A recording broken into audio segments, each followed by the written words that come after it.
Every time I go up the mountain to gather herbs, I manage to find century-old wild ginseng, each of exceptional quality, some even taking human form. The villagers think I'm just lucky, but what they don't know is that all this is because I found an injured snow weasel half a month ago. It's this weasel that leads me to the wild ginseng. I thought I could use the money from selling the ginseng to seek immortality, but when I first took the wild ginseng to the herbal shop to sell, I encountered an old Taoist priest with an immortal aura. Century-old wild ginseng. Now that's a treasure. Hearing this, the shopkeeper, manager M.O., who was about to haggle with me, immediately waved his hand and scolded, "Get lost, who do you think you are?" The old Taoist wasn't angry but instead smiled at me and said, "May I take a look? I can help you assess its value." After hesitating, I nodded in agreement. Reluctantly, manager M.O. handed the ginseng to the Taoist. The moment the old priest weighed it in his hand, his eyes gleamed with excitement. As the saying goes, 7 taels make a ginseng, 8 taels make a treasure. This wild ginseng weighed 9 taels, 1 mace, and 2 candarines. Truly a rare find. If taken to a big city, countless prestigious herbal shops would compete to buy it. Manager M.O. grew increasingly flustered, snatching the ginseng back. "What nonsense are you spouting?" He then took out a small scale and weighed it. It was indeed 9 taels, 1 mace, and 2 candarines. This time, even shopkeeper M.O. himself was stunned. "Young man, such a premium wild ginseng is worth at least 100 taels of gold. First, put the treasure away. Tomorrow, I'll take you to the city. Such a fine item won't be hard to sell." "Wait." Shopkeeper M.O. knew he couldn't bluff me anymore. "Name your price." I felt a bit nervous. I'd never sold such medicinal herbs before. I know shopkeeper M.O. is kind-hearted. "Just give me what you think is fair." "Alright, then I won't cheat you." With that, shopkeeper M.O. resolutely untied the money pouch from his waist and handed it to me. "There's about 13 taels here, plus 2 strings of copper coins. It's all I have." I took the heavy pouch. It was the most money I'd ever received in my life. "Hey, wait." The old Taoist stopped shopkeeper M.O. "You're the manager of a medicine shop, and this is all the money you have?" Shopkeeper M.O. looked embarrassed. "That's about the right price. Besides, I really don't have any more money on me." "If you don't have money, can't you write an IOU?" Then, the old Taoist gave me a meaningful glance, hinting for me to speak up, but I shook my head. "It's enough. I sell most of the herbs I gather to shopkeeper M.O., and he's always treated me well. If I sell it in the city, I'm afraid a kid like me won't even get this much." The old Taoist showed a hint of surprise, but manager M.O. burst into laughter. "I told you, this kid's been clever since childhood. If you ever need anything, come find me at Compassion Hall." This time, the old Taoist couldn't bring himself to stop me. After leaving the medicine shop, I untied the money pouch and took out 1 tael of silver to hand to the old Taoist. "Thank you for helping me raise the price earlier." "Sir," the old Taoist smiled, "I can't accept this. Taking it would make me an accomplice. By the way, are there any places to stay in your village?" I thought for a moment. "If you don't mind, sir, you can stay at my place for the night." The old Taoist nodded without hesitation. "I'll pay." "Of course, but what about your family?"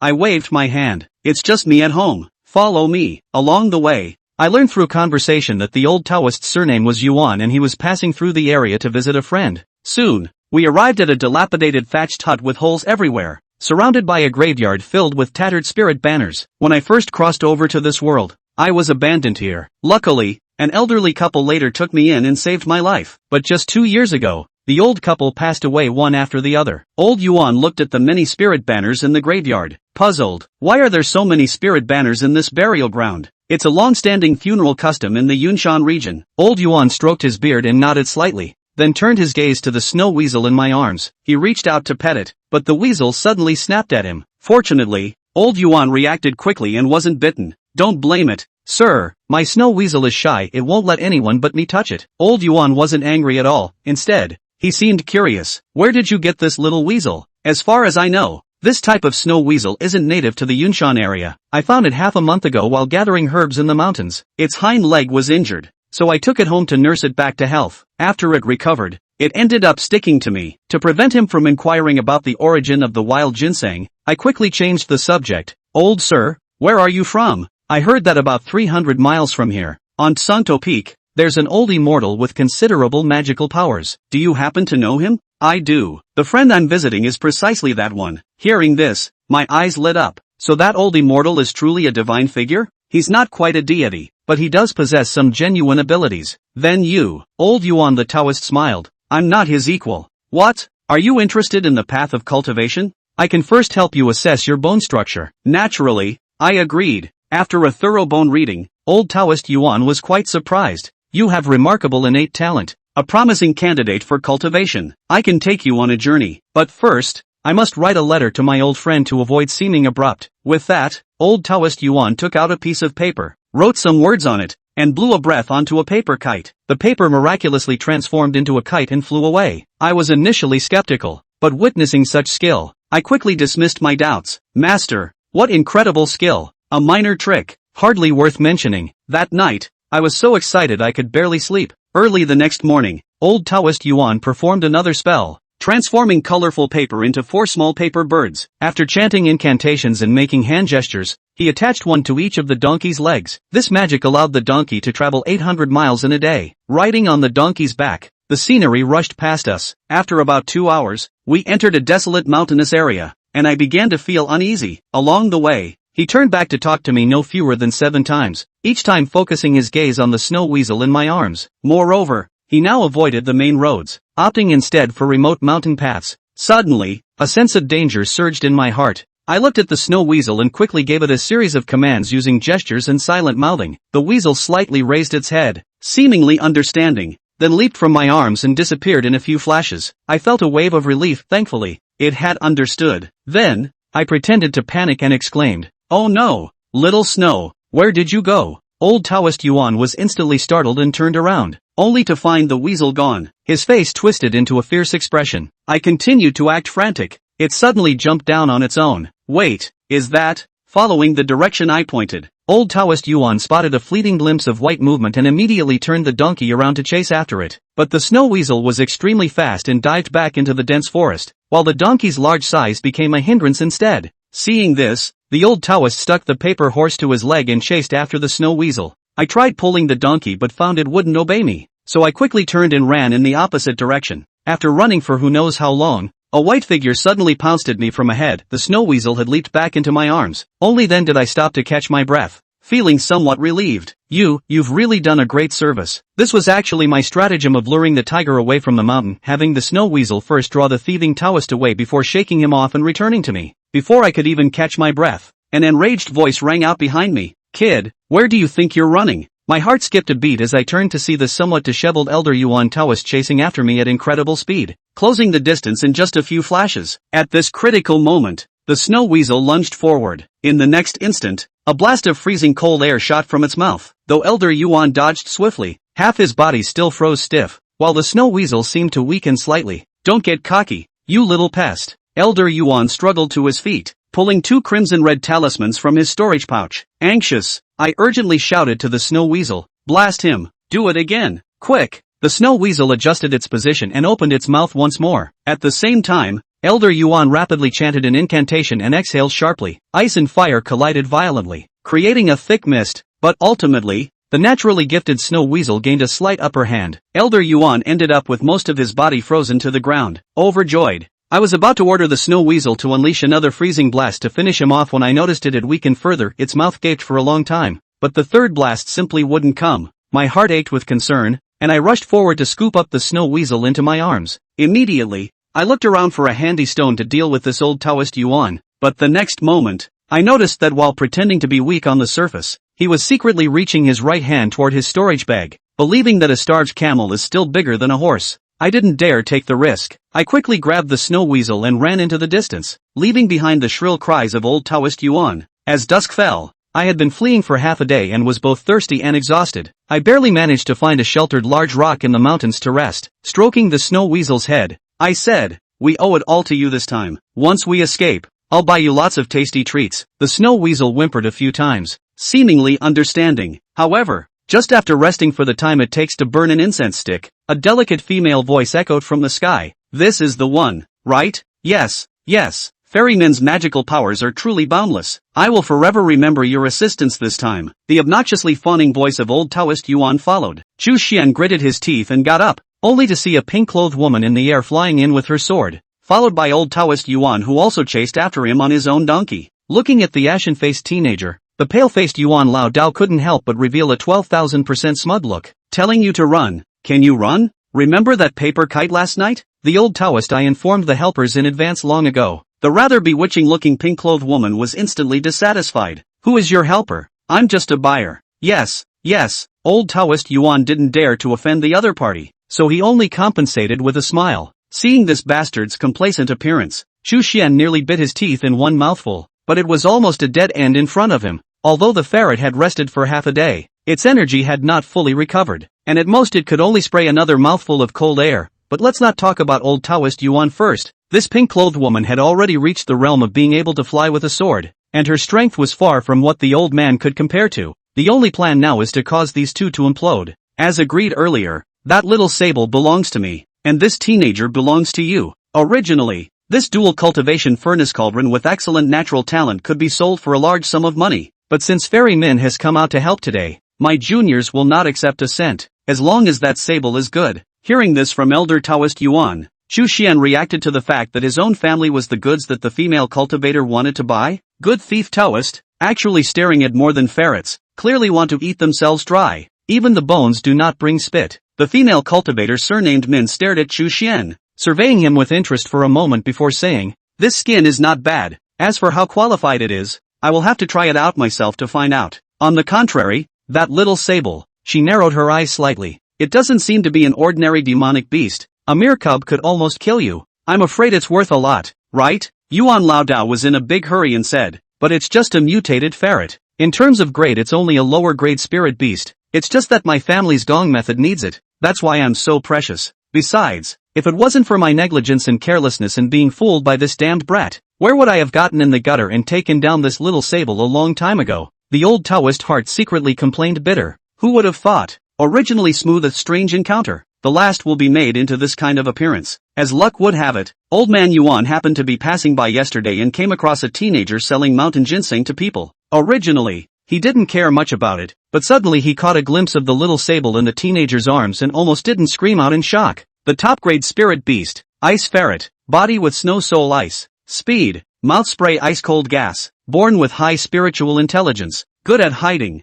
extremely difficult to catch. Even though this was a young beast, it was worth several times more than an adult ferret, because young beasts were the ones that were easy to tame, and as adults they would rather die than submit to humans. This kind of spirit beast not only sells well, but also humane, and natural aptitude. The number is extremely rare, loved by high-level female cultivators. Therefore, although there were quite a few top-grade spirit beasts with attack power that was stronger than the ice spirit ferret, the selling price was far from being comparable to it. Because of the rarity of this kind of spirit beast, the cultivators who have heard of it are not many, coupled with its appearance, and the difference between ordinary ferrets is not very big, so Fairy Min did not realize its preciousness at all. Old man Yuan was able to recognize it, or because he had seen a great cultivator in his early years, and at that time, his favored concubine was holding an icy ferret in her hands. That concubine flaunted their own demon pet origin. Old man Yuan secretly remembered, "I did not expect today can really come in handy." Moreover, the one she had, with a little bit of mixed colors on its tail, was not as good as the one in the teenager's arms. Greed in his heart together, old man Yuan thought a few turns, then drew up a plan, pretending to be a good person to go forward, to help raise the price, and indeed won the young man's heart good feeling, since he was afraid of the ferret's extreme speed and vigilance. Even when the two were alone, old man Yuan did not rush to make his move. He first in the young man to play a good relationship, found that this person's roots and bones are good, but also remembered that the Acacia sect of the cultivators had asked themselves to help find. There is no good quality dual cultivation stove tripods, they are all high priced to buy. So old man Yuan, heart ruthless, simply came up with a plan to kill two birds with one stone. First contacted Fairy Min's side, and on the pretext of taking the young man to fly to the view, in fact, is trying to bring him into the den of wolves and tigers. Unexpectedly, there was a change on the way, by the teenagers so messy, not only to the mouth of the duck almost flew, but also led to Fairy Min also have greed for ferrets. Hearing Elder Taoist Yuan's defense, Immortal Min knew that his words were not entirely untrue and simply waved her hand and said, "That's just it. It's better to catch this kid first if his qualifications are really good. It's just a demonic beast cub. What's the point of giving it to you?" Yuan Laodao was overjoyed, and gave another round of horse's ass wildly patting, directly praising the other party to the sky and the ground. Chapter 5, The Secret Treasure. Wait. Seeing that both sides were about to reach an agreement, Xu Xian hurriedly interrupted. "Fairy Min, please listen to me. This thieving Taoist priest is full of lies. 10 of me would not be as valuable as this ferret. Since you have your eye on me, why don't you simply take me and the ferret with you? I'd rather cheapen you than let this Taoist priest get the benefit of the doubt." "Shut up!" Old Taoist Yuan naturally stormed out. almost as if he hadn't rushed over to strangle this brat. The dainty female cultivator covered her mouth and laughed. Little slick. Exactly how we divide it up is our own business. You didn't think that we'd actually be stupid enough to fight in front of you and then let you escape from here, did you? Seeing that the ploy had been uncovered, Chu Xian did not retort, and his right hand that was hidden behind his back only secretly gripped a sharp stone thorn that he had previously found on the road. Come on, little brother. Sister will love you well. In the middle of her sentence, Fairy Min suddenly swooped over with her sword. Yuan Lao Dao was a little slower, but he also steered his donkey to charge fiercely, fearing that the female cultivator of the Acacia sect would roll both up and directly run away. At the time of crisis, the ferret pounced out of Chu Xian's arms and sprayed a mouthful of extremely icy cold air once again in the direction of the old path. The old Taoist screamed, and his entire body lunged out to the side. Only the stubborn donkey was sprayed into an ice sculpture, and then carried forward by its own inertia, crashing into a large pile of broken ice slag on the ground. No! At the same time, the originally confident and calm Fairy Min let out a cry of alarm, and 3 feet of white silk originally flew out of her sleeve, trying to roll the teenager away. But Chu Xian, after the ferret pounced out, actually held a stone thorn in his hand and made a gesture to stab at his heart. His thoughts were simple. Old Taoist Yuan definitely wouldn't care about his own death, so the ferret's last bite of the stunt could only be used on him. And since Fairy Min wanted a dual cultivation cauldron, she definitely wanted to capture a live one. Therefore, in Chu Xian inexplicable suicide, she immediately temporary change of tactics. White damask violently rolled around the right wrist of the teenager. The force of the great is not Chu Xian enemy. The ferret, mentally drained, braced itself and jumped back in reverse, tearing through the white silk with a mouthful of sharp teeth, trying to escape with its master. This was also Chu Xian's idea. He fished out the ferret with one hand, and just wanted to turn around, but unexpectedly, with a pain in his chest, he was planted by a mass of spider silk pouncing on him, and the sticky company was suppressed on the ground, and he was unable to move in death. The ferret was also wrapped in layers of white damask magic weapon. Less than a breath of time, turned into a round white dumplings that only exposed the head, fell to the ground whimpering and chirping, aggrieved. Seeing that Fairy Min revealed an evil smile and approached calmly with her waist swinging in style, Chu Xian somewhat despaired. This gap in strength was too great and was no longer a category that could be solved by scheming. Little brother, I've said not to struggle. Don't you like being loved by your sister? Fairy Min looked down at him, deliberately pointing her finger at her red lips and said in a delicate tone, love and affection? I'm afraid it's not to squeeze me into dryness. Chu Xian laughed bitterly in his heart. Fairy Min, old Taoist Yuan, who had fallen on his head and rushed here in a sorry state, said with a pleasing face, this little sable, it should be mine, right? Fairy Min was a bit impatient, long-winded. Do you have any eyesight? With a casual tug, she pulled the ferret to her own feet, in front of Chu Xian, with an appearance of interrogation and questioning. As for Yuan Lao Dao on the side, he had long ago secretly put his hand into his hitching bag, and after taking the opportunity to approach, a hint of hideousness appeared in the bottom of his eyes. He also has a secret treasure in the bottom of the box, although the range is very short, can only be cast at close range, but this treasure is terrible power. Low and middle-ranked cultivators will die if they suffer from it, and she absolutely cannot react to it. Unexpectedly, just as the old Taoist was about to take out the secret treasure, Fairy Min suddenly turned her head and opened her mouth to spray. A red light flew by in an instant, so fast that the naked eye could barely catch it, and old Taoist Yuan could not react at all, so he died violently on the spot, a bloody hole running back and forth across his forehead, his body lifeless. Yuan Laodao's eyes were still wide open before he died, as if he had not expected that this not very vigilant Fairy Min would have made a sudden move ahead of him. After the sneak attack was successful, Fairy Min sneered under her breath, a mere no-good waste, tossing and turning all his life without being able to build a foundation, only knowing these crooked things, and still thinking that he's got a hold on me. I'll be damned. Only then did she go to retrieve, flying out nearly 100 feet away, a small blood-red sword. This was a secret treasure given down by her master, with a limited number of uses, and wasting it on this scumbag. Fairy Min was still a bit distressed. Normally, the Acacia sect cultivators will not casually kill the seller. After all, come out to do business, more or less to speak a little credibility. Otherwise every time you sell a furnace tripod to your cultivator has disappeared. Little cute.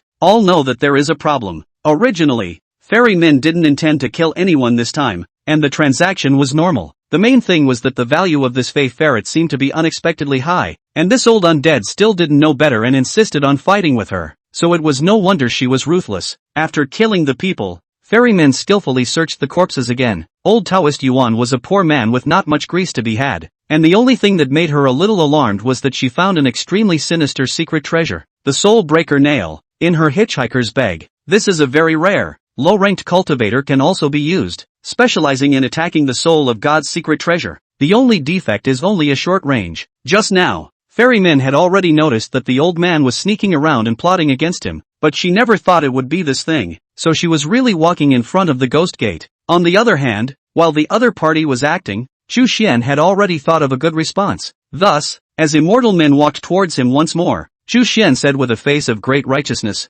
"Many thanks to immortal men for saving my life and helping me avenge my great hatred. This time, I am mindful of the fact that I have come out to help you." Ferryman couldn't help but snort out a laugh. "Little slick, you're still learning now, aren't you? Wasn't she still acting like she was resisting death just now? How come you're being cozy now?" Chu Xian said seriously, "This is one thing, but this is another, and if you can't resist, you have to learn to enjoy it." Ferryman nodded her head in satisfaction. "Yes, resistance will only lead to suffering. Cooperate well with your sister. There will be a time when you'll be so beautiful that you'll go to heaven." As soon as the words fell, she casually put away the spider silk spell that bound Chu Xian. Chu Xian rubbed his chest and honestly stood up, not making any unwise moves. Then Ferryman started to get her hands dirty, and Chu Xian was nervous at first, thinking, "I'm still a child. Can't you raise it for a few more years before you start?" Soon, he realized that it was his own heart that was evil. Ferryman was just confirming his cultivation qualifications. After all, he couldn't just listen to the dead old ghost's family's words. The first step was to routinely feel the bones. The second step was different.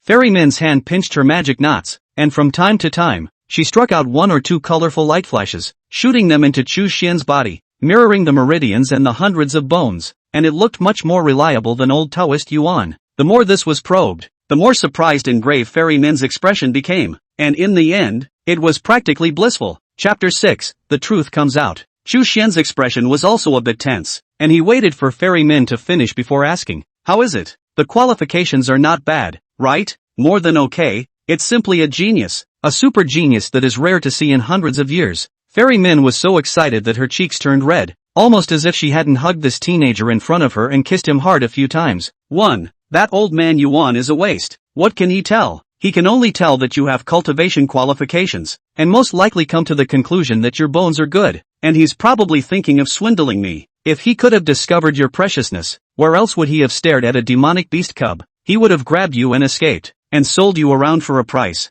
Ferryman tightly grasped Chu Xian's hand. "This body of yours, your limbs, bones, meridians, and hundreds of veins, there isn't a single spot that isn't suitable for cultivation. It's almost as if it's a shell that was pinched out by the heaven's own hands. It's flawless, and it also seems to be born with an affinity for the great Tao. I suspect that this is a legendary special physique born with the great Tao. Of course, I do not dare to guarantee it. The specifics can only be known if I take you back to the gate." Chu Xian listened to some heartbeat acceleration. Luck so good? To be honest, probably because he had read too many novels in his previous life, he had been worried that he was a waste physique that was unable to cultivate. Although Chu Xian had always been convinced that he had a traveler's hangover, such as what kind of immortal cultivation system Ascension Simulator or something like that, it was just that it hadn't arrived yet. But until it was realized, it was just a fond hope. If he couldn't cultivate and had no hang-ups, then his life would be over. Now, Ferryman's words could be said to have given Chu Xian a shot in the arm, and in a sense, this could also be considered a kind of plug-in.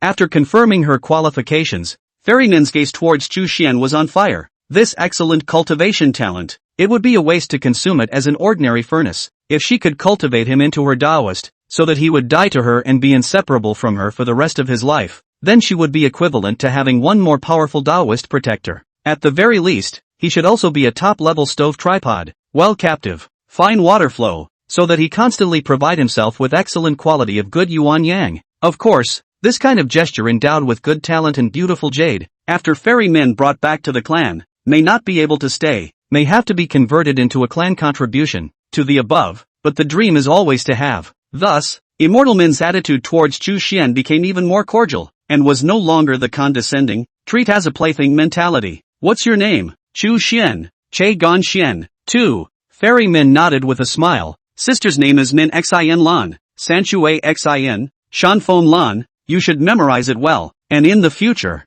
you will still call me as your sister, or Sister Min will be fine. Yes, Sister Min. Chu Xian had a face of innocence, but inwardly, he was already thinking about how to get away. This kind of sect that goes around plundering people as dual cultivation cauldrons is definitely not a good sect, even if one's own natural talent is superior. But when one enters this kind of wolf's den and tiger's lair, one is just being slaughtered. Min Xianlan lifted up the ferret that was bundled into a dumpling on the ground again, and while she retrieved the white silk magic weapon, she asked Chu Xian about the origin of this demonic beast. Chu Xian naturally told the truth. Anyway, he didn't know anything, it was just for nothing. After Min Xianlan thought about it for a little while, she gently said to Chu Xian, "Then I'll give it back to you for now, but you have to be good and obedient. Understand? It's also a means of enlisting people's support. Look, I'm willing to give you something so precious to that old Yuan, so you can see how much I value you, right?" Chu Xian naturally nodded his head repeatedly and pretended to be very grateful. However, Min Xilan was no little cutie either. Even though the ferret was now depressed, she still force-fed it an unknown medicinal powder before returning it to Chu Xian. Chu Xian guessed that it was most likely some sort of restrictive means. Otherwise, halfway there, the ferret suddenly sprayed a mouthful of extremely icy cold air at her, which she could not stand. The next step, naturally, was to return to the clan. Fortunately, Min Xianlan was worried about any accidents, and only traveled day and night, single-mindedly bringing Chu Xian back, which allowed him to temporarily retain his pure body. Don't look at Chu Xian's young age. He had no doubt that this kind of evil female cultivator could do anything. Refining copper was nothing more than a trivial matter for them. On the way, Chu Xian also wasn't thinking of messing around, but Min Xianlan's vigilance was too strong. The feeding of the ferret was even more so once a day, causing the ferret to lie on its owner's arms in a drowsy state the whole day, and it simply didn't have the energy to mess around. Thus, 6 days later, Chu Xian was still brought back to the sect by immortal men and stood in front of the Acacia sect's mountain gate pagoda. The Acacia sect. After reading out the 3 ancient seal characters on the pagoda, Chu Xian's expression was somewhat complicated, and he wanted to spit out, "How come there was a harmony sect here too? Is it really a super sect that spreads all over the heavens and the earth?" Min Xianlan rushed here and was greatly relieved. She turned around and said to Chu Xian with a smile, "Let's go. After entering this mountain gate, you are my person." Chu Xian heart some despair. It seems to join the fate of the Acacia sect has been unable to change. The future can only take a step to see a step. Was sold into the Acacia sect after I turned my hand to the clouds and my hand to the rain, ultimately conquered the masses of beauty to become the Acacia sect's main tang serialized adultery. Unexpectedly, just as Min Xianlan held Chu Xian's hand and was about to step into the pagoda, a cold and melodious female voice suddenly came from a distance in the air. You've given me a lot of searching to do." Startled, the two men looked up, and then they held their breath in unison. Riding on the cloudy air is an iceberg beauty who is as dusty as an immortal. Her stunning posture is hidden between the clouds and mist. Her temperament is indifferent and detached. Her skin is like ice and snow, nicknamed like a virgin. She is clad in white. Her cloud maid wears CUI. Her waist is matched with jasper, and her foot is on when CU, dragging a misty train. Her overall look was translucent and exquisite, so beautiful that it seemed she should not appear on earth, as if she had descended from the 9 heavens to the mortal world. When Chu Xian saw her, what came to his mind was either sucking wind and drinking dew, not eating grains, heart like a spring, shape like a virgin, or concubine in the sun of Wushan, the resistance of the high hills, the day for the morning clouds, the evening for the rain, the morning twilight, under the balcony. It can be said that this sudden arrival of the fairy perfectly matches all his fantasies about the word goddess. 1. Min Xianlan wasn't like Chu Xian, who was looking a bit smitten. She was terrified beyond measure in her heart. What kind of person was this? Although the visitor did not intentionally display a majestic aura, but with a little bit of perception, he could detect that kind of horrible aura like an abyss like the sea. Not to mention the fact that the other party was just standing quietly on the clouds. There was a sense of celestial unity, which was a realm that could only be attained by cultivators with extremely high levels of cultivation. Moreover, the mysterious woman's words just now seemed to be said to Chu Xian, and her gaze also looked to the teenager's side. Incorrect. To be precise, it was the ferret in the teenager's arms. Chu Xian similarly realized that his complexion was a little embarrassed, so it was self-serving. He really thought that he was here to look for himself. See this iceberg beauty, originally drowsy and confused ferret, immediately issued a happy ah-ah sound. The mysterious woman casually hand a move. The little ferret will fly straight back to her arms. There was also a faint white smoke coming out of the ferret in the process, as if some sort of medicine was being forced out of his body. At this point, the truth of everything came to light. The ice spirit ferret that Chu Xian had picked up shouldn't have appeared in the Cloud Mountain zone at all. In fact, it had a master. It was the lost pet of the mysterious woman in front of him. Chapter 7. When Min Xianlan saw this, she hurriedly bowed with trepidation. and she said with apprehension in her voice, the late generation was ignorant, and even inadvertently took away the senior's spirit pet. This matter is really a misunderstanding. The more she spoke the lower her voice got, and the more she spoke the weaker she got. After all, no matter what, the fact that she had drugged the ferret was unchanged, and what she had done was not honorable. Seeing that the iceberg beauty was still listening sideways to the ferret's whispers, Min Xin Lan secretly grabbed Chu Xian's hand and backed away, wanting to hide inside the mountain gate first. But soon she panicked. It was clear that the other woman had done nothing, but she couldn't move her feet at all. It was as if they no longer belonged to her. No, how dare this person be so bold? This is the entrance of the Acacia sect. Where are the others? Why didn't anyone come out to check the situation? At this time, the mysterious woman had already finished listening to the ferret's statement, and she gently nodded to Chu Xian and said, "My family, this ferret, these days much thanks to you for taking care of it, but also even dragged you into being stared at by people. This bottle of Jiuhua Jie Dudan, consider it my small apology." 2. The iceberg beauty's cool voice carried a small amount of indifference, as if nothing could make her hang on to anything. As the words fell, an exquisite white jade dan bottle slowly flew from her hands to Chu Xian's body, but instead of picking it up, he shook off Min Xin Lan's hand and, with a full set of clothes, bowed to the cloud fairy, sincerely kowtowing. "I beg the immortal to accept me as her disciple." Chu Xian was not a little cutie. The bottle of elixir was collected, and his own favor of taking in the ferret was written off. Although he didn't know this iceberg beauty in front of him was evil or not, but seeing that she was covered in immortal chi and knew how to repay kindness, she was most likely a good person, or a person with extremely high cultivation, and even regarded the Acacia sect as nothing. Hasn't my family always dreamed of cultivating immortality? How could I let go of the great immortal destiny in front of me so easily? As for what old Taoist of Fei like Yuan, it had long been thrown to the back of his mind. 1. Looking down at the eagerly pleading teenager, the mysterious woman was just silent. The ferret in her arms hurriedly wooed and pleaded for mercy, which caused Chu Xian's heart to be touched for a few moments. Min Xin Lan was naturally angry and furious, and she couldn't wait to whip Chu Xian, the brat who had been pretending to be good all the way, out of his skin.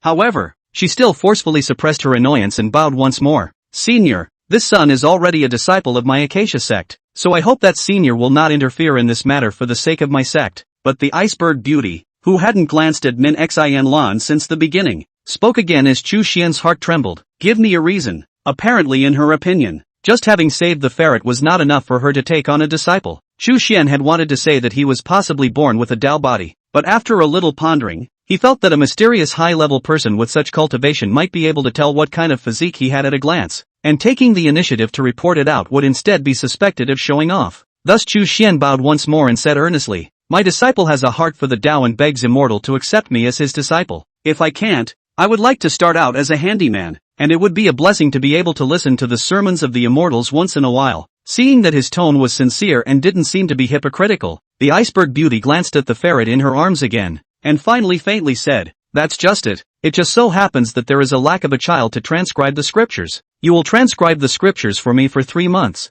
and then I will pass on some crude chi refining techniques to you and send you down the mountain." 7. This is so pretentious. Chu Xian immediately happily agreed, although the other party did not promise to accept the apprentice. "But this is normal. Look at this person's style and demeanor. Most likely a very high level of cultivation of the top of the strong. Accepting the apprentice of such a major event related to a lifetime, which can be so casual, since there is now a chance to go up to the mountain with the other side. As long as one tries to perform hard, it may not be impossible to drag on for 3 months and then another 3 months. When he got acquainted later on, this beauty cultivator felt that he was diligent and hardworking and obedient, so he might be willing to accept a registered disciple or something. And then, what kind of beautiful dreams of being an initiated disciple, a direct disciple, and so on, can all be fantasized about. Seeing this, Min Xin Lan immediately became anxious, and not caring about anything else, she turned her head in the direction of the sect gate and shouted, "He's a natural-born Dao body. He absolutely can't be let go."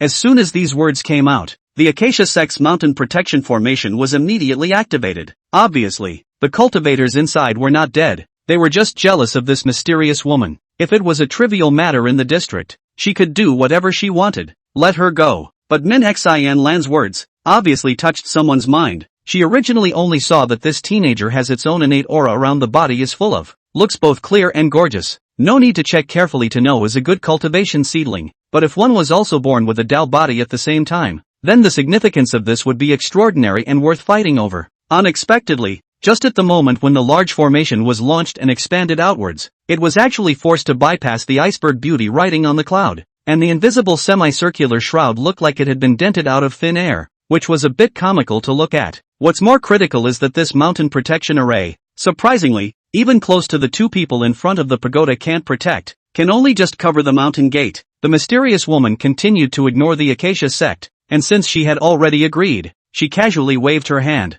and Chu Xian flew up into the clouds. Chu Xian's heart was filled with awe for this iceberg beauty as he performed another salute and stood behind the other party in a very sensible manner. Not daring to peek, Taisu Yuan Jun, you are a guest from afar, why don't you come in and have a seat? 1. A female voice with a slight hint of laughter, which made people feel soft and charming just by listening to it, came from a distance from within the Acacia sect. As soon as Min Xian Lan heard the name of the mysterious woman, her body shook and an unbelievable look appeared in her eyes. It was actually her? No wonder the sect looked as if they were unwilling to make an enemy of it. This person spoke up, finally letting the iceberg beauty look at her squarely, but that was all, as she looked ahead and indifferently said, I'm taking him with me and you have a problem with that? 2. Despite Taisu's nonchalant speech, the soft female voice remained slow. Since there is, Yuan Jun came all the way from the northern realm, ran to my house and flaunted his arms, and even tried to take away my clan's disciples. It wouldn't be a good thing to spread, would it? If it was an unusual cultivator, it would be easy to fall into the trap of the other party's words and argue with her about who was right and who was wrong.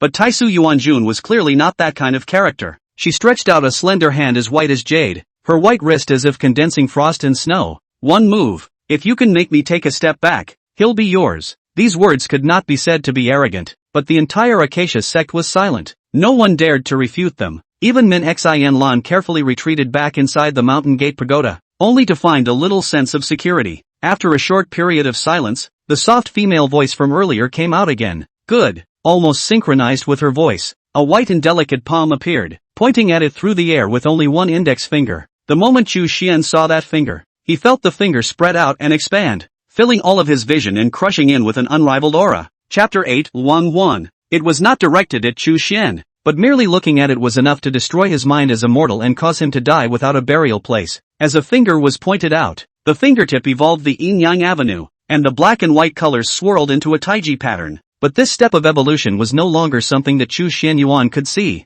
as Taisu Yuan Yuanjuan's robe obscured his vision and rescued him from that suffocating sense of oppression. In the next instant, a loud boom came. The sky fell piece of ice crystal snowflakes. The ground gushed out everywhere fire heat inflammation, within a radius of 100 miles at first cold and hot, at first dark and bright, at first yin and yang, snakes, insects, rats and ants, and other small creatures were shaken to death. The rest of the birds and beasts shivering, paralyzed on the ground cannot move, because of being sheltered. Chu Xian was not so shocked that his eyes went blank and his mind went into a trance, but he also did not know how Taisu Yuanjun counterattacked, and could only vaguely see the horrifying aftermath that permeated the surroundings. The previous tactics of those two cultivators, compared to this, were simply like children playing house. Chu Xian's heart marveled at the power of high-level cultivators striking out against each other, and he was even more eager for the immortal cultivation path. In the future, I will also be able to do this. Less than 3 breaths later, the visions in the heavens and earth quickly dissipated.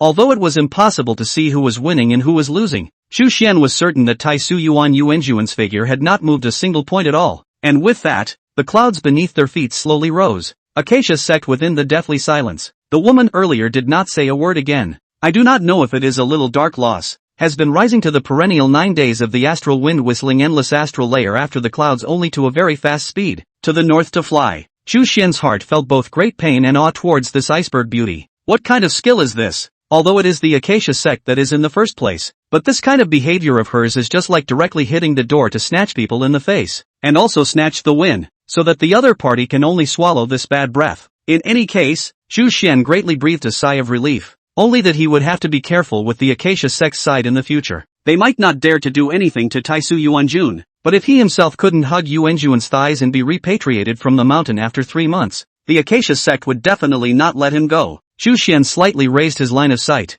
Under such a close distance, he could faintly smell the faint fragrance coming from this fairy's body. Her posture was quite beautiful, slender and graceful. Just seeing a back, it could cause infinite reverie. At this moment, he was a little chagrined again. After all, his previous life was also a high school student who just graduated, and since he was a child, he had never even touched a girl's small hand kind of thing. That's why he looked a little bit obsessed earlier, and he hoped that it wouldn't affect his first impression in the other person's mind. 1. Just then, the ferret poked its head out of the woman's arms, looked back at Chu Xian, and even called twice. Taking this opportunity, Chu Xian first saluted and calmly asked, "Dare I ask Yuan Jun, for what reason did you lose this little sable before?" Visiting a friend and discussing the subject, it got bored and slipped out on its own. Only then did Chu Xian realize. No wonder he didn't look for it in the first place. He probably came to retrieve the pet after the end of the discourse. "Come here," Taisu said softly. Chu Xian immediately obeyed and stepped forward, still not daring to raise his head to look directly at the other party. The iceberg beauty placed a hand on the top of his head, and Chu Xian only felt an indescribably clear chi surging into his entire body from his heavenly soul cover, making him feel doubly comfortable. "Keep your head up." Previously, due to the distance being somewhat far away and the clouds covering it, Chu Xian could not see her face particularly clearly. At this moment, he looked up, and even more so, he held his breath with all his might, not wishing to indulge in the other's beauty again. 1. The person in front of her had a delicate and fair melon face, with soft features, a thin and straight nose, eyebrows as curved as willow leaves, fair skin,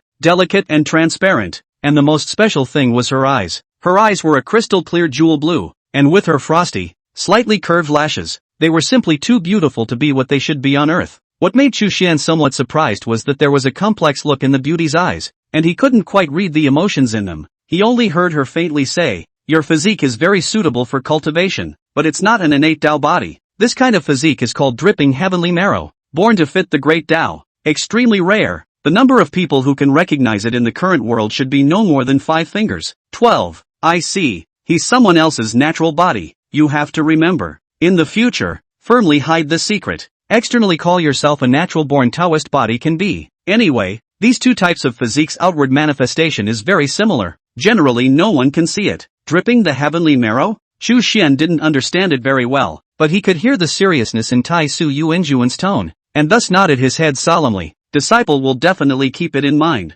Seeing this, Taisu Yuanjun withdrew his hand, closed his eyes, and did not speak again. Chu Xian also had the good sense to retreat back and wait quietly. It was only after about 2 hours that the clouds descended from the astral wind layer, and below was a white, icy land. Chu Xian didn't feel the cold. He just opened his eyes wide and looked at the spectacular scenery below. Was this the northern realm? This vast land of Kyushu was divided into 4 realms, east, west, south, and north, and the area of Cloud Mountain where Chu Xian originated from was located in the eastern realm. And in this short period of time, they did not know that they had flown over thousands and thousands of miles. The clouds kept going north, breaking into the northernmost part of the northern realm, amidst the year-round snow and wind, and eventually flew into a mysterious snowy mountain that towered over the clouds. There seemed to be some sort of illusionary formation set up here, and anyway, Chu Xian could not understand it, only knowing that between the clouds of chi turning left and right, it suddenly crashed into the hard mountain wall. But after a darkening of the eyes, what greeted them was actually a hidden valley where warblers chirped and swallows chirped, and birds chirped and flowers scented.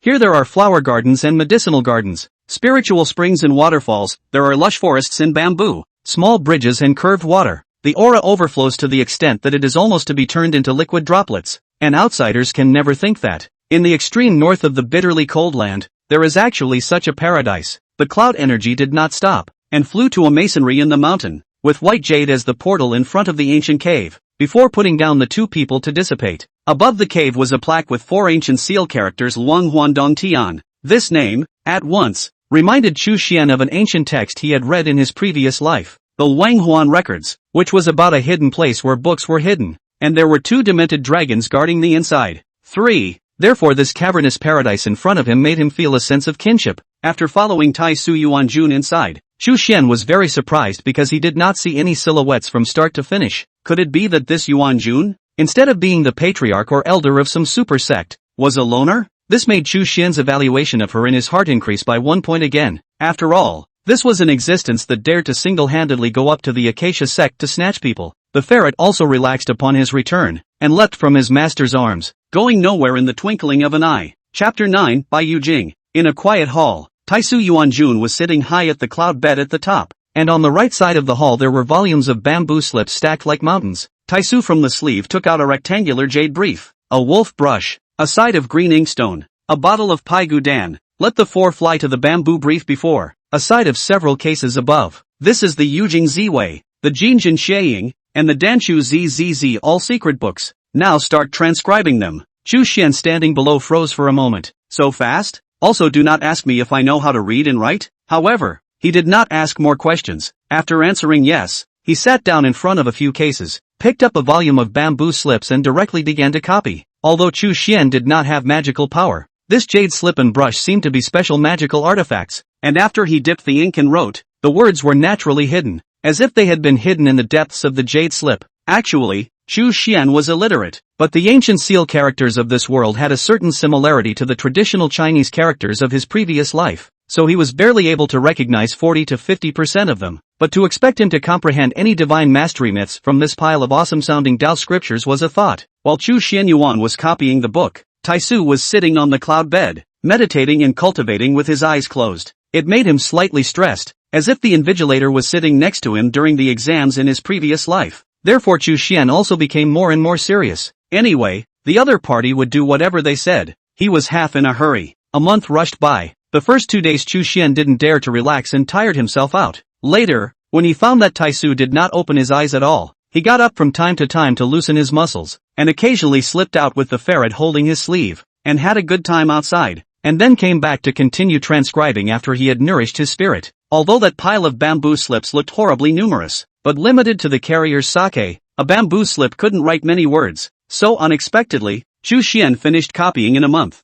It was only then that Taisu opened his eyes, looked at Chu Xian, and faintly said, "Copy it again." Chu Xian's expression stiffened for a moment, but he still did not retort and saluted in response. He said in his heart, "It must be a test for me to see if I have the patience to absolutely not complain at this time." However, what Chu Xian Yuan did not expect was that this time, Taisu Yuanjun actually came from the upper head and turned into a futon beside him to sit down. The two were very close, almost shoulder to shoulder, and the woman's body fragrance came from the woman, like the white magnolia that bloomed slowly in the morning, with dewdrops, like clouds like snow, refreshing the heart. Chu Xian couldn't help but blush a little. He cursed himself in his heart for not being competitive. "Are you some kind of innocent little virgin?"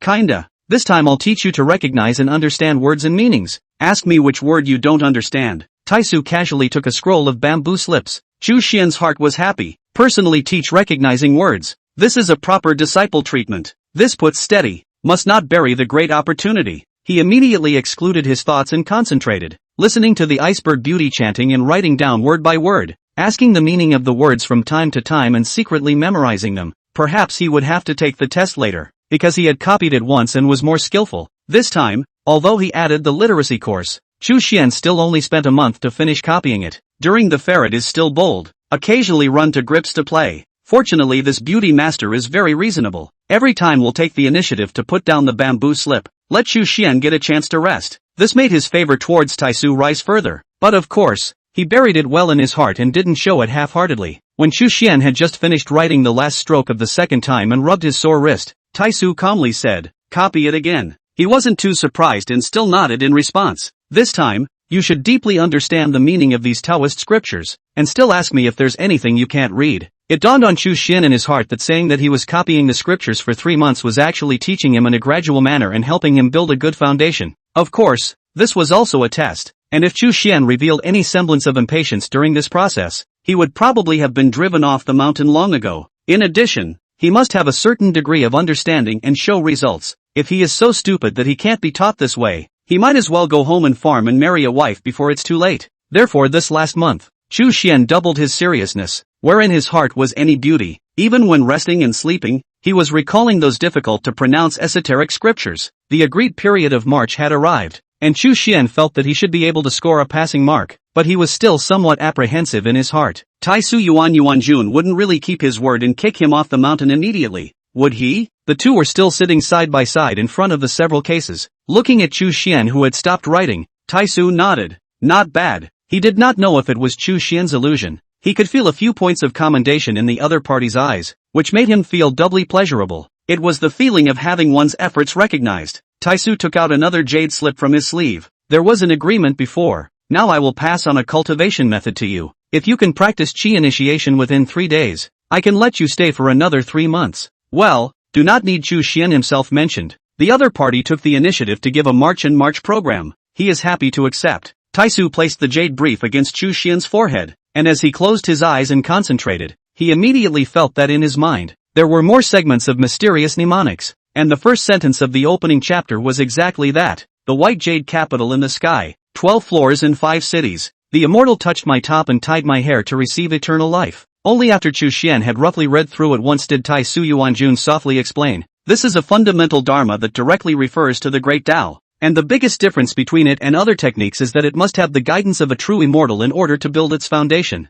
Ha! Chu Xian almost thought that he had misheard. True immortal? Could it be that his own master is a fairy who descended from heaven? No way. Seeing the surprised gaze cast by Chu Xian, Taisu could not help but smile slightly, although the smile was very shallow, and in the words of his previous life, it was only a few pixels like that. It still made Chu Xian's heart thump. The more cold-type iceberg beauties like her, the more inviting she was once she revealed her smile. Unfortunately, the view was only fleeting as Taisu continued. I'm naturally not a true immortal, but I have a strand of immortal chi preserved here, and if you perform well enough, I can use this strand of immortal chi to build a foundation for you at that time. Chu Xian grew more and more surprised. This kind of thing, it's very precious, isn't it? Taisu nodded his head and said calmly, don't think that far ahead first. If you can't even pass the first hurdle, I'll replace it with a ruder copy of the Dharma and send you down the mountain. The sense of crisis in Chu Xian's heart became even stronger, and he hurriedly nodded his head. Next, naturally, under the guidance of the beauty master, he carefully studied this Gong method that was called the Yujing Ziwei Dao Pivot Mysteries.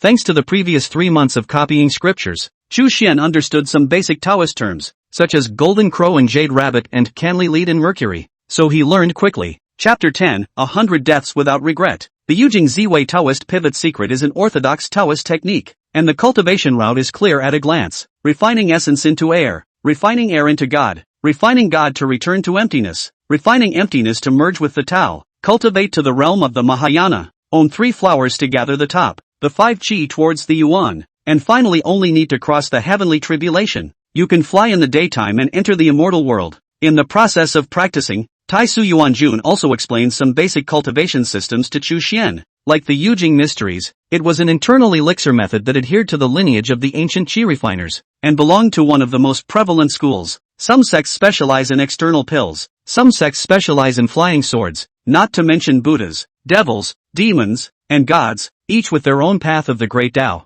There is also a lineage that specializes in cultivating the state of mind, and when the state of mind is reached, one will naturally have great magical power and divine ability, and can naturally fly up in the daytime, too. But this path for natural talent, enlightenment, heart requirements are too high. Very few purely walk this path. Monks are mostly supplemented by the state of mind training, which is commonly known as sharpening the heart of the road, precisely because the path of the great Tao is different from each other. Therefore, although it is common in the current world to categorize the cultivation realm into 9, except between fellow practitioners, generally do not use such names as Qi cultivation, foundation building, Jin Dan, and Yuanin, but instead, use 1 to 9 realms to substitute for the name. 1. Hearing this, Chu Xian asked curiously, Yuan Jun, what realm of cultivation are you in? It is rumored in the outside world that I am in the 9th realm. Taisu just gave a plausible answer. Rumors of 9 realms, so is it the 8th or the 9th? 1. Of course, Chu Xian did not ask. He was not qualified to ask such hidden matters now. However,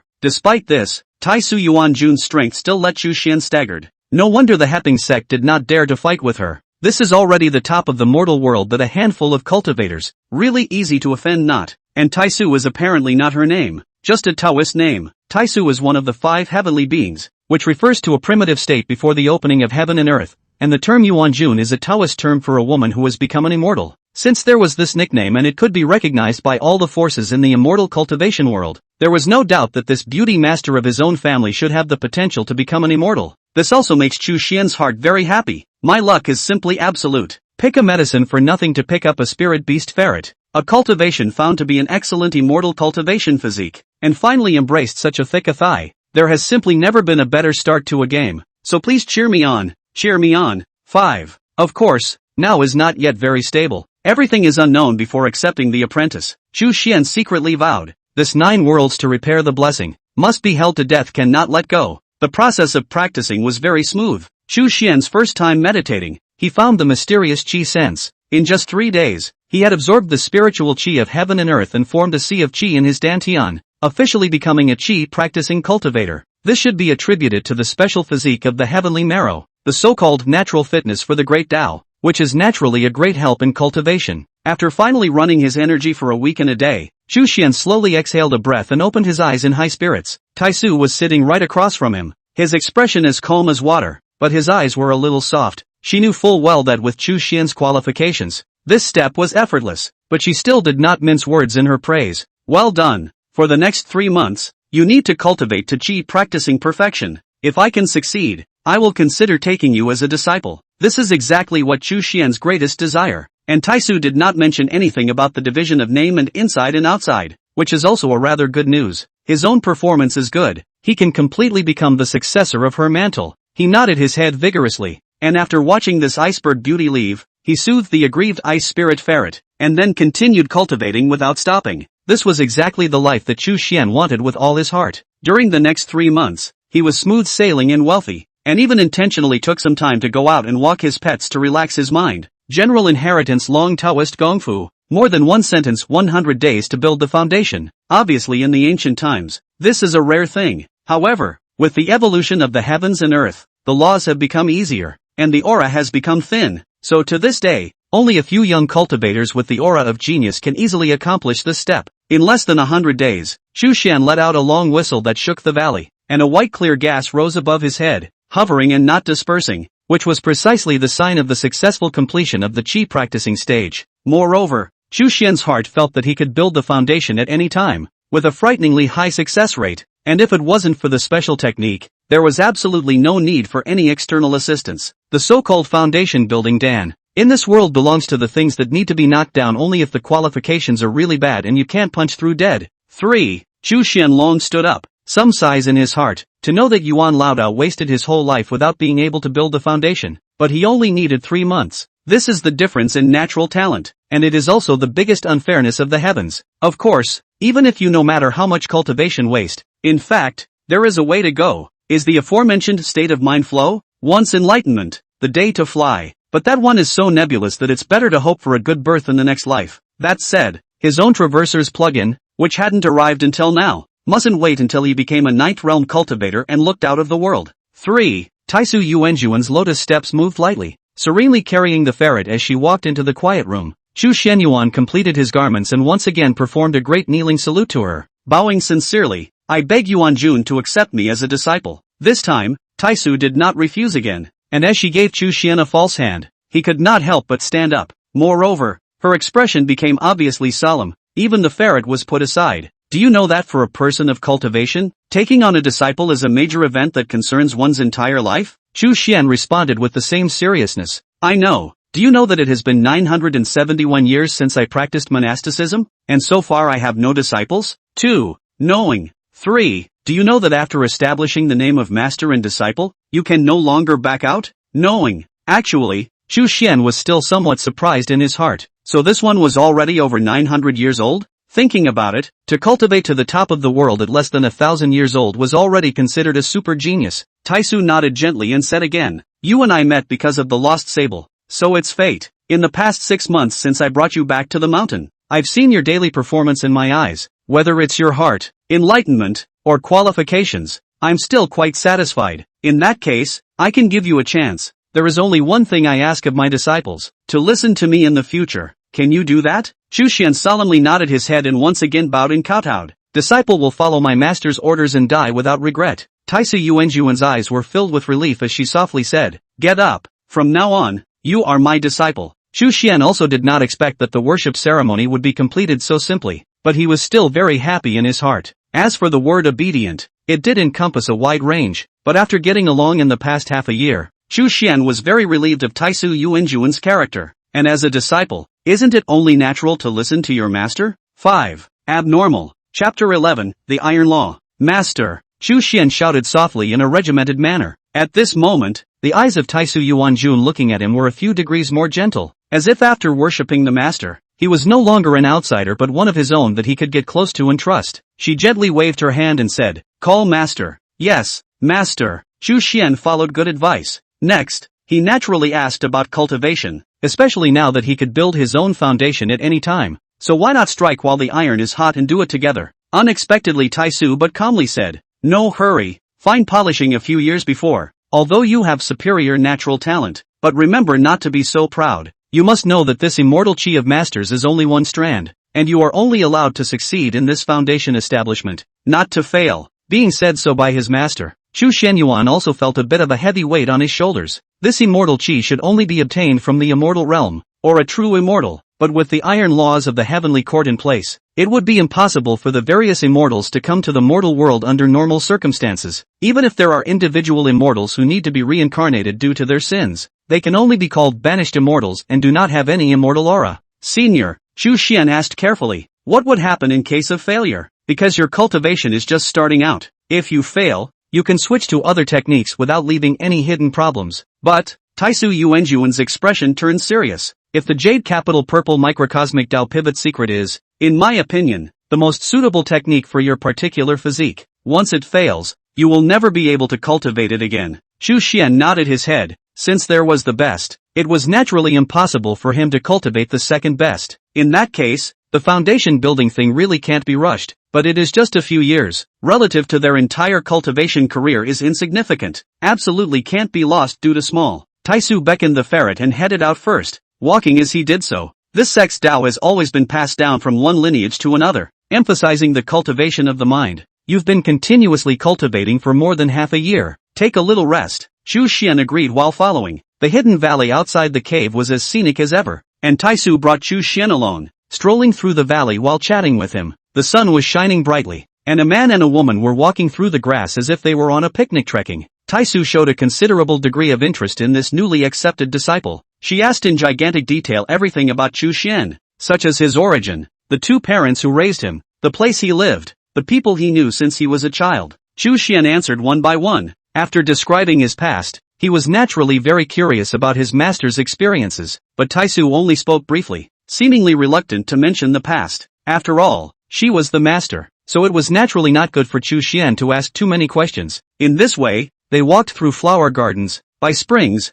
through bamboo forests, and over bridges, and in the course of the afternoon drew much closer to each other. On the contrary, it was the ferret that was in Taisu's arms that looked fiercely at Chu Xian. It seemed like it was the first time it had seen that its own master had said so many words in a row that it was almost catching up with the past 10 years. Chu Xian naturally did not understand its mind, and only smiled as he stroked its head. Time passed, and for the next 2.5 years, although Chu Xian still practiced daily chi exhalation and carried the circumference of the sky, he no longer attempted to impact the realm. 2. The master didn't teach him any more techniques, nor did he instruct him on how to polish it, nor did he say exactly how many years he would have to wait before he could build his foundation. He only said, let nature take its course. Thus Chu Xian was not in a hurry. He felt that this day was quite leisurely. At first he only dared to wander around the valley, but then he got bolder and let the ferret take him outside to venture into the far north. The ice spirit ferret seemed to have returned to its home turf, and not only could it spread joy in the roiling snow and wind, but it also displayed more of its natural aptitude. For example, it could hold up a shield around its body to protect Chu Xian from ice and snow. For example, it can perform a recluse technique in the snow, and once it burrows in, it can instantly appear hundreds of feet away. This caused Chu Xian to sigh. If he were here, I'm afraid that even Min Xian Lan would not be able to catch the ice spirit ferret, even if it was only a cub. It was also worth mentioning that the relationship between Chu Shenyuan and his master teacher was also progressing rapidly. At a cultivation level like Taisu Yuanjun's, ordinary meditation and cultivation didn't seem to be of much use anymore, and many times she meditated just to develop a habit. Plus there wasn't much to do when she stayed alone in this secluded place, but it was different since he had taken on an apprentice, and Chu Xian didn't really need to cultivate for the time being, so most of the time he accompanied his master. Sometimes they read together by lamplight at night and recite the Taoist scriptures. Sometimes they play chess together for days and nights. Sometimes they walk together in the valley, even if they don't say anything, just walking quietly together, and it feels wonderful. Sometimes master teacher would also take Chu Shenyuan out to the outside world, either picking spirit fruits, hunting demonic beasts, or collecting heavenly treasures that were only bred and born in the extreme north. In this process, Chu Xian gradually transitioned from being simply just attracted by the other party's amazing beauty at the very beginning when they first met to genuinely liking the woman. 1. He didn't understand if he could call it love. After all, he had never been in love before. But Chu Xian was certain that he was simply horny at first. If it wasn't Taisu Yuanjun, if it was some other beautiful woman who saved him, he would still hold a good feeling for that person. But now it was different. Chu Xian felt more and more that his master teacher was unique in his heart. Even if she no longer possessed a stunning face, he would always think of her and cherish her. Chu Xian clearly remembered all the details of their time together during these 3 years. On very occasional occasions, the always detached and aloof master, a little melancholy and sad look would appear on his face, as if he was reminiscing about something. 1. You're not playing the meal replacement game, are you? Whenever this kind of time came, Chu Xian was especially heartbroken, but he also didn't dare to ask questions. He was very clear about his own identity. Even if there were any thoughts in his heart, he was only carefully buried in his heart and didn't dare to casually reveal them. Otherwise, if the master does not accept the matter is small, directly expelled him from the division, that would be a big deal. On the cloud bed, Taisu, who was concentrating on his book, turned his head and looked at the disciple sitting beside him. This time, it woke up Chu Xian, who had been wandering outside of his mind, and he immediately took the piece of purple blood inferno fruit that had been cut up in the fruit plate and inserted with a bamboo stick, and picked it up to feed it to his master's mouth. 1. She took a satisfying bite, before turning her eyes back to the Taoist scriptures. Like this kind of thing, Chu Xian had already done it very skillfully, occasionally stealing a few bites for himself, and his master was not surprised. This time, however, Taisu Yuanjun continued to read a few pages before putting the Tao scripture down. Then something unexpected for Chu Xian happened. Master teacher even took the initiative to hold his right hand. Follow me. Chapter 12, The Arrival of the Guests. Chu Xian was naturally nervous. His heartbeat was starting to accelerate, despite the fact that over the past 3 years, the relationship between the two of them had become very close, but it was the first time that they had a proper physical contact. Luckily, after so much acclimatization, he doesn't blush anymore. Master teacher's small hand was warm,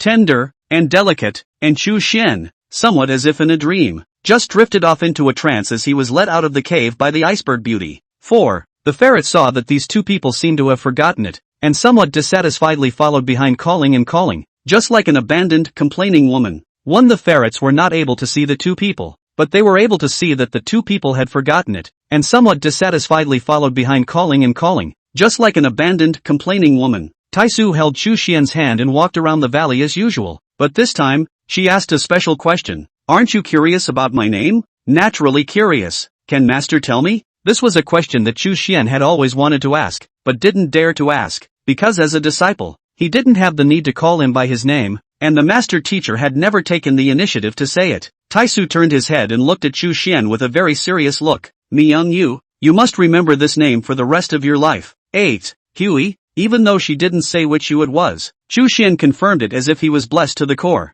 and he nodded his head, promising just as earnestly, I'll remember. 1. Mingyu's shallow smile, this time is no longer a few pixels, as if 10,000 years of immutable icebergs melt, more and more lined with her posture dusty as immortal. Chu Xian looked all dumbfounded, his outstretched legs almost forgetting to walk, once again causing Mingyu to cover her sleeves and sidestep her head. Chu Xian coughed awkwardly and continued on as if nothing had happened. In fact, not only him, even the ferret that followed the two around, almost fell on its face, but it was purely stunned. It seemed that even it had never seen its master show such an expression before. The ferret looked at Chu Xian's eyes became odd. It looked up and down repeatedly, as if it wanted to see this human. In the end, what was so special about it? This whole day, Chu Xian's mood was extremely good, and for the first time, he felt, in the heart of his master, I am special. 7. The first time she told him her name. The first time she showed him such a smile. If all of Chu Xian's past endeavors were merely him taking pity on his unrequited love,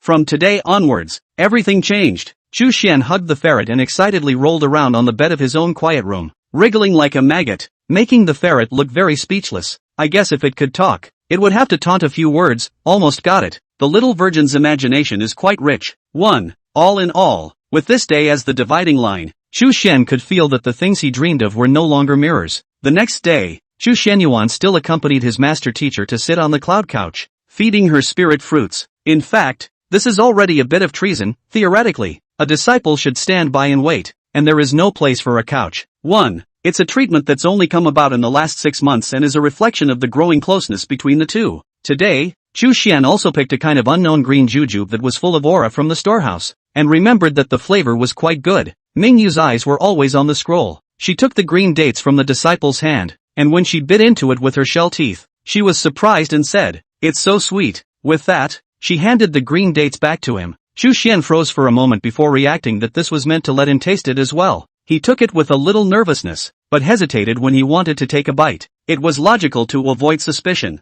wasn't it? Would she be angry if she bit into a part of her master's body that she had eaten? Despite the fact that Mingyu's line of sight had not been on this side, Chu Xian ended up dropping the green jujubes off the face, never having been bitten down. Refreshing pulp mixed with juice in the mouth. It is indeed sweet and crispy, and there is also a trace of spiritual qi flowing into the body, is not comparable to the mortal good fruit. What Chu Xian didn't expect was that after he finished taking a bite, the master teacher once again stretched out his hand and didn't raise his head that way. He stiffened his movements for a moment, but still handed back the green dates in his hand, with only 2/4 of the pulp left. Mingyu took another bite without realizing it, and the position of his mouth, without a doubt, touched both sides of the kernel at the same time. Then she stuffed the green dates back into Chu Xian's hand. What she meant was self-evident. Chu Xian naturally not good waste, have master as a demonstration. He boldly chewed the rest of the pulp clean, no longer avoid, while eating, heartbeat while accelerating. Although the flesh of the fruit is sweet, but it is always sweet but the taste of Chu Xian's heart.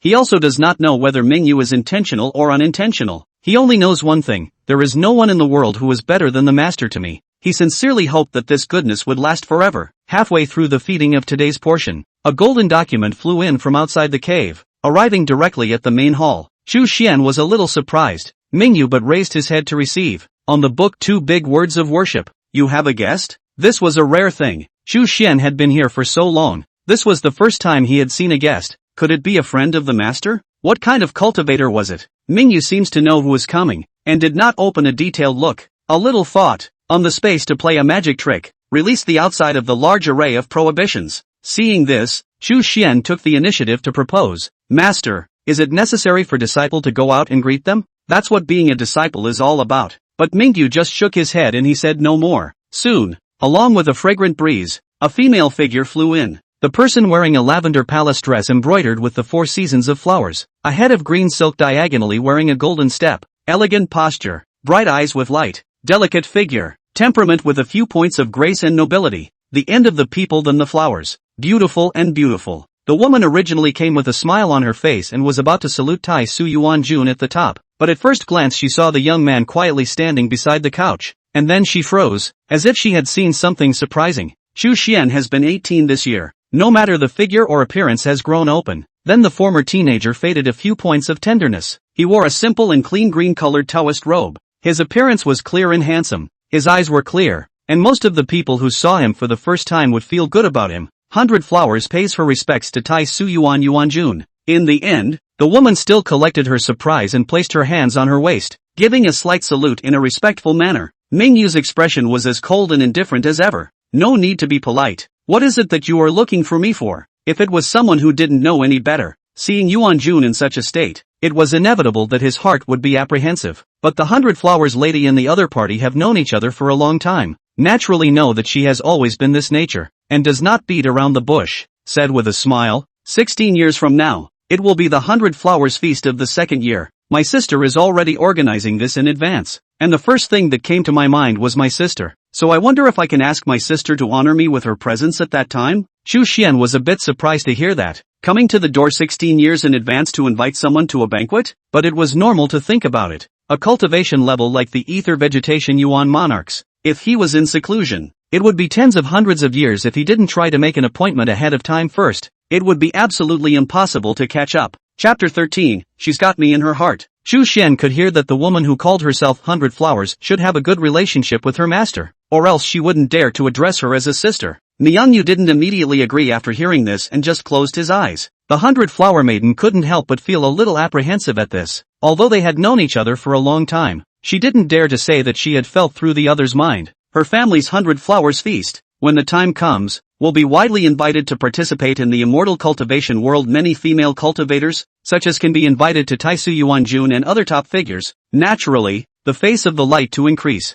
Moreover, when other cultivators heard that Yuan Jun would also participate in the banquet, their interest in participating naturally increased, and it would be much easier for them to organize an unprecedented event. Therefore, Taisu was the first person invited by 100 Flowers, or personally came to the door, which shows the sincerity. After pondering, Mingyu opened his eyes again and just said faintly, "Let's talk about it when the time comes." Didn't say yes, didn't say no. The 100 Flower maiden's heart was a little bit of a small disappointment, but this was already much better than an outright refusal. There would be another chance in the future, so she wisely stopped dwelling on it and just smiled. "Thank you, Sister, said 100 Flowers and took out a beautifully decorated gift box from her sleeve. This time I came in a hurry and only prepared a thin gift. I hope sister will accept it. She purposely didn't mention the other precious magic treasures and pills in the box, and only mentioned the Tao. One of them is a jar of Moon Dew 100 Flowers cream, which was carefully refined by my sister by picking the essence of Taiyin and supplementing it with the spirit of 100 flowers. It has a good effect on nourishing the face and rejuvenating the skin,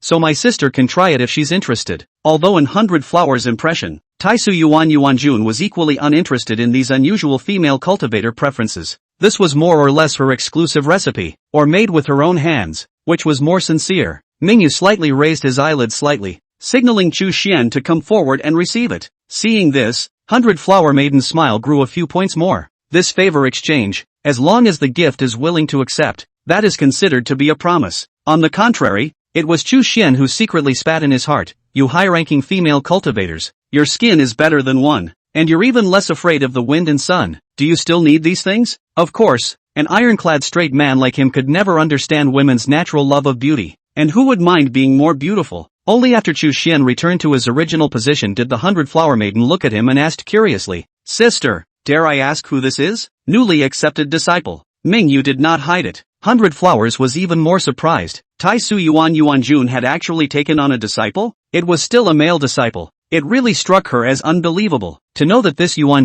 has always been solitary, indifferent in nature, bent on seeking the way, usually not even a maid in the cave, did not expect to suddenly take in a disciple. Could it be that this person's natural talent was so outstanding that even Yuan couldn't help but be moved to love his talent? The 100 Flower Maiden took a serious look around, and although she couldn't completely confirm it, it did look like a good seedling. Although she had been informed, 100 Flowers had no intention of spreading this matter out. She knew that Taisu Yuan had always acted in a low-key manner, so naturally she would not cause trouble for the other party. The two of them continued to make small talk, talking mostly about anecdotes about what was happening all over the cultivation world, with 100 Flowers mainly talking and Mingyu listening, the latter just nodding occasionally and not looking bored. Seeing such a master teacher, Chu Xian suddenly remembered that she had always had this kind of personality ever since they first met. All the time spent together in recent years had given Chu Xian the illusion that his master had gradually become gentle, and now that he looked at it, it was entirely just because he was special. This made Chu Xian secretly happy. She really has me in her heart. 6. Life's 3 biggest illusions. After some conversation, the host and guest were happy, and the 100 Flower Maiden did not stay long and took the initiative to bid farewell. Then my sister will take her leave for the time being, and next time she has something new, she will bring it to show my sister. Mingyu nodded and signaled the disciple to send the guest out the door. During this process, the 100 Flower Maiden had been sizing up Chu Xian, and as soon as she left the great hall, she asked in a cordial manner, How do you call your friend? He arched his hand and responded, Senior is polite. I dare not call you a Taoist friend. The name of the late generation is Chu Xian. 100 Flowers nodded. Then sister has thicker skin, so I'll call you a virtuous nephew. Chu Xian nephew is so young that he was able to gain Yuan's favor. I think his heart and talent must be one of the best in the world. I just don't know if there are any other outstanding qualities. 1. She was a long-sleeved, 8-sided character, very good at interpersonal contacts, and on the rare occasion that Taisu took in an apprentice, she naturally seized the opportunity to draw relationships. As soon as Chu Xian heard that, he automatically thought the wrong way, but of course, on the surface, he was just being polite and coping with the situation. Right at that moment, the ice spirit ferret appeared out of nowhere and scurried into Chu Xian's arms in a puff of smoke. 100 Flowers Maiden saw this, smiled gently, took out a purple fruit, shaped like a peach. Ferrets quickly probed and gripped over to slowly enjoy. It seems that it is not the first time to accept a bribe. Immediately afterward, 100 Flowers took off one of the jasper bracelets she wore on her right wrist and handed it to Chu Xian. I did not expect Yuan has already accepted the disciple, so this trip to come not much preparation. This small jade bracelet, the right to give the virtuous nephew as a gift to meet. I hope you do not disdain. This bracelet was a body protection treasure of quite a high grade, and 100 Flowers hadn't thought of giving it away. But when she looked at her own storage treasure, the other things were either too low in value to match the value of Yuan's only disciple, or too high in value, exceeding the meeting gift by too much. Therefore, her mind secretly turned a few times, and she only had to remove this accompanying bracelet and give it away, which could still reflect the sincerity. Chu Xian naturally did not dare to accept it, and hastily waved his hand. Senior is too polite. One cannot accept this item without merit.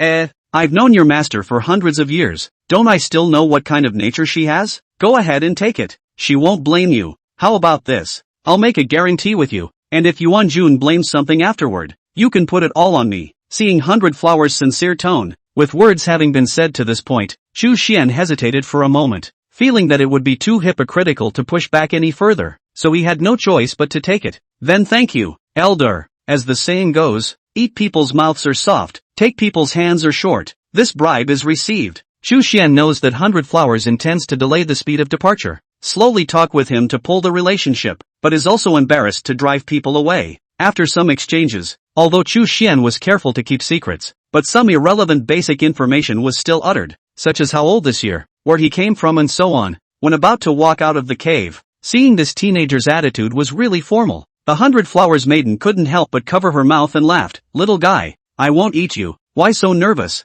I've also given you the location. In the future, when you have time, often go to my valley to sit down. I'll treat you well for my sister. Chu Xian naturally answered with his mouth full, and only after seeing 100 Flowers leave on the white crane did he let out a sigh of relief. Chapter 14, Exchange. After returning to the main hall, Chu Xian wanted to take the initiative to report on the matter of the meet and greet, but just as he raised his head, he realized that it was not quite right. Mingyu's face is expressionless, eyes cold, seems to return to the original iceberg beauty mode, even in private when facing the disciples, is also so. This made Chu Xian's heart a little apprehensive. What was going on? Could it be that accepting bribes from others in private is such a serious matter in Master's view? 1. Or was it that she was just being polite to 100 Flowers on the surface, but actually hated this woman, and thus was a bit angry when she saw that Chu Xian hadn't sent the person away in time, and instead was there to talk to her about everything? Just as Chu Xian was searching for whether or not he should take the initiative to confess and come clean, Mingyu suddenly stretched out his right hand. What he meant was self-evident. Chu Xian immediately went forward and placed the jasper bracelet into her hand. Master, listen to my explanation.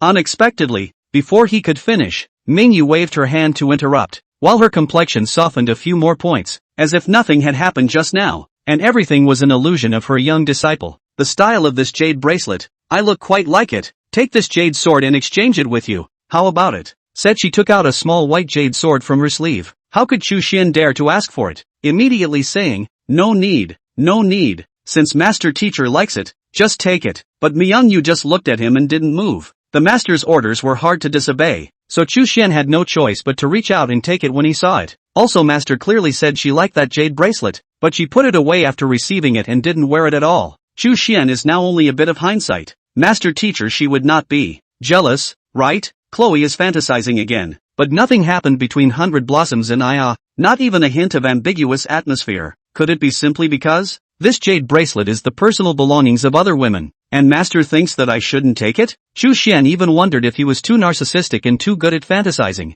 All in all, once the jade bracelet was handed over, the master was as good as nothing, and was even in the mood to talk to him about how the two had met. The 100 Flowers lady was the heir to the lineage of the Carefree Valley, and since her master's generation, she had begun to organize the 100 Flowers feast once every 120 years, in addition to enjoying the flowers and discussing the Tao, but also to make friends with cultivators from all walks of life. The most crucial thing was that although this feast was only posted to invite female cultivators to discuss the difficulties, insights, and gains they encountered in the course of cultivation, it did not prohibit male cultivators from participating. When the time came, by virtue of strength, realm, friendship, and origin, anyone who thought they were qualified could come to the door to discuss the Tao. It is because of this open attitude that the 100 Flowers feast, though few in fame and with few attendees in the beginning, has since gotten better and more formalized. To this day, there are many female cultivators in the cultivation world who are proud to be invited. Taisu Yuan Jun and 100 Flower Maiden know, but it has nothing to do with this. Purely hundreds of years ago,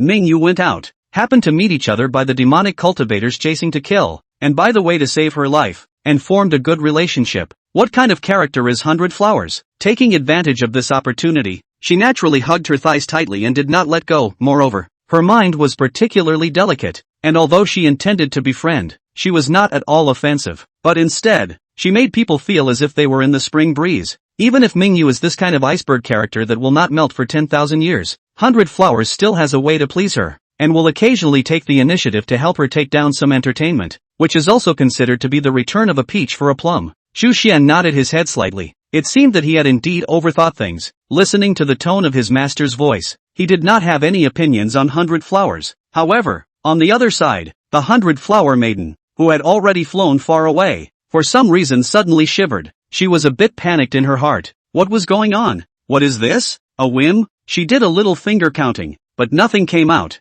and she just had to be extra careful on the way back. Time passes and another year passes. This was Chu Xian's 4th year on the mountain. Because of giving a sword, the master finally stopped hurting this disciple and began to teach him sword practice by hand outside of his daily activities. Chu Xian enjoyed this homework, and in the middle of the bamboo forest, a man and a woman practiced the same set of swordsmanship. Over time, the tacit understanding between the two rose as a result, and although it was not quite to the extent of a meeting of the minds, very often, they could understand each other's intentions by relying on just a look. 3. When practicing the sword, his master would personally correct his posture and explain the main points of the imperial sword, and he loved the way she gave him serious instructions. When Chu Xian finished learning this set of Ming Xin sword technique, he finally couldn't help but ask Mingyu, "Master, I have recently been conscious of the perfection of my merit, and adding one more point is too much, and subtracting one more point is too little. The state of mind has also reached a state of peace of mind after several years of precipitation, so I wonder when I will be able to build the foundation?"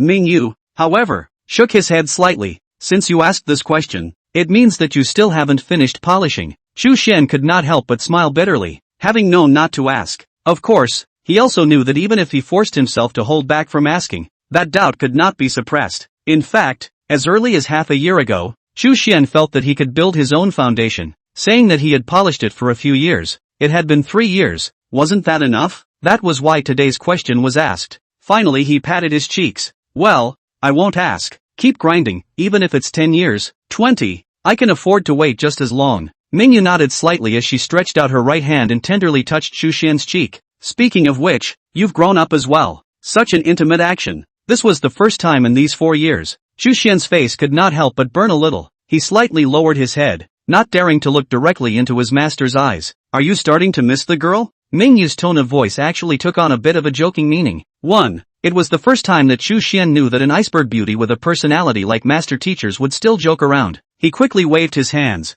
No, it's good that there aren't any. You need to concentrate on your cultivation. It's too early for you to talk about love." 1. Even though Mingyu's words sounded heartfelt, Chu Xian still wanted to spit. "Master, don't you have a weak heart when you molest your own disciple while saying such things? Let go of your little hand before you have an original." I don't know if I heard this heartfelt voice, but Mingyu actually really withdrew his hand, and Chu Xian was a little disappointed again. The next day, Chu Xian Yuan came to the middle of the Great Hall early in the morning, still carrying 2 long jasper fishing rods in his hands. "We are going out for a trip today. Master told him half a month ago that we are going to go fishing in a very interesting place, and we are not going to go into details, saying that we want to give him a surprise." 1. In Chu Xian thought, most likely to go to some ice lake, cut a hole to open fishing. It seems to be no novelty to go. Maybe the variety of fish will be a surprise, right? He was already wondering if he should fix some grilled fish, sashimi or something to please his master. Ferret also rushed to follow over. It seems to have been there before, but also tried to gesture something to Chu Xian. 2 small paws in the air a wave. Looks stupid. Anyway, Chu Xian is a little bit cannot understand. Chapter 15. Fishing. When the 1 man and 1 beast arrived, Mingyu, or Ji Mingyu, was taking out the Moon Dew 100 Flowers cream sent by the 100 Flowers maiden and rubbing it on the back of his own hands. For almost a year now, she's been doing this every time she has to leave the house. Same as applying hand cream. 1. Anyway, Chu Xian looked very speechless. Although the outside is icy, cold winds sweeping, but pressure root blowing not master you body think about it, can only play a role in moisturizing the skin so a role. Oh yeah, Chu Xian only knew the master's full name by a very fortuitous chance. At first, he really thought her surname was Ming, until one time when explaining the ancient myths, the master mentioned the river Ji Shui, and only then said his own surname Ji in passing. Chu Xian was naturally puzzled and asked at that time, "Master, then why didn't you say anything the first time?" "Because, I want you to call me Niang Yul from now on." She sounded rightfully so. 1. That did sound a bit more intimate, but Chu Xian's heart thumped as he listened. Under normal circumstances, one could not call their master by his name. It was an impolite act, but Ji Mingyu was envisioning the future. The way Chu Xian would look when he intimately called out her name. What did that mean? All in all, this kind of two-way interaction, rather than a person suffering from unrequited love, made Chu Xian fantasize about the future. Suddenly, Ji Mingyu at the top froze. Then she waved at Chu Xian. "What's wrong?" Chu Xian hurriedly put down his fishing rod and went forward. Mingyu slightly raised his right hand. On it was a mass of white paste. Just now a scoop seemed to scoop too much. She pulled Chu Xian's hand straight through and shared half of it with him, and meticulously helped him apply it evenly. 9. Canonical text. A man and a woman, hands intertwined with 10 fingers, skin to skin, feeling the softness of his master's palm, the warmth of his fingertips. Chu Xian was still a little confused. No, master, why does this routine look familiar? Are you teasing me on purpose? If it was really intentional, then the master's enlightenment could be a bit high. After all, it wasn't really that simple to think of masterlessness in this regard. After some intimate sticking, Ji Mingyu was satisfied to let go. Then she took Chu Xian's hand again and stood up. Let's go. A white cloud, breaking through the snow and wind, soared into the clear, high sky. Ferret lying on Chu Xian's shoulder, babbling and not knowing what to say to him. But and master teacher standing hand in hand with Chu Xian. Only feel the early spring to make the moon. Shi Shu wind and, look at what are in the mood for bright. On the contrary, the corner of Ji Mingyu's mouth slightly hooked, reaching out his hand to hug over the puffing ferret and soothed it a few times. The speed of the cloud energy was extremely fast, and not much later, they landed on a sudden black mountain peak in the northern land. This mountain was extremely high and straight, like a heavenly sword erected above the earth, but the most incongruous thing about it was that it looked as if it had been chopped off by some sharp weapon, with a flush peak, completely unlike a natural formation. Nearby, although there is no snow and wind, but only this one black mountain, the rest are white. Fortunately, the mountain is always shrouded in white clouds. Far away from the view can only see a peak, otherwise it will be even more strange. After Chu Xian landed, he looked around in surprise. Master, isn't it about fishing? Where is the water? Ji Mingyu gently shook her head. There's no water here. She took a deep breath of the cold mountaintop air, a small amount of nostalgia in her expression. There's no water. Then the fish here, can't they still burrow around in the ground? Chu Xian muttered and walked forward, wanting to explore the situation here. Then he nearly fell headfirst into a 10,000 foot abyss and fell to pieces. Chu Xian, who almost stepped on the air a little bit, cold sweat straight, backward again and again. This front is actually a piece of broken cliff, the same as if it has been chopped off by a sharp weapon. The cut is straight and smooth, and was covered by the clouds. It is simply a natural trap. Ji Mingyu covered her mouth and laughed lightly, holding her disciple's shoulders. Fish right here. Don't run. It was only then that Chu Xian reacted. Could it be that the fish were in the abyss below this cliff? Ji Mingyu made a demonstration in practical action as she took a jasper fishing rod from her disciple and came to sit down by the edge of the cliff. Throwing the hook at random, the silk line extended infinitely downward, stretching hundreds or thousands of feet without knowing it, and disappeared into the clouds and mist.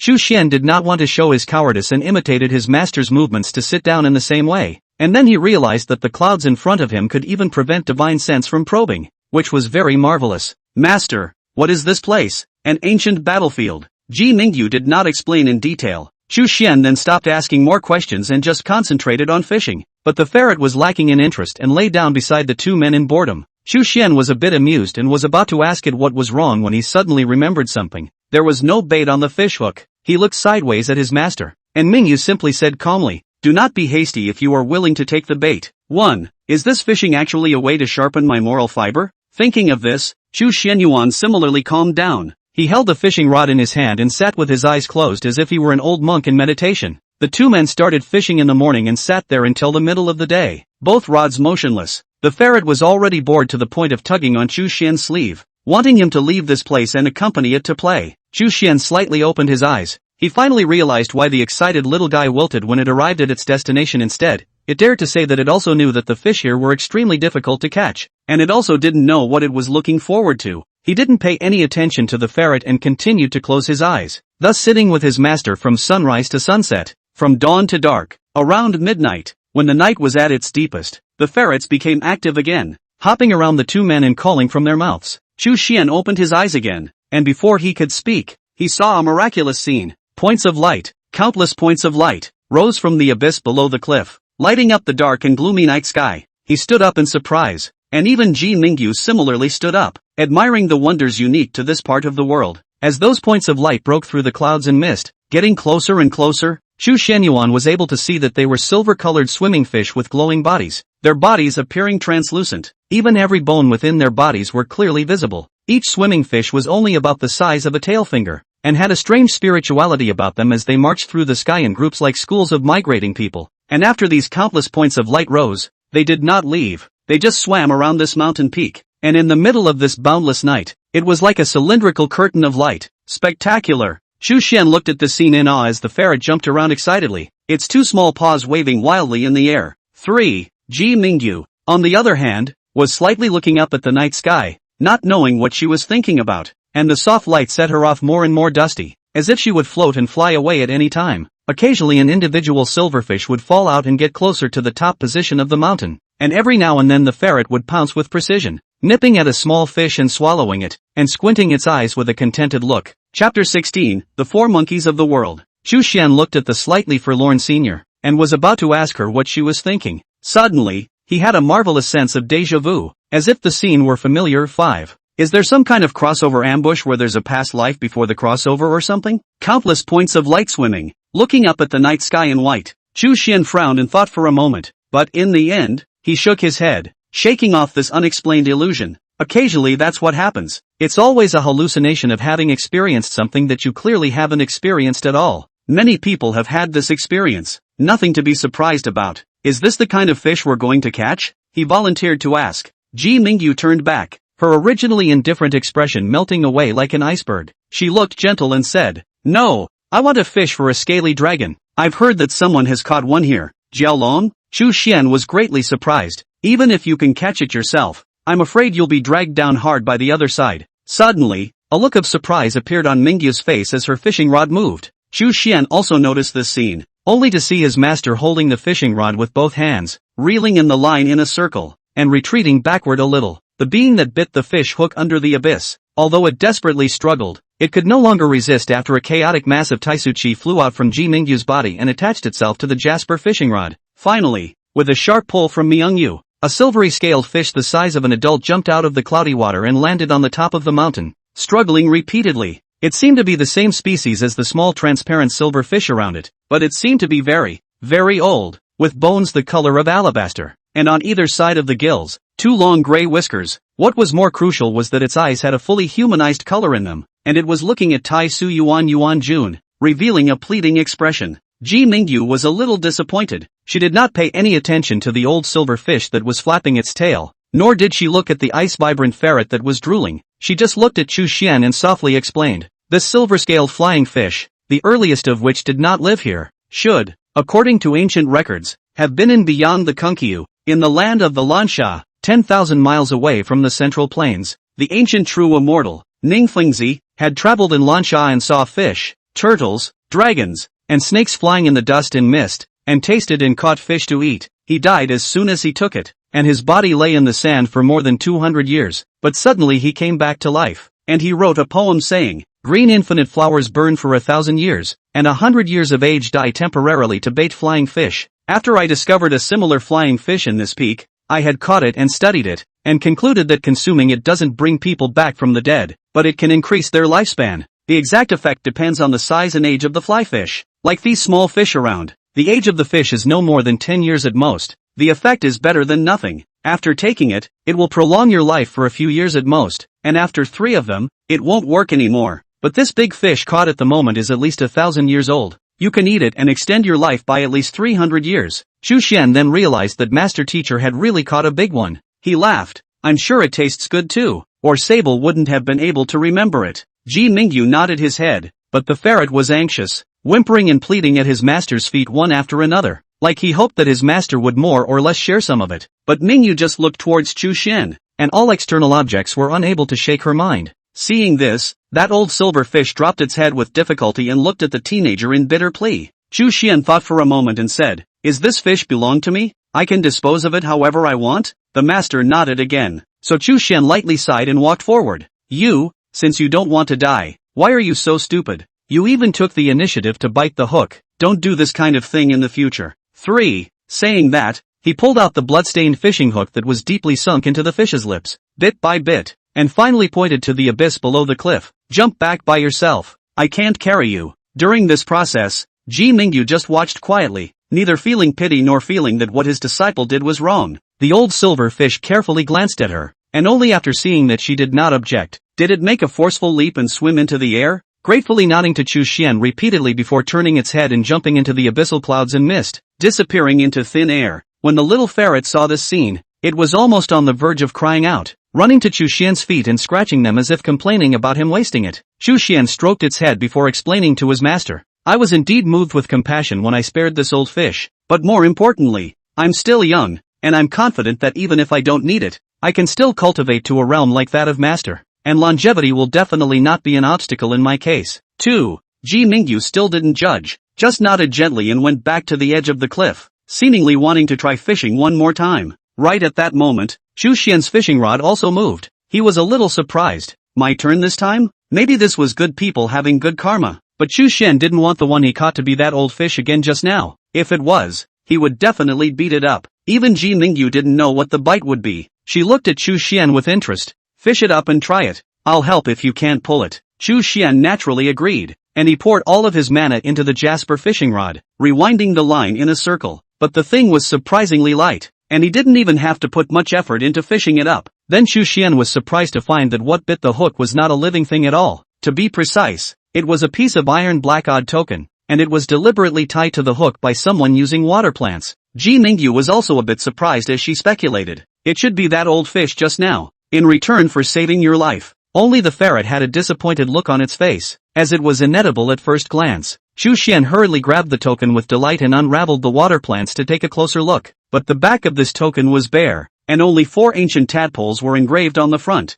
and he couldn't understand what was written at all. Ji Mingyu came closer and softly recited, "The 4 monkeys of the mixed world." Chu Xian's eyes lit up as he instantly recalled the journey to the west that he had read in his previous life, said to be within the circumference of the sky, a total of heaven, earth, God, people, ghosts, wasps, scales, hair, feathers, and 10 kinds of living beings, and there are 4 monkeys mixed, each with their own magical powers, do not enter into the 10 categories, but also not up to the name of the 2 intermediaries. They are the Lingming stone monkey, the red shiri horse monkey, the Tongji monkey, and the 6-eared macaque. Chu Xian was greatly interested and hurriedly handed it to Mingyu. "Master, help me see. What is the function of this treasure?" Ji Mingyu took it and carefully probed it, and only after half a second did he murmur, "I'm not sure. It could be an avatar order, or it could simply be a token." "What is an avatar order?" Chu Xian asked curiously. Earlier, his master had already explained to him that the means of the cultivators of the current world could be roughly categorized into 4 categories: realms, phantoms, divine abilities, and arts. Among them, Shintong has many benefits compared to ordinary arts, and generally possesses the 2 characteristics of great power and instantaneous issuance. Chapter 17, The Devil. Ji Mingyu explained, "As you know, unlike the various demonic beasts, human cultivators' natural aptitude is imprinted in their bloodline, and when their descendants grow up, they will naturally be able to acquire it. Therefore, among the ancient cultivators, some figured out the method of branding the divine power into external objects, which is also known as the divine power order. After passing this down to their descendants and disciples, they will be able to comprehend it from time to time through the divine avatar order, and even utilize it to cast the appropriate divine ability in advance. However, the method of making the divine power order has long been lost nowadays, and the tokens that are still left in the world are mostly the old ones that were passed down in the past." Chu Xian was shocked and delighted to hear that. "Then that means that I can utilize this token to perform the aptitude of the 4 monkeys of the mixed world?" However, the master teacher shook his head. "It's not that simple. Since the divine power order is an inherited item, it naturally requires a specific method of opening it. This object is ineffective for me to infuse with mana, useless for me to infuse with divine sense, and I can't sacrifice it even if I try to. So how are you going to use it?" Chu Xian was splashed with cold water and could only ponder. In this world nowadays, are there still the 4 monkeys of the mixed world? That's a heaven and earth spirit that only existed during the flood period. Where can it still be found nowadays? Ji Mingyu handed the token back to the disciple. "Since this object has a destiny with you, you should carry it on your body for now. Subsequently, I'll check the ancient books or ask other fellow travelers to see if there's a way to open it. For the time being, this could only be done." Chu Xian thanked his master and first put the token away. That said, since this was the site of an ancient battlefield, this couldn't be the relics of any great power, could it? Someone cannot help but all kinds of fantasy up, especially their own future. Take the sun and moon, shrink thousands of mountains, Imo make Chin Kuan when the mighty appearance. Admiring the spectacle formed by the countless points of light, the master and disciple continued to sit down and fish. Unexpectedly this time, not long after Chu Xian had just set the hook, his fishing rod began to move again. Chu Xian unexpectedly said, "No, is this old fish so understanding? Sending 1 piece isn't enough, but 2 more?" Ji Mingyu, however, shook his head. "Unlikely. Fish it up and try." Chu Xian naturally did as he was told, and this time he also fished lightly. It shouldn't be a big load. unexpectedly, with the fishing rod flung, only to see the bite of the fish hook. But it is a loach-like head completely by a hideous mouth composed of a black monster fish. This strange fish was emitting a strong demonic aura all over its body, and it was continuously devouring its way upwards. The fish hook had long since entered its belly, and quite a few fish lines were also eaten down by it, and it was even devouring Chu Xuanyuan's mana and rapidly approaching towards himself. Chu Xian's face changed, and the ferret's body also exploded as if it was facing a great enemy. Ji Mingyu frowned and casually slapped his hand, and that devil was separated into pieces of flesh and blood, and then even the powder was burned out by the invisible flame, completely going up in smoke. Bad luck. Mingyu stood up. No more fishing. Go back. Seeing that his master's father had been spoiled by this devil fish, Chu Xian could not say anything more and honestly put away his fishing rod. Unexpectedly, Mingyu took his fishing rod and destroyed it like he was handling a demonic fish. After all, it's a demonic creature derived from this ancient battlefield, so be careful. 1. Chu Xian nodded his head and comforted. Let's come back next time. Ji Mingyu held his hand with some regret. For wonders like this, the next time I see you again, it may be decades later. Chu Xian said seriously. It is hundreds of years, thousands of years, I will always bring you again. Mingyu looked deeply at him and finally smiled. Good. In his own quiet room, Chu Xian played with the avatar order for a while, and even tried the legendary blood recognition. Unfortunately, the broken token still didn't respond half-heartedly. Never mind. Chu Xian put it away, assumed the posture of 5 hearts facing the sky, and once again began practicing chi exhalation and carrying the circumference of the sky. Although if he didn't build his foundation, his Dantian Chi Si would no longer be able to hold more mana,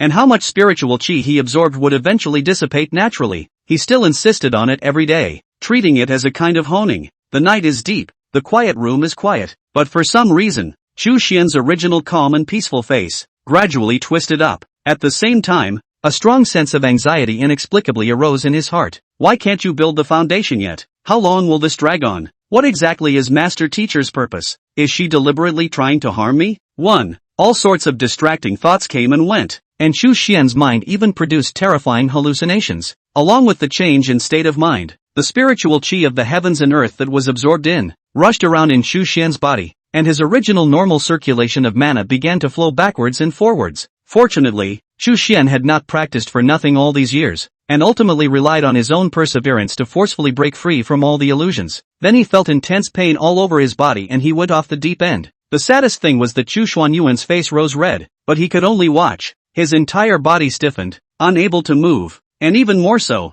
he couldn't even say a word. What's going on here? Why am I going off the deep end for some reason? Suddenly, Chu Xian remembered the magic fish from before, which had devoured its own mana attached to the jasper fishing rod. Could it be that time? Seeing that the physical condition was getting worse and worse, Chu Xian couldn't help but feel a little sad. I'm the super heavenly Hu opening. Do I have to somehow die here today? If I die, how sad should Master Teacher be? Just in the moment of despair, a familiar scent of a woman's body came from a pair of warm palms against his back, a share of the same origin, but not know how many times more powerful mana. Susu Fairy into Chu Xian's body, to help him one by one straighten out the forked mana aura, and repair the damaged meridians. Almost in the blink of an eye, Chu Xian was freed from the crisis of going off the deep end and dying. While he was glad, he had a strong sense of reassurance. It's good that Master was there. She's been caring about me all this time? That's how I was able to find out in time that something was wrong with me. By the way, it turns out that what Master Teacher cultivates is also the Yujing secret essence.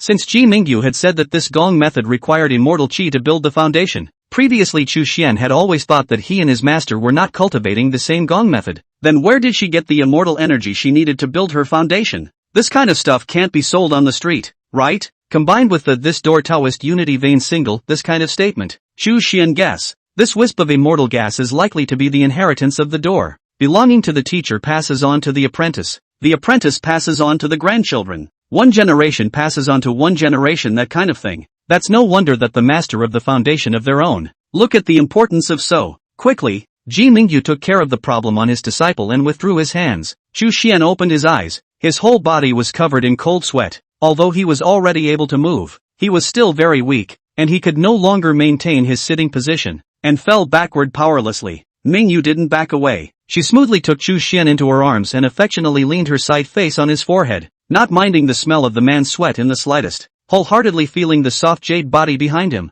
smelling the melting and leaking creamy aroma. Chu Xian's heart became more and more touched, and he whispered, "Master, you're so good to me. There was a slight catch in his voice. Mingyu just laughed softly. Don't think of me that way. It's only when I'm in front of you that I put on my gentle face. 3. Chu Xian sniffed and once again remembered that every time Master Zun was in front of outsiders, she was an iceberg beauty's cold appearance. Whoever came could not win a smile from her. Even the ferret that she raised with her own hands did not seem to have gotten this kind of treatment. Although he didn't know why his master was so good to him alone, Chu Xian secretly vowed in his heart that he would grow up to be a man worthy of his master in the future. Nurture her for the rest of her life. 6. It's like the Acacia sect is all virgins. The master-disciple relationship has become a love relationship. Chapter 18 Beauty Under the Moon. Time passed swiftly, and another 2 years passed. During these 2 years, Chu Xian's state of mind cultivation grew further, and finally had a few moments of the Taoist model of tranquility and inaction. The so-called foundation building matter had long been put behind him, not forgotten, just no longer obsessed. Chu Xian's daily life, aside from occasionally learning miscellaneous items such as talisman making,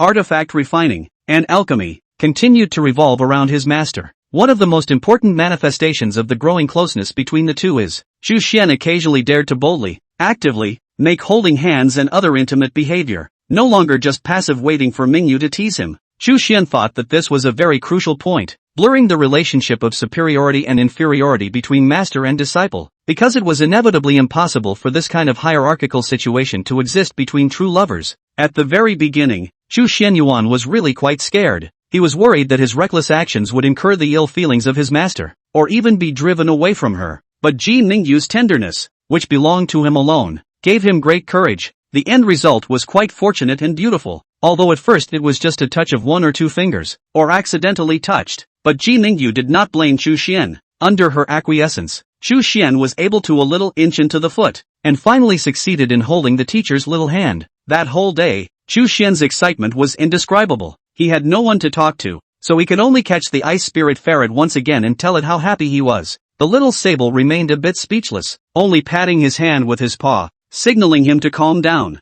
All in all, after 6 years of getting along, Chu Xian thought that the two of them, himself and Mingyu, were indeed on the path of knowing each other, and loving each other, although the rest of the distance was still very far away, and the master had never even admitted that they were in love. Chu Xian was still confident that he would be happy. He would be happy. He had even thought of a name for the child. If it was a boy, it would be Chu Mingyun, and if it was a girl, it would be Chu Yu. That way, no matter which name it was, she would have her own and her master's name included, and she should like it. Tonight, the moon was just right, and the master teacher didn't know what had come over him, suddenly saying that he wanted to drink. To be honest, Chu Xian wouldn't be able to drink at all, but he couldn't back down at a time like this. So in the center of the valley, beside the small bridge and curved water, an elegant spot suitable for moon viewing, Chu Xian set up tables, chairs, and small dishes, and came to invite Mingyu to go. To his relief, what his master took out was a few jars of fruit wine, which seemed to have been given by the 100-flower maiden before as well, and the degree was not high at first glance.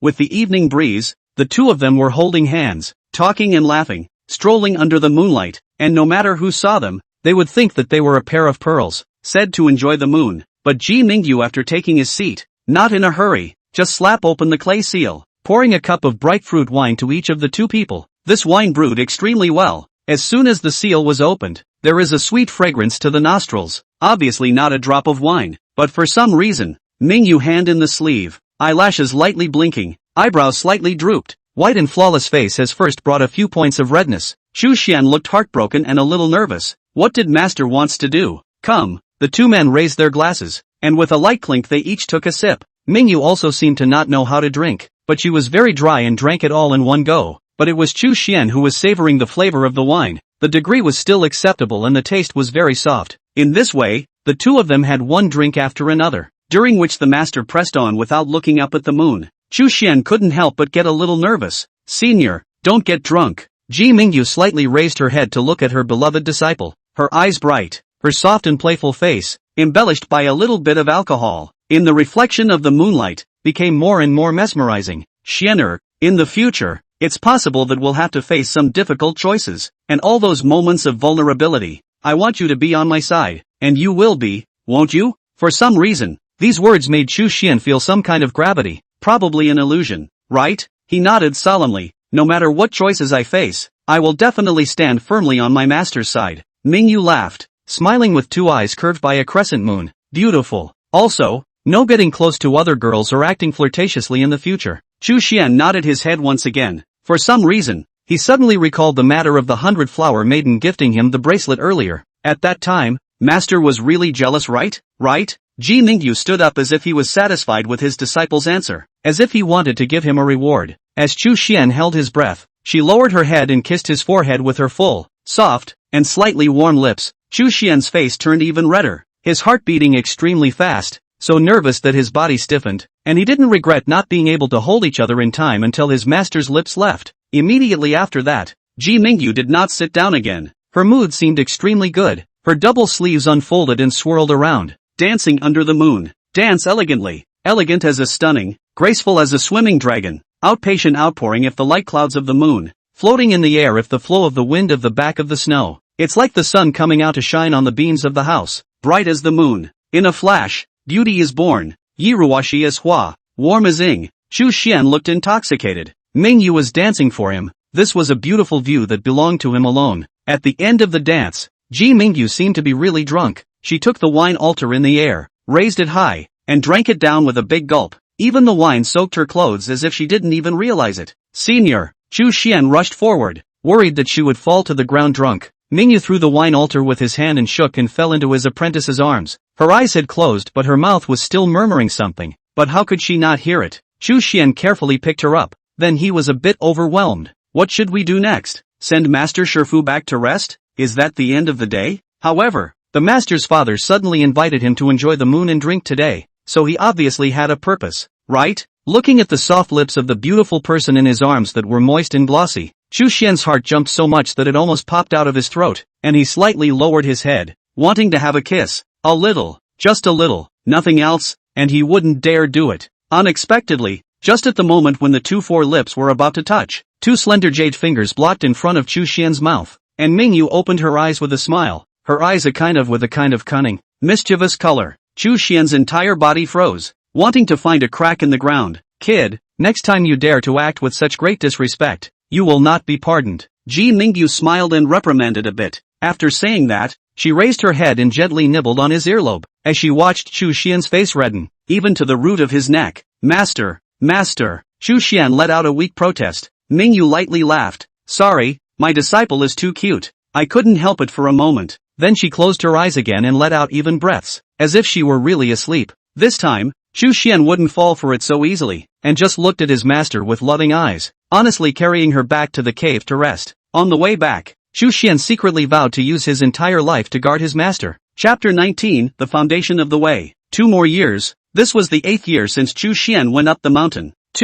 11 years from the Feast of the Flowers. In that year, he was 23 years old, and his master had given him an epithet, Green Word. 1. It was supposed to be taken at the age of 20, but there was no week crown ceremony back then, so no one remembered about it. This day Chu Xian grinding ink, Ji Mingyu writing, she suddenly remembered, which is the interest of the pen to him to write down the word green words. Chu Cheng lyric, not bad. Mingyu smiled faintly, just in time. It's time for you to build your foundation. Today, Chu Xian was originally still admiring his master's handwriting, but when he heard the latter sentence, he couldn't help but a bit. Today? Ji Mingyu turned her head and looked at him seriously. Today, I've watched you grow up. In fact, within the last year, you've been able to build a foundation on any random day, much better than the state you were in when you first cultivated. In that case, there's no point in dragging it out. After you succeed in building your foundation, my master will grant you another innate magic treasure. You must cherish it. Although Chu Xian was elated, he was no longer that urgent and only agreed in a harmonious voice. Yes, master. Before building the foundation,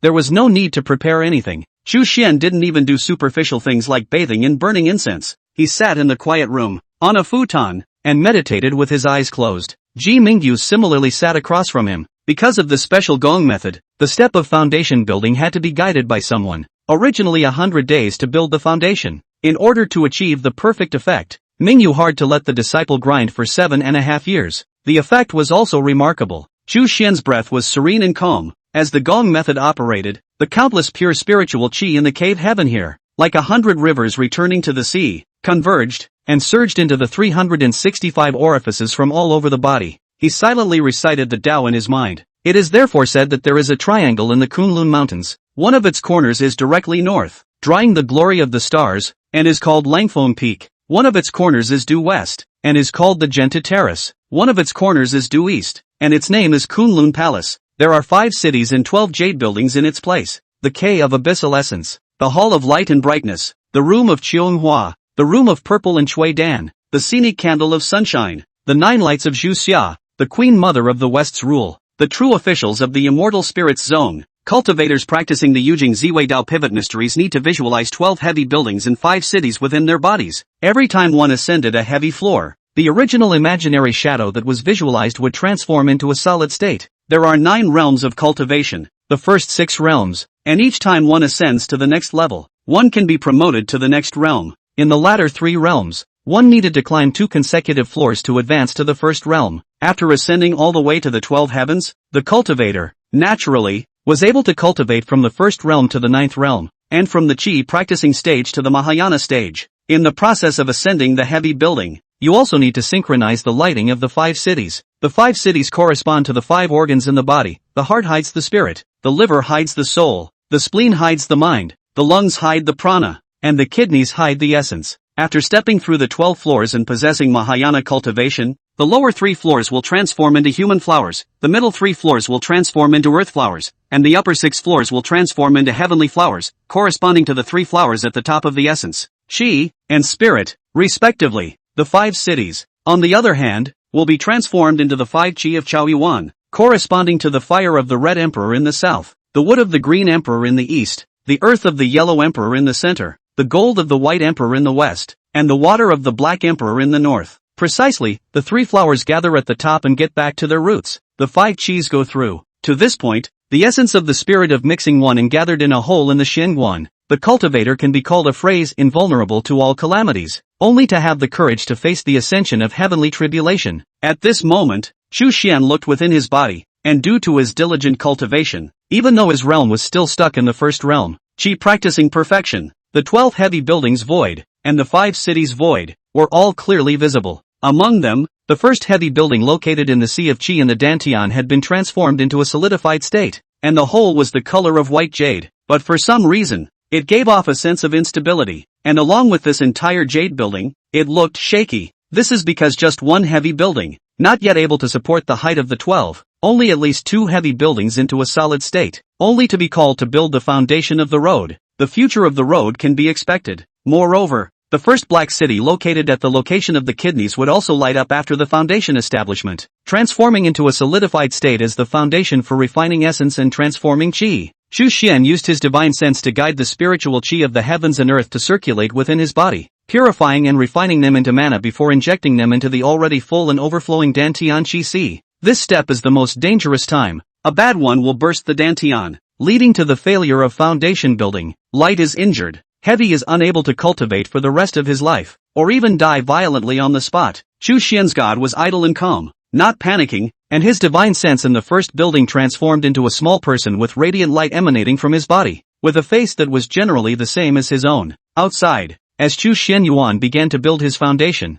amazing visions appeared around him. Behind him appeared a mysterious tall building with a misty immortal aura. The building was 12 times tall, and the whole of it was the color of jade white. It was made from a small one, getting bigger and bigger, and eventually broke through the boundaries of the cave formation, standing on top of the sky and standing on the nameless snowy mountain. If any cultivators from the outside world passed by, they would even mistakenly think that this was some ancient secret realm appearing. Moreover, Chu Xian's seated figure was ethereal like an immortal, and there was an additional kind of Tao rhythm that was difficult to describe and indescribable with words. Ji Mingyu watched with a strange color in her gaze. She knew that her disciple had already reached the most crucial moment for foundation building. Just as the little man in the Dantian was generated, she stretched out her right hand and gently stroked the top of Chu Xian's head. A wisp of dense immortal gas from her body in the 12-fold building was drawn out. This immortal gas to the highest, supreme, to the clear, to the spirit, and the mortal world. All kinds of acquired gas is absolutely not the same. Immortal Qi entered from the mud pill palace at the top of his head, and descended along the 12 heavy buildings void within Chu Xian's body, one after another, eventually landing on the glowing villain,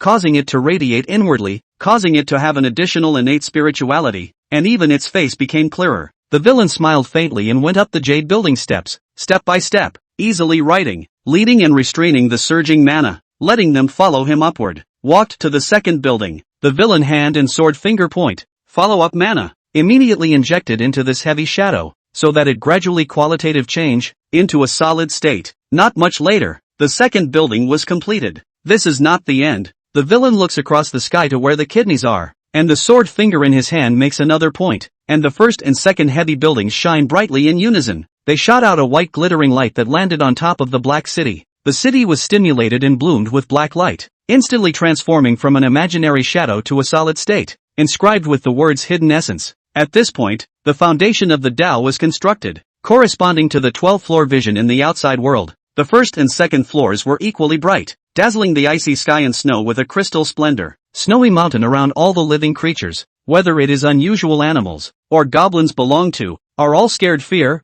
only feel the depths of the jade building hidden a real immortal in the upper world, have kneeled down and bowed their heads, do not dare to look directly at. It was then that the vision faded and disappeared. Chapter 20. Right at the moment Chu Xian succeeded in building his foundation, in the eastern realm, in the Cloud Mountain Zone, outside a small village, in a desolate and dead cemetery, an old, tattered black soul streamer was erected here, and they looked highly consistent in style, but not in the degree of newness, with some rotting to the point of being nothing more than bamboo poles, while others remained largely intact. But right at this moment, one of the inconspicuous tattered black streamers suddenly emitted 10,000 feet of light, with the shadowy green light that flowed like water. The originally tattered and torn streamers were immediately refreshed. This streamer was triangular in shape, with 6 streamer tails gently fluttering underneath, and on the surface of the streamer, countless mysterious tadpoles and ancient incantations were flashing one by one, filled with arcane and ancient meanings, as if they had already existed for countless years. The streamer was then rolled up and transformed into a miserable green light,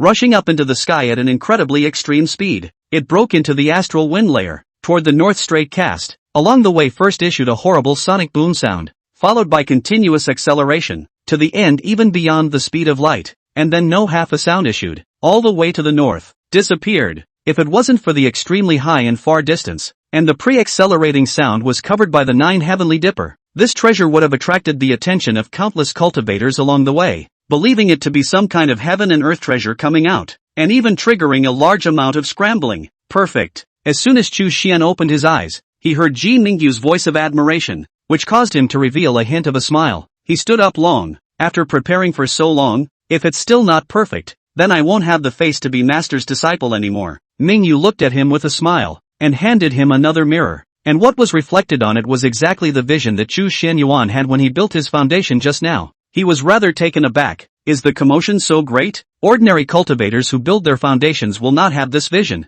Your own physique is extraordinary, coupled with a special gong method and immortal qi entering your body. The three are superimposed to make it so. Ji Mingyu took his hand. Let's go. Today for the teacher's secret storehouse to you to release. See what despite pick. With his cultivation growing, being able to pick out magic treasures, and having a beautiful person to accompany him, Chu Xian's mood was naturally extremely good. At that moment, even the ferret slipped over and threw itself into his embrace, licking his cheek affectionately. Chu Xian smiled and stroked its head, and together with his master, hand in hand, they headed towards the cave treasury, the great treasury here. Chu Xian usually entered it casually, and things were taken and used casually, all of which were the family treasures that Taisu Yuan Jun had accumulated over the years. Even if she does not have a strong attachment to foreign objects, over time, she still saved a lot of old, magic weapons, talismans, materials, pills and whatnot, everything. However, the secret vault inside, only Ji Mingyu herself can enter, mainly to store some, even she thinks more precious things. Striking a spell into the secret vault, as the taiji pattern on the wall clicked and cracked, Ji Mingyu turned his head sideways to look at Chu Xian. There was a little bit of doting in her eyes, and her right hand was even caressing his face as she smiled faintly. Xianer, you've grown more and more handsome over the past few years. Chu Xian's cheeks slightly reddened as he lowered his head and said, Senior, why are you suddenly mentioning this? Mingyu, however, did not let go of her hand as she asked in a snarky tone, honestly, is it that you have some over-the-top thoughts about your master? Chu Xian's heart skipped a beat and he was a little apprehensive as he looked at his master and shook his head. Really? Chu Xian hesitated for a moment, slightly nodding and immediately shaking his head. Mingyu laughed softly. Alright, I'm not going to tease you, let's pick the magic treasure. With that, she let go of her apprentice's hand and walked into the secret vault first. Chu Xian had some hidden regrets in his heart. If he had been a little braver just now, would the two of them have had a chance to go further? Dark sigh. he still temporarily put down the heart of the tangled. The day will be long. There will be a large number of opportunities to confess. The current priority, or to enhance the cultivation as soon as possible to become able to match the master's man. Ji Mingyu led his disciple to a sandalwood shelf that shimmered with various colors of precious light. On the shelves were knives, guns, swords, halberds, giant axes, bronze bells, ancient tripods, flags, array discs, and other sorts of magic treasures, each of which had extraordinary utility, and each of which had a noteworthy origin. Here we have to talk about the rank of the magic treasure. According to the heaven, earth, Xian, yellow, the power from high to low, a total of 4 ranks. In each order, there are upper, middle and lower grades, and only in very rare cases will there be a division of extreme grade. Above the magic treasures were the true immortal weapons. Below the magic treasures, all the unorthodox ones, as well as all sorts of weird and wonderful gadgets, were collectively called magic weapons. Although most of the magic weapons were not powerful enough, the benefit was that the consumption was also low, making them suitable for use by low-ranked cultivators. On this shelf in front of him, the lowest grade was also an earth-ordered magic treasure, and there was even no lack of heaven-ordered supreme treasures. And to be honest, Chu Xian Yuan, who was merely a foundation establishment cultivator, would have a hard time using it when he got his hands on it. But something like an essence dharma treasure usually follows a cultivator for the rest of his life, and there were benefits to choosing it in advance. It can be placed in the dantian first to slowly warm it up and establish a connection, and later on, when it reaches the Jindan and Yuaning realms, it can gradually bring out its power, saving the process of sacrificing it and being more comfortable with it.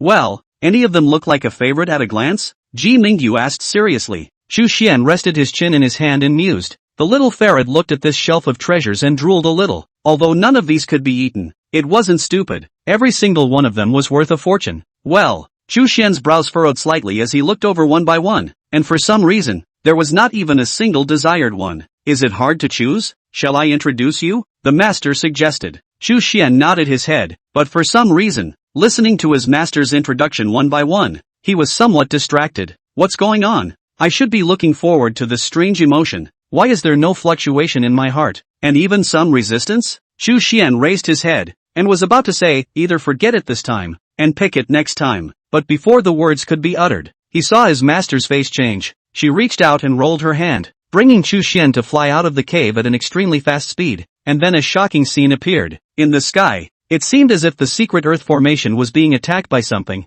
and a large pit was sunk inward out of thin air. Before Ji Mingyu could personally preside over the formation, the large formation was hardened and a shadowy green light shot straight towards Chu Xian's direction. That kind of marvelous feeling in his heart appeared again. Chu Xian was not panicked, afraid, but instead, his eyes lit up, and there was a kind of "it's here to find me" sense of enlightenment. Sure enough, the shadowy green light did not attack Chu Xian, and at a distance of about 1 foot from him, it stopped on its own, and the light gradually dispersed, revealing one of the objects. Just see a triangle-shaped black flag, slowly stretching out. Under the flag there are 6 streamers, tail gently fluttering. On the surface of the streamer, countless mysterious tadpole text and ancient incantations flashing one by one, flooded with the meaning of the arcane and ancient, as if it has been in existence for countless years. Chu Xian looked at this treasure with surprise. Could this be the legendary divine artifact recognizing master? This thing sells well, and it looks frighteningly powerful as well, to the point where it can break through the secret land formation set up by master's hand in a single breath. Why does it look a bit like an evil magic treasure? I don't think master would mind, would he? Thinking of this, Chu Xian turned his head to look at Ji Mingyu, and was about to ask if she knew the origin of this heaven-sent treasure. As a result, what shocked him was that on his master's face, he revealed a look he had never seen before. Chapter 21, Death of the Heart. 6. Souls, Streamers. 1. Ji Mingyu said these 3 words almost word for word, through clenched teeth. Chu Xian had never seen such a look of rage on his master's face before, and there was shock, dazedness, hatred, and disgust in her eyes, all sorts of emotions that were too numerous to express. Chu Xian instantly panicked. Master, listen to me. Before he finished his words, Ji Mingyu turned his head with a tragic smile and looked at this beloved disciple, tears in his eyes falling like pearls on a broken string. 1. Well, I can't believe it's you. 2. This was the first time Chu Xian had seen his master shed tears, and he eagerly tried to explain something, but Ji Mingyu said the last word and actually slapped his palm over.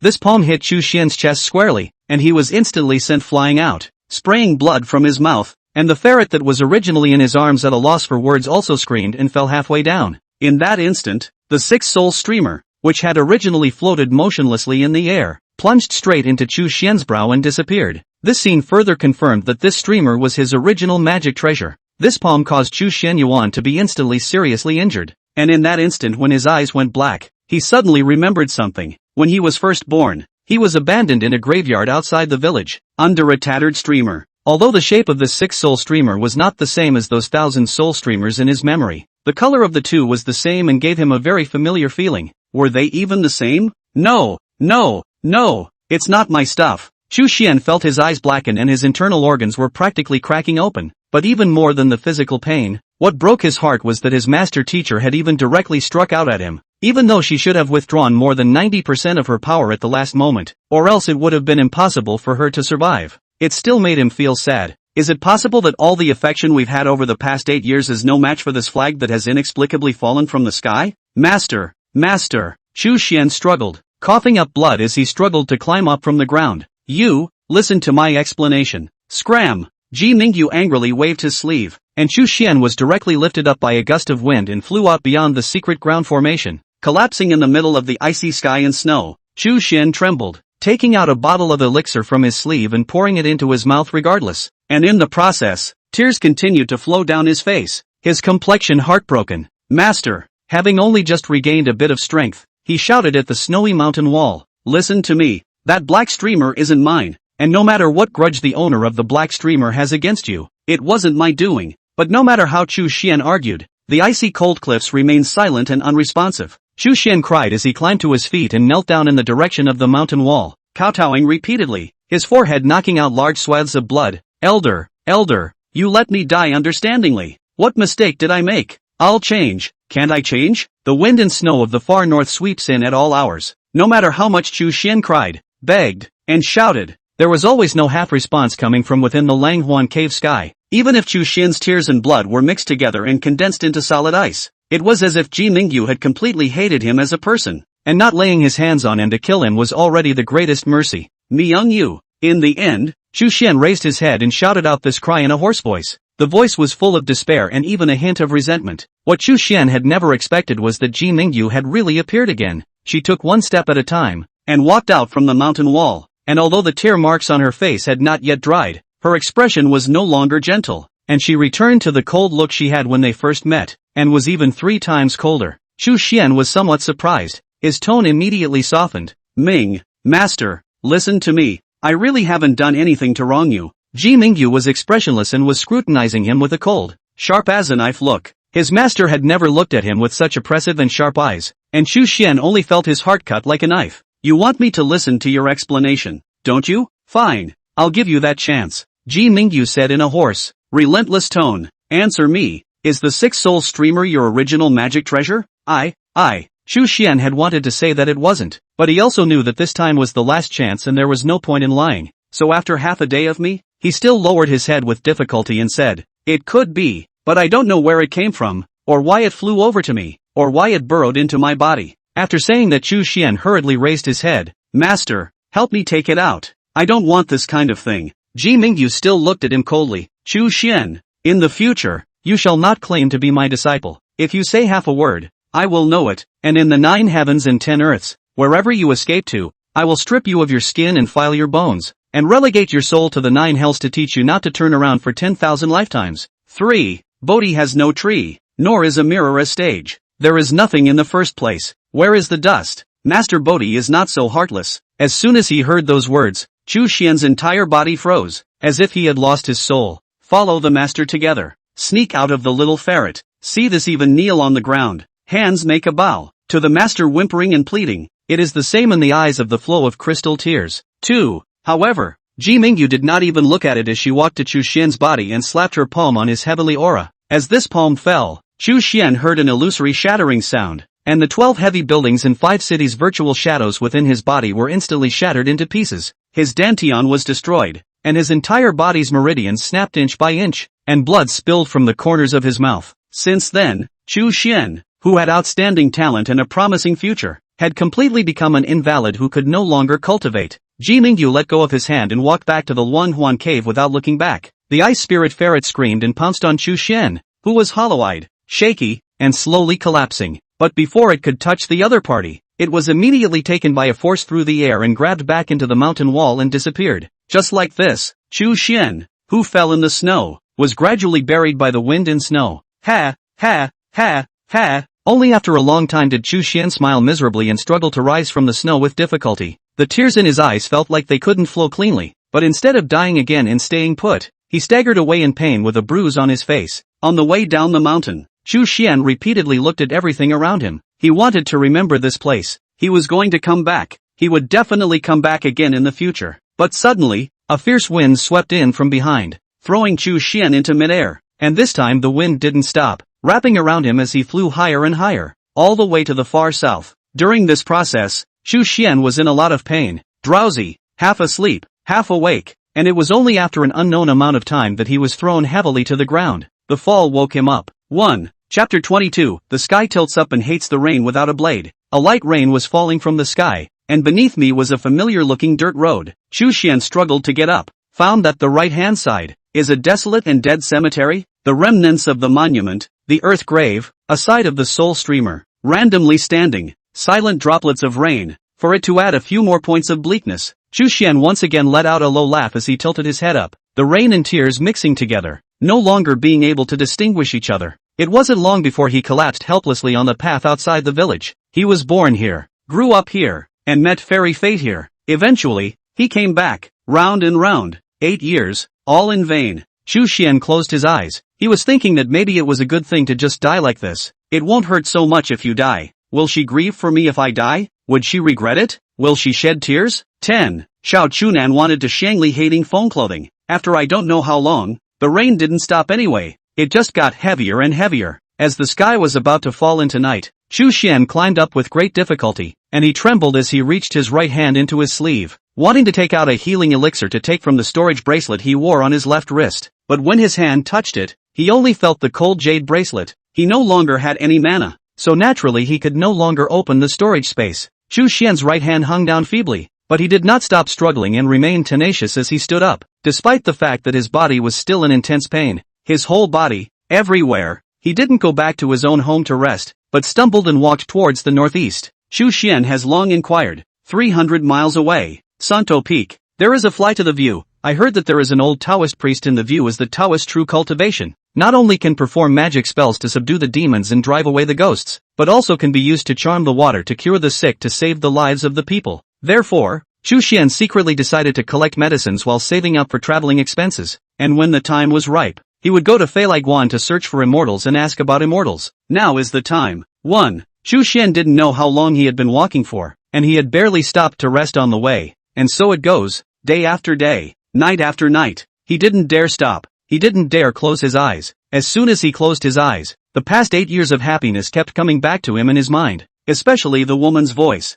the woman's looks, the touch of the woman's skin, her warmth, her whispered smile, her absolutely beautiful dance under the moon, her tenderness that once belonged to him alone. Chu Xian painfully shook his head. He wanted to forget, even temporarily, but he couldn't forget, and the more he tried to forget, the more clearly he recalled it. The people who saw Chu Xian Yuan along the way were all as if they had bumped into a ghost, and each of them pointed at him, but Chu Xian couldn't see what they looked like, nor could he hear what they were saying, and he only had one goal in mind, the flying immortal view. On the verge of death, he finally remembers his original dream. If these 8 years have been all a dream, then let me start over. Master, it's not good. Someone's dead. A panicked, childish voice rang out in the tiny flying fairy goddess. The white-bearded old Taoist was originally sitting by the fire, scalding a pot of wine and roasting a tender leg of lamb, a comfortable little life. As a result, the child's shout startled him, and the branch in his hand that was plucking the fire was flicked, almost burning his beard. The old Taoist could not care less about that much, immediately stood up, blowing his beard and eyes.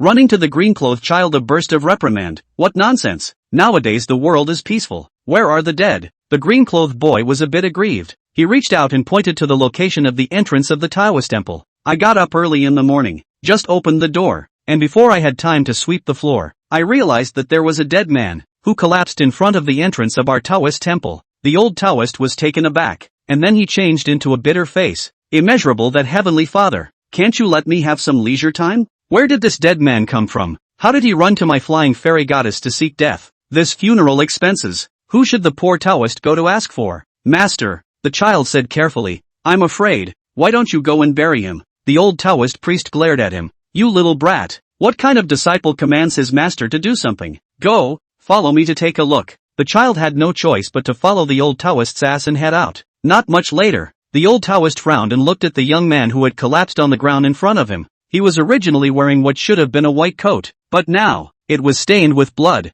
yellow mud, weeds, black soil, and was so messy that it was out of shape. His hair was disheveled, like a chicken's nest, and a smell emanated from his body, so he didn't know he hadn't bathed for a few days. Most importantly, the old Taoist realized that he was still breathing faintly, even though his vitals were pitifully weak. It was as if there was some force inside of him that forcefully hung onto him, keeping him from ever dying. The old Taoist kicked gently, and the man didn't budge. In the end he could only shake his head helplessly. Trouble, as much trouble as it can be. Come and help. The old Taoist crouched down and lifted one of the man's arms over his shoulder. Master, I'm afraid. The green-clothed child was on the verge of crying. Not dead. What's there to be afraid of? Come on. The child blinked and carefully stretched out a finger to probe the man's nostrils, and only after realizing that he really wasn't dead did he joyfully help his master help the man into the temple. When Chu Xian woke up, it was already 3 days later. For the past few days, he had been dreaming all day and all night about light and strange things. Some are modern scenes on Earth, some are ancient scenes in this world, and the ears are filled with a chaotic cacophony of people. In modern times, he was taking exams and remembering the never-ending list of questions. When he was in ancient times,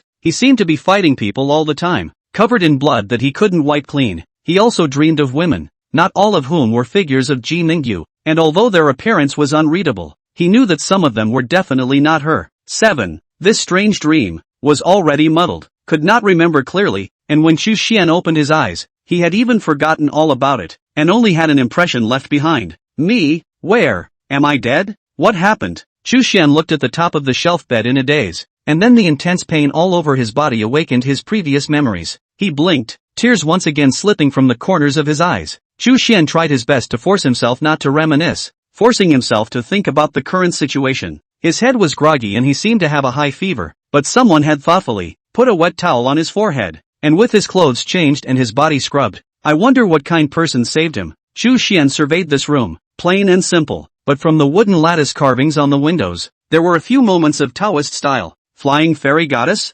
Chapter 23, Destruction. From memory, he did go all the way to the Flying Immortal Temple. Chu Xian also seemed to have asked someone how to get to the Flying Immortal Temple, and then again, he didn't seem to have asked, but in any case, before he completely lost consciousness, he did see a small Taoist temple. Just then, the door of the room was pushed open with a creak, and a green-clothed child of about 10 years old, carrying a bowl of steaming medicinal soup in his hand, carefully walked in. Seeing the bed-downtrodden man is fixedly looking at himself, the child's surprise, you woke up? Drink the medicine first, I'll go tell master afterward. When he finished he came with the medicinal broth and went to sit by the bed. Chu Xian struggled to sit up. The child saw this and hurriedly put the bowl down, reaching out to help him. Can you sit? Or else it's better to lie down. Chu Xian's brows were furrowed to death, but he still swallowed the pain hard into his stomach without saying a word. Is this the Flying Fairy Goddess? He looked tired and his voice was hoarse. The boy nodded. Where are you from? What are you doing here? And how did you end up like this?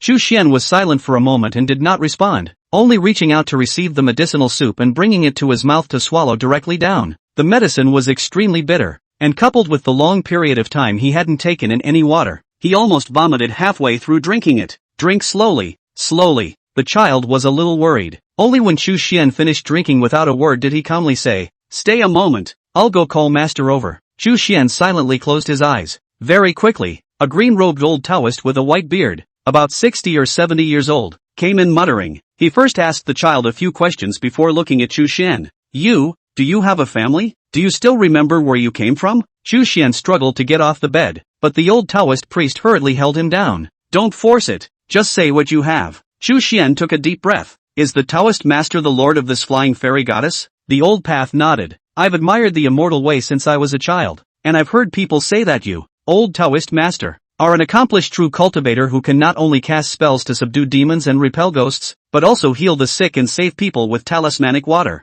Therefore I have come from a long distance in the hope of practicing under the Taoist master. When the old Taoist priest heard this, he was a bit sad. Don't listen to those foolish people outside, which is what I am, a true cultivator of the Tao, just a bad old man. If you want, I can draw you a couple of amulets that will more or less serve as a comfort. Chu Xian, however, tightly grasped the other party's hand and did not let go, as he looked steadily at the old Taoist priest and said, "Although I have no magic power now, I can feel that you should be a cultivator." Saying this, he displayed his left wrist jade bracelet. This is a storage magic treasure, which is worth a lot in itself, and it also has some objects stored inside. I can give you all but a few. Along with this bracelet, the old Taoist's face suddenly became even more sorrowful. Ouch. Since you've made it clear, I'm not afraid to tell you the truth. This body of yours right now, it's already impossible to cultivate anymore. It's already God's blessing to be able to retrieve a small life. After you have recovered from your injuries, you'd better return. This small temple of ours can't afford to provide for a great god like you. The green-clothed boy on the side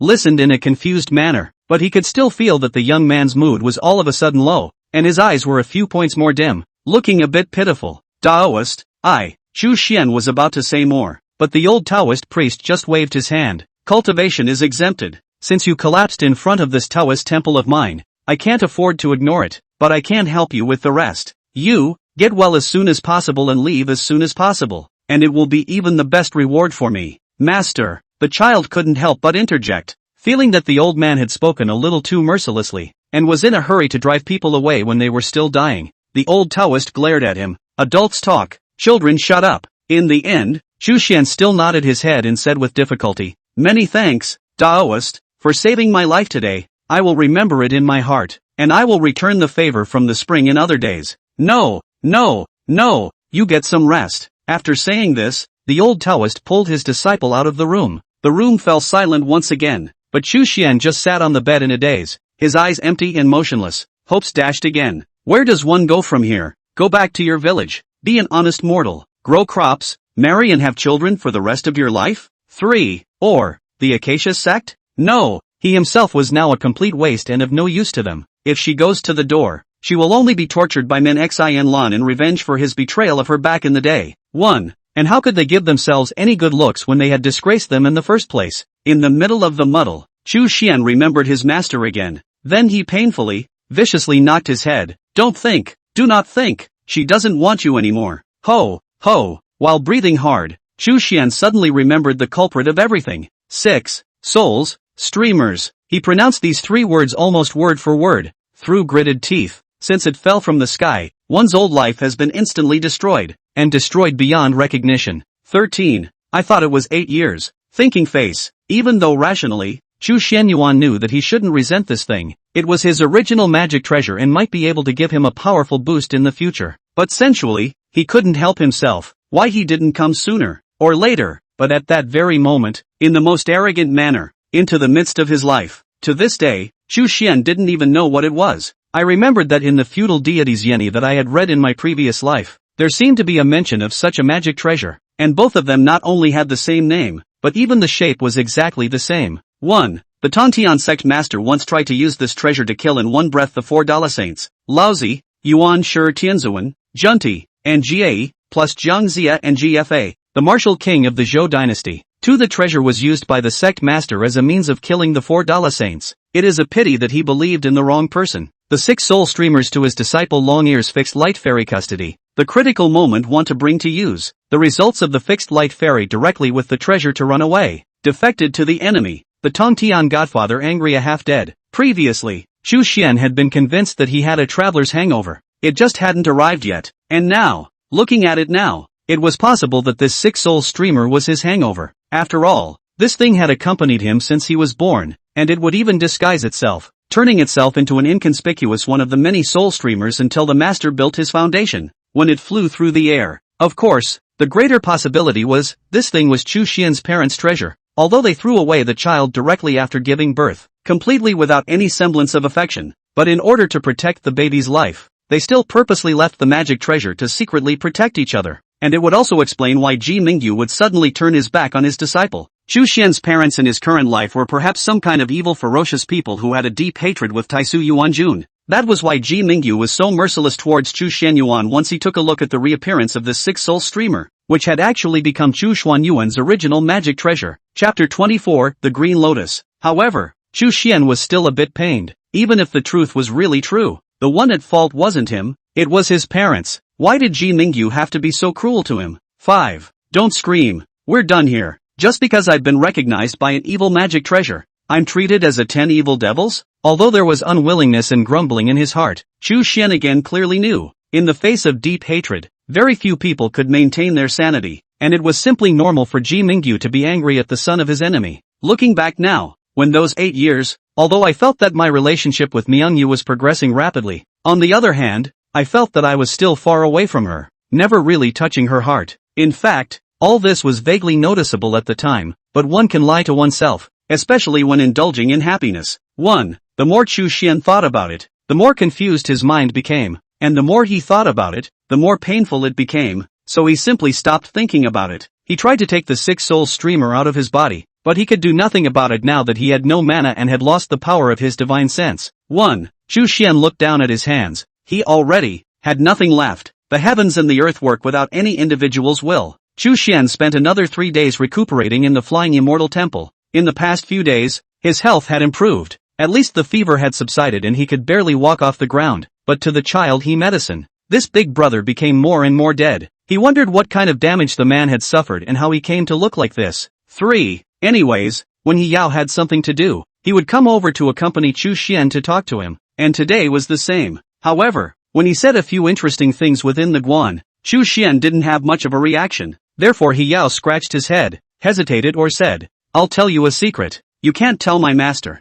Chu Xian lifted his empty eyes to touch the child's head, his voice hoarse. "No, I know medicine is a good boy. Go ahead and ignore me." He Yao, however, shook his head as he attached his ear and muttered in a low voice, "There are guests coming to the guan today." "Guests?" He Yao continued again. "It's my master's elder yet. I heard that he's a great man. I'm going to call him Senior Uncle Ancestor. I see Big Brother Chu. You seem to be very distressed because of your condition. My family's Senior Uncle Ancestor might have a solution?" Chu Xian pondered faintly. He was also unable to perceive right now the specific cultivation level of the Guan Master He Mushang, but only with a little bit of residual cultivator's spiritual sense. He guessed that the other party should not be lower than the foundation establishment. Originally, he thought that the other party is just a small scattered cultivator. In the mountains opened a family Taoist temple as a place to stand, and by the way to help the local people, is also considered a good person. But listening to what He Yao is saying now, this Flying Immortal Temple is actually a place with a legacy? Other than that, someone who is qualified to be He Mushing's senior uncle should have a higher cultivation level than him,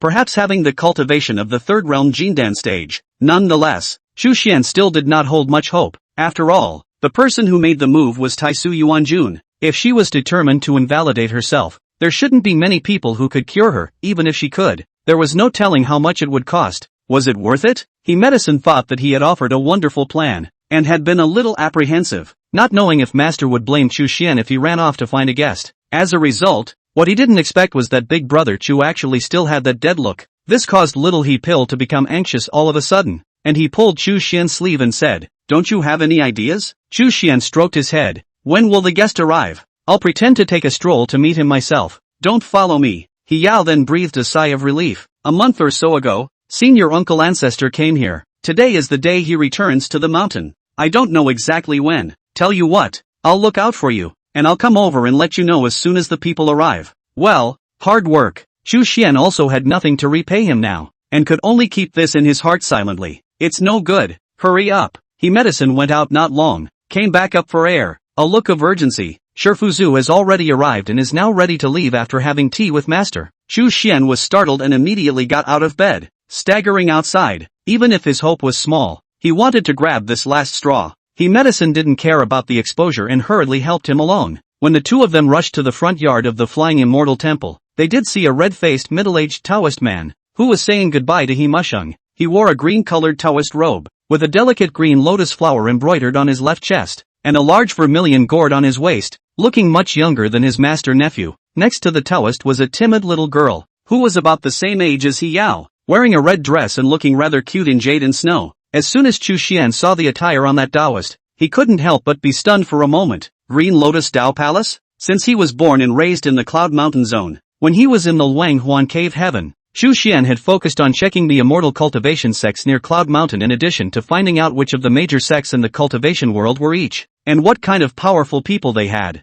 Don't tell me, there is one, and it's a big one, the Green Lotus Tao Palace. Although it didn't belong to the top few super sects of the righteous path, didn't have many disciples, and usually didn't like to meddle in the world's disputes, it had a transcendent status in the cultivation world. As we all know, regardless of good and evil, the most important thing about a clan is not how many disciples you have, but rather, whether or not there is enough heritage, whether or not there is a long-lasting legacy, and whether or not you can cultivate excellent disciples. Excellent disciples could produce a steady stream of output, and with the accumulation of time, the clan's high-end combat power was guaranteed, high-end talent is guaranteed, and the probability of the emergence of ascended people rises. The so-called heritage. The most important point is, how many ascended masters have appeared in the history of the clan? You should know that although the Heavenly Court has an iron rule that all immortals and gods are not allowed to go down to the realm, but can survive the apocalypse, ascension to the immortal world, which is not a stunning generation, most of them in the mortal world, there are clans, descendants, there is also a fire love in.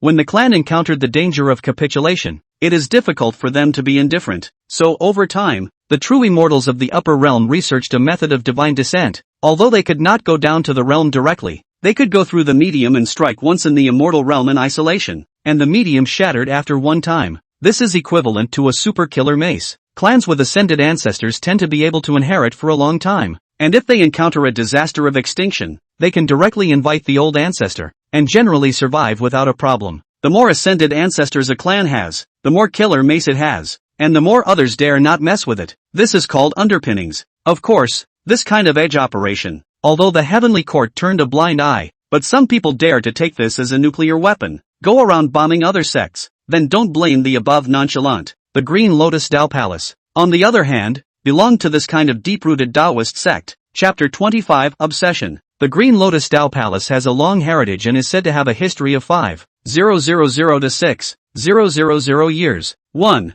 In terms of fighting and killing, they are not considered to be first class, but they are very good at teaching their disciples and emphasize on heart cultivation, and there are 7 ascended ancestors in history. Moreover, there was another among them, an existence that specialized in the realm of the mind, enlightening the Tao with the body of a mortal and thus ascending to heaven in a single step, which was rare in the entire history of the immortal cultivation world. Therefore, when the outside cultivators mentioned the Green Lotus Tao Palace, they more or less still had a bit of admiration, believing that they were more like pure cultivators, rather than people who would kill each other for the sake of some petty gains. Since it is quite famous, the people who want to worship the Green Lotus Tao Palace, naturally, are also many, but this clan is quite low profile. Unusual cultivators simply do not know where his family's mountain gate is, turn around, and finally only have no choice but to give up. The conditions for choosing disciples in the Tao Palace are also very harsh, mostly when the disciples go down to the mountains to travel the world, according to their personal preferences, and personally accept the disciples. So there is no such thing as centralizing and accepting disciples one by one. It all depends on fate. 1. When Chu Xian was in the Langhuan cave heaven, he had also envisioned that if he had not been accepted as a disciple by Taisu Yuan Jun,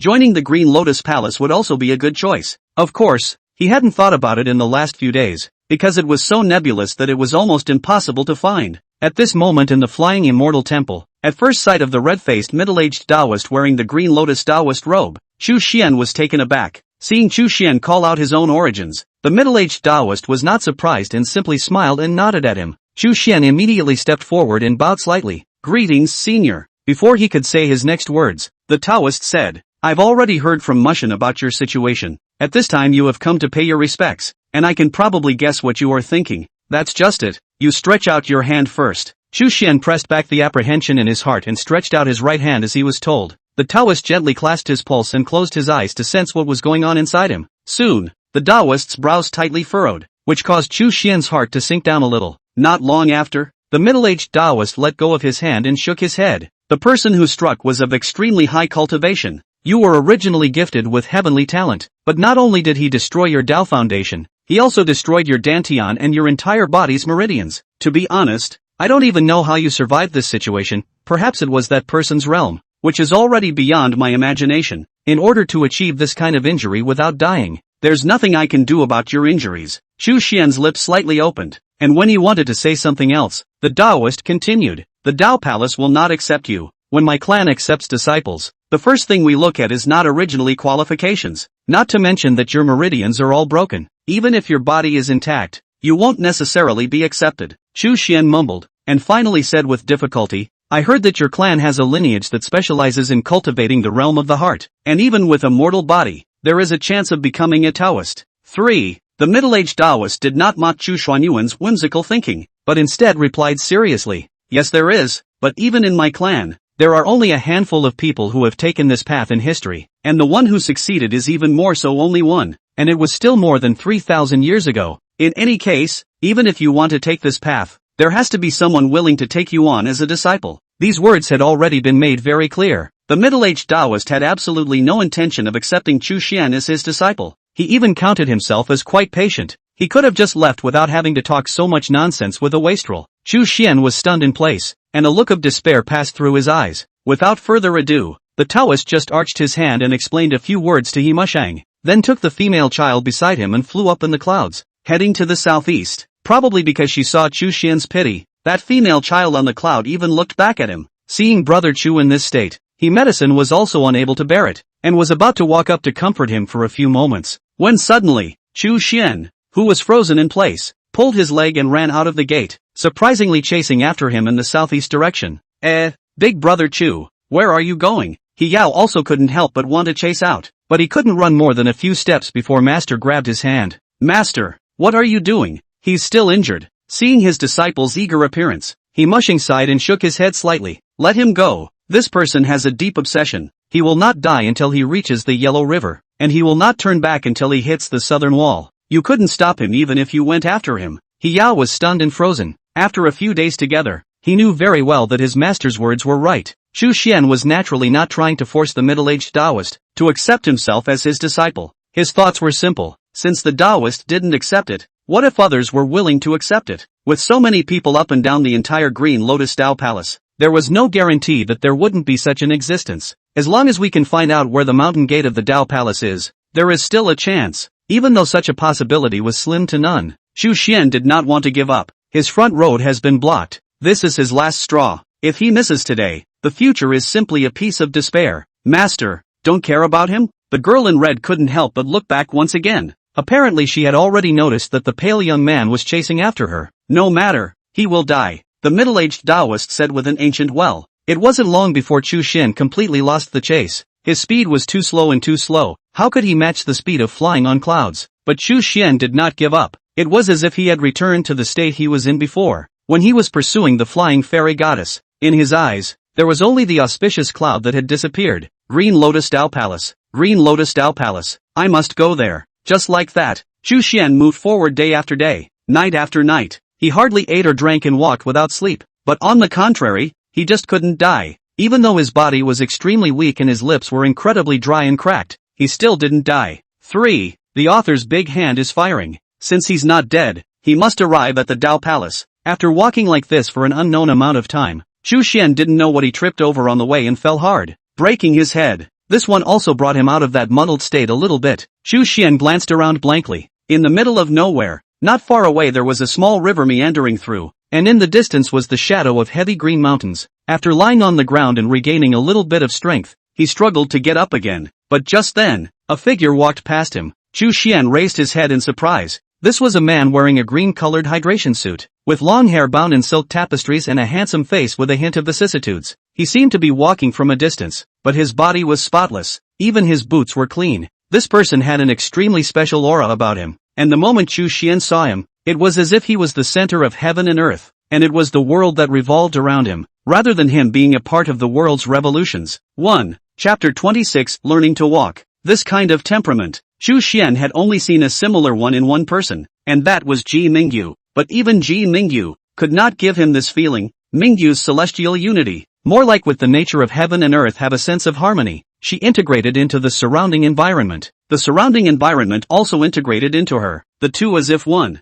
Chu Xian was unable to distinguish which of these two states was higher or lower, and who was stronger or weaker between the two. But there was no doubt that this person should be an extremely powerful cultivator. Thus he immediately drew up his legs and chased after him. "Senior, can Senior accept me as his disciple?" Chu Xian is now also considered to be sick and desperate, encountering an unusual existence, thinking of worshipping a teacher to cultivate, completely disregarding the fact that he has already been wasted. The other party's walking speed wasn't fast, so Chu Xian caught up in a flash. But what took him by surprise was that his hand directly penetrated through the opponent's figure, as if it was an illusion. There was no entity at all. Chu Xian rubbed his eyes, confirming that this person should be real, and that he was not suffering from hysteria under a succession of major blows. So he went after them again and tried to communicate with the other. But the mysterious man didn't pay any attention to it. He just held his hands negatively, his face pondering, as if he was contemplating some kind of supreme principle between heaven and earth. He took one step without stopping,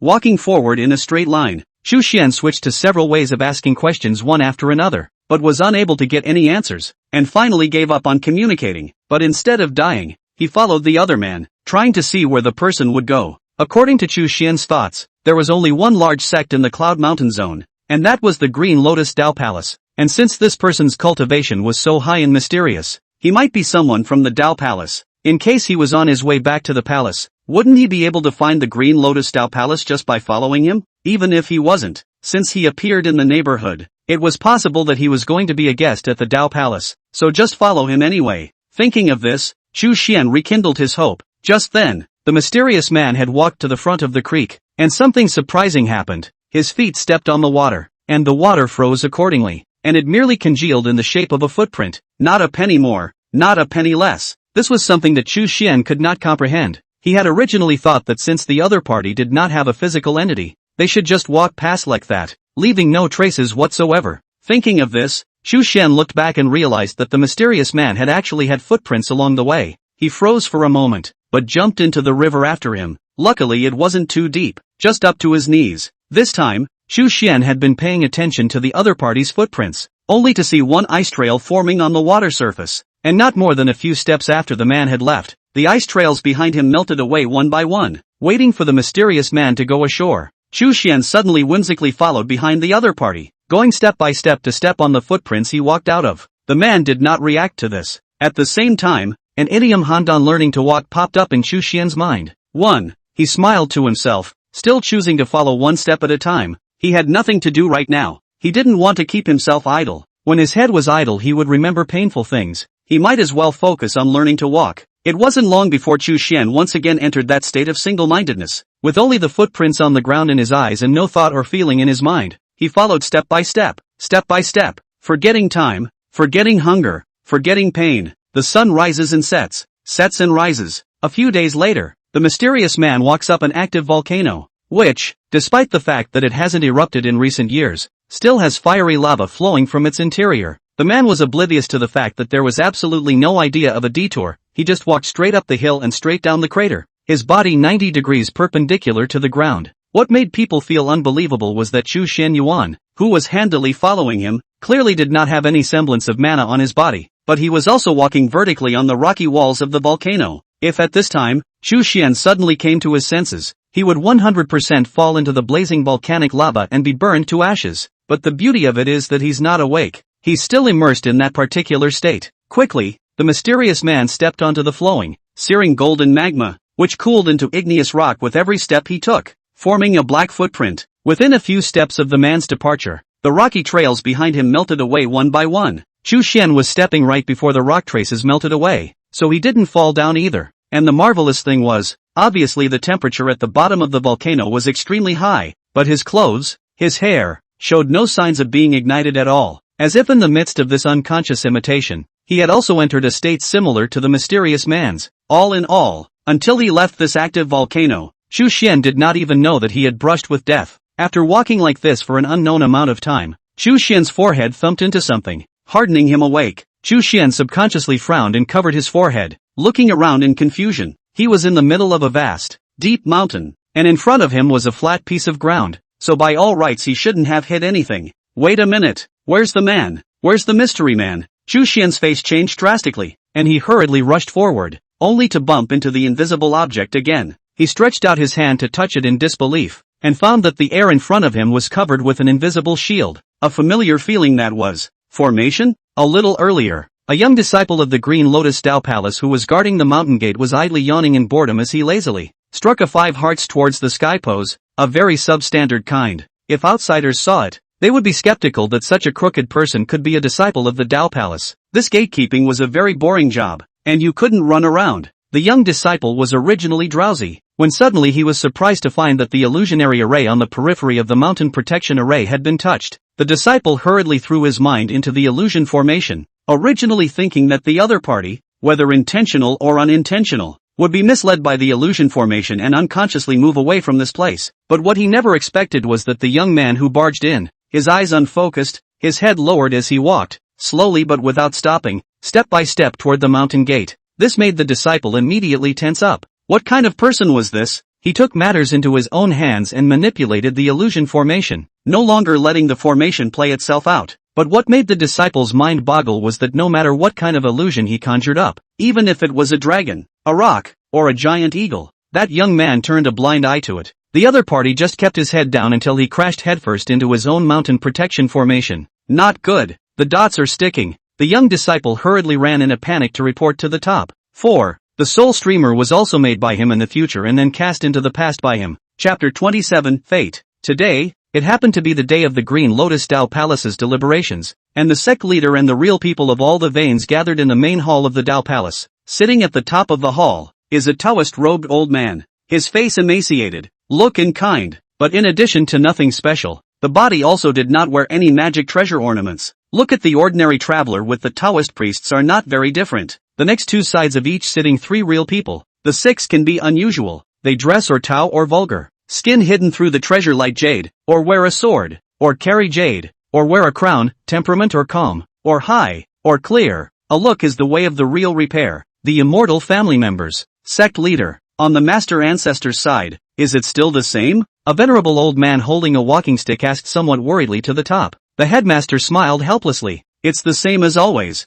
I heard the child say that it was just a while ago that there was another disturbance. Later on I will go. Ha! He suddenly turned his head and looked away in the direction of the mountain gate. The other real people were also quick or slow to sense what was happening outside the mountain gate and did not need the disciples to report. Wait! A red-faced middle-aged Taoist sitting at the very end of the table suddenly stood up in shock. He really found his way here? The others looked at him, and a green-clad female crown spoke up and asked, "You know him?" The Taoist had a complicated look on his face and nodded slightly. Sect leader. It's the one I reported to you earlier. He gave a brief account of the situation, and at that exact moment, the young disciple also hurriedly came to report. The sect leader flexed his right hand and flicked his finger, manifesting a water mirror in the air of the great hall, reflecting the scene outside the mountain gate, only to see that pale, downtrodden man with firm eyes, slightly straightening his appearance. He knelt down in the direction of the mountain gate and sincerely bowed. I beg the immortal to accept me as his disciple. The people in the hall were silent for a moment.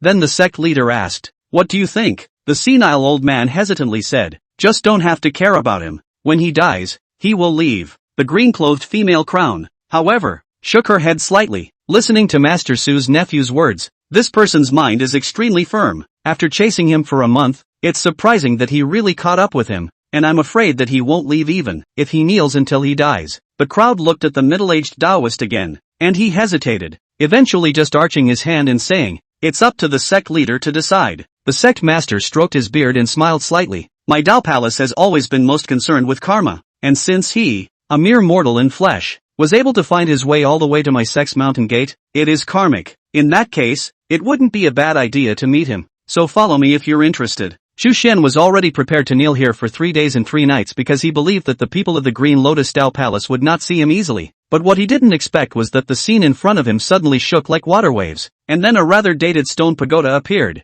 with 2 ancient seal characters Qinglian written on it. The characters were pale and strong, and there were wisps of Taoist rhythms flowing through them. Looking further up, is a masonry along the mountain masonry and up the green stone steps. The top of the mountain can be seen vaguely, hidden in the clouds in the ancient and profound Taoist palace. Giving people a kind of thousands of years is not easy to the vicissitudes of the sense of change. Chu Xian's eyes blinked, and he saw 6 or 7 people coming up the steps, and at the head of them was an emaciated Taoist-robed old man whose eyes were as pure and clean as a child's, and who looked like a very good old man to get along with. Although Chu Xian didn't recognize this person, this group of cultivators had an extraordinary demeanor at a glance, and should be people who had a voice in the Tao Palace. He therefore bowed again, but before his head was bowed down, the old Taoist gave him a false hand, and he rose involuntarily to his feet. As soon as Chu Xian raised his head, he saw the old man standing in front of him and asked with a kind expression, "What is your name?" Chu Xian. His expression fell, and his voice was low and hoarse. The old man nodded his head. The poor Taoist is the sect leader of this Green Lotus Palace, and I am already largely aware of your situation.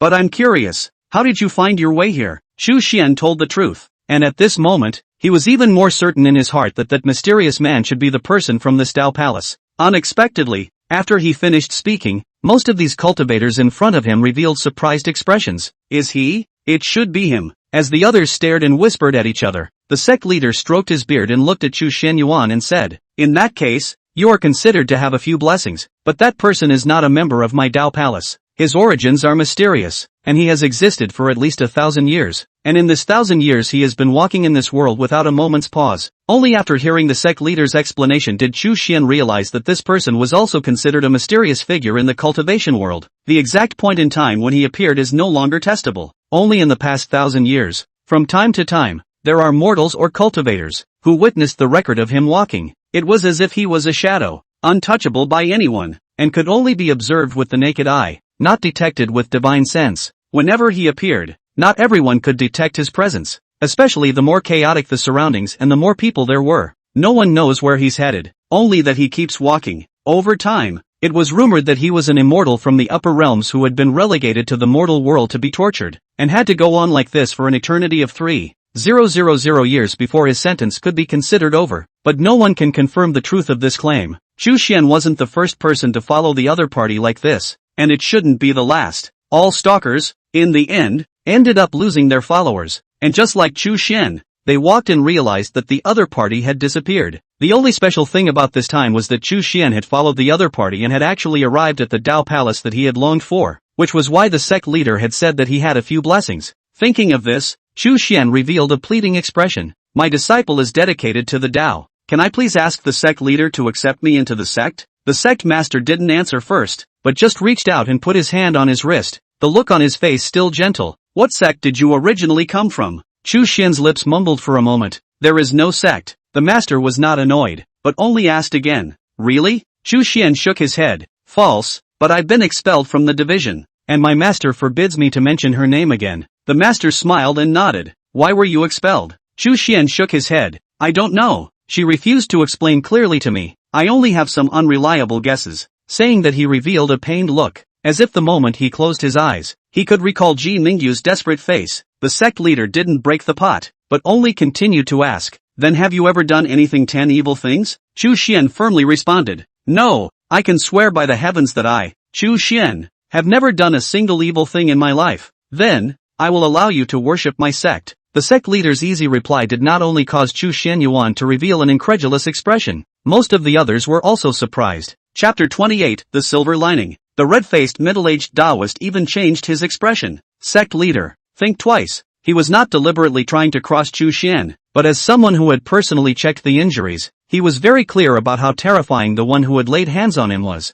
Such an existence, since he personally abolished his disciple's cultivation. One could imagine how angry he was towards this disciple. If the Green Lotus Dao Palace took his outcast disciple into its walls, it would likely provoke a great enemy for no reason. This was also the reason why earlier in the Flying Immortal Guan, the Guan master had wished for Chu Xian Yuan to recuperate from his injuries and leave earlier. In the face of his nephew's dissuasion, the sect leader simply said calmly, "Didn't you say it was all up to me?" The Taoist mumbled a few times, finally unable to say anything, and could only helplessly shake his head, no longer stopping. But he can't cultivate. The oldest old man spoke out to remind. There will be a way, the sect leader said warmly. The old man sniffed and stretched out his right hand, pinching his fingers and counting, and as a result, the more he counted, the more his brows wrinkled. Sect leader, this person's heavenly chances are chaotic. I can't even calculate anything. Why don't we be more cautious? He is not like an ordinary cultivator who has only learned a little bit of divination and calculation, but is an expert in this way.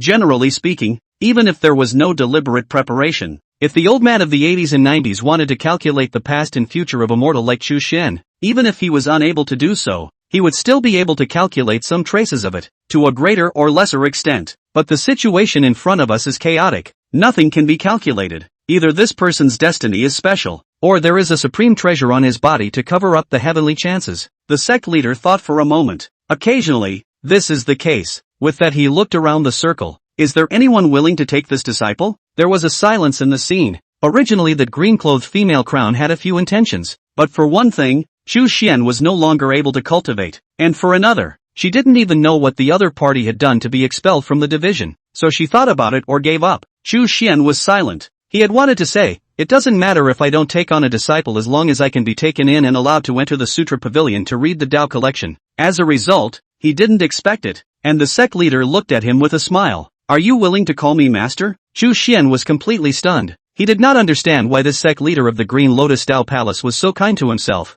The others were also a little disbelieving that the sect leader had only taken in one disciple in all these years, and that he had said that he did not intend to take in any more disciples in the future. Never thought that today he would make an exception for this Chu Xian. "Do you believe what I said?" Chu Xian did not immediately agree, but instead asked in return. The sect leader nodded. "I believe in karma. Karma comes and goes. Karma gathers and disperses. Everything has its own heavenly will." Only then did Chu Xian nod heavily. "Master, disciple is willing." With that he saluted again, but due to the great sorrow and joy in a short period of time, his body could no longer support it, and his eyes went black and he passed out. When I woke up again, it was another 3 days later. Chu Xian still had a bunch of light and strange dreams, and he dreamed of Ji Mingyu again, and in his dream, the two of them were very close. At first the dreams were normal, mostly things that happened before, such as taking a walk together, reading together, enjoying the moon together, but later on, there were inexplicably more scenes that I had never experienced before. In a daze, Chu Xian woke up with a dry and thirsty mouth. Then he remembered what had happened before. He looked around. He was lying in a quiet and elegant room. It should be the residence that the sect master had arranged for him. There was no one else in the room, but there was a bowl of fresh water on a chair by the bed, as if he had been expected to need it. Chu Xian struggled to sit up and gulp down a bowl of clear water all the way to his stomach, which was only a few points of relief. Although the body was still very weak now, that feeling that there was not a single place in the whole body that didn't hurt had been alleviated so much that there was no need to forcefully endure it anymore. Everything was getting better, and Chu Xian's mood, which had been low since he left the Luanghuan cave sky, had also recovered. Just then, there was a gentle knock on the door of the room. "Come in." Only then did the visitor push the door into the interior. This is a woman wearing a white dress, posture and appearance of beauty, as if the belle of the spirit of heaven and earth was born. She was tall, with full curves in front of her chest, bright eyes and white teeth, slender waist, a head of green silk bundled into a clean long ponytail, looking bright and atmospheric, giving people a sense of maturity and stability. The most impressive thing was that she had a pair of long, slender and powerful legs, and her height was visually equal to Chu Xian's, and even a little bit taller. "You're awake?" The woman walked up with a concerned face and introduced herself. "My name is Qin Mengyao. I'm your senior sister." "Senior sister?" Chu Xian immediately rose and saluted. "Greetings, senior sister. My name is Chu Xian. How's the body? Master asked me to take you over to see him." "Fine, please lead the way." "Senior sister." Qin Mengyao nodded and said no more. The two walked out of the room, through the winding corridors of the Tao Palace, and came to a large hall not long after. The sect leader, Fu Yunzi, was sitting in meditation with his eyes closed on a futon in the middle of the hall. As soon as the people arrived, he opened his eyes and revealed a kind smile, pointing to the two futons across from him. "Sit down." Chu Xian was still very grateful to this old man in his heart. He sat down with his senior sister, and before he could say anything, Fu Yunzi said, "I know you're worried about your inability to cultivate, so you'll look within now." Chu Xian was somewhat puzzled.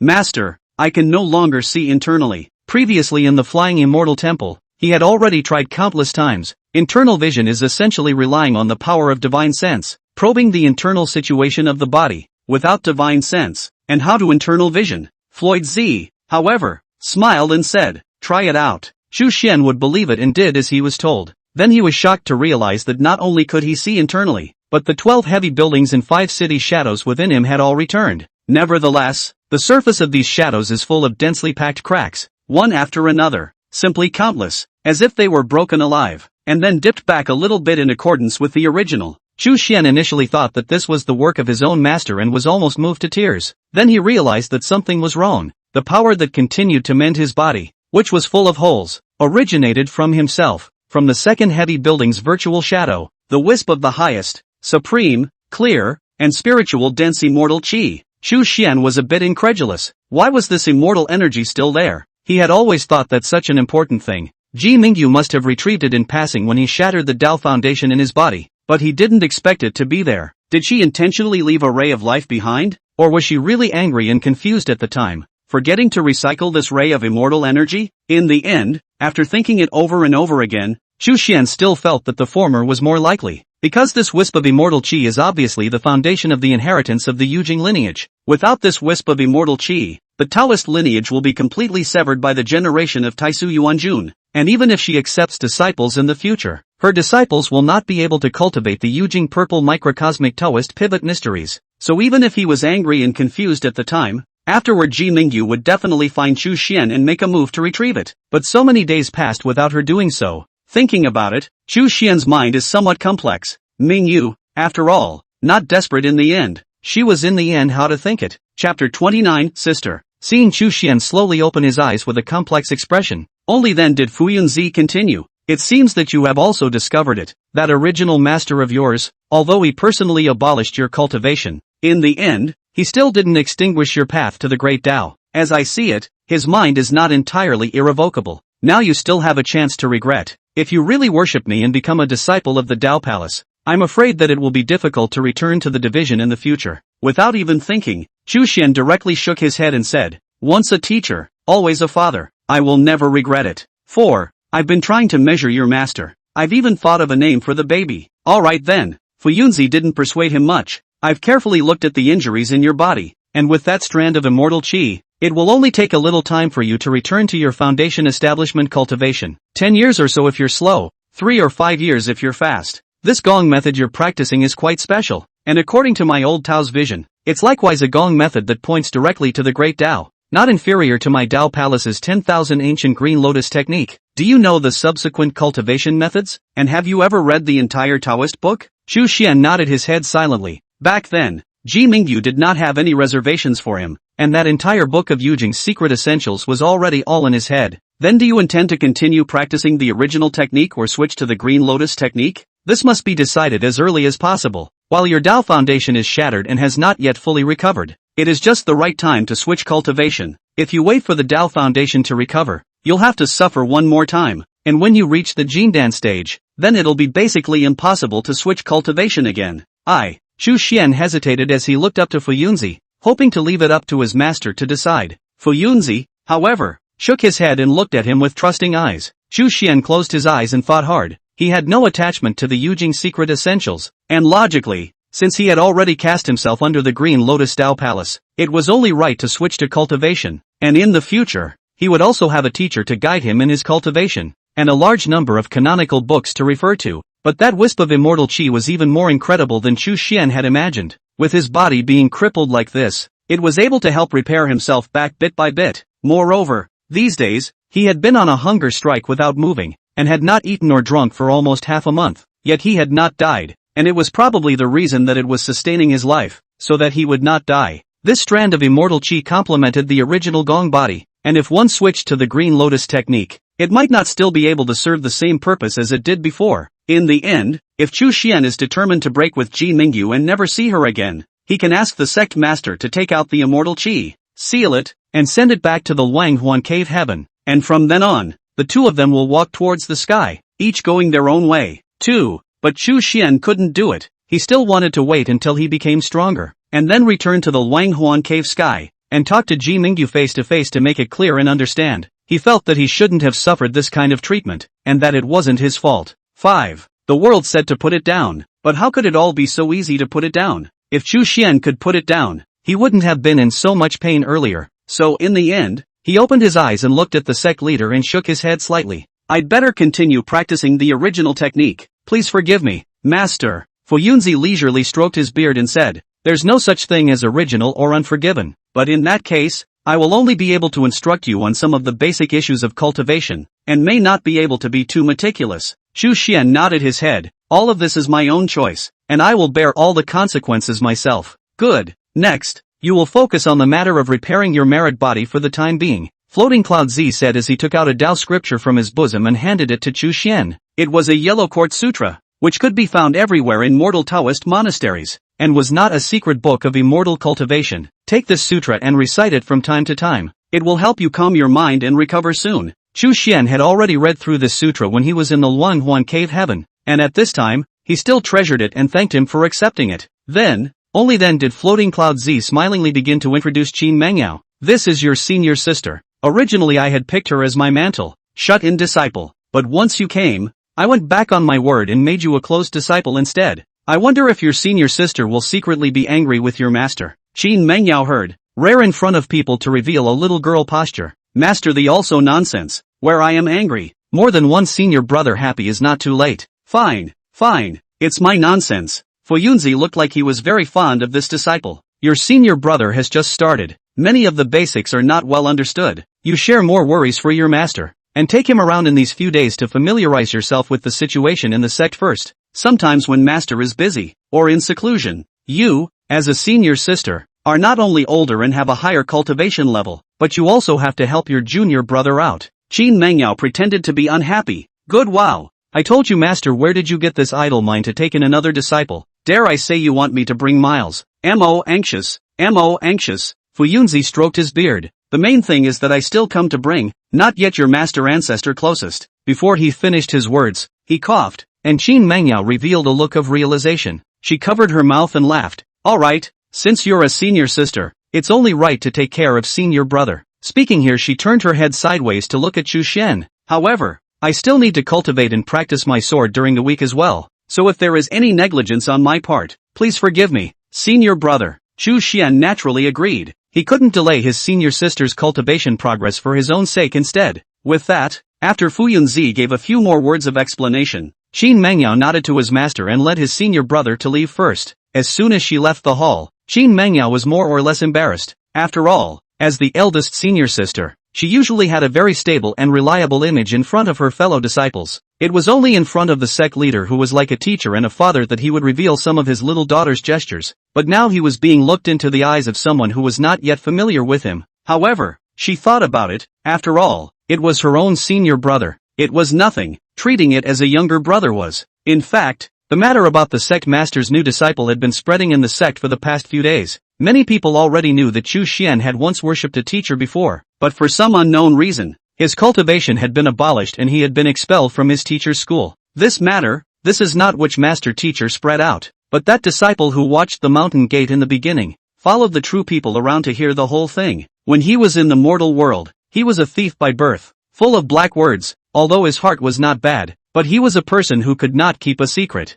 At first, he was just being secretive with his best friend. I'll tell you a secret. Don't tell anyone. As a result, in less than 3 days, the disciples in the palace basically knew about it. This is normal. The Green Lotus Road Palace has always been sparse. This generation up and down, together with the handyman within a total of a few hundred people. Disciples are usually bored, and the doorboard cultivation is also quite boring. As soon as there is fresh gossip, naturally immediately spread. Of course, after all, many years of door style was here. Although many young disciples were curious. What exactly had Chu Shen done in the past that was so evil and unforgivable? But none of them dared to run up to him and ask or bother him, and any kind of bullying or the like was even non-existent here. Everyone was curious, but they knew it was not good to reveal people's scars, so they pretended not to know about it, and even if they did discuss it, they did so privately and secretly for fear of being chastised by the divisional commanders. 2. Chapter 30. Odd Man Out. Qin Mengyao had naturally heard about it, but she believed in her master's vision of picking a disciple. And if it was a great traitor or evil person, she would definitely not be able to make him make an exception and take him in. After today's contact, the first impression is okay, although the body is weak, but the will is firm, and the behavior is quite decent. Only, his eyes look very sad, seems to have some special past. 1. After leaving the Grand Hall, Qin Mengyao led Chu Xian, while wandering around the main peak, to give him a general introduction of the sect's situation. There are 7 veins in the Taoist palace, and the lineage of the sect master is located on the main peak, and is in charge of all the affairs in the sect. The remaining 6 veins, in accordance with the different cultivation direction of the veins of real people, different preferences, some specializing in internal Dan, some specializing in external Dan, some specializing in the sword, some specializing in the way of heavenly chances and divination. In this way, there are 7 veins in total. Dao Palace disciples do not have internal and external doors, are in accordance with the order of seniority, and the relationship between the various veins has always been good. Look out for each other. Of course, there is not a complete lack of contradiction here. Since it was a monastic sect, the understanding of Tao naturally differed from one person to another, especially among the various lineages. Sometimes when an argument arose in this regard, it was inevitable that they would quarrel and have to go over to the main peak side to mediate. However, in the face of foreign enemies, the 7 veins of the Dao Palace are very united. Shut the door to quarrel even more. On the battlefield is still a companion can be life and death. After Chu Xian listened, he felt that this Green Lotus Dao Palace was indeed considered a relatively harmonious sect. Cultivating here, You don't need to deal with scheming and sinister master teachers. You don't need to compete for cultivation resources with despicable and shameless brothers and sisters. And you don't need to be careful of red-faced scoundrels who lure people with their sex. 1. This is the righteous sect. Of course, according to Chu Xian's knowledge, the Green Lotus Tao Palace belongs to a minority in the entire cultivation world. Other orthodox sects may have a relatively better ethos, but there are occasional internal struggles for power, especially as the more people there are, the harder it is to manage. From this aspect, it might not be without benefit for the Green Lotus Tao Palace to control the overall number of disciples in the sect through its harsh disciple selection conditions. When the two of them walked to the quiet back of the mountain, Qin Mangyao remotely pointed to the top of the mountain, a site of ancient green stones like a reclining bull. That is the highest and closest to the heavens in the back of the mountain. And although the concentration of aura is not different from the rest of the place, the view is wide open. In the past, I liked to sit up there and cultivate, and once in a while, when I opened my eyes, all I could see was the endless green mountains in the distance, and my mood would calm down. I'll let you have this seat now. Chu Xian had wanted to politely refuse, so Qin Mangyao continued, You're welcome, I haven't been there for a long time, and after years of looking at the mountains, the green hills are already in my heart. Chu Xian chewed on those words for a moment before nodding slightly. Just then, the call of a lark bird came from the nearby forest, clear and melodious, like the gurgling of a stream, and like the light ringing of a wind chime, very pleasing to the ear. As Chu Xian listened, he became a little sad, and unconsciously shed tears in his eyes. The moment the tears dripped, he was surprised. Why am I crying? It was strange. He hadn't thought of Ji Mingyu just now, and she'd never had this kind of bird. He'd never even heard her sing. Chu Xian shed tears in a daze for a while before walking towards the green stones at the top of the mountain. As if he had forgotten about his senior sister's existence, he felt that he was possibly broken, so he hoped to calm himself down by practicing. Looking at Chu Xian sitting on the green stone, with his 5 hearts facing the sky and his eyes closed,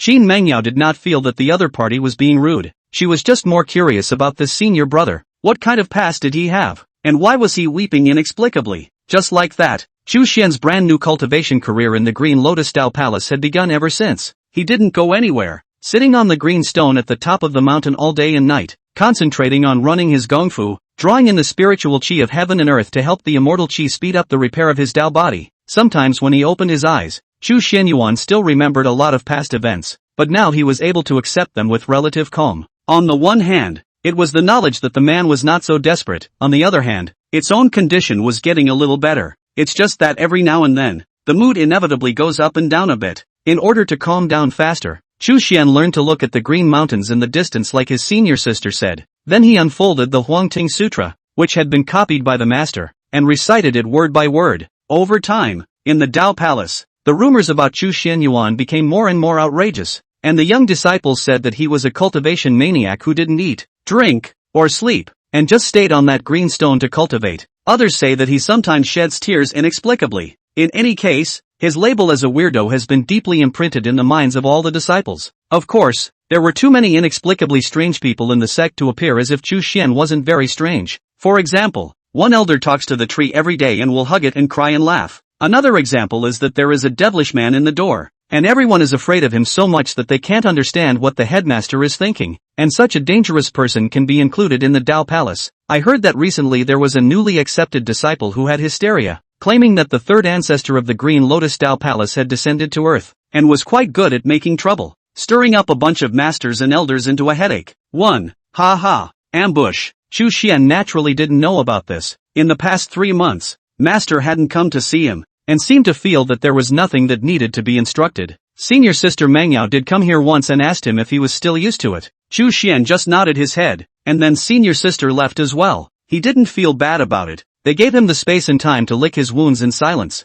believing that he would always heal one day. On this day, Chu Xian sat on the green stone as usual, chanting the Yellow Court Sutra, before the Void Emperor of the Upper Qing Zixia, the Jade Morning Monarch of the Great Tao of Taishang, live idly in the Rui Zhu to make 7 words, and scatter the 5 forms into 10,000 gods. However, right at this moment, there were 2 girls in their teens who sneaked into the vicinity, hidden in the forest, peeking at Chu Xian's side from afar, not knowing what they were muttering. Both wore light green dresses and red dresses, and both were rather jade and snow-cute girls. Chu Xian didn't care. Occasionally, yes, some disciples would pretend to pass by and curiously sneak a look at him, but this time seems to be a little different. The 2 girls got into an argument, and finally that green girl turned away. The red girl instead gathered courage, and step by step, slowly moved over to this side of the green stone. Chu Xian slightly raised his head and glanced at it, and realized that it was actually a familiar face that he had seen in the Flying Immortal Temple, as if it was Su Jinrun's new disciple. The girl in red was not afraid when she saw him looking at her.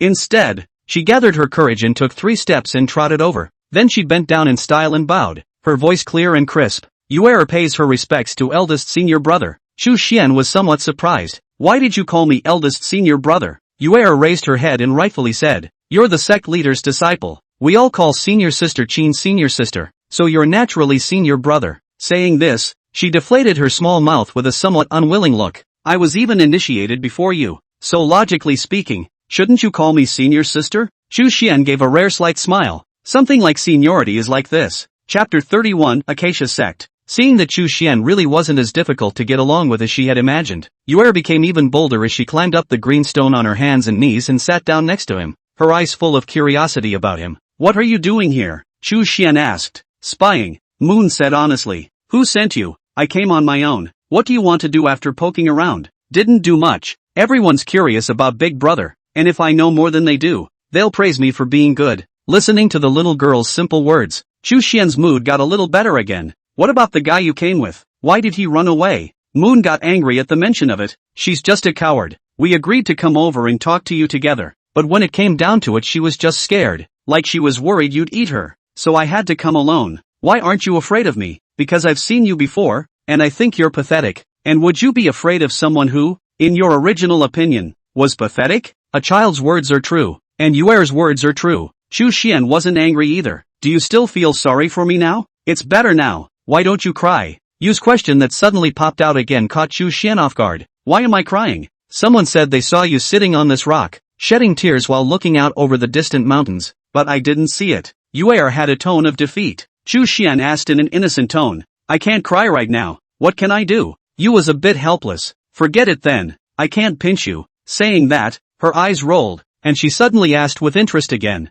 Eldest brother, do you like eldest sister? If you like it, then you have to work harder. Many disciples in the sect are secretly in love with eldest sister. Chu Xian smiled. How do you know? Everyone says so. Yuan looked like she took it for granted. Not to mention that eldest sister is so beautiful. Who wouldn't like that? 1. Chu Xian just smiled without saying anything. You haven't answered me yet. Moon reached out her little finger and carefully poked his hand. It seemed that the rumors about Chu Xianyuan having done certain unforgivable things had still somewhat affected her. Chu Xian merely shook his head and did not say anything. So Yuan secretly kept in her mind that eldest brother didn't like eldest sister. Speaking of which, eldest sister was quite kind to herself, and she had to find a chance to tell her. With her mind made up, Yuan thought about it and asked a new question. Eldest senior brother, what sect did you come from before? If it was someone else, some other time, who asked? Chu Xian probably wouldn't have paid any attention, but right now he was in a good mood, so he said in a flirtatious tone, the Harmony Sect. 1. Yu's eyes widened. Everyone said it was some kind of shocking secret.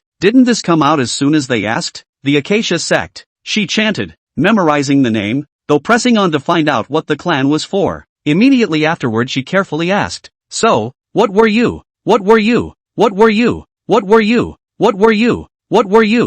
What were you? What were you? What were you? What were you? What were you? What were you doing? Chu Xian just shook his head, clearly not wanting to say anything. So Yuan was sweet enough to stop asking. Today's harvest was big enough. Big brother answered so many questions. These were important talking points for her in front of her little friends. What is your full name? Chu Xian suddenly asked. Xiao Yu. Just call me Yuan. Continuing to chat for a few moments, Chu Xian scraped her small nose. Go back. Since you have become a cultivator, you should focus on cultivation. Later on your master should come to find you. Xiao Yu had wanted to protest against her eldest brother's sudden move, but as soon as she heard the word master, she immediately tensed up like a mouse seeing a cat. She looked left and right for a moment, worried that he was looking for her even though she hadn't seen her master for a while. Therefore Xiao Yu jumped off the green stone. That's it then. I'll come back to play with you next time. After saying that she ran off in a huff, her back looking very cheerful. Chu Xian looked at her and missed his own little sable for a few moments, not knowing how it was. Once Xiao Yu had gone, she did not come to find Chu Xian for several days. It was only on the 4th day that he sneaked out into the woods to peek at him,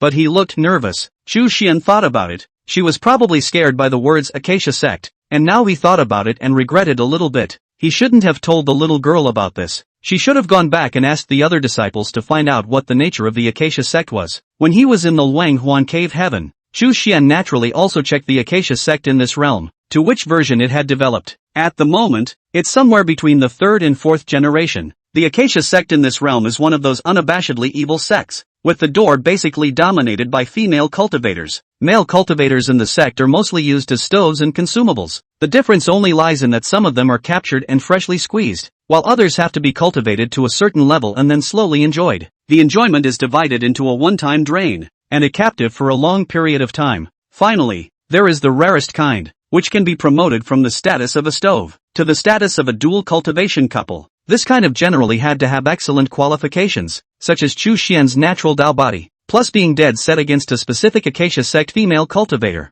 and even having to sign an unequal contract, which would allow them to be Dao couples with basic human rights. Strictly speaking, the last type of male cultivator was considered a Harmony sect disciple. This kind of also don't want to expect to open up a large harem or something in the Acacia sect. He must be absolutely loyal to his other half. But on the contrary, the female cultivators of the Acacia sect can favor more than just one of him. Therefore, if you want to be the Dao couple of a female cultivator of the Acacia sect, you must be mentally strong, or else it is possible for you to live and die of anger. Finally, in the legend, the Acacia sect also exists in a very small number, only to their own Taoist couple single-minded female cultivator. That is, a man and a woman to engage in pure love kind. But the outside world generally believe that this kind of claim is not credible, purely made up by those demonesses to put gold on their faces. If Chu Xian hadn't been saved by Ji Ningyu in the first place, he guessed that Min Xilan should have had to hand himself over to be served up to a higher level to enjoy. At that time, Chu Xian will not be reduced to a disposable item that is freshly squeezed, and will most likely be kept in captivity by a certain female senior, and then slowly enjoy it when he is cultivated to a certain realm. If Chu Xian performed well during this period,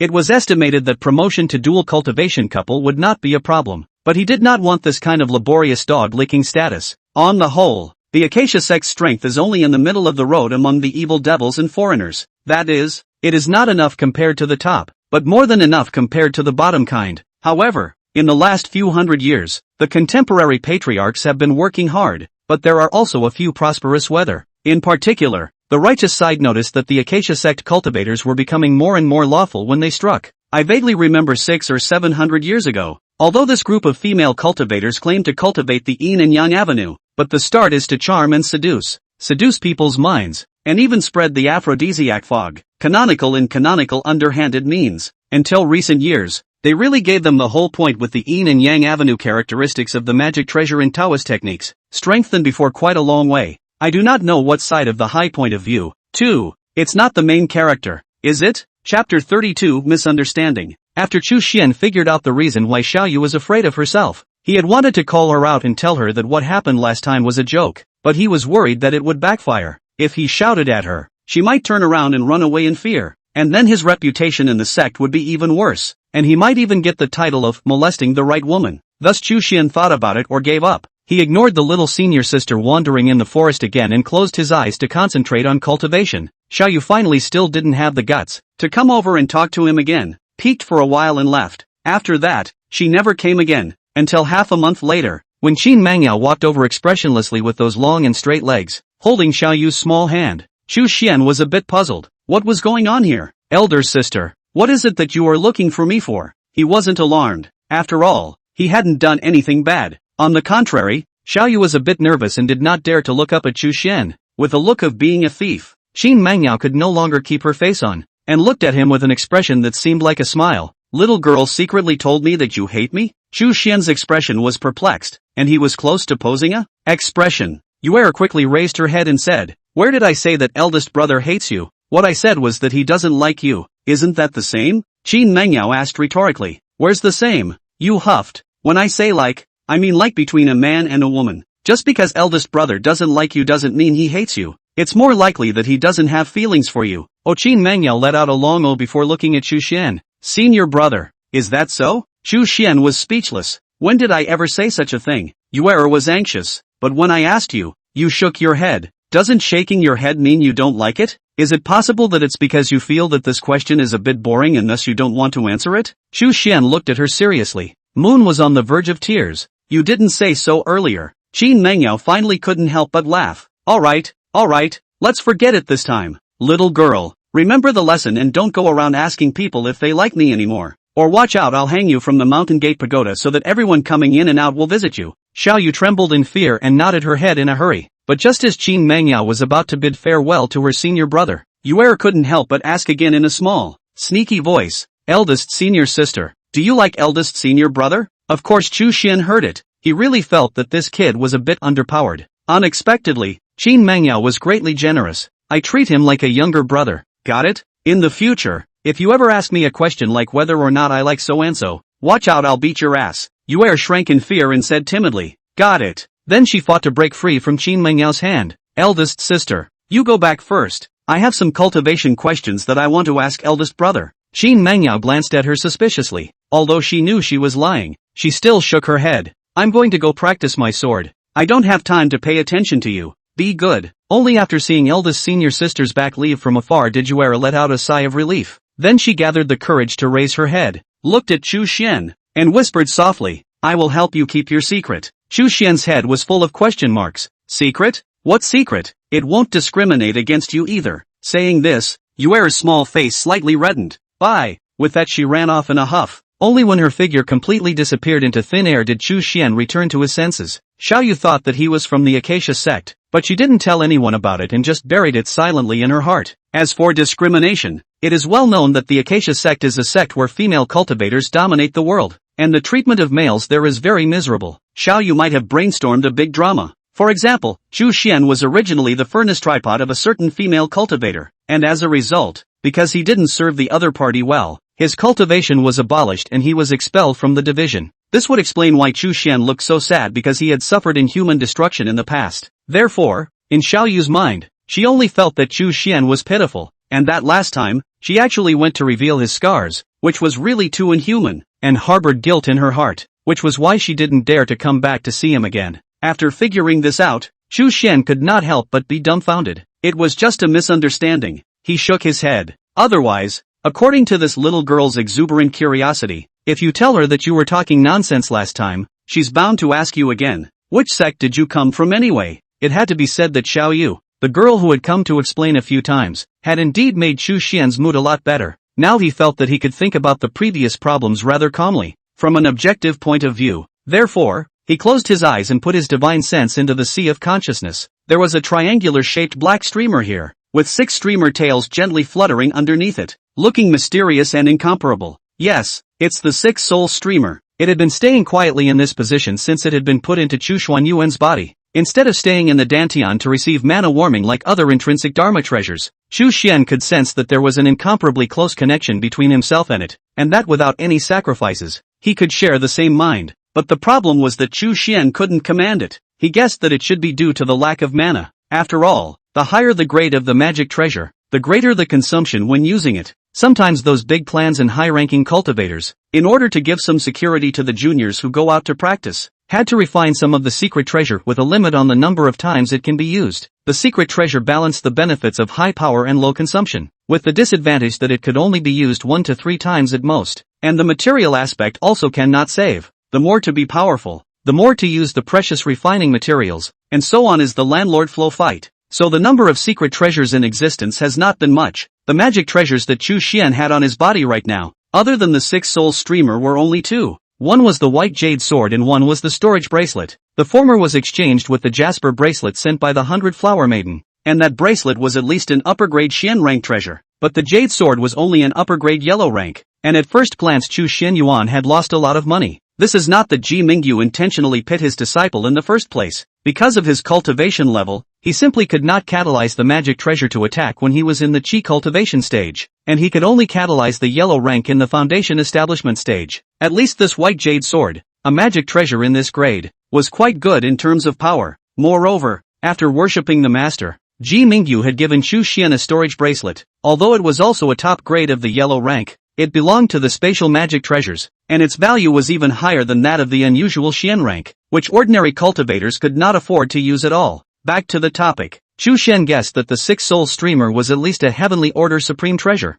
a treasure of this level, at least until the 4th realm Yuaning stage could barely be used, and it was normal to not be able to command it right now. Chapter 33, The Great Secret of the Sect. At this moment, Chu Xian Yuan had put his divine sense into the sea of consciousness, and it was not to take out the six-soul streamer and use it. In reality, he didn't dare to take it out at all. When this streamer was revealed in front of Taisu Yuanjun, Chu Xian was immediately severely injured. This should be a treasure of great origin, the kind that can be recognized at a glance. In case Chu Xian's parents were really some kind of absolute devil, and he took this out. If the people of the Green Lotus Style Palace found out, he would probably be expelled from the master's school again, so he wouldn't dare to casually take it out even if he was beaten to death. Similarly, although Chu Xian had great respect for the sect leader master, he did not dare to spill this secret to the other party. After all, he really didn't know who or what was involved in this six-soul streamer. Regarding the matter of Ji Mingyu expelling himself from the division, Chu Xian had always been unwilling. His biggest obsession right now,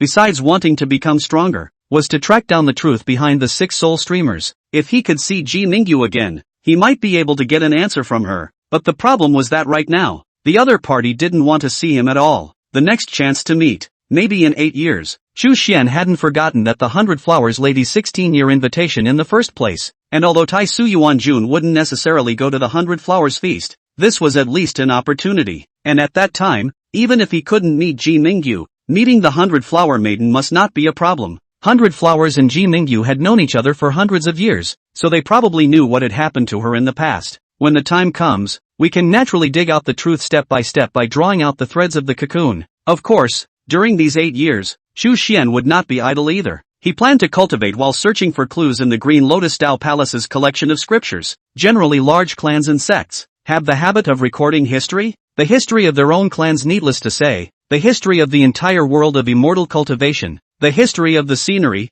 people, more or less will record some. If the successive owners of the six-soul streamer could be found in it, I believe it would be of great help in solving the puzzle. Chu Xian attempted to put his divine sense into the six-soul streamer, and as a result, as far as the eye could see, it was all darkness, and it felt as if this place was boundless and limitless. He could not find any clues inside the treasure, nor could he detect any existence of a spirit, so he had to give up for the time being. Chu Xian secretly decided that starting from tomorrow, he would head to the scripture collection building to flip through the books. Early the next morning, Chu Xian left the back of the mountain and went to meet his master. Floating Cloud Sun still stayed in the Tao Palace Hall. See, the disciple arrived, but not very surprised. Also, do not ask him how the recent mood. Just take out a set of tea set, not slow to boil water. Make tea. To 2 people each poured a cup. During that time Chu Xian waited quietly, and only after drinking a cup of spirit tea that was slightly bitter with a return of sweetness, did he praise, "Good tea." Fuyunzi smiled as he stroked his beard. "It seems that you have recovered just fine, but it is much more than your senior sister who has saved me a lot of heartache." Chu Xian was a bit surprised. Isn't senior sister very good? Although they have not known each other for a long time, but Qin Mangyao gave him a good first impression. Diligent in cultivation, usually in the door also have the appearance of prestige, very much the style of the eldest sister. Fuyunzi just shook his head slightly. She just left not too long ago. She didn't even have time to drink a cup of tea. She went back to practicing her sword. This sounded a bit like a widowed old man complaining to his disciple, but Chu Xian vaguely felt that it wasn't that. Perhaps he was saying that senior sister's cultivation in terms of her state of mind wasn't enough? "Say, what is it that you have come to see me about?" Chu Xian said without thinking. "I want to go to the scripture collection to look at the books. Since you are my disciple, you can naturally go at any time, but you purposely came to the door to ask. I'm afraid you want to look through some books with higher permissions." Saying that, Floating Cloud Z unhooked a jade order from his waist and handed it to Chu Xian. "Take this sect master jade order, and all the scripture collections in the sutra building are yours to peruse." Chu Xian was a little surprised. He knew very well that his origins were unknown,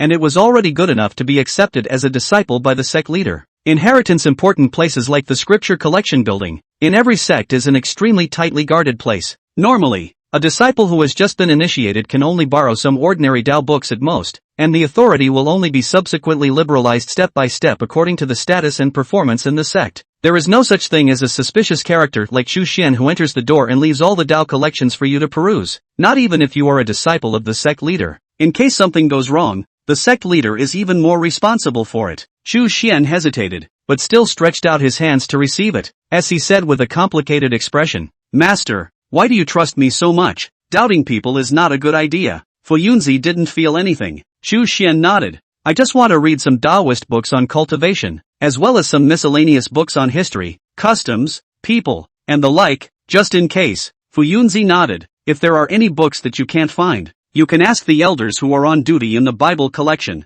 After reporting again the progress of the repair of the Tao foundation within his body, Chu Xian was ready to bid farewell and leave. Unexpectedly, at this time, there was suddenly a green-clothed child, who walked quickly from the direction of the back door of the main hall, who wanted to say something to the sect leader, but then stopped when he saw Chu Xian. Fu Yunzi waved his hand. It doesn't matter. Is it something on Master Ancestor's side? The child nodded and whispered, she must let you pass. Fu Yunzi thought for a moment and turned his head to Chu Xian. You come with me. Your senior sister is not on top of things and has no patience at all. Maybe you can help some. Sifu? Help? Chu Xian listened in confusion, and then remembered the last time, the conversation between master and sister, as if a certain master ancestor of this Green Lotus Tao Palace had recently had something happen to him. At that time, although he heard it, he was not in the mood to pay attention to other people's business, not to mention that he had just started, and it was even worse for him to blindly inquire about the privacy of the sect, so he completely ignored it. This time, Fu Yunzi's statement had caused Chu Xian to become curious. Even the sect leader had to call him Master Ancestor, so this should be one of those highly respected old-timers, right? It was even possible that he was a top cultivator of the latter three realms. In fact, if it wasn't for the fact that Chu Xian had been cultivating in self-imposed seclusion for the past few months, he would have heard more rumors about this person. Letting the child retreat first, Fu Yunzi led the way while saying solemnly to Chu Xian, the next one to see belongs to my Green Lotus Tao Palace's current biggest secret. Since I've taken you on as a disciple, I don't want to deliberately hide this from you, but after you know, remember not to tell outsiders about this. Floating Cloud Z clearly even had such important places as the scripture collection building completely open to his disciples, but now he was talking about it in such a serious manner, which caused Chu Xian to tense up all of a sudden. He juxtaposed his sword fingers and said, don't worry, Master. I swear that everything I see and hear later on will definitely not be told to any outsiders, including that former master of mine as well. Seeing that Chu Xian had even brought out his former master,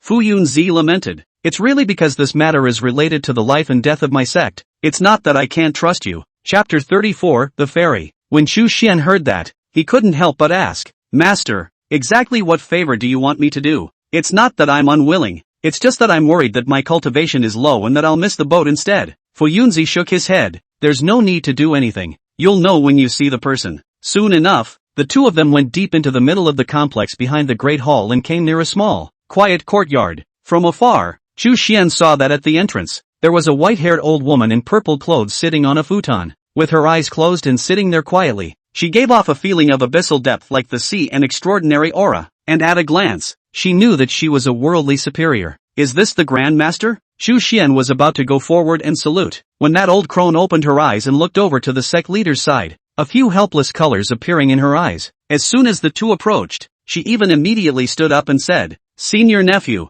I can't stay here anymore. You'd better let me go to the scripture collection building to take my turn. Floating Cloud Z stroked his hand on his beard and mused, that, Master Li has only just gone over to take his turn for a few days. It's not good to replace him so quickly, is it? As soon as the words left his mouth, he stabilized his own senior uncle first. Stay a moment. I'll go in first and take a look before saying anything. Without waiting for the other party to reply, Fu Yunzi hurriedly pulled Chu Xian's hand and quickly walked into the courtyard, as if she was afraid of being protested by her senior uncle. Chu Xian was both puzzled and nervous. What kind of character was that mysterious master ancestor? It was actually able to force these two knowledgeable elders into such a state. As soon as he entered the courtyard door, he saw a delicate young girl in a goose-yellow dress, lying on the ground and rolling around, crying and yelling at the same time. I want roasted crane wings, and drink 300 years of monkey's brew, not even 1 year less. Oh, told you guys to bully me every day. To be honest, this scene really made Chu Xian look silly. Where is Master Ancestor? How come I didn't even see any silhouettes? It couldn't be this woman who was rolling around on the ground,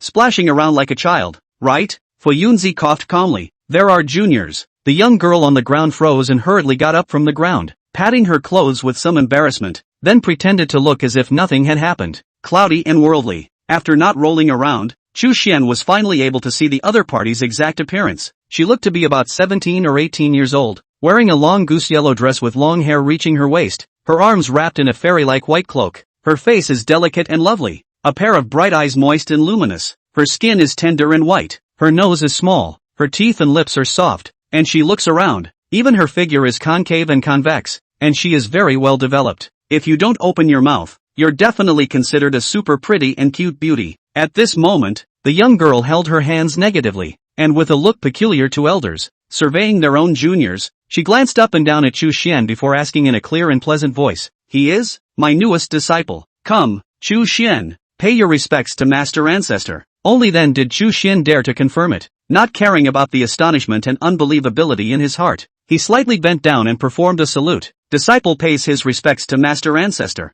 The delicate young girl nodded with satisfaction. "Not bad, the young man is quite polite, but you should call me Ancestor. You know, I'm the third-generation ancestor of the Green Lotus Tao Palace Hall, an attained female immortal who ascended to the immortal realm 4,000 years ago, and in the past, I had led the Tao Palace through thick and thin, developing and expanding along the way, and making indelible achievements for this clan. You are, by counting, only the apprentice grandson of my apprentice grandson." Looking at this one with a face of pride, uttering a series of self-promoting words, how Chu Xian heard it felt unreal. If in another place, this woman ran out to tell him this, he would only think that the other party was not sick in the head, but combined with the master's previous solemnity, as well as his respectful look at this moment, Chu Xian had to suspect that this person in front of him really could be a certain ancestor of the Green Lotus Tao Palace. In the cultivation world, generally only the person who started the sect, and ascended seniors, are qualified to be called ancestor. Otherwise, no matter how high the seniority is,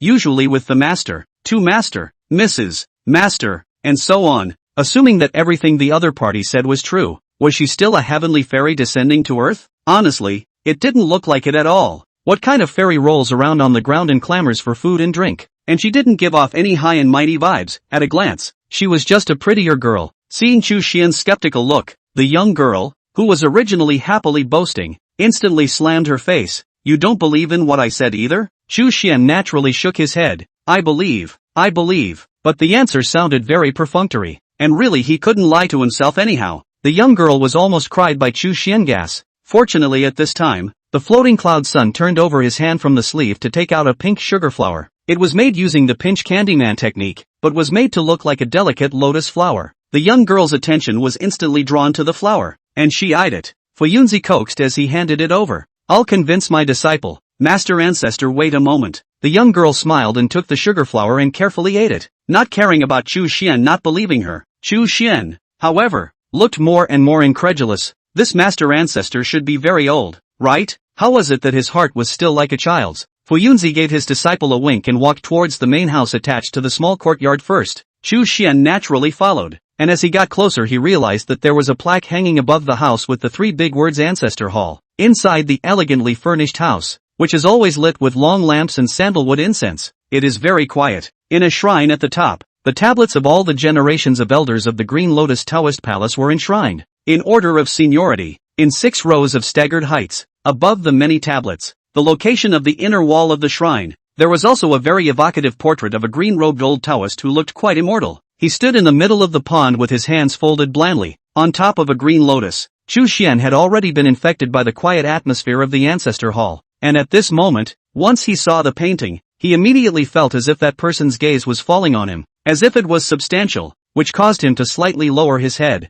not daring to look directly at it. Floating Cloud Z took out a few sticks of incense from the offering table, lit them and then distributed one to Chu Xian, and only after the two of them had paid their respects to the successive generations of masters and ancestors did he continue. "This place is considered to be one of the core important places of my Tao Palace, and even though it looks unassuming on the outside, it doesn't exist in the eyes of ordinary people, and they can't enter here. From this you can imagine why we have placed the Master Ancestor here temporarily. Her origins are simply too great, and if the news were to get out there is no telling what kind of trouble it would cause." Chapter 35 Jiang Yi. Chu Xian was puzzled. "Master, how exactly are you guys sure that what she said is true?" Fuyunzi pointed to the right wall. Only then did Chu Xian realize that there were portraits hanging on both sides of the Ancestor Hall as well. 3 on the left, 3 on the right, and with the one on the front, there were exactly 7, corresponding to the 7 ancestors who had ascended to immortality in the history of the Green Lotus Tao Palace. Then his pupils shrank as he saw the portrait in the center of the right side, depicting a woman in an aqua blue dress with her hands wrapped in a shawl,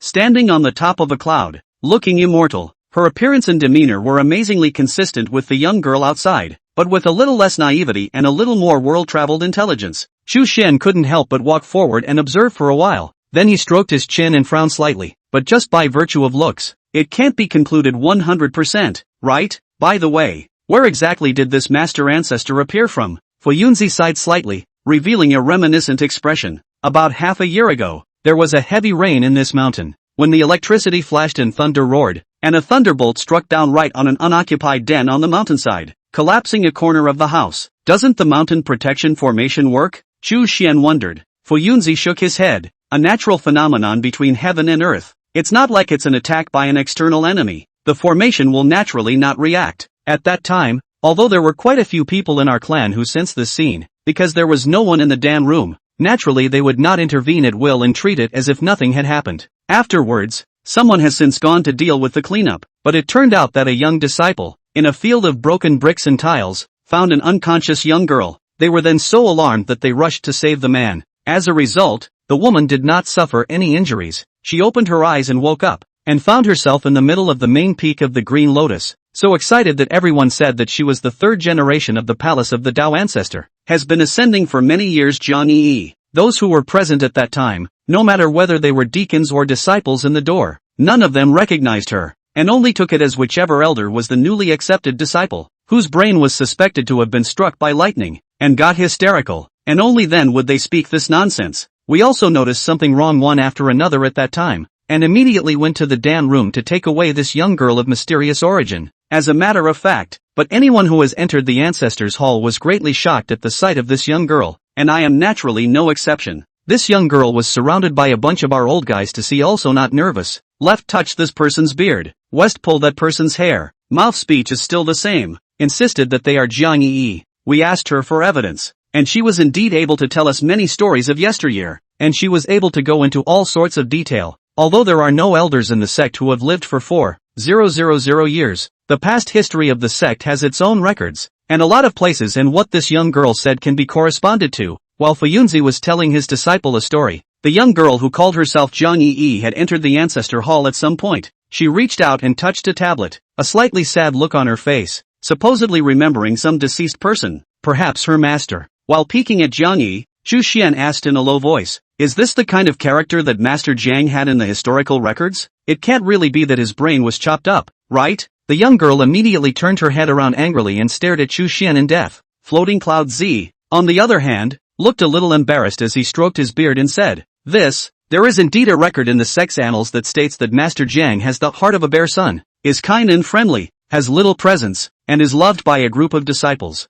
Chu Xian looked at the portrait on that wall and muttered, "I still don't feel right. By the way, did she say why she suddenly descended to the mortal world? I remember that there isn't an iron law in the heavenly court. Immortals and gods are not allowed to descend to the realm at all." Fu Yunzi shook her head. She said she forgot, and woke up to find herself in the mortal world. At this point, Jiang Yi frowned, flexed her fingers and tapped her head, adding, "I feel as if I'm shouldering a major mission, but the problem is that I can't remember." Chu Xian glanced at her and asked again, "Then this, ancestor, can she perform any divine immortal techniques? This should be the most direct, most powerful evidence, right?" Fu Yunzi coughed. According to Master Ancestor's own words, it may be that in order to circumvent the heavenly court's restriction of not being allowed to descend to the lower realms, she self-sealed the vast majority of her cultivation and immortal power, and even some of her memories, so only a small portion of her divine ability remains now. Oh, Chu Xian's eyes lit up. What kind of divine ability is it? Humph. The young girl hummed softly, "A true immortal's proper method. Why don't you come and try it yourself?" Chu Xian suddenly had a few moments of nervousness as he politely said, "Or forget it. You can just describe it a little." Unexpectedly, Fu Yunzi coughed. "It's better to try it yourself, just as a way to let Master Ancestor out of his anger."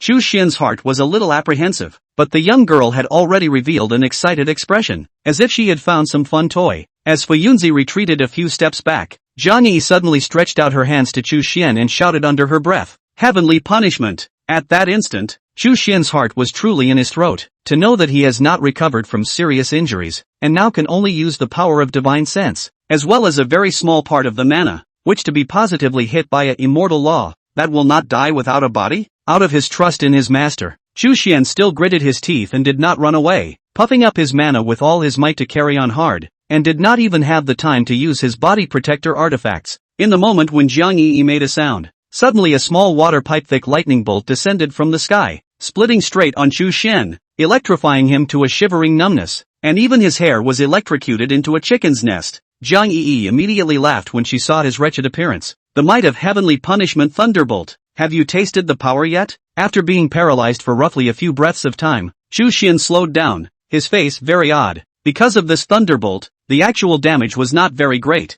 He felt that even if a mortal was struck, at most, he would be injured and unconscious, and he should not die if he was properly rescued. To be honest, this is a little trivial trick. To go to the mortal world to deceive ordinary people can be, but in the entire world of immortal cultivation, it is really not into the mainstream. At best, is the level of chi practitioner stage attack power. Is this the so-called immortal law? That's a bit too funny. At this time, Floating Cloud Z had already retraced his steps back to his disciple's side, first helping him to treat his injuries, then striking a few cleansing talismans, and finally lending him a comb to restore his original appearance. Looking at the skillful maneuver of Floyd Z, it was estimated that the group of old guys hadn't been chopped by Jiang Yi. Chu Xian guessed that they were still too much honoring the old and loving the young, and were probably standing still to be chopped, not daring to hide or defend themselves. Chapter 36, Evidence. After recovering, Chu Xian looked at the complacent Jiang Yi and asked his master, "Is there any other evidence? I have a feeling that none of that, just now, is any kind of conclusive evidence. By the way,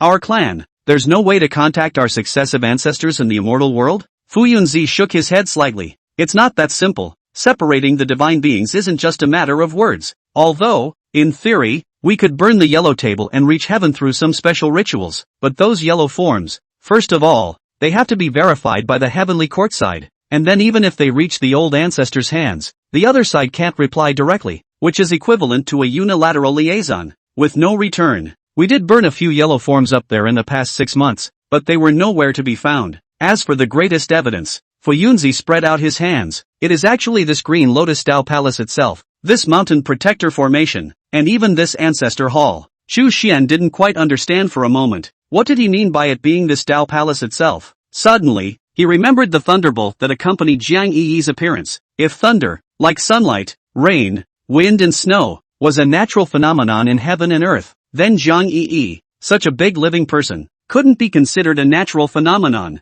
could it? How did she appear inside the mountain protection formation without a sound? One must know that back then, even if Chu Xian had followed the mysterious man Handan and entered into a state of metaphysics, he would not have been able to disregard this great formation that had guarded the Tao Palace for an unknown number of years. Seeing that his disciple was enlightened, Fu Yunzi further explained, "Actually, it's not just the mountain protector formation, the entire green Lotus Tao Palace, all the formations up and down, don't work on Master Jiang, all the important and secret places, including the flying heavenly realm under the moon and the Cloudborn Junction Sea building. Master Jiang is free to enter and exit, even this ancestor's hall. Do you see the portrait at the top of this? The person on this painting is our sect's founding ancestor, the Green Lotus Taoist. This is a self-portrait of our ancestor, his old man, before he ascended to the heavens, and it has its own divine features. Even this painting is unguarded against Master Jiang, allowing her to come and go as she pleases. I don't think there's any more conclusive evidence than this." Chu Xian, who had originally been less than convinced,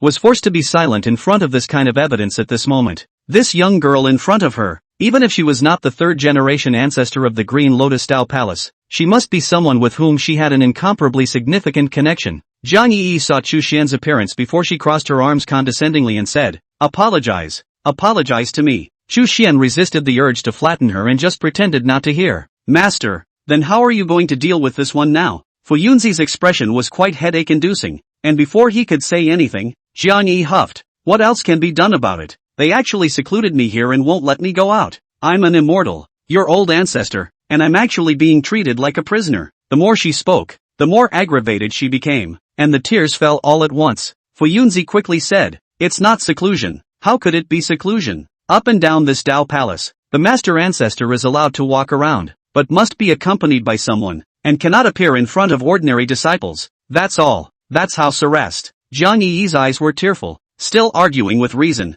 Floating Cloud Z's expression was helpless. "As you know, Master Ancestor, this matter of you privately descending to the realm is of a very serious nature if you really take it seriously. If someone writes a petition to the Heavenly Court and sues the Green Lotus Tao Palace, the sect will meet its end at any time. The likelihood of suing successfully is low, but it has to be guarded against. After all, theoretically, Jiang Yi seemed to be smuggled down. In case the Heavenly Court sent 100,000 heavenly soldiers and generals to encircle the city, then it would be impossible to cry even if one wanted to." Jiang Yi also had a headache. "How many times have I said that I have a major mission in mind? How could it be that I'm going down to the realm privately? I think I must have received some secret mission, and I have come here to save the 3 realms, the 6 paths, and all beings in the world. She stopped crying, clasped her hands together in front of her chest, closed her eyes, and looked like a saint ready to sacrifice herself. Floating Cloud Z, however, ignored her and only said to Chu Xian in a serious tone, "You can see the situation now. Master Jiang staying over here is rather boring.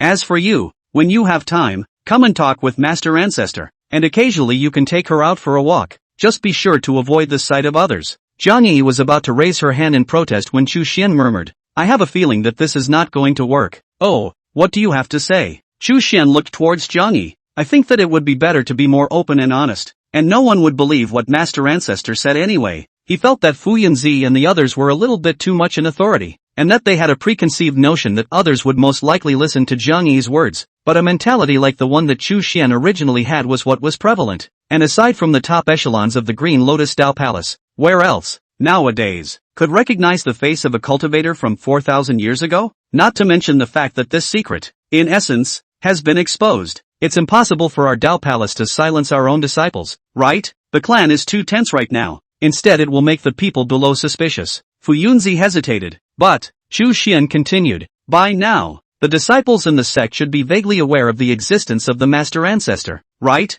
How did they pass it on? Fu Yunzi gave a general description of the situation. Then just treat Master Jiang as a newly accepted disciple. As long as she can keep her mouth shut and stop talking nonsense everywhere, we can turn a big deal into a small one. In 3 or 5 years, no one will remember the bull asterisk, she said. So Fu Yunzi looked at Jiang Yi. Her expression was a bit difficult, but she finally said, "If it's for the sake of my beloved clan, I'm still willing to endure the desire to show off." "Oh no, confide." Floating Cloud Z pondered for a while and finally said, "This matter is of great importance. I still have to consult with the others before I can do so." "In that case, you stay here for a moment." After saying that, he left in a hurry. "Wait, roasted crane wings," and, before Jiang Yi could finish her words, Floyd Z suddenly disappeared. This made her huff and puff. "Stinky brat, isn't it just a crane? Why so stingy?" "Wait, a crane?" Chu Xian had vaguely heard from someone that the sect leader seemed to have an immortal crane mount. It couldn't be that one, could it? It made him want to spit out. There is no such thing as a vulgar fairy who burns the chin and cooks the crane. As soon as Floyd Z left, Jiang Yi became curious about Chu Xian again. "To be honest, I feel like there's something strange about you." Suddenly, she reached out to hold Chu Xian's palm. This touch, she even eeped. "No, there are traces of some kind of great Tao laws on your body. It's a bit familiar." "Which one is it?" She rubbed her chin and thought hard, but for a moment she couldn't seem to remember. Chapter 37, The Cloudborn Junction Sea Tower. Chu Xian was still puzzled, but suddenly he became nervous. It couldn't be that the secret of the 6-soul streamer had been discovered, right? After all, what was special about himself now was just a wisp of immortal chi in the 6-soul streamers, so it was impossible for her to detect that he was a traveler, right? The more Chu Xian thought about it, the more worried he became, and he hurriedly shook off Jiang Yi's soft, boneless little hand. "Master Jiang, men and women are not related." He found an excuse and said politely. Jiang Yi froze for a moment before she covered her mouth and snickered. "Are you shy?"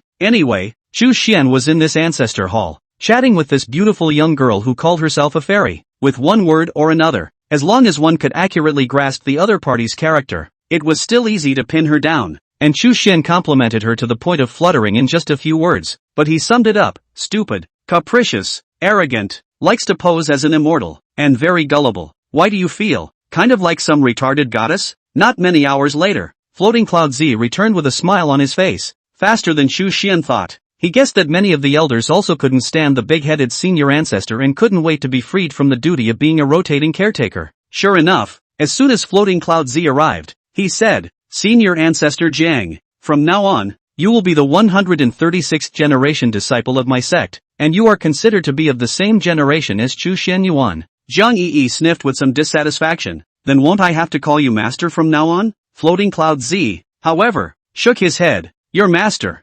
nominally, is my late senior brother? Poor me. That senior brother died early and never accepted a disciple in his life. I saw that you had excellent qualifications, so when I was traveling outside in the clouds, I brought you back to the mountain and accepted you as a disciple on behalf of my senior brother. Normally, you can just call me sect master or senior uncle. In fact, no one in the sect can teach you. We are just putting on a show so that we can have a statement to the outside world." Although Jiang Yi was a bit reluctant, She reluctantly agreed for the sake of freedom. Also, you have to change your name. No more Jiang Yi. How about Li Shuer? I don't. This name is too unpleasant. Jiang Yi showed great resistance. I'll still use the original one. At most, I can only change one word at most. Just this one word was still a great concession that she had made for the sake of her beloved clan. Chu Xian, however, shook his head. There's no need to change it. Her persona is that she has hysteria, and I don't quite believe she can keep her mouth shut. It's better to just call Yi, or I'm afraid she'll spill the beans sooner or later. Although he didn't quite understand the word persona, Fu Yunzi could still understand what his disciple meant. The more outrageous Jiang Yi acted, the less willing others would be to believe her. The more she covered up and was inconsistent, the more others would suspect her. So he said helplessly, so be it. Yes. Freedom. Jiang Yi immediately raised her hands high and ran out excitedly. Fu Yunzi hurriedly explained a few words to Chu Xian, asking him to help watch out more in the future, before immediately chasing him out. Chu Xian was dumbfounded. The Green Lotus Dao Palace had inexplicably staked out such a comical ancestor, and it was also enough of a headache. Only after leaving the ancestor hall and stepping out of the area where flying was prohibited did Chu Xian take out a magic weapon flying sword and carefully attempt to fly by sword. His body was very weak right now, and flying was actually a risky way to travel. But the Sect's hidden scripture building was in the sky, and he couldn't really get up there without flying. Relying on his precise control, Chu Xian carefully output his mana and finally managed to fly slowly. Green Lotus Road Palace is located. Is a heavenly paradise. Said small, there is a clear sky. Its circumference back to 3,000 miles. The spiritual chi is full of incomparable. Speaking of which, this was the first time that Chu Xian Yuan had looked down on a mountain gate from a high place, and what came into his eyes was a mountain range that was tranquil but not lacking in atmosphere. Here the peaks stretch, bell of heaven and earth, condensing the essence of the sun and moon, convergence of the 8 sides of the earth, for the world of the pivot, for the yin and yang axis of the machine, the end of the creation of the mysterious. The main peak of Qinglian is situated in the hinterland of the cave. The mountain is clear and strange. The clouds cover the fog. Look at the disorientation. Surrounded by another 6 peaks, the shape of the city is like a silhouette, defending each other. The peaks of the peaks all over the spirit of the palace view. Dan Pavilion buildings. Yao Chichue Numa. The halls and pavilions are not glazed for the tile, purple and gold for the eaves, to show the grandeur, but to the top of the turquoise tile, white jade for the railings, paved with green stone. Quite see the ancient meaning. Chu Xian nodded secretly in his heart as he watched, and not much later, he broke into a sea of clouds out of thin air. Looking far away, can be seen a 7-fold building is located between the clouds and the sea. The shape of the ancient system seems to be real like illusion. Is the Green Lotus Road Palace famous Yunqing Jehai building? Essentially, this is already a special secret realm. If an outsider intrudes, he will be caught between the sea of clouds, and can only see that one mirage from afar, but will never be able to reach it. Chu Xian was originally a disciple of the Dao Palace and had the sect leader's jade order on his body, so he naturally passed through unhindered. The Yinsheng Jiahai building was both the Green Lotus Dao Palace's scripture collection building, and was itself a powerful heavenly ordered supreme treasure, so there were naturally high-ranking people sitting in the building at times, usually the supreme elders, or elders of a higher generation. Although there is no distinction between inner and outer disciples in the Dao Palace, the normal positions are no different from those of ordinary sects. Head teacher, supreme elder, true man, elder, protector, law enforcement, transmission, etc. Deacon, disciple, handyman, fireman, cleaning, etc. Unlike elsewhere, even mortal handymen could cultivate here, just without a master to guide them. The handymen also have the opportunity to be promoted to disciples if they perform well, and every time the clan elders open the altar to preach, if they don't need to be on duty they can also come to listen to the sermon, so it can be said that it is very friendly. According to what Fu Yunzi had said earlier, the one who was on duty today at the Tibetan scripture building should be his senior. Chu Xian had just walked into the middle of the cloud building when he saw a middle-aged Confucian, who was holding a book and reading it there as he walked. The human heart is but a danger, the Tao is but a microcosm, but the essence is but a unity, and it is allowed to be in the center. Chu Xian was a little stunned. He looked around. The first floor of the building is empty. Neither can see the bookshelves, also cannot see others. There is only such a Confucian scholar reading books there. He all wondered if he had gone to the wrong place, and he didn't dare to confirm that this person in front of him, in the end, was not the sect master's uncle. Chu Xian was just about to salute and greet him first, when that Confucian scholar raised his head to look at him, his eyes shining brightly. Here, these 4 lines I just recited, from which book are they from, and what exactly is the explanation? Chu Xian thought back stiffly before saying, it should be from Shangshu. It means, the human heart is in turmoil, the Tao is obscure and difficult to understand. but one must be sincere and dedicated, and sincerely practice the path of neutrality and righteousness. The Confucian was overjoyed at his words and immediately came forward, affectionately shaking Chu Xian's hands. Good, good. It's rare that in my Taoist sect, there are still people who know the 16 words that the sage said about transmitting the heart. Where did you learn these? Chu Xian spat in his heart. It's good that you are talking about this kind of classic sentence, which the teacher has talked about in the past, or else you will just turn out a sentence from the nooks and crannies, and beat me to death that I don't even know how to solve it. When I was a child, I heard the village elders speak this line, so I have some impression in my heart. It's just a coincidence. He had also discovered over the years since he crossed over that the myths, legends, classics, and texts of this world had certain similarities to the earth side, but not all of them corresponded to each other, and on the whole showed a pattern of becoming more and more similar the older they got, such as Pangu opening up the heavens and opening up the earth, which was almost exactly the same. Chapter 38 Human Emperor Streamer. The middle-aged Confucian sniffed with some regret, but his first impression of Chu Xian was still very good. The two of them chatted for a few moments, and Chu Xian was certain that he was his own great master-uncle, the door's supreme elder Li Panzhou. It's always good for a young man to read more. What kind of books do you want to read when you come here? After Chu Xian spoke the requirements in general, Li Panzhou pointed out to him the specific bookshelves, several floors, several columns, several rows, said clearly, saving him some effort in searching. There was its own cave in the scripture collection building. Chu Xian walked a few steps forward as instructed by his elders, and saw rows and rows of bookshelves, neatly arranged in the building. Looking back, Li Panzhou had already disappeared. According to the importance of the books, the average disciple could only read the first 3 layers of the Tao collection, with different permissions required for each subsequent layer. This was naturally not a problem for Chu Xian Yuan as he started looking at the first layer. In order to prevent eldest master Uncle Tai from being silently concerned all the time, Chu Xian also pretended to start with the Tao books on cultivation, reading for a period of time before moving up layer by layer. He focused his search on the miscellaneous books that recorded the various magic treasures of the immortal cultivation world. Even if the elders noticed, at most, they would only advise Chu Xian a few times to focus on cultivation and not to focus too much on external objects, and would not suspect that there was him. In all of these books, Chu Xian trawled through the catalogs, prioritizing turning to the pages that contained records of streamers, blocks, and flags, a category of magic treasures. Moreover, his goal was clear, directly checking the grade of heavenly rank's supreme treasure. He thought that he would soon be able to search for the 6-soul streamer. But what Chu Xian did not expect was that he had rummaged through the various Dharma treasure booklets and had hardly found any. To know in the practice of treasure record this aspect, generally will not deliberately discriminate against evil magic treasure, precisely because it is evil in foreign ways used, only to be more clear and understandable to write down. The best also have atlas, so that the later talent is good to specialize in. To make precautions, according to Chu Xian's thoughts, how should something of the level of the 6-soul streamer not have a name? Could it be that it has never been seen before? No, Ji Mingyu had recognized it at a glance. Could it be that it wasn't a heaven-ranked magic treasure? Possibly. Maybe the world's perception of it was wrong. Or maybe it wasn't that high of a rank in the first place. Thinking of this, Chu Xian no longer focused only on the heavenly rank grade, but instead searched down the ranks in the order of heaven, earth, Xian, and yellow, and he was no longer just staring at the name 6-soul streamer. What if the world called it the human emperor streamer? What? Why do you think this human emperor streamer is emitting black smoke and green light? Nonsense. This is clearly Hongmeng purple chi, moral golden light. Anyway, even if the name doesn't match, it's okay to have a physical description that does. As a result of this, it was really for Chu Xian to look at the eyes. Although the flag-type magic treasure in the cultivation world, not as much as the sword-type magic treasure, but it is also considered to be a large variety, especially when laying out the array, often need to use all kinds of flags.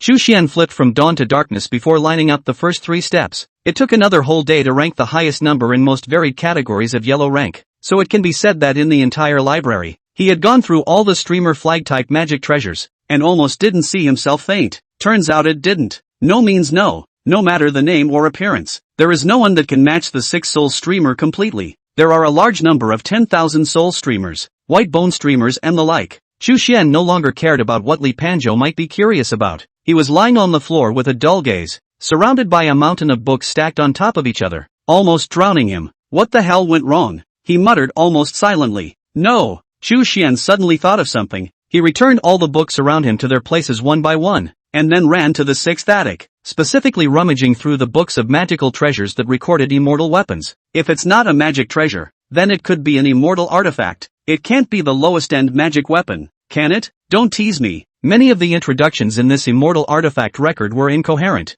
and there was only one thin book, so it was easy to find. Among the streamer-type immortal artifacts there were indeed, such as the innate 5 square flag, which had a total of 5 pieces according to the innate 5 elemental attributes. The world has a lot of 5 elements. Flag treasure is modeled on these 5 pieces of immortal weapons refined out. The power is not bad. 5 pieces together can also form a 5 elements attribute of the formation, but there are no 6 souls. Chu Xian's gaze froze for a moment, but he still closed the immortal weaponry record in his hand and placed it back on the bookshelf. It was at this moment that Li Panzhou's voice came unhurriedly from the sky. What are you looking for? Chu Xian had stayed here for 2 days and 2 nights, and he had also specialized in rummaging through streamer flag-type magic treasures. Cootie! It was all evident that he had a clear goal. In fact, Chu Xian no longer covered up at the back, but also vaguely sensed that he might be looking in the wrong direction. The 6-soul streamer was not as famous as he thought, and Ji Mingyu's ability to recognize it at a glance did not prove anything. If Chu Xuanyuan's parents, who used this treasure as a means of suppressing the box, usually regarded it as if it was their lifeblood, and did not take it out easily, then who would know of its mighty fame? Even if it had been used, who would have known about it when everyone who saw it was basically dead? Moreover, Chu Xianyuan recalled that in the feudal god romance, this thing was clearly a curse-type magic treasure with a very simple usage. Write the names of your enemies on the 6 streamer tails, up to 6 people at once. Then morning and evening with the rune seal worship, when the day of worship will be shaken. This streamer can be bad 6 people's lives. Even the level of mixed Yuan great Luo Jingxian saints can hardly be spared, can be said to be very powerful. If you can curse across the sky, this baby doesn't even have to be used in person. Maybe someone dies under the 6-soul streamer and doesn't even know how they died. Assuming that the conjecture was valid, Chu Xian did not need to be overly scrupulous about inquiring about the 6-soul streamer from others, as no one else might know about it. At this time, when he finally waited for Li Panzhou to take the initiative to ask a question, Chu Xian then saluted. Enlightened Tai Bu, disciple has an unshakable grudge against a devil, but again, I don't know that person's name, not to mention his biography. I only know that he has a black soul streamer in his hand. Therefore disciple wanted to start from this aspect, but as a result, after checking and checking, I couldn't find out how to find that magic treasure. Li Panzhou still didn't show up. His tone was flat. What kind of magic treasure? Tell me specifically. Chu Xian had long ago made a good ventriloquist's draft, and he ultimately did not utter the 3 words 6-soul streamer, only roughly describing its appearance and splendor. Li Panzhou's side was silent for a moment, seemingly pondering his memories, but in the end, he said, I've never seen or heard of it. Not every cultivator likes to make a big deal out of it and show off their own magic treasure. If that's all the clues you have, you might as well go through, one by one, all the famous evil devils and foreigners in the cultivation world in the last 1,000 years. Chapter 39 Heavenly Evil. Seeing that an old senior of Li Panzhou's age had never heard of a magic treasure similar to the 6-soul streamer, Chu Xian's heart was still more or less disappointed, but he had expected it, and the Taijia's advice was, so to speak, of a piece with him. Since it was impossible to directly check the magic treasures, then we should check the devils and murderers who had once used streamer-type magic treasures. What Chu Xian was most worried about now was, what if his parents weren't some kind of demons? After all, no one says that those who use the 6-soul streamer must be evil demons, and the 6-soul streamer isn't necessarily an evil magic treasure. It just looks like it. You can't defame it. What if that green light is really a golden light of merit? Despite his apprehension, Chu Xian followed this direction and began to line up again. In fact, it wasn't that he hadn't thought about the fact that he could start checking on Ji Mingyu, focusing on finding people who had feuded with her in the past, but this one is just too mysterious. Even in the Green Lotus Dao Palace's collection of scriptures, there are not many records of her, which are roughly as follows. Taisu Yuan Jun, whose real name is unknown, is suspected to be surnamed Ji. The origin of his teacher is unknown, and he resides in the far north of the Northern Realm, the exact location of which is unknown.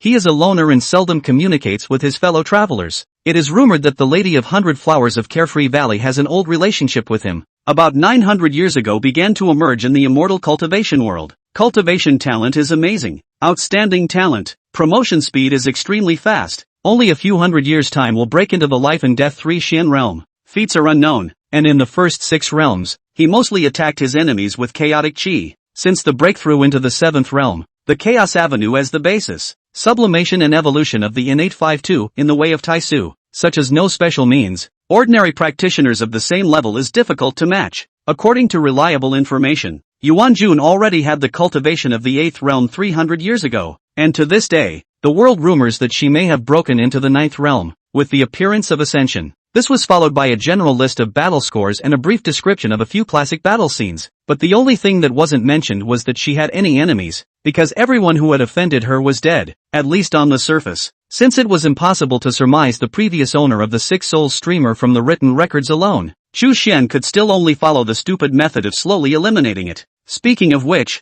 this character record is not written by the Sect's cultivators, but only a miscellaneous book included in the Tibetan scripture building is mentioned. The author's name is Bai Shaosheng. At a glance, we know that it is a pseudonym. That said, this is also a well-known figure. The world only knows that he is from the East Realm. Seems to have a very good intelligence channels, specializing in writing all kinds of characters, scenery, and even war reports, gossip, and novels. Cultivation world recognized. Bai Shaosheng wrote something generally quite reliable, but the details may have some brain. Look at a fun on the line, do not have to be too serious. This kind of roll of the pencil, naturally also easy to offend people. Many cultivators think that they have been written by Bai Shaosheng as a scandal. Hate him, hate itchy teeth, but how can not find him? Of course, Bai Shaosheng himself has a measure, but where the big brother of the cultivation world is involved in the basic one stroke, never dared to write and make up nonsense. This one, Ji Mingyu, for example, is quite objective, preferring to have no details rather than brainstorming. The first round of elimination naturally began with sifting through the demons who had used streamer-type magic treasures. There were more than a dozen such characters, big and small, in the last 1,000 years, and to say that they were particularly strong, there were only 2 of them, but they didn't seem to have much of a crossroads with Taisu Yuanjun. One of them has been out of sight for hundreds of years, not knowing if he's in seclusion or dead. The other was known as the Eclipsing Shadow Demon Monarch, originating from the evil Sect spectral ghost city in the southern realm, and was adept at using a spectral white bone streamer. Speaking of the titled Demon Lord, there was this unwritten rule in the immortal cultivation world. Starting from the 6th realm, cultivators could take such honorifics as True Man, True Monarch, Demon King, Demon Saint, and Demon Monarch, Demon respect as their titles. One of the True Monarch, Demon Saint, Devil, generally only the 9th realm of the strong can be so called. The so-called near immortal realm is no more than that. Checking this far is really no different than getting nowhere, because Chu Xian did not have any semblance of evidence that there was any connection between the eerie shadow demon monarch and the 6 soul streamers, and Ji Mingyu, and himself, so he could only give a helpless, bitter smile and continue to start the second round of elimination. This time, it's going to take an exponential increase in time to go through all the famous evils and demons. In fact, Chu Xian had already not placed any hope in it. What was the difference between this and finding a needle in a haystack? Even if you fish it out, you can't be sure if the pin is what you want. However, he still pulled himself together. At worst it was just 2 more days of wasted time, and after that he would return to the life of repairing his body, or he would have to find the 100 Flowers nymph as a person in the know and ask about it later on. The next morning, Chu Xian, who was lying on the ground and not reading a book, suddenly rolled over and sat up. His gaze was stunned, not that he had found any clues about the 6 soul streamer, but that he had found something else. Fend off the sword and return with a long trumpet, the wind and rain of 1,000 mountains whistling at the blue blade. When the time comes to reverse the yin and yang, I will stain the sky with my demonic blood. Chu Xian muttered these 2 sentences almost silently. The more he read, the deeper his brows wrinkled. This was a certain worldly demonic father in the past, before the battle between good and evil, the slogan that had been shouted to bolster the morale of his side. But the problem is that both of these lines are products of the modern era, especially the latter, which was not written by the old red-headed monster. If it was something like ancient poetry and literature, there were many coincidences, and Chu Xian wouldn't care, such as the previous Shangshu was an example, but the culture that only arose in the modern era of the earth. He hadn't seen a single star in this world. This caused Chu Xian to have a very shocking conjecture. Could it be that this person is also a traveler? Thinking of this, Chu Xian immediately took out all the information about this demon sovereign from the bookshelf. The heavenly evil demon lord, whose real name is unknown, once called himself the Jade Taoist. His origin is unknown. He was first active in the Eastern realm, a loose cultivator by birth, a mundane physique unable to sense aura or cultivate. After that, I don't know where to get a magic skill. The practitioner does not need to be qualified, and can cultivate by forcibly plundering the outside world's aura. This work is extremely poisonous, claiming to be able to devour all things, can forcibly plunder energy from all spiritual things in the world, can suck people's mana through the air, if there is a substantial touch, and can even devour other people's Tao foundation. The origin, with this extraordinary magic power, the sky evil from the body of a casual cultivator step-by-step growth, less than 400 years' time, will break into the 9th realm, become countless cultivators' fear of the supreme devil. This technique was called the devouring Yuan demon technique by outsiders, but the demon lord had strongly argued that it was a righteous technique, claimed to be the ultimate convergence of the world's water, located in the depths of the East China Sea, the return to the market as a reference, the creation of the gong method, taking its 100 rivers to the sea, all things to 1 inch meaning. It is further claimed that, as a symbol of devouring and accommodating, Gui Rui represents the dynamic balance of yin and yang in heaven and earth. He himself, therefore, serves as the end of the cycle of all things in the world, and those who die at his hands are equivalent to returning to heaven and earth. Although this statement was refuted by many righteous cultivators as being evil and crooked, however, there are also rumors that this technique is self-created by the demon lord, and may indeed use the mysterious return to the ruins as a reference, so that the power will be so terrifying, but it is a pity that it has embarked on an evil path. Chapter 40, The Mystery of the Traverser. Heavenly evil habitual magic treasure. For the return of the ancient tripod, but the outside world called the devouring Yuan magic tripod. With its gong method, the power is huge. The same level of cultivators if there is no means of restraint. The rate of victory is extremely low. This person, the devil, words and actions, every time surprising, good disguise identity, have more than one alias, and even tasted with the righteous people to make friends. After his identity was exposed, there were still righteous cultivators who were deceived by him and believed that he was not a bad person. So it was evident that the ability to compel was strong, and according to outside speculation, heavenly evil might have also mastered a secret method to confuse the minds of others, or in order to win the trust of the righteous. There was a period of time when heavenly evil acted in a style that was hard to distinguish between good and evil, but in the end, he completely fell into a downright devil, with countless evil deeds. The devil father is extremely good at beauty, where he looks at the woman, no matter whether it is coercion, or flowery language, soft and hard, have to get their hands on it. He has also been around to collect intelligence, carefully discharged a cultivation world top 10 beauty list, wolf ambition, clearly revealed. Heavenly evil. I don't know how many beautiful female cultivators at the time of the scourge of the cultivation world. What the righteous fairies, heroine, evil demoness, a little bit of beauty will want to die. People mention him all gnashing of teeth, hated to eat its flesh, sects that have not yet been poisoned by him, regardless of good and evil. Every time they encounter this fang, they first hide their own beauties, so it can be seen as a great harm, although it's rape and pillage, no evil, everywhere mercy, but it is not good with this way of life. See a kill a, but also called himself a flower protector cloud, can be called shameless. Speaking of which, there are really a lot of women who were cheated to death by him, and even fell into the devil's way for him. Woe is me. Future generations should take warning.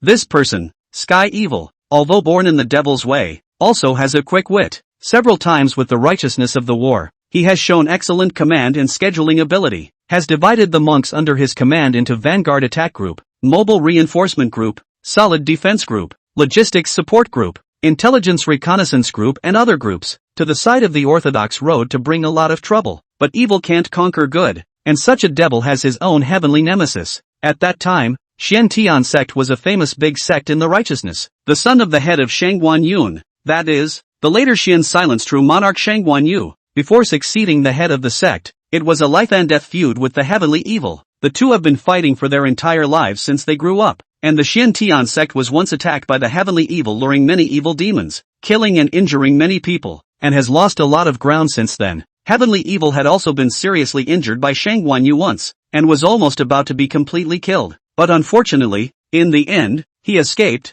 and when he showed up again, he had broken through another major realm, leaving the world appalled. Several times in the wars between good and evil, these two were the two who fought the most grueling battles on the front lines. In the end, true Lord Xian Silence set a deadly trap for his enemy and invited many hidden seniors from the immortal cultivation world in advance to help him, before he finally killed the heavenly evil in the land of demon destruction. It was said that the heavenly evil demon lord's soul was dispersed in this battle, and his ashes went up in smoke, even completely cutting off the possibility of reincarnation. Xian Silence true lord was avenged, and soon after this he ascended to heaven and became an immortal, and was honored as Xian Silence Xianzuan by the future generations. Unfortunately, the Xiantian sect has been hit many times, and its vitality has been greatly injured, and after its own master ascended to the sky, it no longer participates in the disputes in the world, and has been practicing in seclusion since then, and it is difficult for the outside world to see the figure of their disciples again. This character Ji that Chu Xian was reading was also written by Xiao Shang, but its content was many times more than that of Taisu Yuan Jun. Perhaps it is because people have long been dead, but also more than 600 years ago, ancient people, so Bai Shaoshang did not have too much scruple when writing. Furthermore, this person, heavenly evil demon venerable, was indeed extremely controversial and had quite a few compelling stories, with quite a few worthy of being written about. Chu Xian looked very seriously, and the more he looked, the more he wanted to spit. What kind of cool article protagonist template is this TM? Waste physique, and then a strange encounter to get the world of Kung Fu, mixing between good and evil, with many confidants. Although the text deliberately belittled the image of heavenly evil, Chu Xian could vaguely see that Bai Shaoshang seemed to have some appreciation for this person. Just in the way of good and evil are not two opposites. Good must triumph over evil. Official statement. So only to the devil criticized. Otherwise he is afraid that this book simply cannot be published out. But while criticizing, he often does not forget to find a couple of subtle additions. In fact, if you really want to smear to the end, there are some truths that don't need to be said, such as a woman dying for heavenly evil, such as praising the demon lord's command and dispatchability.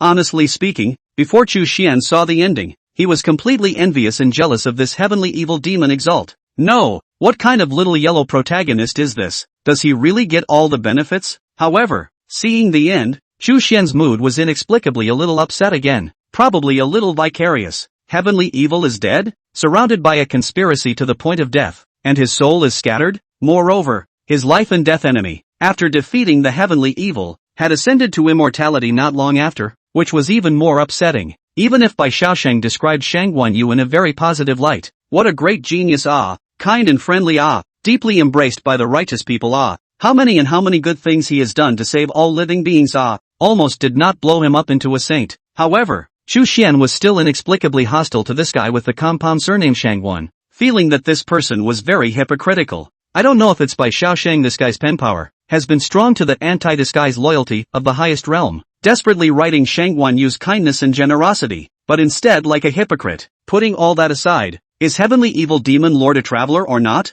Chu Xian thinks, is likely to be. There's more evidence than just those two forced slogans from earlier. Although Tian Xie didn't seem to have made any inventions, neither gunpowder nor copying ancient poems, it wasn't like he was traveling back to an ancient dynasty. He was wearing the world of immortal cultivation, and it didn't seem like there was a need to do these things. There are several points of evidence. I speak and act in a manner that is every bit as surprising as it should be. Translated, it means, always popping up some words of unknown meaning. For example, Chu Xian had subconsciously used the word persona in front of Master and Jiang Yi. 2. Speaking style is very much like the traveler, especially the statement that those who die in my hands are equivalent to returning to heaven and earth, very much like the shameless style of the traveler. 3. Arranging a list of the top 10 beauties in the immortal cultivation world. This kind of behavior, again, is very much like something only a traveler could do. 4. Grouping the cultivators under his command. Those words were too modernized and didn't quite fit the language style of this realm. Those who didn't know better might think that they were blindly made up by Bai Shaoshang, and only a traverser like Chu Xian had a sense of familiarity. After speculating to this point, Chu Xian's mood was a little complicated. This world actually has more than just me as a traveler. Although this senior has long since hung up, this life is also considered to be living a great life. Chapter 41, 3 years. In order to prevent being noticed by Li Panzhou's attention to his abnormality, Chu Xian continued reading as if nothing had happened after reading this one. At the end of the article, Bai Shaoshang deliberately mentioned, now there are a lot of lucrative people, fabricated a variety of heavenly evil demon as the protagonist of the erotic novels, with obscene words, plot content false, mostly made up. Remember not to be gullible. Originally, Chu Xian's mind was no longer on the book, but glancing at this sentence, he was hardened by this Bai Shaoshang and laughed. Good lord, you're advertising in the open and in the dark, aren't you? Fear that others do not know that there is such a class of books, secretly sold in the underground black market. Chu Xian has reason to suspect that this guy Bai Shaoshang opened a small number and wrote a lot of small yellow books related to the heavenly evil demon to cheat money. Within a day, Chu Xian Yuan had hastily finished reading the rest of the devil's information, and there was no longer anything that could make his eyes light up. He finally put down all his books and left the Cloudborn Junction C building. After returning to the back mountain and sitting down on the green stone, Chu Xian still had a slightly furrowed brow and a gloomy expression. Crossers, though this heavenly evil demon lord, theoretically, was unlikely to be the person he was looking for, because there was no intersection between him and Taisu Yuanjun, and in the past years when there were 3 great wars between good and evil, Ji Ningyu had even not participated in any of them once. However, Chu Xian still decided that he would probe more about this person's relevant information in the future, and the matter of the suspected traveler made him curious about this senior. In the following days, Chu Xuanyuan once again focused on drawing in the spiritual qi of the heavens and earth, accelerating the repair of his Tao body. However, he would still occasionally go to the hidden scripture building to take a stroll. Apart from being a way to increase his knowledge, he was also trying to look up information related to the divine power order in the meantime.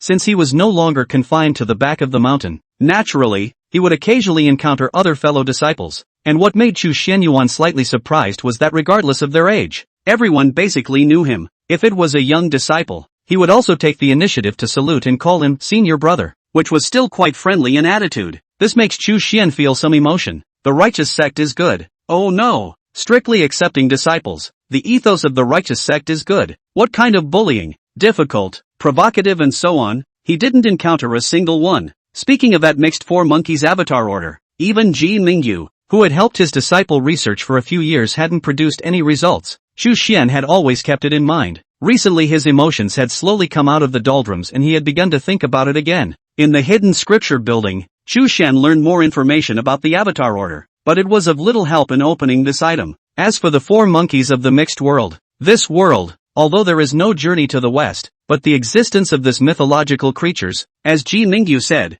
the ancient flood period only get to see, nowadays has long been extinct. Chu Xian also asked his own master teacher. Floating Cloud Sun took the past research for a period of time. The result still did not get half of the method. Only said that if you can find the mixed four monkeys essence blood words, perhaps can be by way of trickery, to open the inheritance of the thing. This was even more nebulous. Chu Xian could only temporarily put away the avatar order and wait for a possible chance in the future. Time passes and 3 years rush by. During these 3 years, a lot of things happened. First of all, Xiao Yu, the little sister, had quite a lot of sympathy for Chu Xian, who had a tragic past, and would come over to talk to him when she had some spare time for cultivation. In addition to opening up, Xiao Yu also told Chu Xian quite a few gossips about the door, as if she had entered the door not to cultivate and come here, but to gather all sorts of gossip, chatting every time. Over time, the two have become good friends. It is Xiao Yu her master, Tianyan lineage of Su Yuan Ji real person. Defense Chu Xian is a bit like a thief, afraid that he will be his own good cabbage to arch. Chu Xian was very speechless at this. Do I look like that kind of beast? Such a small girl, how can I get down?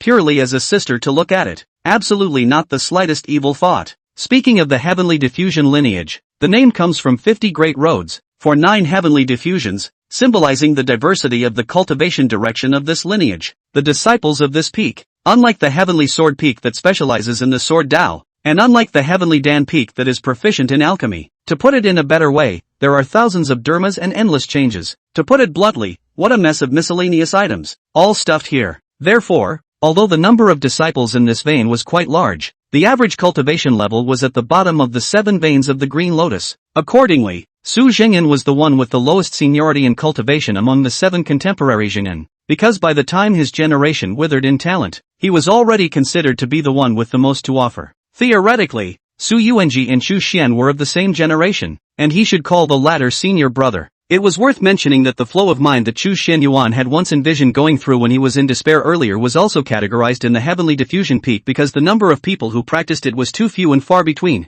The only one who was somewhat fruitful was Su Zhenjian, a senior uncle. He also took the formal cultivation route in his early years, but later on he was stuck in the 6th realm, unable to advance an inch, which is why he put all his energy into enhancing his mind cultivation. Then he, cough, anyway, Xiao Yu that girl had muttered to Chu Xian that this senior uncle was roughly crazy, talking to trees every day, and would hug it and cry and laugh. This made Chu Xian sigh a little. Cultivation is difficult fantasizing about enlightenment in one day, flying up in the daytime, that's even more difficult. Laughable oneself at first still thought too simple. This senior who had changed his Taoist name to ignorant after he had gone crazy was known as one of the 4 great weirdos of the Green Lotus Tao Palace, along with Chu Xuanyuan, Jiang Yi, and Li Xingchuan. To be honest, Chu Xuanyuan was also somewhat in tears. If it wasn't for his little senior sister tipping him off, he wouldn't even know that those young disciples, in private, had already juxtaposed themselves with the other 3 freaks. You don't dare to tell me to my face, do you? Let's see how I'll deal with you later. Jiang Yi, this old ancestor after freedom. These years is also mixed up. Chicken fly. The always peaceful and quiet Tao Palace are stirred up. She had clearly agreed with Fu Yunzi and Chu Xian at first that she couldn't go around talking about it after she went out. But Jiang Yi endured for less than 3 days, and finally exposed her true colors, going around and telling people that she was a fairy descending from the earth, and that she was the oldest ancestor of all the people in the Tao Palace. As a result, naturally no one believed her bull ********, and many disciples lamented that the newly admitted one was finally cured of hysteria and could be released, but now it's still the same, isn't it? At first, out of sympathy and out of care for the newcomer, people would try to correct her wrong ideas. The results found that Jiang Yi, very sick, simply do not listen to persuasion. The crowd gave up, changed to casually perfunctory, only to ask her not to disturb their own on the line, bent on showing off in front of the juniors Jiang Yi, which can stand this kind of blow. Then from time to time ran to find Chu Xian crying,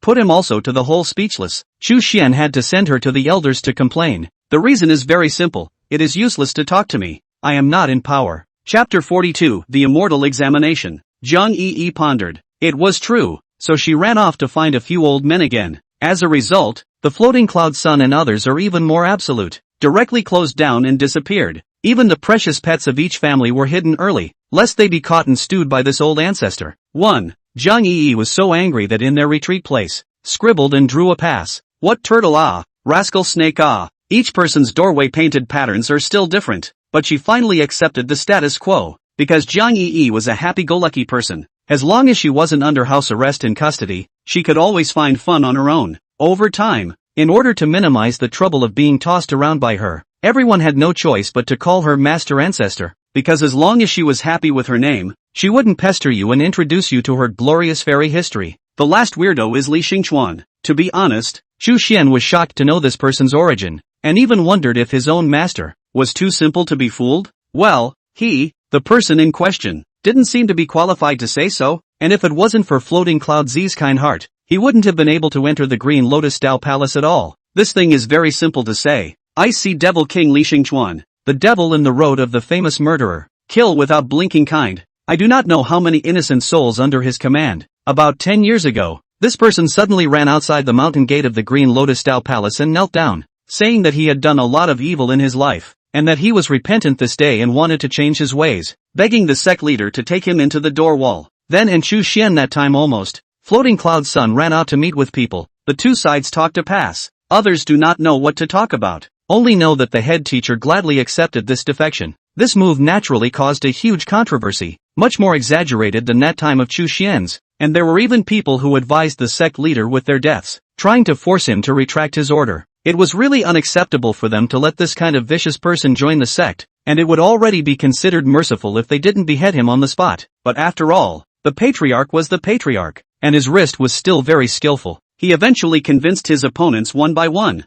as it was a private negotiation and outsiders didn't know what reasoning was used. It ended up in the weird situation we have now. Although Li Xingchuan worshipped the Green Lotus Dao Palace and became a part of the sect, he did not have a master, nor was there any lineage that was willing to receive him. He could only live in a hut on his own outside the 7 peaks and cultivate himself. Usually in the door, the elders turn a blind eye to him, as if not his whole person. Disciples are afraid of him, scared to death, are avoided. Only the head teacher will occasionally chat with him. Fortunately, Li Xingchuan usually do not like to come out and wander around, more than 90% of the time to stay in their own grass hut, ignoring the world. So many people only heard of his name, but never seen him. Chu Xian was naturally the same, but he had really pondered before whether or not he should go ask the other party about the heavenly evil demon Exalt. After all, both were from the same devilish path, and although Li Xingchuan seemed to be very young and shouldn't have experienced the era when heavenly evil was active, the information he knew should be significantly different from the righteous side. However, after thinking about it and thinking about it again,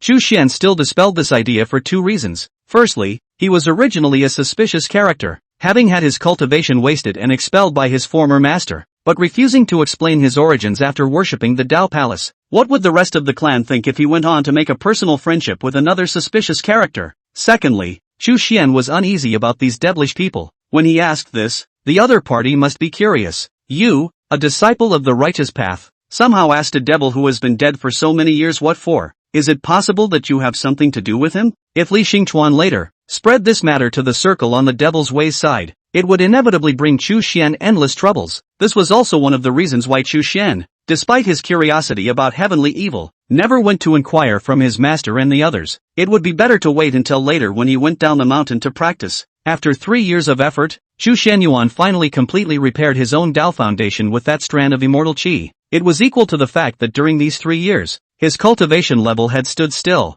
remaining in the mold of having just built the foundation. But for Chu Xian, His state of mind compared to 3 years ago has long been incomparable, can only be said to be a brutal training it. Due to concentrating on this, Xu Xian hadn't known many of his fellow disciples in the past 3 years, and was basically still the same few people as before. Thus the people who learned that his cultivation had recovered were also very few, and Xiao Yu happened to come to chat with Xu Xian, and thus was instead the first to know. Eldest brother, congratulations. Standing underneath the green stone was a delicate young girl of about 14 years old, smiling, her face shedding a few moments of childishness compared to 3 years ago, with a few more moments of innocence. Xu Xian recalled the timid appearance of the little girl when they first met in the Flying Immortal Temple in the past years, and there were still a few feelings. It's nothing, it's just everything from the beginning. Despite his breezy reply, Yuan knew that eldest brother was still in a very good mood, so she too sat down on the green stone and, boldly, secretly asked the question that had been buried in her heart for years. Eldest senior brother, for what reason did you join the Acacia sect back then? Was it forced upon you? Xu Xian was a bit amused. How do you still remember this matter? He had wanted to answer yes, and in the meantime, tell the story of how he had been abducted by old Taoist Yuan and almost sold into the Acacia sect. But when the words came to his lips, Xu Xian got up the idea of mischief, and he first asked, do you know what a college entrance exam is? Oh no, an immortal exam? Moon shook her head, so he explained. After the other party had figured out the basic concept, he only saw Xu Xian looking up at the sky at the standard 45-degree angle with a bright and sad face, as if he was caught up in memories. As soon as Xiao Yu saw this expression on his face, she immediately held her breath and looked at Xu Xian expectantly. As a small gossip master, she felt the aura of having a story. Xu Xian said in a tone that carried a hint of despondency, that year, my half-sister privately tampered with my volunteering for the immortal examination. 2. I'm a traveler. Chapter 1919 in the back is really this person. First volunteer hopscotch sect, second volunteer hopscotch sect, third volunteer hopscotch sect. Later, I enrolled in the Acacia sect with the first place in the immortal examination in swordsmanship. Yuan was first dumbfounded by what she heard, and then there was an oily exasperation. How could she do that? This is something that concerns your future for the rest of your life. She actually, Yuan was so infuriated that she could barely speak. Xu Xian originally couldn't help but laugh. Seeing her like this, he quickly comforted. It's over. It's all over. Don't you see that I'm fine now? At the same time, there was a trace of regret in his heart. He shouldn't have made this kind of joke, but every time he saw this girl always liked to gossip and pry into other people's secrets, which made him get up a little bit of a small punitive mind. After Yuan calmed down, she looked at Xu Xian with an even more sympathetic gaze. Don't worry, eldest senior brother. In the future, I will definitely properly defend your reputation within the sect, and will not allow anyone to slander you. Xu Xian still believed in this point, because over the past 3 years, Yuan had never told the truth that he was from the Acacia sect, and was much stronger than that unreliable master ancestor. Let's find another opportunity next time to clear up this misunderstanding properly, even if we get hammered a few times by the little girl. Chapter 43 Childhood. After bidding farewell to Xiao Yu, Xu Xian Yuan headed to the Dao Palace Hall at the first opportunity, preparing to tell this good news to his master. Just in time, Qin Mangyao walked out of the hall with light footsteps. The two of them exchanged a few pleasantries, and Xu Xian realized that she was preparing to impact the Jindan realm. No wonder she seemed to be in such a good mood. The 9 realms of cultivation. Each of the first 3 realms is divided into the beginning, middle, and late stages. Each of the middle 3 realms is divided into 6 heavenly staircases, and each of the latter 3 realms is divided into 9 heavens. Therefore, although there are only 9 realms, but the cultivation of the subdivided small realm has 54 realms, so it can be seen that the difficulty of ascension, although the Jindan stage was only the 3rd realm, it was already the apex that the vast majority of cultivators in the world could aspire to. Because the 3-realm broken 4-realm there is a rift valley exists. Since ancient times trapped countless cultivators, 6-realm broken 7-realm is the same, so the last 3 realms have life and death of the 3 Xian realms said. Of course, Qin Mangyao firmly believed that the Jindan stage was definitely not the end of the road for her. She heard her senior brother's good news and was happy for him, patting him on the shoulder and encouraging him before leaving. Over these 3 years, Xu Xian had gained a further understanding of this senior sister. That said, she's the real cultivation fiend. Qin Mangyao wasn't a special physique, but her cultivation talent was considered first class, although she is said to be older than Xu Xian, but not much older. This year just 30 years old. The cultivation time is only just 15 years. It is already foundation establishment perfection. Within this generation of young disciples, the promotion speed was number 1, worthy of her identity as a big senior sister. Qin Mangyao was not a sword cultivator, but preferred the sword path. She was usually either in closed-door cultivation or practicing the art of sword control. That was why she was worried before saying that there was something that she couldn't take care of her senior brother. Chu Xian had heard Xiaoyu say that in fact, when senior sister was 8 years old, she had been spotted by floating cloud Z, who was traveling outside in the clouds, and had been accepted as a personal disciple.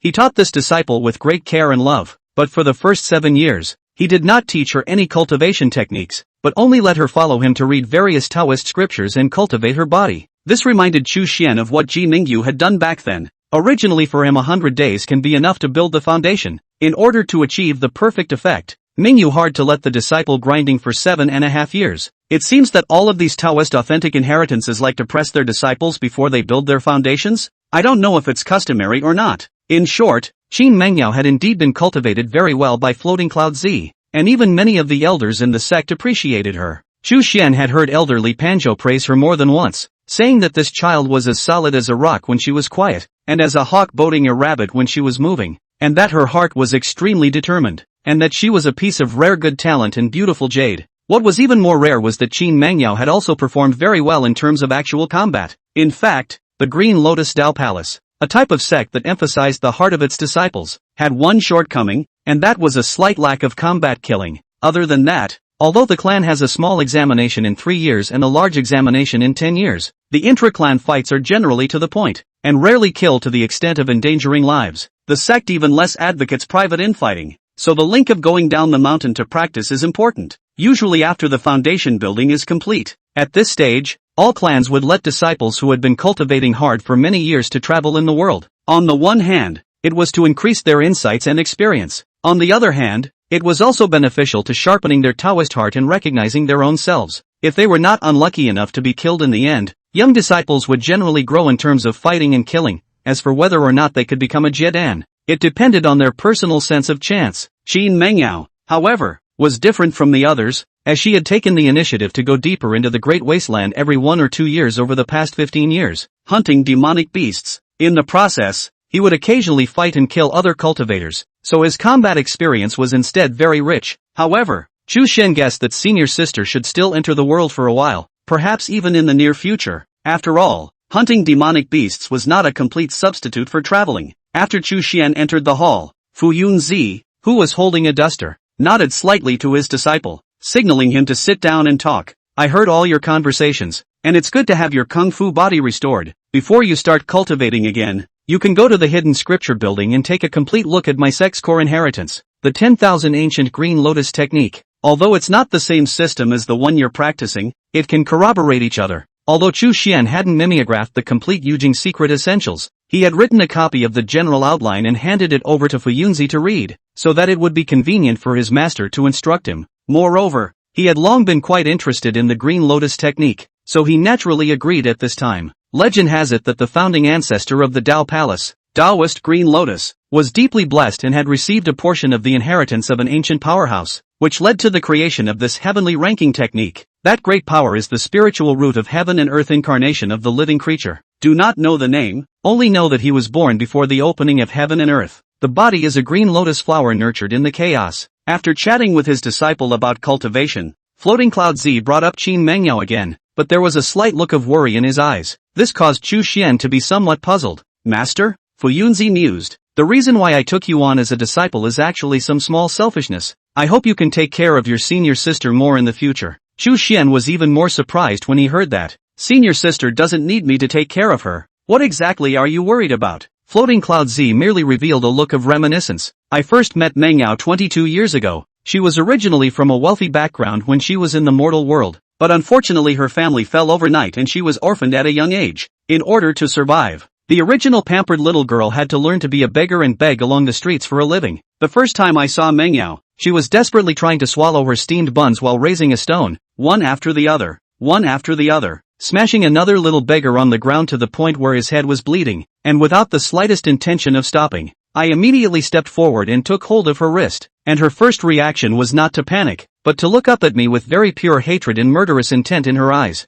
And with that the girl child just struggled and tried to escape from me. Naturally, I didn't let go. I just asked her, why did you do the killing? She said, he robbed me of my food. The girl child answered so rightfully, as if it were only natural, that for me to stop her would have seemed to her instead to be doing something 10 times worse. I can sense from this sentence that this child is of a strong temperament and is extremely murderous, so if left unchecked, perhaps she will die soon, but also, perhaps, she will go down a path full of killing. So instead of putting her down after all, I took her with me, gave her food and drink, and showed kindness. In the process, manhwa gradually unloaded on me and showed a very normal and cute side. And so, in the end, I decided to take her as a disciple and bring her back to the screen. Lotus Dao Palace. Chapter 44, First Encounter with the Demon Lord. Xu Xian fell silent after hearing that. To be honest, he completely did not expect that his senior sister, who looked gentle, kind and reliable, actually had such a side to her. At the same time, he also realized that after Fu Yunzi brought Qin Mangyao up to the mountain, he didn't teach her to cultivate for 7 years, not because of any Taoist practices, but purely just wanted to wash away the murderous aura on her. But as of now,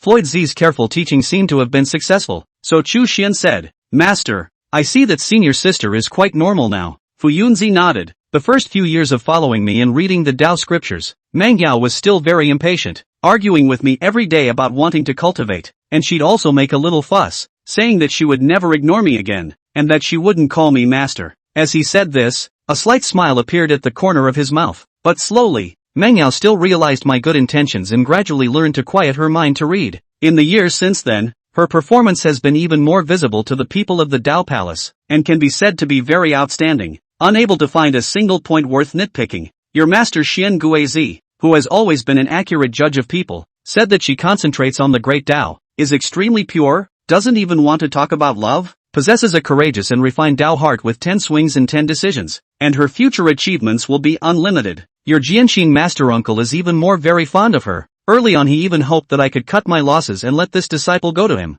and I have been unable to give up since. I don't have anything to worry about, by definition. But, Fu Yunzi paused for a moment. There's a saying that knowing a daughter is not like a father. I'm also considered half of Mingyao's father. Although her killing nature has been washed away quite a bit by me, her character hasn't changed. She's still as stubborn as ever, and if she's not guided well in the future, she'll be prone to go to extremes. As far as I'm concerned, I actually still hope that she won't cultivate too fast. It's better to play it steady, but unfortunately she refuses to listen to me. Speaking here, Fu Yunzi looked at Xu Xian. Now do you understand what I have in mind? Xu Xian nodded his head as he took the initiative to promise. Don't worry, master, I will help you keep an eye on senior sister, and I won't let her be compelled by people with ulterior motives, nor will I let her go astray. Only then did Fu Yunzi reveal a smile as he said in a relaxed tone, actually, I think it would be good if she was willing to try talking about love. Truly falling in love with someone might make her heart a little softer. Hearing this words with hints from his master, Xu Xian could only play dumb. The melon that was twisted by force was not sweet. He had heard from his senior sister's own mouth that she only treated herself as a younger brother. Moreover, Xu Xian didn't want to give his heart to any woman again for the time being. That feeling of being abandoned was too painful. He didn't want to try it a second time in his life. 9. It hurts. It hurts. Leaving the grand hall, Xu Xian lightly traveled to the Yunqing Jehai building once again. With this out of the gate, he has decided that the next sect quiz must participate in. Show off some skills. After all, is the eldest brother, cannot lose the face of the master teacher. By the way, it was also a good idea to get to know his fellow brothers and sisters a little better, so as not to make the mistake of thinking he was really a weirdo. Just after arriving at the entrance of the scripture collection building, Xu Xian saw a person walk out from within the door. This was a cold man wearing a black robe. His appearance was very handsome, but his temperament was very cold, exuding a dangerous aura that no one should get close to him. At the first sight of him, 7 words popped up in Xu Xian's mind: ICC Demon Lord Li Xingchuan.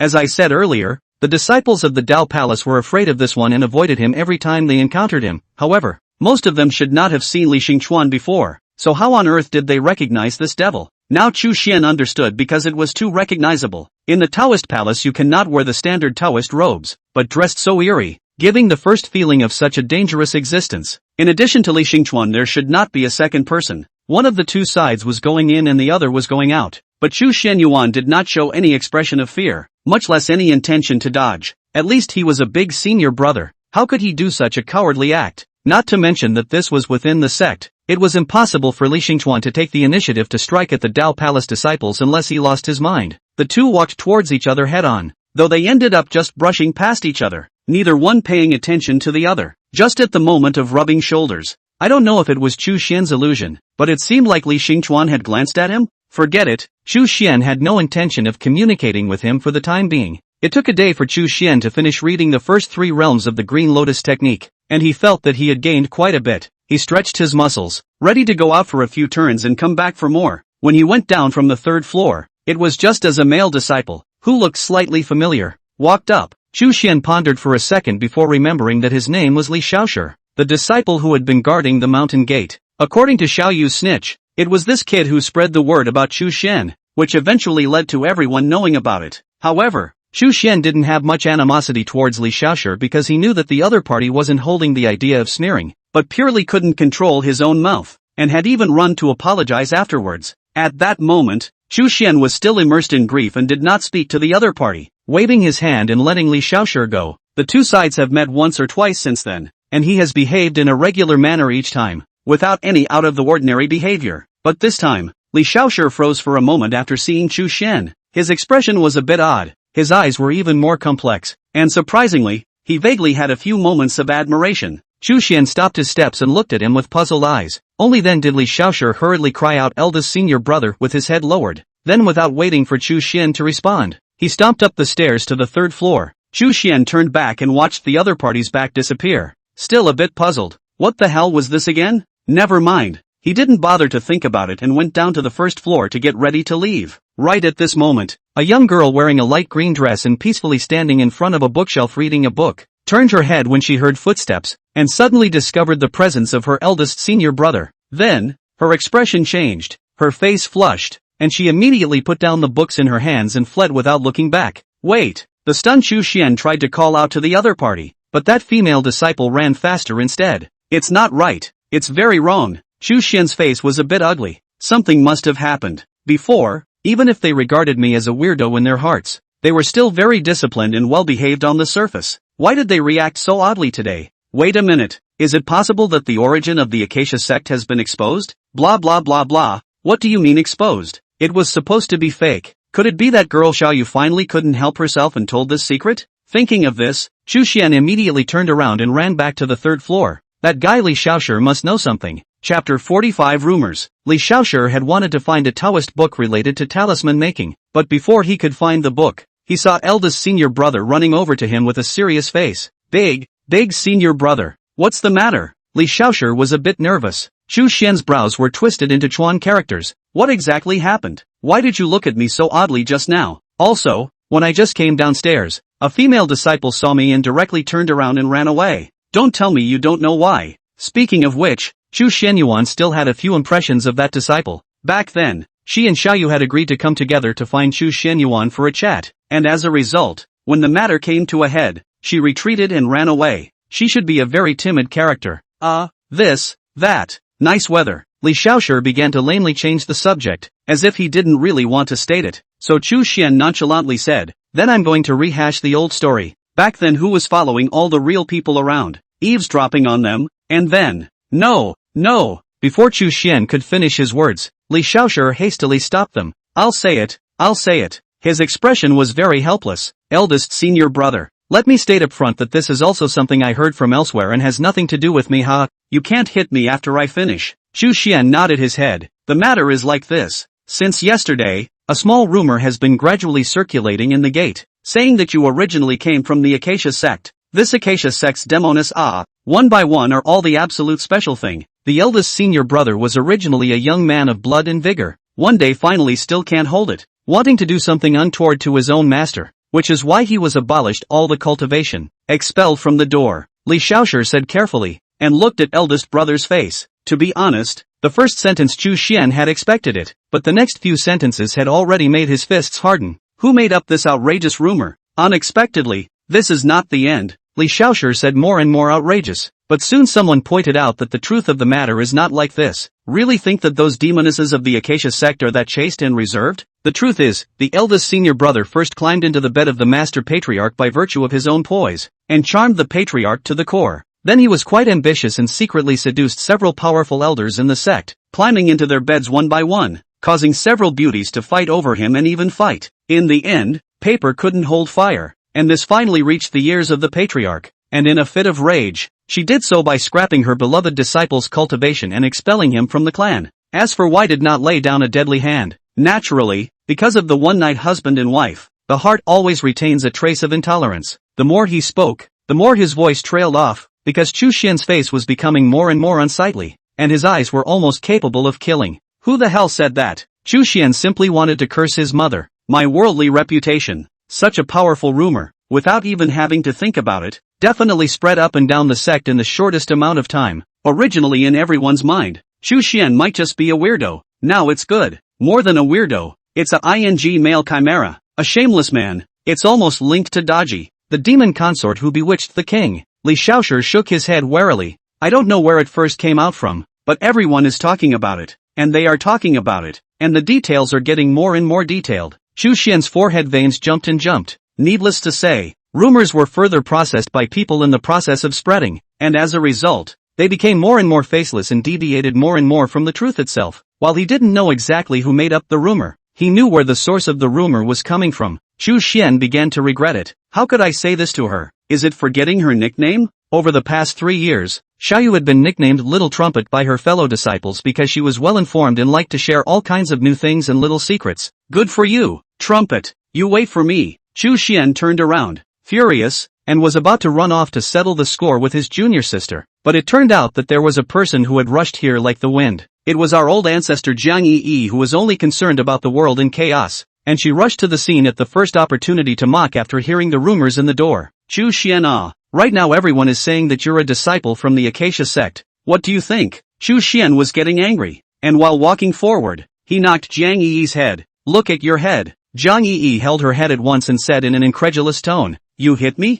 Even my master hasn't beaten me. 1. Chu Xian didn't bother to nag her and went straight downstairs. Jiang Yi hurriedly followed with tears in her eyes. Chu Xian, how could you hit your family's old ancestor? Apologize to me. Chu Xian flew all the way to Tianyan Peak with his sword, and Jiang Yi followed him without letting go, partly because she was unwilling, and partly because she was curious as to what he wanted to do. Right at this moment, Xiaoyu, the youngest senior sister, looked flustered and was packing her bag, preparing to run away to avoid the road first. As a result, her things had just been packed up and she was ready to go out when she happened to be blocked at the door by her eldest senior brother with his men. Chu Xian looked at the bag Xiaoyu was carrying on her shoulder and questioned in a very unkind tone. What are you doing? Where are you going? Xiaoyu cowered, a little afraid to look up at Chu Xian. Back home to save his family. Going home to save your family at this hour somehow? It must be a lie. Jiang Yi had a doggy look and stared at Xiaoyu with excited eyes. Xiaoyu, give me an honest explanation. Were those rumors in the gate spread by you? Chu Xian stepped inside the door, but Yuan stepped back, her hands clutching her bag. No, not me. She shook her head back and forth, looking like she was on the verge of tears. Then what exactly is going on? Chu Xian's tone slowed down a few points. Xiaoyu bit her lip and finally said what happened. Yesterday, after I parted ways with you and returned to Tianyan Peak, I just happened to hear a few female disciples mentioning about you in their casual conversations. At that time, they slandered you, saying that you must have done something 10 evil things to have your cultivation abolished and driven out of the division. I didn't want to pay any attention to them, but when I saw them talking about it, I couldn't stand it, so I ran to argue with them. As a result of the discussion, I couldn't help but tell the truth. That is, the past incident when you were forced to join the Acacia sect back then. Xiaoyu spoke more and more quietly, obviously very vain. After they heard that, they were very sympathetic to you, and they also recognized their own mistakes, and immediately swore one after another that they would never say anything bad about you in the future. That would have been the end of the matter, but I don't know which one of the loudmouths spread the word. The most crucial thing is that she also wanted to keep your secret, so she just said that you were a disciple from the Harmony sect, and didn't say anything else. As a result, other good people, after hearing this shocking rumor, I don't know what they were thinking, started to make up their own reasons for your expulsion from the division based on this keyword. I didn't know about it originally. It was only when someone came running to me this morning to tell me about it that I realized how outrageous the group was. It's only been a day. How did they make up this kind of messy rumor based on just 3 words of the Acacia sect? 3. Not buddies. What's the chase here? Do these two have any deep feelings? Chapter 46, Invitation. Chu Xian only wanted to spit out blood after hearing what happened. In fact, this matter still had to rely on himself. If he hadn't told Xiaoyu about the Acacia sect in the first place, or had solved her misunderstanding of himself earlier, where would this kind of have happened today? He still underestimated the power of the 3 words Acacia sect, which is such a taboo and exciting topic for adolescent girls who are good at fantasizing. They naturally held a considerable amount of interest in participating in the discussion and spreading of this type of topic, and if they were to casually replace them with some Yellow Sand Sect or Black River Sect, they definitely wouldn't have made such a mess. At this time, Jiang Yi, who had been listening from the sidelines, covered her mouth with both hands in unconcealed shock. You're really from the Acacia sect, aren't you? I thought it was fake. Xu Xian lazily ignored her and only said to Xiaoyu, since you didn't mean it, then let's forget about this matter. After all, I also have an unshirkable responsibility. It's just as well to take advantage of this matter. Let me be honest with you. I'm not a disciple from the Acacia sect at all. Even though Xu Xian's expression was very serious and his tone was also very proper, Xiaoyu just nodded her head unconcernedly as she let out a sigh of relief. Obviously, she didn't believe what Xu Xian Yuan said at all, believing that he just didn't want the rumors to further expand and intensify, and thus completely set aside his relationship with the Acacia sect. This made Xu Xian all speechless. What I said is true. From the beginning I was lying to you.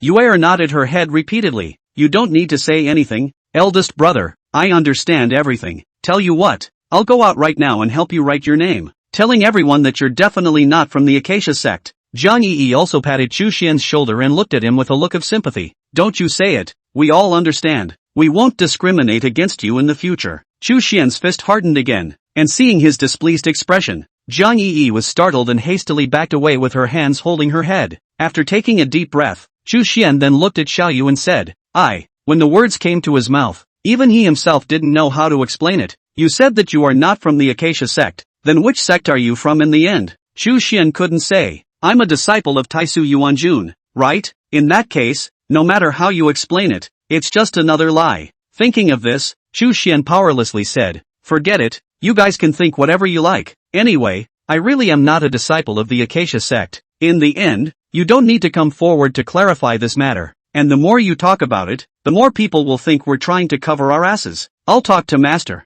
The elders won't turn a blind eye to such an outrageous rumor. Xiaoyu then nodded her head. She felt a little guilty. It's all my fault, if I hadn't spread the word. Xu Xian shook his head. No, blame me. Aha, blame you. Jiang Yi echoed, which caused Xu Xian's forehead veins to jump once again as he turned around with an unkind gaze. Jiang Yi hurriedly escaped, shouting as she ran, help, murdering people. Someone is trying to murder the old ancestor. In the end, with the intervention of the clan elders, it was only a matter of 3 or 2 days before the matter subsided. In fact, all the disciples also feel that the rumors spread to the end of some too outrageous. See, the big senior brother does not pursue this matter. Gently let go, to him or more grateful. However, Xu Xian knew very well that in the hearts of the crowd of young disciples, his image was already somewhat difficult to redeem, even if everyone's attitude towards him, back to the previous kind of appearance, or even more respect. But I'm afraid that in their minds, the big brother has been equivalent to, proficient in the art of dual cultivation, good at seducing women's blue-faced scourge. On this day, Xu Xian was still watching the Green Lotus technique in the hidden scripture building. Before the incident had calmed down,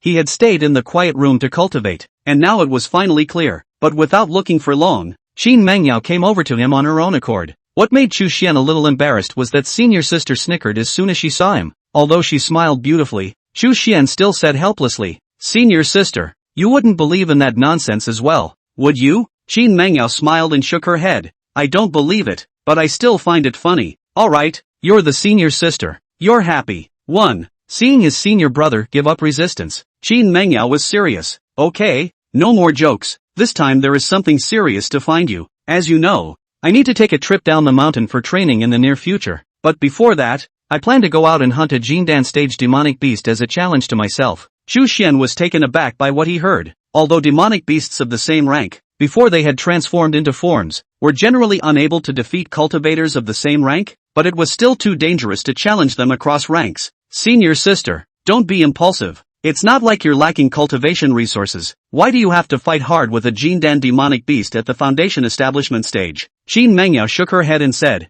my mind is made up. Senior brother doesn't have to persuade me any further. This demonic beast was carefully selected by me. I won't go to my death without any certainty. Besides, Master has also agreed. Xu Xian was a bit surprised. Master actually agreed? Alright then, senior sister, take care of everything. Xin Mengyao, however, revealed an expression that looked like a smile. You should also be careful. After all, it's a Jindan stage demonic beast. Ah, I'm going to? Xu Xian was very surprised. Xin Mengyao nodded her head. It was like this in the past as well. Every time I went out to hunt demonic beasts, If the situation allowed it, I would bring along 1 or 2 young disciples with potential, so that they could meet blood. That way when they go out to practice in the future, they won't be easily killed by someone whose cultivation level is lower than theirs. Chu Xian mused. Honestly, if it wasn't a Jindan stage demonic beast, he was very willing to go. After all, in the past, when in the Northern Realm, it was all about watching Ji Mingyu casually kill all kinds of powerful demonic beasts in seconds.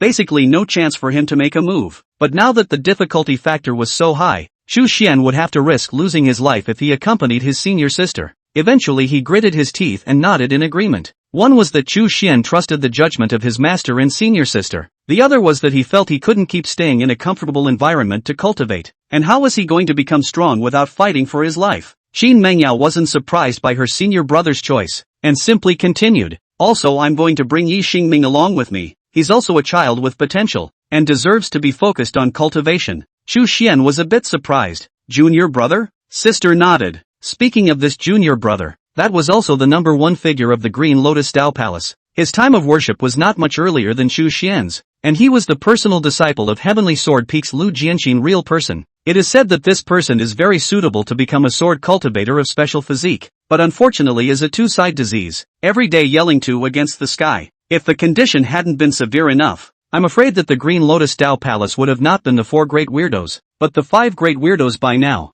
2. Why don't we form a weirdo society? Realist Lu could be said to be half of Qin Mengyao's master, and had been answering her questions and solving her puzzles in terms of sword Dao for many years, and her going out this time and bringing along her youngest senior brother could be considered as returning the favor. Chu Xian was curious. Was senior sister so confident this time? She actually dared to drag 2 burdensome to hunt Jindan demonic beasts. Okay, when do we leave? Half a month later. During this period of time, you should first get ready. At that time it will definitely be a life and death battle. I don't necessarily have the spare capacity to take care of you guys. Chu Xian solemnly nodded his head in agreement. Chapter 47 Taboo. Bidding farewell to his senior sister. Chu Xian's mindset was no longer leisurely and began to become urgent. With only half a month left, it was imperative that one was prepared. Chu Xian closed his eyes and recalled what he had learned. It was too late to improvise at this time. He could only consolidate the sword arts and Dao techniques that he had already learned and then rely on the benefits of external objects. When he thought of this, he opened his eyes, but unfortunately, that divine order could never be opened. Chu Xian shook his head. It's just a matter of reading the Green Lotus technique first, and then going to fix some talismans, pills, or whatever to defend himself. He was so mesmerized by this look that he didn't even know when there was an extra person around him. As night fell, and the 4th realm was partially finished, Chu Xian let out a long breath and decided to go back up to the 5th floor tomorrow to finish reading the 5th and 6th realms. Because the more to the back is more esoteric and complex, he is also very difficult to understand. Can only gulp to see once? First remember to have a general impression, later with the realm of enhancement, and then slowly recall. Unexpectedly, just after placing the books in his hands back on the bookshelf, Chu Xian was startled, because a cold man in a black robe, as silent as a ghost, stood beside him and was reading a book carefully. If it wasn't for the unintentional turning of his eyes, Chu Xian wouldn't have realized the existence of the other party until now. After being startled, Chu Xian immediately calmed down and acted as if nothing had happened. Perhaps it was just a coincidence. He glanced at it. What the other party was reading should also be the Green Lotus technique. This entire bookshelf was a handwritten copy of the Green Lotus technique. There was no such thing as everyone having to grab the same book to read, so Lixingquan's presence here was justifiable. No, that's not right. Chu Xian suddenly frowned. The person who possessed the title of Demon Monarch, that was at least in the 6th realm, an existence at the God transformation stage. What was he doing running to see the 4th realm's technique? And why was Li Xingchuan standing so close? Is he watching himself? The more Chu Xian thought about it, the more he felt that something was wrong. Why would Li Xingchuan be interested in himself? Could it be that he could sense the existence of the 6-soul streamer? Was this really a devil Dao treasure? Just as a sense of crisis rose in Chu Xian's heart, Li Xingchuan did not greet him, but simply put down his books and left on his own. This was again out of Chu Xian's expectation. The other party today, this posture, clearly intended to make contact with himself. How did he run away again? With that, he immediately guessed why. This was the hidden scripture building. Li Panzhou, the great master uncle, liked to stay here on duty, and if the two talked here, it was almost the same as acquiescing to Li Panzhou's spectatorship. Li Xingchuan's move was a hint to Chu Xian, follow me. Then, should he or she follow? Chu Xian hesitated. Seeing that Li Xingchuan's footsteps did not stop and disappeared in the position of the stairs in the twinkling of an eye, he eventually took a step to follow. It's a blessing not a curse. It's a curse that can't be avoided. And let's see what purpose this murderous man of the devil's path has in mind for himself. Chu Xian tacitly maintained a distance from the other party, while he decided in his heart that he would not go to any remote place with Li Xingchuan, much less be foolish enough to leave within the clan's boundaries. The movements of the two, Li Panzhou should have been fully aware of them, but he did not stop them, which was one of the sources of Chu Xian's confidence. Not much later, Li Xingchuan walked out of Yunqing Jiehai building, just when Chu Xian felt that everything was going well. A person that he did not want to see at this moment, no matter what, drifted and flew in. That's right, it was still Jiang Yi. This fellow was quite vindictive. After being knocked on the head by Chu Xian last time, he had been pestering him. In the past 2 days, Chu Xian was in seclusion, so it was not easy for her to calm down a bit. So why is she here again? In fact, when Fuyunzi learned of this a few days ago, she advised her disciple to just keep his head down. But Chu Xian was so angry with her at the time that he just refused to apologize to her. Now he regretted it, because in Chu Xian's perception, anything that came across this person would become a mess. Sure enough, once Jiang Yi landed on the ground, seeing Li Xingchuan was a sight for sore eyes, only to see her go forward with a big grin, facing this fierce man of the devil's way without any fear at all, and reaching out her hand to tap his shoulder. This makes Chu Xian look at the heart tight. I drop an old ancestor. You cannot weigh your small body? I'll assume that you used to be an immortal. But now that you're a fallen phoenix and your immortal power is so limited that you can only let off a small bolt of lightning to scare people, why do you still act like the sky is the boss and you're the boss? However, Chu Xian did not step forward to stop him. He believed that Li Xingchuan should still have some measure of discretion. Regardless of whether or not this person believes Jiang Yi's ancestor comment, at least he should understand that this little girl is very important in the minds of her elders. Sure enough, in the face of Jiang Yi reaching out that shot,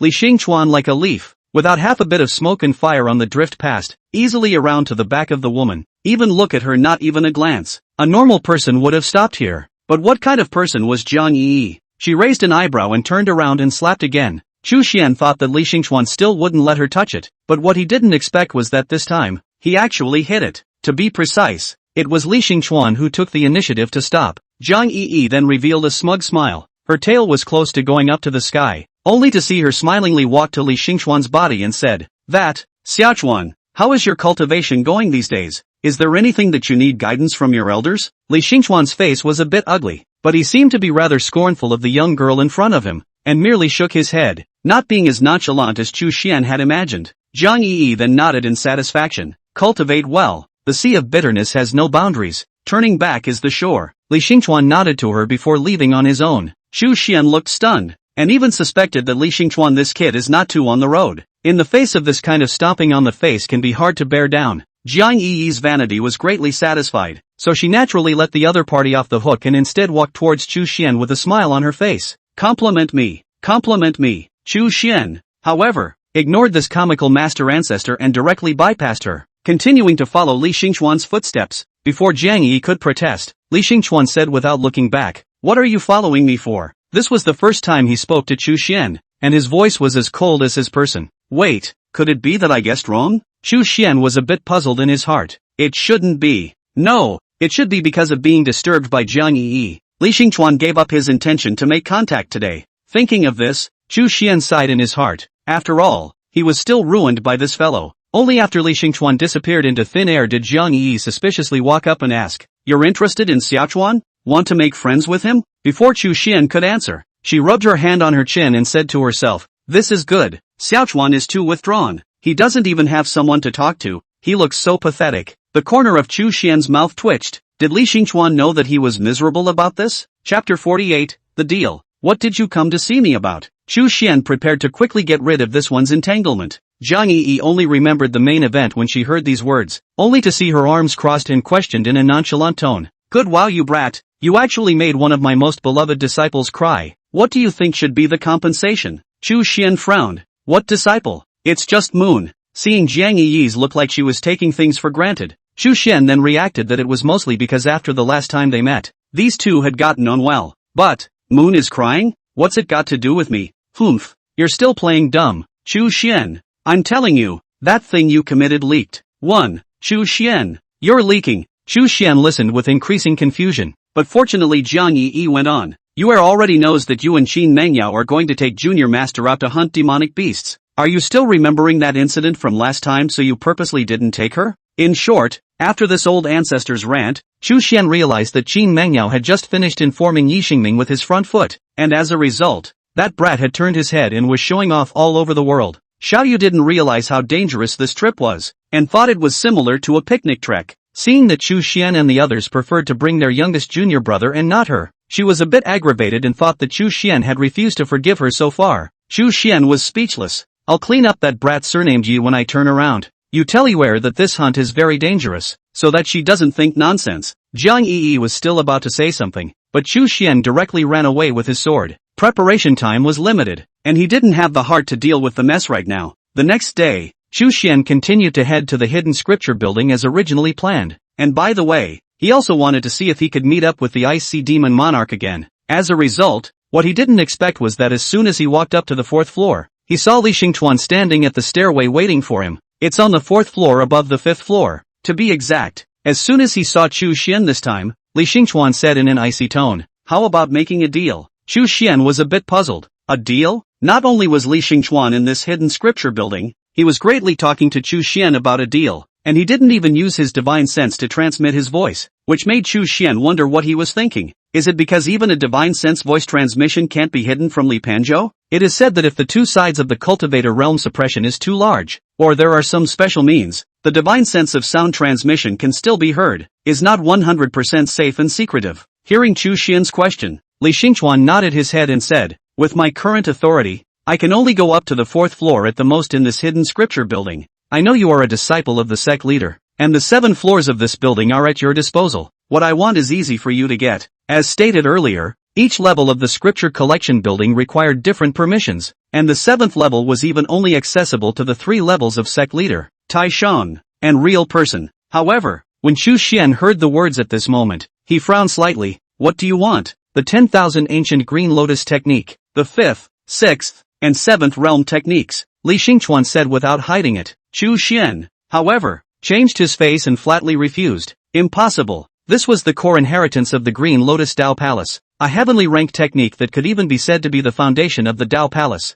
Since the sect leader did not treat Li Xingchuan with as much trust as he did Chu Xian, allowing his authority to only stay at the 4th level, that meant that Floating Cloud Z would only allow him to see the 4th realm's techniques at most. If Chu Xian agreed to this deal, it would undoubtedly be tantamount to betraying his master's sect, and one must know that there could still be a Taishan elder listening in the building right now. Li Xingchuan was neither surprised nor discouraged. He just took out his chips. "I have a drop of the spirit Brightstone Monkey's essence blood in my hand." Chu Xian's heart was startled when he heard that. The spirit Brightstone Monkey, wasn't that the thing he wanted most right now? Floating Cloud Z had said that since Chu Xian was not the descendant heir of the original owner of that divine power order, and did not know the method of opening this inherited object, he could only try to find the essence blood of the 4 monkeys of the mixed world and perhaps open it through this tricky method. As for Li Xingchuan, how did he know that Chu Xian needed this thing? It was very simple. When Fuyunzi borrowed the divine power order over to study it, he must have asked the others in the sect if they knew the method of opening it. Maybe they even asked them who had such a treasure as the essence blood of the 4 monkeys of the mixed world.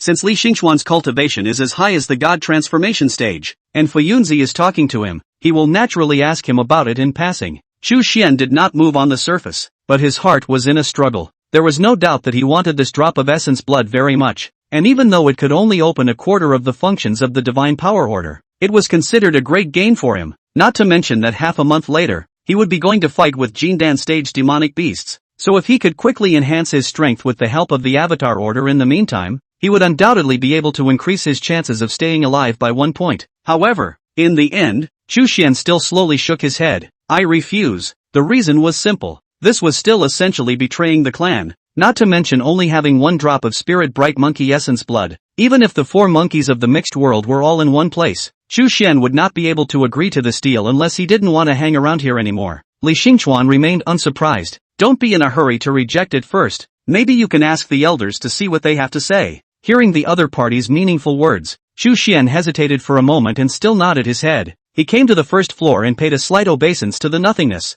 "Elder Tai, disciple has something to ask for." But Li Panzhou didn't show up and just said in a calm tone, "I can't be the master of this. Go ask your master." Chu Xian had expected this, so he bowed once more and nodded his head in response. When he walked out of the Yunxing Zhehai building, Chu Xian was still thinking back. Why did Li Xingchuan still have to lure him out of the hidden scripture building yesterday to discuss the matter? but today he was so generous? After careful thought, Chu Xian guessed that it might be that Li Xingchuan thought Jiang Yi's appearance was not a coincidence, but a warning to him. Therefore, he thought about it, and felt that it would be difficult to hide this matter from the top echelons of the Green Lotus Dao Palace, so he might as well be generous and treat it as a Yang plot. However, Chu Xian felt that it was really quite possible that this was a coincidence, and that this icy demon lord was too high on Jiang Yi. And even if the sect leader and the other higher echelons really wanted to hammer Li Xingchuan, they definitely wouldn't send this unreliable master ancestor over. Shaking his head, Chu Xian no longer thought much about it and headed straight for the Dao Palace Hall. After Floating Cloud Z heard his disciple finish his intention, he just stroked his beard and smiled. Tell me what you think. Do you think this deal can be done? Chu Xian was a bit surprised when he heard that. Is this a test for me? Whether to sell out the clan for one's own benefit, or to resist the temptation to resolutely say no to evil? Chapter 49 Ling Ming.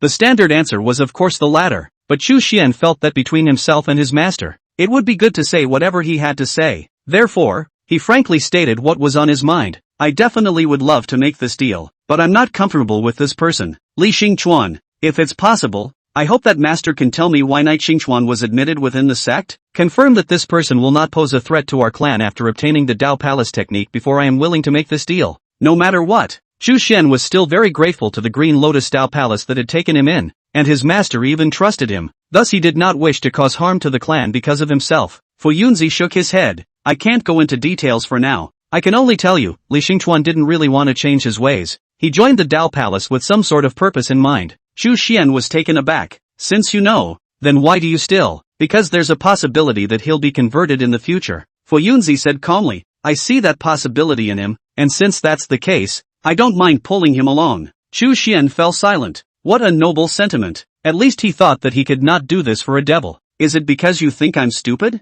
Fu Yunzi asked with a smile. Chu Xian shook his head. Then it seems that this deal still cannot be made. No, Floyd said easily. It can be done. I know he wants the 10,000 ancient Green Lotus technique, but I don't want to give it to him lightly, because after he gets what he wants, he'll try to get out of here. Li Xingchuan has joined the Dao Palace for 10 years, and it wasn't until last year that I was willing to let him go up to the 4th floor. If we go by normal circumstances, on the premise that he hasn't made any significant contributions to the Dao Palace, he'll only be able to stay at this level for the rest of his life, and will never be able to obtain the techniques of the subsequent 5 realms. Actually, that doesn't work either. I have to give him a little hope that he'll stay willingly. So, do you understand what I'm saying? Chu Xian instantly realized. Got it. I won't let this guy make a big offer. A mere drop of spirit brightness monkey's essence blood can't be exchanged for the 5th, 6th, and 7th, 3 realms feats. At the same time, Chu Xian also sighed somewhat. Fu Yunzi really isn't stupid. His vision of people is extremely accurate. Obviously Li Xingchuan and Chu Xian are both problematic people, but he knows who can be trusted and who can't be trusted.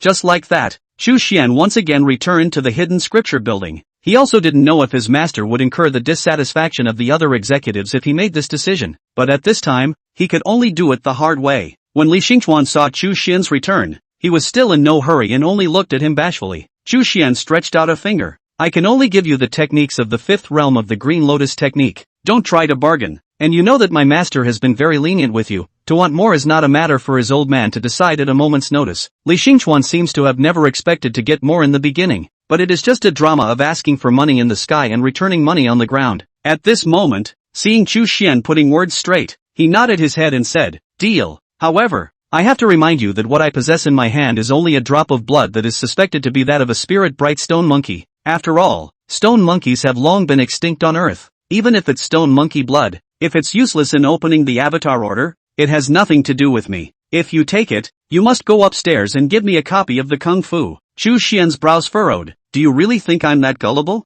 Li Xingchuan's expression remained unchanged. You can refuse. Otherwise, you can only gamble. Chu Xian took a deep breath. Take it out for me first. With a flip of his palm, Li Xingchuan had a droplet-shaped stone in his palm, which was not liquid-like at all. Moreover, from this drop of stone, Chu Xian did not feel any spirituality or special features. How to look at it was just a stone with a special shape. With that, he took out the avatar order, and even at this distance, there was nothing special to sense between the two. Chu Xian was about to reach out and bring the stone over to try it out, but Li Xingchuan immediately put it away with his backhand. What it meant was self-evident. Seeing this guy with a look of water splashing and pins and needles, Chu Xian couldn't wait to give him a punch and turn his handsome face into a pig's head. Bring it, I promise. Chu Xian coldly said. Only then did Li Xingchuan hand over the water drop stone to him. Chu Xian was also not polite and directly took the stone towards the avatar order. And as a result, something magical happened. As soon as the water droplet stone touched the iron black token, it immediately turned into a crimson blood color,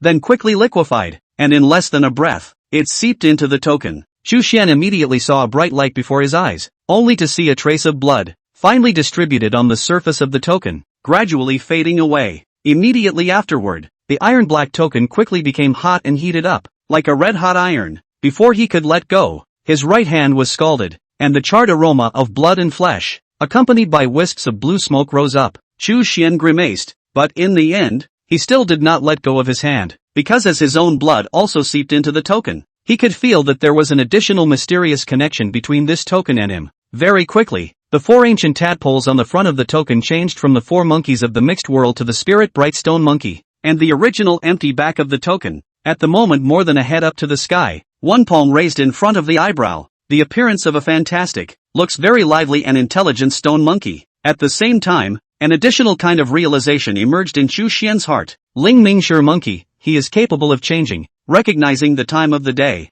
knowing the location of the place, and moving the stars and buckets. This is said to be one divine power, but it is actually 4. 1. The ability to understand change. 2. Anticipate the weather and timing. 3. Understand topography and terrain. 4. The space will move things or swap positions. Cultivation to the highest level, and can even arbitrarily move the stars and buckets in the sky to convert. The stone monkey's core ability lies in change and shift the stars, with the other 2 being considered secondary. Currently, Chu Xian could use the divine power order to directly execute these 4 divine abilities, even if he had never cultivated them. This was the extraordinary aspect of the avatar order, which not only allowed one to comprehend and cultivate the corresponding avatar, but also allowed one to cast it in advance with the help of this order. Of course, before Chu Xian had practiced, he could only perform the most basic effects. Using change as an example, first layer can only slightly change the skin, flesh, blood and bones to achieve the effect of disguise. Tier 2 can drastically change body structure and transform into flying birds and beasts, but can only change into normal animals. Level 3 can turn into plants and inanimate objects, such as flowers, plants, trees, ink, paper and ink stones, and even a grain of dust imperceptible to the naked eye. Tier 4 can change into a demonic beast with the strong body of the corresponding demonic beast. Level 5, the law of heaven and earth. Chapter 50, Departure. Truth be told, when the 4 words Dharma, heaven and earth were clearly sensed, Chu Xian's heart thumped for a moment. This is a great divine ability in the journey to the west. After the performance, the body is 10,000 feet tall, green face and fangs, vermilion hair, eyes like the sun and moon, mouth like a pool of blood, teeth like a sword and halberd, emulating the figure of Pangu when he opened up the sky and the earth. It is a skill that can be the same height as the sky and the earth. Moreover, Chu Xian did not need to cultivate to the 5th layer. When he practiced to the 4th layer, he would be able to use the divine power order to execute the heavenly law in advance. Thinking of this, Chu Xian injected his mana into the iron black token, and the token immediately fed back a force that lengthened his height and bones, fine-tuned his facial muscles, and even his hair grew a bit longer accordingly. In less than a breath, Chu Xian turned into the appearance of Li Xingchuan,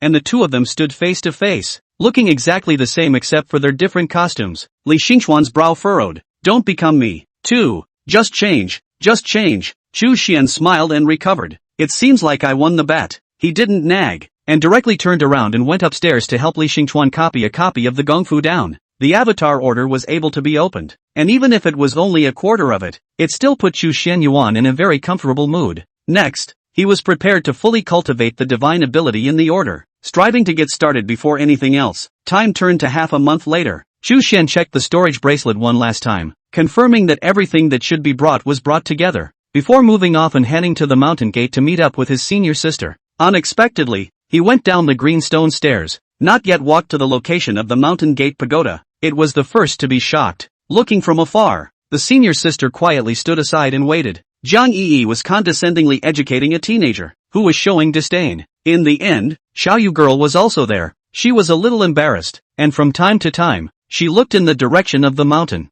Upon discovering Chu Xian's figure, Yuan hurriedly waved her hand. Eldest senior brother. Chu Xian covered his face breathlessly before walking down to join the crowd. Can someone explain to me what's going on? Xiaoyu became more and more embarrassed and hid behind Jiang Yi, but it was Qin Mangyao who relaxed and said, Master Ancestor said that he wanted to go together and bring Yuan along, so I agreed. Chu Xian was puzzled. That's a Jindan stage demonic beast. Are you sure that senior sister is still able to successfully kill the other party by dragging the 4 burdensome ones with her? Hey, who's calling who a liability? Jiang Yi walked over in dissatisfaction. Are you mistaken about something? Who said we're going to deal with Jindan demonic beasts? When the time comes, I'll bring Yuan and cheer you on from afar. So you 3 are on your own. Cheer this word, or she learned from Chu Xian's mouth. The new word is to learn a set of set. Knowing that these 2 would not participate in the battle, Chu Xian was slightly relieved, but he was still a bit worried, so he pulled his senior sister to the other side and muttered in a low voice. Senior sister, why do we need to make a mess of things? But Yuan is also a foundation establishment cultivator. She was originally one of my intended candidates. Qin Mengyao looked seriously at Chu Xian. Senior brother, I know you care about her, but it's impossible for her to not take any risks at all in the future. Going to serve as a peripheral guard for a little while this time around. The risk is already very low for her. Chu Xian dumbfounded for a moment. This seems to have a few points of truth. What about Master Ancestor? She only has a battle power equivalent to the Qi practicing stage at most now, so it's not quite appropriate for her to go deep into the Great Wasteland, is it? I think Yuan will have to take care of her in turn. That's it. Yi Xingming also spoke out in agreement, but was immediately punished by his old ancestor twisting his ears, causing him to yell out in pain. The so-called Great Wasteland is in fact a general term, referring to those primitive areas of the land of the 9 states that have not yet been developed by the human race. Generally the deeper the more dangerous. If it was a region where Jindan stage demonic beasts were active, approaching it would be an unwise move in itself for cultivators of the first realm. Qin Mengyao instead smiled faintly as she transmitted a separate voice. Senior brother, you really don't have any confidence in senior ancestor at all. It's not up to me alone to decide that she wants to go out. I promised her half a month ago, but no one has come to stop it until today. Doesn't that tell you anything? Chu Xian fell silent. Indeed, if the Green Lotus Dao Palace's own family wasn't worried about something happening to the old ancestor, then what the hell was he worried about? Go, he said no more, and in passing, he ran to save Yi Xingming from Jiang Yi's clutches. Yi Xingming was a 13 or 14-year-old half-grown boy. He was born with red lips and white teeth. His eyes were bright and luminous, harboring spirituality and curiosity. Although he is young, he already has a few handsome looks. Moreover, he was equipped with the Emperor's Heart Sword body, which was a superb sword cultivation physique. If the Heavenly Sword Chi Palace, which was known as the world's #1 sword cultivation sect, learned that this kind of genius had been taken away by another family, they must have sighed with their wrists. It's just a shame that such a nice kid has some brain problems. Chu Xian and this kid were not familiar with each other, but Yi Xingming's attitude towards him was quite respectful, and after being saved by him, he even whispered, "Eldest senior brother, tell me about your experience in the evil sect when you have time." This made Chu Xian a bit speechless. He knew that what the other party cared about was not that little matter of men and women, but the 4 words evil sect. Anyway, since he had nothing to do on the road, Chu Xian got up the idea of teaching his little senior brother. He asked first, "Senior brother Yi, I heard someone say that you want to go against the heavens?" Yi Xingming nodded his head in a serious manner. Cultivators of my generation, to fight against the sky, to fight against the earth, to fight against people. What they do is originally against the sky. There was some flavor in that one, but he broke down with the next. And don't you think that it would be cool to do that? Listening to junior brother's excited tone and looking at his shining eyes, Chu Xian was very speechless. To put it bluntly, it's the same as the Ghostfire teenagers of the previous world who thought it was cool to drag race and blow up the streets, essentially trying to show that they were different by being mavericks. Perhaps when Yi Xingming grew up, he would feel so ashamed that he would no longer go around yelling about going against the heavens, and would even seal it up as black history. But there is also a possibility that he will go on a crooked path from now on, in case he meets any evil devils or foreigners, and is fooled by people. Maybe a good talent will be so wasted. Thinking of this, Chu Xian resolved to correct Yi Xingming's erroneous thoughts. He didn't rush to slam Yi Xingming's philosophy, which would only cause the other party to be offended. Chu Xian first asked in a curious tone, "Junior brother, where did you get this idea from?" Seeing that eldest senior brother did not reprimand himself like other elders, Yi Xingming also became interested. "When I was first in the mortal world, I heard a story told by a scholar. It says that there was a youngster from a cultivation family who had a bad family history, was miserably withdrawn from marriage, was looked down upon everywhere, and was even stepped on in the mud and treated like a wild dog. But in the end, he relied on his own perseverance to go against the heavens and break out a path of his own. So at that time I secretly decided that since this god was unjust to me, why should I honor him? Those who go against the heavens die immediately and Neil also die. Chapter 51, The Mandate of Heaven. Seeing Yi Xingming's spirited face, Xu Xian nodded his head, not bothering to spit out this novel of words with a strong sense of vestiges, and instead asked, "And what was the family's situation when senior brother was in the mortal world?" Yi Xingming froze. "It's not bad. My father is a rich merchant in Jiangnan, doing textile business, and I'm the only son of my family. My living conditions have always been good." The corner of Xu Xian's mouth twitched. "Then you're a waste physique that can't cultivate?" Yi Xingming waved his hand repeatedly. "How is this possible? I heard from my master that not only do I have excellent natural talent, but I am also one of 10,000. No, 1 in 100,000. 1 in a million. The emperor's heart-sword body, and there haven't been many of them since the beginning of time." He was still quite proud to talk about it. Xu Xian nodded his head once again. "Since you were a child, did the family members, relatives, friends, masters, and fellow disciples around you treat you poorly, beating and scolding you when you moved, or even restricting your personal freedom and interfering with your future choices?" Yi Xingming grew more and more puzzled, not knowing what eldest senior brother meant by this. "No, everyone is quite good to me. Originally, I was worried that the people in the immortal sect would be lofty and not easy to get along with, but it turned out that my fellow sect members were all very friendly towards me, completely different from what I had imagined." Xu Xian smiled faintly. "Then this god, where exactly is it unfair to you?" Yi Xingming was instantly stuck. This. He was rarely manic and blushed a little, just lowered his head and mumbled, "It's just a slogan. I'm not really going to rebel against the heavenly court." Xu Xian also no longer suppressed him, and only said in a serious tone, "Junior brother, senior brother, I can sympathize with your feelings of not being willing to be ordinary, but generally speaking, only people whose lives are not as good as they would like them to be will clamor against the odds every day. Look at all those kings and lords who have made their names in history. Which one of them didn't claim to have a heavenly destiny? Shang-Chi, Heaven's Order of the Basilisk Bird, descending to give birth to Shang, King Wen's benevolent government. Phoenixes sounding on Qishan Mountain, Han Gaozu beheading the white snake and revolting. You should think of it the other way around. I am the mandate of heaven, and those who dare to stand in my way are all jumping clowns, only worthy of being mercilessly crushed over by the wheels of history." In this instant, Yi Xingming looked like he had been shocked, and for a moment, his mouth was open, briefly unable to speak. A moment later, Yi Xingming finally came to his senses, only to see that he looked solemn and bowed his head to Xu Xian. "Please senior brother to accept my worship." The kid was stubborn and ignorant in the past, on the wrong path further and further. Today fortunately received senior brother to the head of the baton, which led to the return of the lost path. "From this day forward, I am a saint with a heavenly destiny." Xu Xian was originally still very relieved. When he heard the last sentence, he couldn't help but twitch the corner of his mouth. "Sage? No, is this something you can call yourself? Beware of being hanged and beaten by the sect master when you return. Am I overstating it? Seems a bit overcorrected." "Never mind." Xu Xian shook his head. "In any case, you should stop shouting against the heavens in the future. We cultivators, as long as we hold our hearts and keep it right, we will be able to obtain the favor of the heavens and have our fortune added to our bodies." Yi Xingming nodded his head repeatedly, looking at Xu Xian with eyes full of admiration. With this insight, no wonder he could become a senior brother. At this time, Jiang Yi curiously rushed up from behind. "What are you guys doing?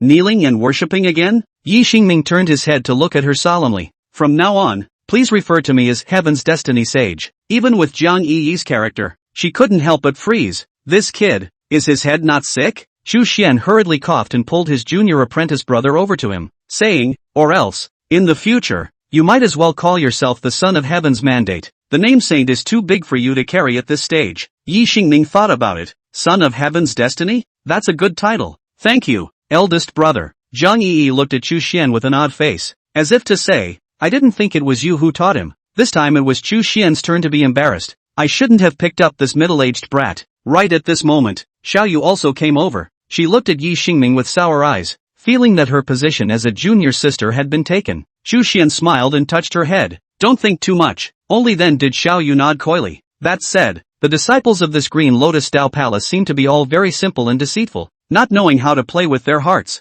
But Xu Xian knows, this is the clan intentionally create this atmosphere. In line with their philosophy of cultivators, cultivation of the green lotus technique will be faster, the early stage of the heart without demonic nuisance, but also closer to the road itself. And in the future, through experience, they will naturally grow up, and will not really say that they are being sold and still helping to count the money. The destination of this trip, roughly 7 days away from the sect, was a place called the Broken Tooth Mountain Range, sparsely populated and infested with demonic beasts. It was rumored that the depths bred a lot of heavenly treasures, but the danger was also very high. On the way, Qin Mengyao roughly told the crowd about the target this time, an early Jingdan stage, purple blood-shin crocodile. Moreover, this one is still a mutant species. It is suspected that it has swallowed some kind of poisonous attribute heavenly material in its early years, so it possesses the two attributes of water and poison, and it is actually more appropriate to call it a poisonous blood-shin crocodile. Logically, Qin Mengyao couldn't possibly be its opponent, but she had bought an important piece of information from a certain loose cultivator she had worked with.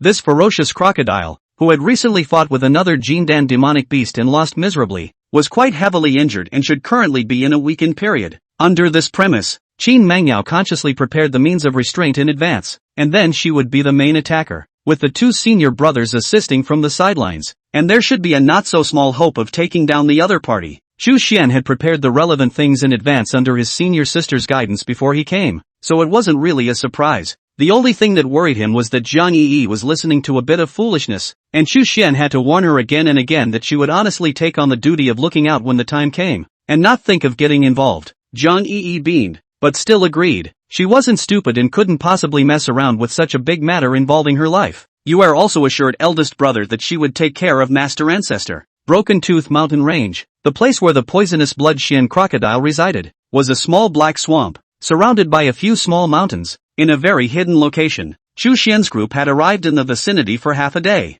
They had carefully explored their surroundings and drew up a battle plan before they began to make their move. Jiang Yi and the two of them, on the other hand, were hiding behind a boulder at the top of a mountain, and they would be responsible for sending out a signal if any other demonic beasts intruded into this place on the way of hunting. If the hunt failed, they would also be responsible for receiving them, so that Xu Xian's trio would not be unable to run away. Previously, when they went deeper into this place, it took about 2 days, and Qin Mengyao, with her experience of going in and out of the Broken Tooth Mountain range many times, skillfully led them to avoid all the dangers. Jiang Yi was instead a bit bored as a result, and she looked away from the three people who were soundlessly approaching the swamp and muttered to Yuan, "Do you think they can fight or not? Will it be necessary for this fairy to shine in the end and save them? They will definitely be grateful to me by then, right?" Xiao Yu was speechless. Senior ancestor, don't crow about it. Chapter 52, The Fierce Crocodile. At the same time, the forested ground near the hill, noiselessly arching out a dirt bag, a pair of eyes looked distantly into the valley, and then to the two people on the top of the hill.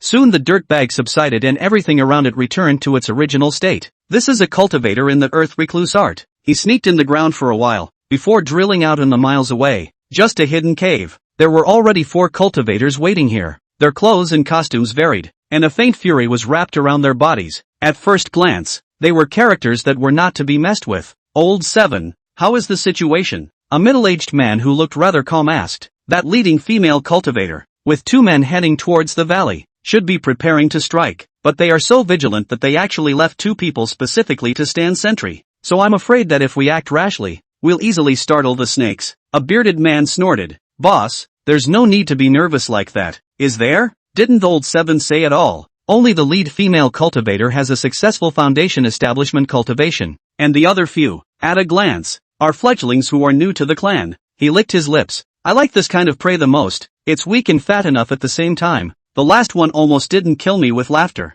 He actually fainted from blood. Ha ha ha ha. The middle-aged man, however, ignored him and just continued to ask, can you tell which sect's cultivator it is? The waxen-faced old 7 shook his head. They didn't wear standardized Taoist robes, and they didn't have a token attached to their waists, so they really couldn't tell what their origins were. At this time, a sickly old man said, don't forget, our goal is that poisonous crocodile. We can't lose out on a small thing. These 5 cultivators, in fact, did not initially come at Xu Xian and the others. They had also bought information from a certain loose cultivator, and only after careful preparation did they set out to come to this place to hunt and kill the poisonous blood-shin crocodile. But they were a beat slower than Xu Xian and the others. If it wasn't for the fact that the boss was cautious by nature and let the old 7 use the earth escape to touch over to see the situation first, I'm afraid that the 2 groups of people would have already collided together by now. This surnamed Shen, not fair a piece of intelligence sold twice. The middle-aged man frowned. Boss, do it or not, the big man with the beard, also known as the oldest 3. His idea was naturally to swallow the crocodile along with the people to maximize the benefits, and now this situation is just right. Let the other party go and fight with the poisonous crocodile first. No matter who loses or wins in the end, they can easily pick up the pieces. But the middle-aged man was not so quick to make a decision. Their team had always maintained the size of 5 people, but in order. It was the oldest, the oldest, the oldest, the oldest, the oldest, the oldest, the oldest, the oldest, the oldest, the oldest, the oldest, and the oldest, because the rest of those people are dead. After all, do the work of the head of a knife? Without a little bit of brains, the boss could not have survived until now. He shook his head slightly and said, "There's no rush, old 7. You continue to go over there and keep an eye on it. If it's a great sect disciple, you'd rather give up this vote than do it." When these words came out, the sickly oldest 4 was anxious. "Boss, I don't have much life left, if I can't get the inner elixir of that poisonous crocodile this time." The middle-aged man, however, glared at him. "Know what the rules are? Don't look at these great sect disciples. They looked inexperienced in battle and were very easy to deal with, but they often had some terrifying undercurrents. Even if they were lucky enough to finish them off, they would still have to be wanted by those sects afterwards, and depending on the importance of the dead disciple, there would even be specialized law enforcement cultivators to investigate and hunt them down. Of course, the small and medium-sized clans are relatively less scary, so just kill them and deal with the end of the hand." He watched old 7 leave before the boss continued. "Let's see what happens first." The oldest bristled and said nothing. Only Lao Si rubbed his hands together, growing more and more anxious. Inside the valley, Qin Mangyao was personally responsible for drawing the poison blood Shin crocodile out of the swamp. She lit a special incense and stuck it where the edge of the swamp was and stepped back a few feet to wait quietly. This kind of incense had a very fatal attraction to low and middle-ranked demonic beasts, causing them to have a hallucination that there was some kind of precious spirit herb present, causing them to come out of their lairs of their own accord. But what surprised Qin Mangyao was that when that incense burned out 1/3 of the way, there was still no movement in the black swamp. Chu Xian also threw a puzzled look over to his senior sister's side. Was he recognized? Qin Mangyao thought about it. No longer stingy, took out a pill-sized heavenly thunderbolt, filled with mana, shot into the swamp. This thing was a thunder attribute secret treasure, considered a disposable consumable. After all, the risk of going down to the swamp in person was too great to save at a time like this. Soon, the black swamp exploded with large zippy, intense flashes of electricity, and it was as if the bottom was being stirred up by something. Roar! With an angry hissing sound, an oppressive black Shin crocodile flew out of the swamp on a cloud of black wind. It has a pair of golden vertical pupils flashing with vicious light. Its body is sinuous, tens of feet long, covered with scales that flash with ghostly light, and its tail is thick and long, which can crack the ground and set off waves of poisonous mud when it is swung. However, this demonic beast seemed to have been injured. The scales on its body had quite a few shattered places, and there was even a huge tearing wound on its abdomen, which was currently just barely bridging over, and there were still wisps of black-purple blood oozing out. Ha! Qin Mangyao frowned slightly. Not quite right. She began to secretly keep an eye out. As soon as the fierce crocodile came out,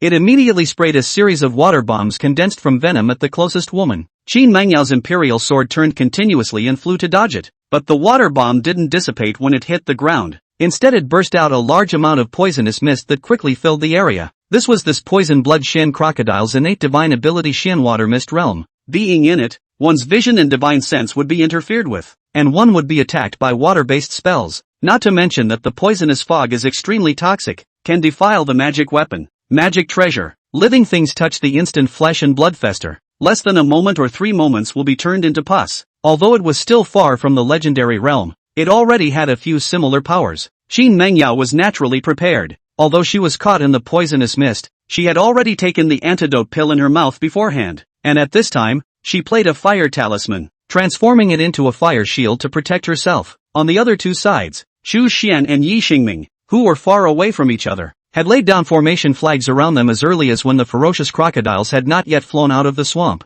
At this moment, when they saw that their senior sister was trapped, they all moved to activate the formation. Sundown Wind back to Heaven formation. Activate. A large number of hurricanes were generated out of thin air, crazily tearing the Xin Shui mist realm from the inside, scraping the poisonous mist into pieces. Originally, the poisonous blood Shin crocodile was hiding in the fog, silently approaching Qin Mangyao, preparing to launch an extinction kill to kill one person first, but as soon as the fog thinned out, the intent of the attack was immediately discovered. Qin Mangyao held her sword in her right hand, her eyes were firm, and a green lotus mark appeared on her brow, instantly unifying her sword, turning it into a pizzicato green sword light that chopped away like a rainbow. Chapter 53, Demon Pill. The ferocious crocodile hissed, and the black swamp rolled up a water tornado out of nowhere, stopping it in front of it through the air. The long rainbow of sword light descended from the sky, cutting the dragon scroll vertically. and it was about to split on top of the crocodile's head when the poisonous blood-shin crocodile violently threw its tail. Only heard bang, a sound,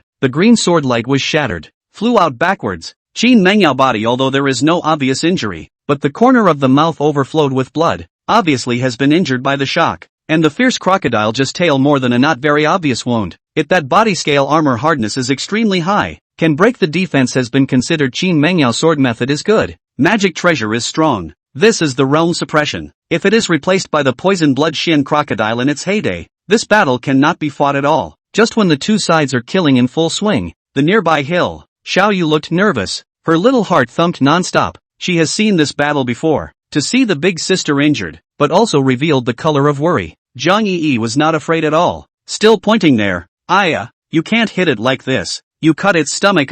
Such a big wound. How can you cut its head? Yuan was a bit speechless. Senior ancestor, this Jindan stage demonic beast isn't stupid. How could it possibly expose its stomach for you to chop? And how do you think it was injured? Yuan was momentarily speechless and could only say, it's better to pay more attention to your surroundings. On the other side, Old Seven had already sneaked into the valley silently. Of course, he didn't dare to get close, but just hid far away in some hidden corner, observing the battle. As a result, the more this looked, the more envious and jealous. This bunch of clan children, hands really a bunch of good things. These three people, 1 foundation establishment perfection and 2 early foundation establishment, were not only underpowered, but also in a disadvantageous overall battle situation. But they had frequent formations, talismans, and elixirs in their hands, and all of them were specifically restrained objects, and although they looked precarious, they were always able to turn dangers into opportunities, especially the woman at the head of the group. Her sword skills were very high,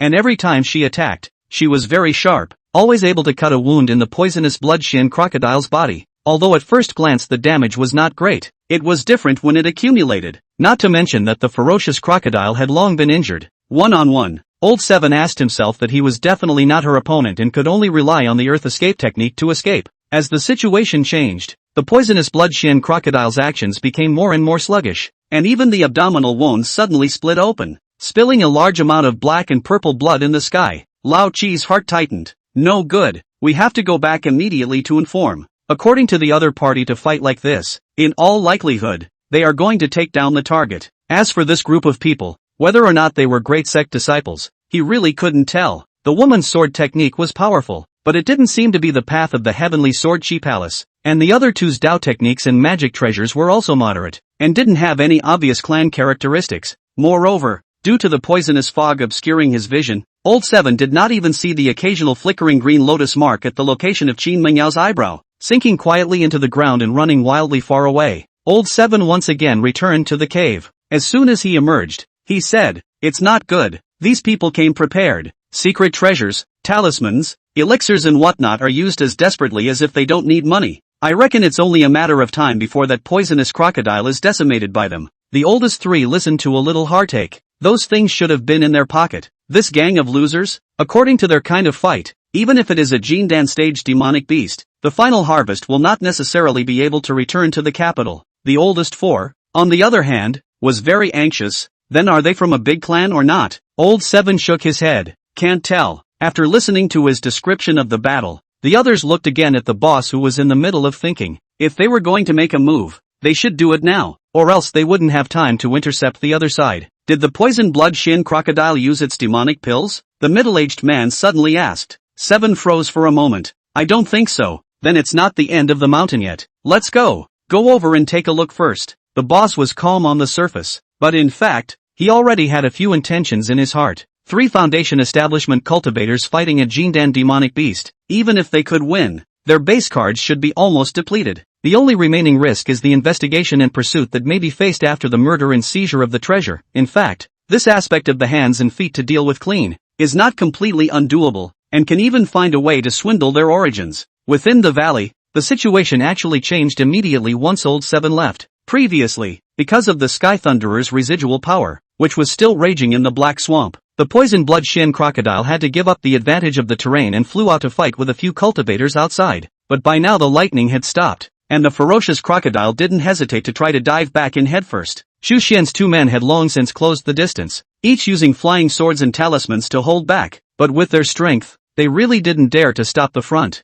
so only Qin Mangyao once again united her human sword and chopped away as a green-colored swordlight. Unexpectedly, the original action was a little slow ferocious crocodile, but at this time as the speed sword, it opened its bloody mouth, finally spit out its own many years of hard cultivation of the demon Dan. It was a Shin Diablo poison pill, its surface suffused with deep black poisonous mist, giving off a great sense of oppression as soon as it appeared. It was equivalent to a powerful magic treasure in itself, and Qin Mangyao, a mere foundation establishment cultivator, would be seriously injured without dying if she was hit head-on. Look out! The vocalizer was Yi Xingming. It was a shame to say that he had always been a character who was not afraid of the sky and the earth, and before he set off this time, he was so intent on fantasizing about showing off his skills that he was almost so excited that he couldn't sleep. But actually on the battlefield, in the face of the terrifying power of Jindan stage demonic beasts, in the face of the kind of threat that can take their own lives with a single blow, Yi Xingming was so nervous that he was shaking, and his brain was even blank, and he forgot all the things that his master had taught him in his spare time. Luckily, he was gradually calmed down after his eldest senior brother transmitted his voice to him from time to time, advising him on what to do. At this moment, seeing that eldest sister was in an extremely dangerous situation, Yi Xingming could no longer care about anything else. He gritted his teeth and desperately urged his mana, similarly unifying his human sword into a golden swordlight, chopping towards the abdomen of the ferocious crocodile, wanting to force the other party to return to defense. It was strange to say the least. It was clear that both cultivated the green lotus technique, but the color of Yi Xingming's swordlight was so different. On Chu Xian's side, he was actually quite nervous, although he had seen demonic beasts 10 times more terrifying than this before, but at that time it was simply not his turn to take the field. Fortunately, after all these years, he was considered to have a firm mind, and on the surface, he was not at all unruffled, and still had the strength left to instruct his youngest senior brother. Seeing that Qin Mangyao was in danger, Chu Xian held something in his left hand, flexed his fingers with his right hand, and actually flicked a small stone to his side, just when the black demonic Dan was about to hit the green-colored swordlight, only to hear a light sound of pop. The swordlight actually inexplicably turned into a stone and was easily crushed to dust, while Qin Mangyao appeared unharmed at Chu Xian's side. Chapter 54, The Yellow Bird. That's right, it's the Lingming Stone Monkey's Shifting Stars and Buckets divine ability. Since it was cast with the help of the Avatar Order, it was currently limited in power, with certain distance and size limitations, and if it wanted to switch living things, it was also necessary that the other party did not resist. Chu Xian had long since communicated with his senior sister, so when she sensed a force being exerted on her out of thin air, trying to move herself away, she immediately contracted her swordlight to match. However, after experiencing it firsthand, Qin Mangyao was still surprised that it had involved the spatial avenue, and he hadn't expected that with such a low cultivation level, senior brother Chu would be able to cast it. On the other hand, as Xiaoyu had said, it was simply impossible for the poison blood Shen crocodile to have its wounds easily touched. Yi Xingming was sent flying by one of its claws, spitting out blood and flying backwards. Fortunately, Qin and Chu rescued him in time, or else he would have been in extreme danger as well. Right at this moment, there was suddenly a lightning bolt as thick as a small water pipe that descended from the sky and struck the ferocious crocodile directly. If it was still in an intact state, this attack would be a tickle at best, but now it had a whole lot of old and new wounds, and the electric light actually seemed like it had consciousness, actively drilling into the torn wounds of its abdomen, making it wail in pain. Chu Xian was shocked. Didn't I tell you not to go down? He turned around and then he was stunned. Jiang Yi indeed didn't go down. She stood on top of the boulder on the top of the distant mountain, raising her hands with a smug look on her face.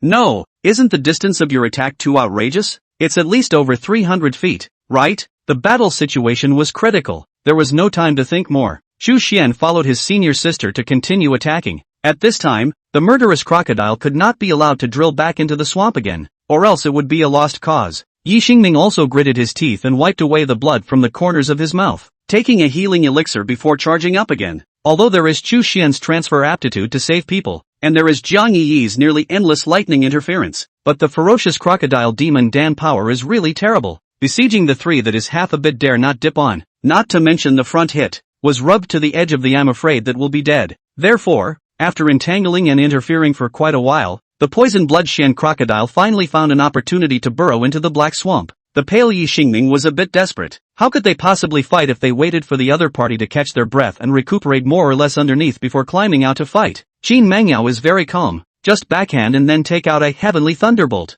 This is the last, but also the last secret treasure on her body. After all, her purpose had never been to challenge herself and sharpen herself. So if she brought a whole bunch of secret treasures over, it would be completely meaningless. As the heavenly thunderbolt was activated again and shot in, the fierce crocodile had to burrow out again in a sorry state. At this time, there was already a hint of despair in its eyes, and at the same time, it also rose up with the intention of fighting for its life. Qin Mengyao transmitted her voice to the two senior brothers, telling them to be careful in their maneuvering, while signaling to Jiang Yi's side, telling her to keep an eye on the demon pillchop and not to keep dwelling on the stomach of the ferocious crocodile. Jiang Yi had a flash of light, right? After splitting so half a day and still can't die, it would be better to split the demon Dan. So the next situation is another change. Jiang Yi, the so-called heavenly punishment thunder and lightning, although it cannot split the demon Dan, but the poison belongs to the Yin, is afraid of the most rigid and upright thunder. Therefore after each thunderbolt fell, the demonic Dan just trembled. Not only did it slow down a lot, but the extremely toxic mist on it was also split apart, leaving only the bare body. Strangely enough, Jiang Yi's thunderbolt was extremely precise, and even though it was separated by such a big old distance, there was no question of it not hitting. Previously, Chu Xian was only skeptical, but now he was almost 100% certain that this thing still had tracking. Due to the demonic Dan contacting the body's mind and soul, the poisonous blood Xian crocodile was so painfully split that it had to swallow it back again. Or else I'm afraid that this Xian underworld poisonous Dan would have to be completely disconnected from it. Once that killer app is gone, then the rest is a blunt knife cutting flesh. At the end of the fight, the ferocious crocodile became ruthless and attempted to explode its demon pills and die with the group of cultivators. But it was too late. As it opened its bloody mouth, Qin Mengyao's human sword united and tore open the huge wound in its abdomen from below, completely ending its life. The scene of the poisonous blood Xian crocodile's blood spilling into the air and its corpse crashing to the ground did not only fall into Chu Xian's eyes, but also fell into the eyes of the 5 people who were secretly observing at the entrance of the valley. But they didn't act rashly because the boss hadn't given the order yet. 1. Jiang Yi jumped up gleefully and hurriedly pulled Xiaoyu and flew off to meet up with Chu Xian and the others. When Yi Xingming landed on the ground, he could barely even stand up. It could be seen that no matter whether it was mana or physical strength, it had already come to its limit. So he hurriedly sat down and took pills to regulate his breathing. Chu Xian's condition was slightly better, but not by much. The star shift was after all a divine ability. Even if it was performed with the help of the divine ability order, the consumption was reduced by a lot, but it could not be used repeatedly. Only Qin Mengyao was barely able to keep up the fight, but the expendable external items she had on her had already been used up. She smiled at the two flying in and nodded to Jiang Yi. Master Ancestor, it's really thanks to you this time. Otherwise we'd be in danger. No need to be so polite. You are all my disciples and grandchildren. How could the old ancestor leave you alone? Although Jiang Yi said so on her lips, but with that look of complacency, anyone could see that she was happy as hell right now. After saying that, she even deliberately went to wander beside Chu Xian, who was sitting cross-legged in meditation, as if she was hoping to receive his compliments. On the contrary, Xiaoyu was elated and looked at that poison blood Xian crocodile with some sympathy in her eyes. I think it's quite pitiful as well. Somehow it was killed by us. Qin Mengyao shook her head. That's because you haven't seen how many innocent corpses it has sunk underneath this swamp. It kills and is killed. It's supposed to be a natural thing. Xiaoyu sniffed, and her guilt got the better of her. At the entrance of the valley, seeing that the other party had begun to meditate and regulate, the sickly oldest four grew more and more anxious as he hurriedly transmitted his voice. Boss, there's no time to lose. If we keep them resting like this, we won't necessarily be able to leave them behind later. The middle-aged man just mused. It really doesn't look like the path of those few righteous great clans. Since it took time for old Seven to go back and send a message, it took time to discuss it, and it took time for the crowd to quietly feel their way over. They didn't get to see the entire second half of the battle, only the part that wrapped up. Of course, Jiang Yi's performance was still in their eyes. After all, it was splitting thunder and lightning from a long distance away, but because the damage was so low, they were inclined to think that the woman should have some kind of special physique, such as the thunder body or something. On the contrary, it was oldest three, whose thieving eyes excitedly swept around the three women, Qin Mengyao, Jiang Yi, and Xiaoyu. He also didn't expect that the three female cultivators in this team were actually all charming little beauties, and what was even more rare was that each had their own temperament. Chapter 55. At this moment, the oldest licked his lips and said, "Boss, do it, I'm willing to take the lead." The middle-aged man looked at the remaining two. Old 7, Old 9, what about you? 7 hesitated. I think it's doable. Old 9, who hadn't made a sound before, was a younger, somewhat scowling-looking man, because all the others were foundation establishment perfection. Only he was in the middle stage of foundation establishment, and his seniority was also a bit shallower, so he had been silently acting as a spectator. At this moment, when he heard his boss speak, he immediately said, Everything is at the head of my brothers. The boss nodded in satisfaction and was about to give the order to prepare to round up the group, when unexpectedly the third suddenly said, "No, what do they want?" The boss was startled and turned his head to look.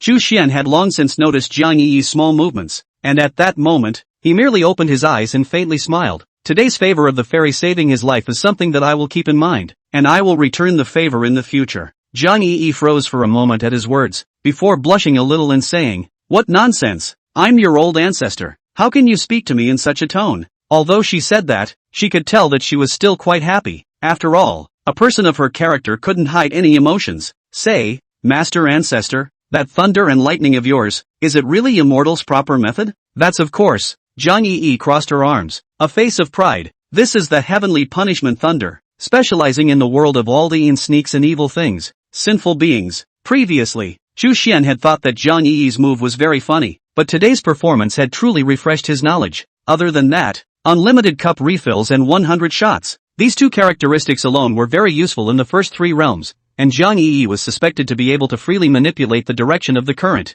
which was definitely a divine skill if played well. Now in retrospect, when the floating cloud sun and others may not be honestly stand in place to be chopped, maybe even they did not escape. Old Ancestor was still bragging about her little lightning bolt there when Qin Mengyao raised her hand and interrupted. "Let's talk about what we have to say when we get back." Jiang Yi was naturally dissatisfied, but Qin Mengyao's expression was solemn. "Junior brother was not lightly injured just now. I'm worried that if this continues, his injuries will further deteriorate, and perhaps even jeopardize his future prospects." "Ha?" Xiao Yu was taken aback. "Is it that serious? Let's hurry back then." Yi Xingming, who was originally resting with his eyes closed, also opened his eyes suspiciously at this time. "No, am I really hurt that badly? Feeling okay But when he saw eldest sister's undeniable eyes, he still nodded his head honestly like a quail. Anyway, eldest sister must be right. Her vision is not comparable to her own. Jiang Yi was a bit helpless. "Alright, then let's walk and talk. You two go ahead and take little master on your way. And remember, the faster the better. Senior brother Chu and I still have to organize our harvest. Other than that, at least this demonic pills must be dug out, right?" A few people thought about it. This battle was a close call. If there was nothing to gain, it would really be a big loss. Chu Xian didn't say anything when he heard that, and only nodded to Xiao Yu and the girls. "If there's anything along the way, listen to Master Ancestor." After today's battle, he finally had a little bit of confidence in his own old ancestor, no longer simply treating her as a tease. Jiang Yi smiled at his words. "Good you Chu Xian, you finally know how to respect your elders." She clapped her hands and said, "Good, let's go. Can Xiao Ye fly by herself? How about lying on my cloud?" Yi Xingming shook his head and stood up. "It's not that exaggerated." The three of them took off one by one. Xiao Yu also turned back to her senior sister and brother and said, "Then you guys have to catch up with us quickly and meet up with us." Qin Mengyao nodded her head and watched the trio fly further and further away. "What to do, boss? Should we chase after them?" This time it was the oldest's turn to be anxious, because the little beauties he had his eyes on had run away twice. They realized they were surrounded? Is this a ploy to move the tiger away from the mountain? Old Seven asked suspiciously. The boss, however, shook his head slightly. "Not quite, and the most important Jindan demonic beast corpse can still be left here." Old Seven, follow over with your Earth escape to see if these three people have really left or are ambushing them nearby. We'll wait for your news for the time being. Old Seven nodded, but then asked, "If they really want to leave, just let them go?" "Release." The boss didn't hesitate. "Don't lose out on small things, let alone be too greedy." Regardless of whether or not they sensed our presence, it's not like we showed our faces, much less our hands, anyway, so it doesn't matter if these guys run away. Just make sure you come back immediately after they leave. We must take these two in the valley as fast as we can and escape, before the line of people has long been explored in a 10-mile radius. There is absolutely no other cultivators exist. Even if those three people want to move, help to come is not a momentary thing. Old Seven nodded solemnly and immediately left. Inside the valley, the two cultivators, a man and a woman, were in no hurry at all to dispose of the ferocious crocodile's corpse, and only seized the time to meditate and regulate. The crowd was slightly anxious, but fortunately, not much later, Old Seven returned with a fiery earth escape. They went off without looking back, and they didn't look like they were running for their lives, and they were talking and laughing. The boss nodded. "Do it." When five unfamiliar cultivators encircled over from all sides of the valley, Qin Mengyao and Chu Xian opened their eyes at the same time. Actually, Chu Xian didn't know what had happened, but earlier in the battle, Senior sister had secretly reminded him of one thing: there had already been cultivators who had dealt with this ferocious crocodile before. This would be interesting then. So even if senior sister made the somewhat strange decision of letting Jiang Yi and the others go first, Xu Xian had no objections. At this moment, the two of them stood up at the same time, and these 5 cultivators looked like they were coming from a bad place. The one at the head of the opposite side was a middle-aged man. He arched his hand and smiled. The two of you have worked hard. Today this poisonous blood Shen crocodile should be ours. Qin Mengyao didn't get angry, but only asked, did you also buy the information from Chun Yun? The man nodded his head. Exactly. We spent a huge amount of money. I didn't expect to see the poisonous crocodile corpse on the spot as soon as we came. Can I ask you two to cut it out? Qin Mengyao shook her head. It seems like you guys aren't in cahoots with Chun Yun, otherwise he wouldn't have not jumped out until now. To tell you the truth, Chen Yun is not a decent person. He sold this information at least 3 dials. This time it was the boss's turn to freeze. He had wanted to swindle these two people's origins before making a move. After all, most of the clan's children were young and impetuous, and as soon as they were angered, they would report themselves, not expecting to hear an unexpected answer at this moment. Qin Mengyao pointed to the corpse of the ferocious crocodile. I noticed when I did it before, the tearing wound on the abdomen of this crocodile doesn't look like it was caused by the Jindan ferocious ape and the intelligence, but instead looks like a sword wound. Later on, with many close encounters, I was even further certain, as a small amount of Gangjin sword chi remained in that wound. Since I've already determined that Chen Yun is dishonest, I must guard against him secretly plotting against us, which is why I've allowed a few younger senior brothers and sisters to go ahead of me. Chapter 56, The Flying Fairy. I see. The middle-aged man nodded. You know that this time is very dangerous, so you want to sacrifice yourself to leave a way out for the 3 of them? Wrong. Qin Mengyao's complexion was icy cold. It's just that the next battle is not suitable for them to participate in. Boss, don't talk so much nonsense with her. A big man with a beard looked Qin Mengyao's mature and tantalizing body up and down with a lustful gaze, especially her legs. TSK, these long legs. If I could be pinned, I'd be willing to live 10 years less. A sickly old man, who was also quite interested at this point, chimed in. I won't get tired of playing with this leg for a year. Seeing that the poisonous crocodile golden pill would soon be in his hands and his lifespan would be temporarily free from worry, he had already begun to feel satiated. There were a few uneasy premonitions in the middle-aged man's heart, but at this point it was already difficult to ride the tiger. He waved his hand. Do it! As the opposite party mouthed out obscenities, Qin Mengyao had already closed her eyes and pulled out her longsword, pressing the blade above her brow. Xu Xian's brows furrowed, and he was about to make a move when suddenly, a white silhouette flew out from Qin Mengyao's sword body, holding the sword and chopping towards a man standing at the very back. With a waxen face, the figure looked exactly the same as Qin Mengyao's own body, only slightly more illusory. Lao Qi was a bit caught off guard and hastily threw out a bronze shield to defend himself while using the earth escape method to drill underground. But the white figure was extremely fast. It actually penetrated straight through the shield magic treasure, chopped into the ground and disappeared without a trace. On the other side, as early as when the oldest raised his hand, the oldest offered a bright golden rope in an attempt to sneak attack Qin Mengyao. But in the very short time that the eyes couldn't even blink, a second white figure flew out of Qin Mengyao's sword body, which still easily penetrated through the golden rope magic treasure and chopped on the big man with a beard with an evil smile on his face. The big man's eyes were instantly empty, as if his mind had been exterminated, and his corpse fell to the ground with a thud. Then the third, fourth, and fifth, countless white figures flew out from Qin Mengyao's long sword. Their posture was as ethereal as an immortal, but they were like the Yama king who demanded their lives. Each figure could not be stopped by magic treasures or Dao techniques, and every time they chopped into a person, one person died violently. Everyone reacts differently before death. The middle-aged man's face was horrified, and he tried to turn around and leave with his sword while stimulating the Buddha-like protective treasure. The sickly old man let out a strange cry, waving his hand and striking out a large amount of black smoke to confuse his vision while pouncing towards the murderous crocodile corpse. But it was useless. Neither the protective golden light of the Buddha statue's treasure nor the cover of the mysterious black smoke could prevent the white figure from beheading them, nor could it prevent them from instantly dying a violent death, almost only in a breath of time. The people who surrounded the 4 of the 5, only the last young man, actually blocked the white figure a sword. Of course, he didn't block it by himself. He fearfully chopped out a sword, but the egg was useless. Instead, a piece of ancient jade pendant at his waist had a faint flash of light. The white figure disappeared after beheading the young man, but he didn't die. Only the jade pendant shattered and fell to the ground. Don't kill me. I was forced to join them. The man fell to his knees and begged for mercy, crying tears.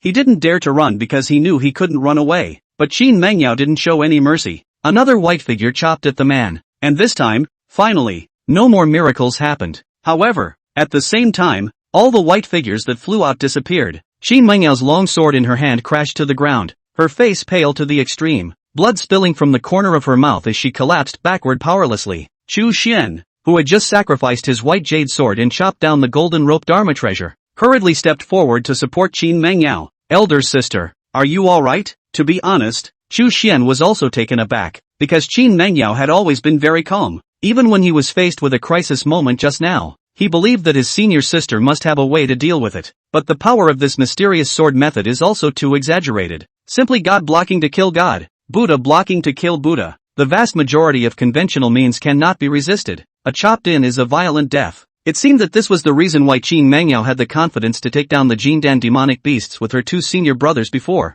due to the fact that the poison blood Shin crocodile had been injured twice and was weaker than expected, coupled with the fact that Jiang Yi, Chu Xian, and the others had played exceedingly well. Qin Mengyao was able to conserve her strength and save this masterstroke until now. Although her state was poor, Qin Mengyao was still in an extremely good mood as she smiled and looked towards Chu Xian, saying breathlessly, "This is an unnamed sword stance that I obtained from a certain cave by chance in my early years. It specializes in attacking people's souls, and there is no entity at all, only special means of protection. The first three realms of cultivators can be said to be bound to die. It's just a pity. I haven't thought of a name until now. What do you think would be a good name for it?" Chu Xian sniffed and spat. "I thought that you wanted to consume too much unfortunately, but I did not expect it to be this. How about calling it Out of Heaven?" Qin Mengyao's eyes lit up.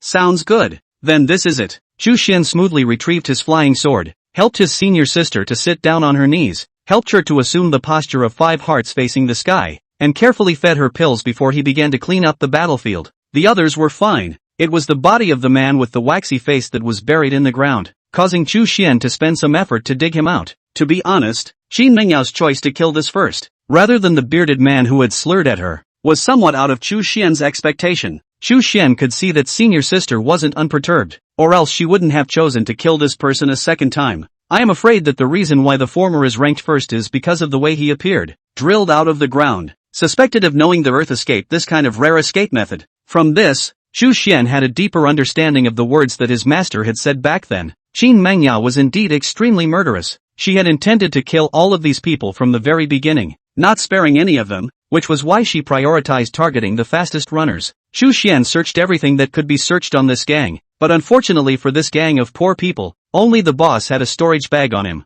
This thing is unusual storage magic treasure of the lower position, belongs to the refining of the former refining waste. Embryo waste utilization only to make things, can accommodate spaces also the size of a party, barely counting the yellow order of the lower product. Nonetheless, this thing is still very much in demand in the ordinary marketplace. After all, no one wants to go out and carry things in a big bag every time. Other magic treasures, magic weapons, talismans, pills and whatnot were scattered in a big pile. Chu Xian did not have the time to sort them out right now, and first put them away. Then he went out of his way to go and split the most valuable materials on the poison blood Shin crocodile first, such as demon pills, teeth, claws, scales, and poison sacs, and the rest was not wasted, and was directly thrown into the storage bracelet. Although the situation was not bad now, but after all, he was used to being poor as a child, Chu Xian did not allow himself to waste. Chapter 57, Closeness. Only after everything was finished was Chu Xian able to clean himself up with a cleaning talisman and return to his senior sister's side.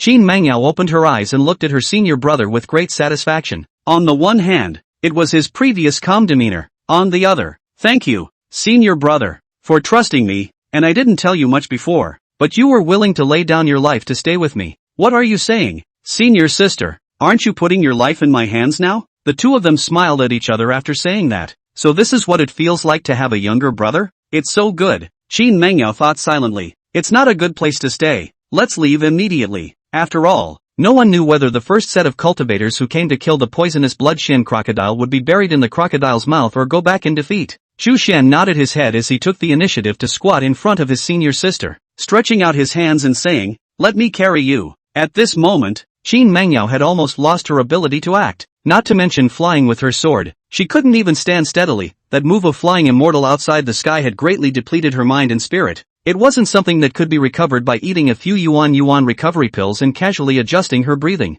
Qin Mengyao hesitated for a moment, thinking that she was treating him as a younger brother anyway and that it was nothing. so she still agreed. 3. A clean slate and a clear conscience. She stretched out her hands and leaned forward, lying on Chu Xian's back. Warm and soft place immediately pressed up. At the same moment, Chu Xian hands back a hook, holding the long and rounded thighs of the senior sister. The touch was extremely delicate and silky. Qin Mengyao let out a wooing sound. Her body trembled slightly, and her short snort trembled a bit, as if she was a bit uncomfortable. Chu Xian is also a little red in the face, and even recalled what that traitor said before. Being pinned down a little bit, I would be willing to live 10 years less. 1. He hastily shook his head in his mind and cursed himself for being shameless. When Chu Xian made this decision, he really didn't have any thoughts of taking advantage of the situation. So how could his mind be twisted after implementing it? He secretly admonished himself that his senior sister was only treating her as a younger brother. He could never let her down, and to treat her, he could only treat her as a sister. Suddenly, a bright smiling face appeared in Chu Xian's mind, and that person's gentle voice echoed in his ears. No getting close to other girls or acting flirtatious in the future. Chu Xian's heart ached as he forced himself to pull out of his memories, no longer recalling everything about that person. She's abandoned me. She doesn't want me. What's the point of thinking about her? Anyway, Chu Xian's mind was firmly set. He tried his best to discard the wonderful touch coming from his back and hands, discard the tantalizing body scent that he smelled at the end of his nose, and just act as if he was carrying a good brother. Qin Mengyao passed through the initial embarrassment, and saw that his senior brother was regular after carrying himself, and even his body was a bit stiff because of nervousness, and even his ears were reddened, so he did not feel a bit amused. Speaking of which, Shitty is just an untouched teenager. Thinking of this, Qin Mengyao's hands, which were wrapped around his neck, relaxed a bit more. Only after Chu Xian had stabilized his imperial sword flight did she snuggle into the crook of his neck and whisper, "Senior brother, can I ask you something?" Senior sister's warm spit like orchids sprayed on Chu Xian's skin, tickling it a little. He was silent for a moment before saying, "Yes." Back then, in the forest in the back of the mountain, the scene where Chu Xian suddenly shed tears while listening to the gentle cries of the 100-spirit bird had left a deep impression in Qin Mengyao's heart. I don't know why I suddenly remembered it today, and that's why I'm asking. I've been curious about you ever since. What kind of past do you have? Of course, I knew it was a scar on your heart, so I never dared to ask. But today, as a coaxing of your sister, may you speak slightly? Even just a few words. I want to know about your past. Perhaps it was due to the weakness of the injury. For some reason, the normally mature, steady, and reliable eldest senior sister had taken on a bit of a petulant tone. Chu Xian fell silent for a long time before saying, "It's just a story of falling in love with someone and being abandoned by her for various reasons, neither new nor very rare." Although the words of the senior brother are very short, but Qin Mengyao can deeply understand that mood. Mourning, heavy, as if the past years have not been able to walk out. She couldn't help but feel a few moments of compassion, wanting to take the teenager in her arms and pamper him. Qin Mengyao didn't ask any more questions. She just tightened her hands and said in a gentle tone, "It will be fine. Everything will be fine." With the words, her body pressed a few inches closer, as if she wanted to use her own body heat to properly warm his wounded, chilled heart. Chu Xian was silent, not knowing how to respond to this concern. Not long after, he was surprised to find that Qin Mengyao was asleep. She snuggled into the side of his neck, her face against his skin, and fell asleep peacefully and quietly. This caused Chu Xian to unconsciously reveal a small smile. It seemed that senior sister really trusted herself. As night fell, with Chu Xian's cultivation, it was naturally impossible for him to fly continuously day and night. He carefully found a leeward place to land and set up a small formation to cover his tracks before he began to build a fire to warm himself. During this process, Qin Mengyao of course woke up. She was still very weak. It was estimated that she wouldn't be able to get better without 10 days and half a month, but she didn't look depressed. She just smiled and watched her senior brother busy himself. When everything stopped, Qin Mengyao looked towards the warm fire and gently leaned on Chu Xian, even resting her head sideways on his shoulder. Chu Xian was still a bit nervous. "Still, it's better to meditate and mediate, right?" "No, I'm overdrawing the power of my divine consciousness. Meditating isn't very useful. Let me sleep a bit more." Qin Mengyao murmured in a low voice and soon entered dreamland once again. Seeing this, Chu Xian carefully flattened his senior sister's body and let her rest on his lap. In the orange-red firelight, her clear face grew more and more simply beautiful and pitiful. Chu Xian gently stroked her cheeks with his fingers. His heart remembered the past again. His thoughts were complicated. Perhaps it was time for him to try to get out of his own painted prison. Just like that, Chu Xian sat for the entire night and did not wait for the person who was supposed to come. Qin Mengyao, who woke up in a daze the next day, also rubbed her eyes somewhat strangely and said, "Didn't Master Ancestor and the others come to join us?" This is a normal inference. Theoretically, After Chu Xian and the two of them finished sorting out their harvest, they should have stepped up their speed and caught up with Jiang Yi and the others. But now that so much time had passed and the two were late in rushing to the rendezvous, it would be Jiang Yi's turn for them to worry and then turn around and come back for them. Chu Xian was also somewhat puzzled. It couldn't be that Junior Brother's injuries really couldn't be sustained, so they couldn't care less about us, and it's only right to hurry up and send the person back to the sect. Qin Mengyao's face looked a bit odd. I'll just find a random reason. His injuries aren't that serious, right? Forget it, there's no use guessing. Let's get going quickly and hope nothing happens. Being said so by Qin Mengyao, Chu Xian also began to worry as he picked up his senior sister on his back and continued his journey. Chapter 58, The Boomerang. Chu Xian just flew for half a day, still not in the front, to find the traces of Jiang Yi's group, all hesitant to look around. He felt that his senior brothers and sisters were not really heartless enough to leave them alone and return to the clan on their own. Just then, a firework suddenly rose in the distant sky, and even in the daytime, it still clearly bloomed with the imprint of a green lotus flower. Chu Xian was startled and looked back. This is the clan's summoning flame. Someone is asking for help. Qin Mengyao frowned tightly as she looked towards the place where the fireworks rose, which was on the other side of the Broken Tooth mountain range. Although it was not as deep as the location where the poisonous bloodshin crocodile was hunted, but remember that it was also quite dangerous. There were an extremely horrifying number of low-ranked demonic beasts, and once they were entangled, it would be easy for more ants to bite the elephant. She muttered, could it be Master Ancestor and the others? But how did they get there? There's no reason for that. Chu Xian was also a little baffled. This had completely deviated from the route back to the sect. One could even say that it had deviated to 100,000 miles. And there was also a huge mountain range towering into the clouds in the middle of the two sides. It was a bit of a struggle to go around it. Originally, both of them were about to fly out of the Broken Tooth mountain range. But seeing this, they had no choice but to turn their route around and go forward to explore the situation before saying anything. It was not easy to go around the ridge and approach the location where the fireworks were emitted. Chu Xian's two men were astonished when they looked from afar. Snakes, countless snakes of different colors and sizes. They were so numerous as to be terrifying. It was called a mountain of snakes and a sea of snakes that surrounded a small mountain. The three people trapped on the mountaintop. Who were they if not Jiang Yi? The only redeeming factor was that the trio appeared to be mostly intact, although Xiaoyu was trembling with fear, and Yi Xingming was also pale. Jiang Yi was talking to a white snake of enormous size with a unicorn horn on its head, gesturing and saying something in a negotiating manner. Right at this moment, Jiang Yi inadvertently saw Chu Xian and the two of them. Her eyes lit up and she hurriedly waved her hand and exclaimed, "Here, we're here." As soon as she shouted like that, countless snakes immediately turned their heads and looked over to Chu Xian's side. Countless pairs of cold vertical pupils that made his scalp numb, just as Chu Xian was secretly crying out in his heart. And Qin Mengyao was also desperately pondering how to resolve this critical situation. Jiang Yi didn't know what else she had said to that white snake, and then slowly rose up in her clouds and flew over to rendezvous with the two juniors. Like that little lightning bolt, this is also one of the few immortal techniques that Jiang Yi can use, not to mention that the speed is quite fast, completely unlike the level of the Qi practicing stage. During this process, although those snake demonic beasts were staring closely at the three of them, they strangely did not take the initiative to attack. As soon as the two sides met, Jiang Yi urged,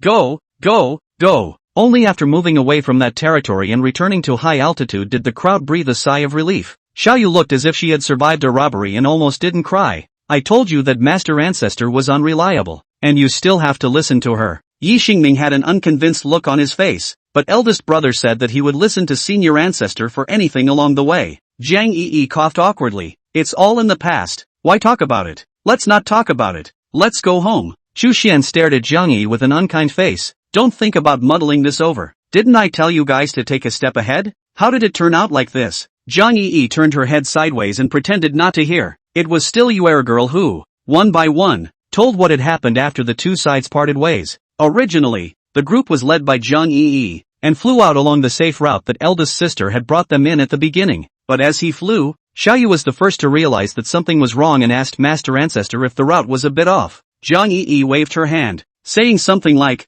"Absolutely right, and kids don't point fingers." As a result, the more they flew behind, the more unfamiliar the surroundings became, and they even encountered demonic beasts several times, and if they hadn't run fast, they would probably have been buried in the mouths of the beasts. At this time, Xiaoyu once again questioned, but Jiang Yi stubbornly said, "Chu Xian has said to listen to me. Do you want to disobey your eldest brother's orders?" So Xiaoyu looked at Yi Xingming. This guy also vaguely felt that something was wrong, but still thought that he should listen to his eldest brother. You saw this and had no choice but to compromise. In this way, Jiang Yi led the two of them further and further off the beaten path, and finally they got lost. Chu Xian slapped his head as he listened. He never thought that a word of advice before he left would turn into a boomerang sticking in himself. As it turned out, he just couldn't have faith in the old patriarch. Qin Mengyao said in amusement, "Master Ancestor, it turns out that you're still a person who doesn't recognize directions. Next time you should say it earlier." Jiang Yi's face reddened. "How can you defile someone's innocence out of thin air like this? I'm an old horse losing its hooves, overturning a boat in the gutter. It only happens once in hundreds or thousands of years. Besides, as the ancients said, the river and the sea do not choose the smallest stream, so it can become deep. Small mistakes are inevitable. Tolerate small mistakes in order to achieve great things." As the old ancestor made a strong statement, Xiao Yu said breathlessly, "This isn't over yet. Didn't we land on that small hill earlier to rest temporarily?" Master Ancestor suddenly pulled out his summoning flames and said that you guys would definitely rush to the rendezvous when you saw it, but I advised her that the fireworks were moving quite a bit, so maybe we should wait until we get out of the mountains. Master Ancestor still didn't listen and insisted on releasing it, but it turned out to be a good thing. The whistling sound of the fireworks rising into the air directly lured those countless snakes over and almost ate us down to the dregs. Jiang Yi's cheeks turned even redder. "That was all within my expectations. Don't you see that we've managed to rendezvous now?" Chu Xian was somewhat curious. "What did you say to those snakes? They actually really didn't attack you guys." Jiang Yi finally salvaged a bit of her face, and hurriedly said smugly, "I told them that I was just passing by, and would definitely not do anything to harm them. Perhaps it was because they sensed the immortal aura of supreme clarity and spirituality on my body. These little fellows were shocked by me, and each of them bowed down. How could they dare to be disrespectful?" In response to that, Chu Xian could only understand that there were indeed certain special things about Jiang Yi, but there was no conflict between that and the lack of a string in her brain. Chu Xian was about to say more when he saw Jiang Yi sweeping over him and Qin Mengyao with an ambiguous look. "TSK, it's only been a day since we've seen each other, and your relationship as a pair of senior siblings has become so close?" It was only when Xiaoyu was told by her that she came back to her senses from the blow and realized that eldest brother was actually carrying eldest sister on his back. What's going on here? Wasn't eldest sister fine before the two sides separated? In short, the little sister's heart of gossip was burning. Being said so by Jiang Yi, Qin Mengyao subconsciously blushed. "Don't be ridiculous. I was injured and incapable of flying. That's why I asked senior brother to take care of me." Chapter 59, Excited Little Sister. Yi Xingming sniffed worriedly. "How could this be? Before we left, weren't you still fine, eldest sister?" Chu Xian was quite calm. "It's a long story." After he recounted the former situation, a few people were very surprised. Xiao Yu said angrily, "This group of loose cultivators is really bold. A sell intelligence to sell several sets. The other group is even more evil, still trying to kill and seize the treasure in one fell swoop, with not a shred of moral ground to spare." Yi Xingming also clenched his fists and said, "So that's how it is. Big senior sister, you shouldn't have coaxed us to leave. If we stay and help, maybe you won't." Qin Mengyao shook her head. "You guys are too weak. I don't feel at ease." This was the best option in that situation at that time. Yi Xingming was getting more and more depressed and at the same time annoyed at his own incompetence. He was the one who was going to be the son of heaven. How could he even fail to protect the people around him? He secretly resolved to become stronger. He must become stronger. Jiang Yi said with a big grin, "Some vermin just? It's not worth mentioning. If it were me, I would definitely get it." Chu Xian looked ahead. "Anyway, let's return to the sect first. Senior sister needs to recuperate for a while.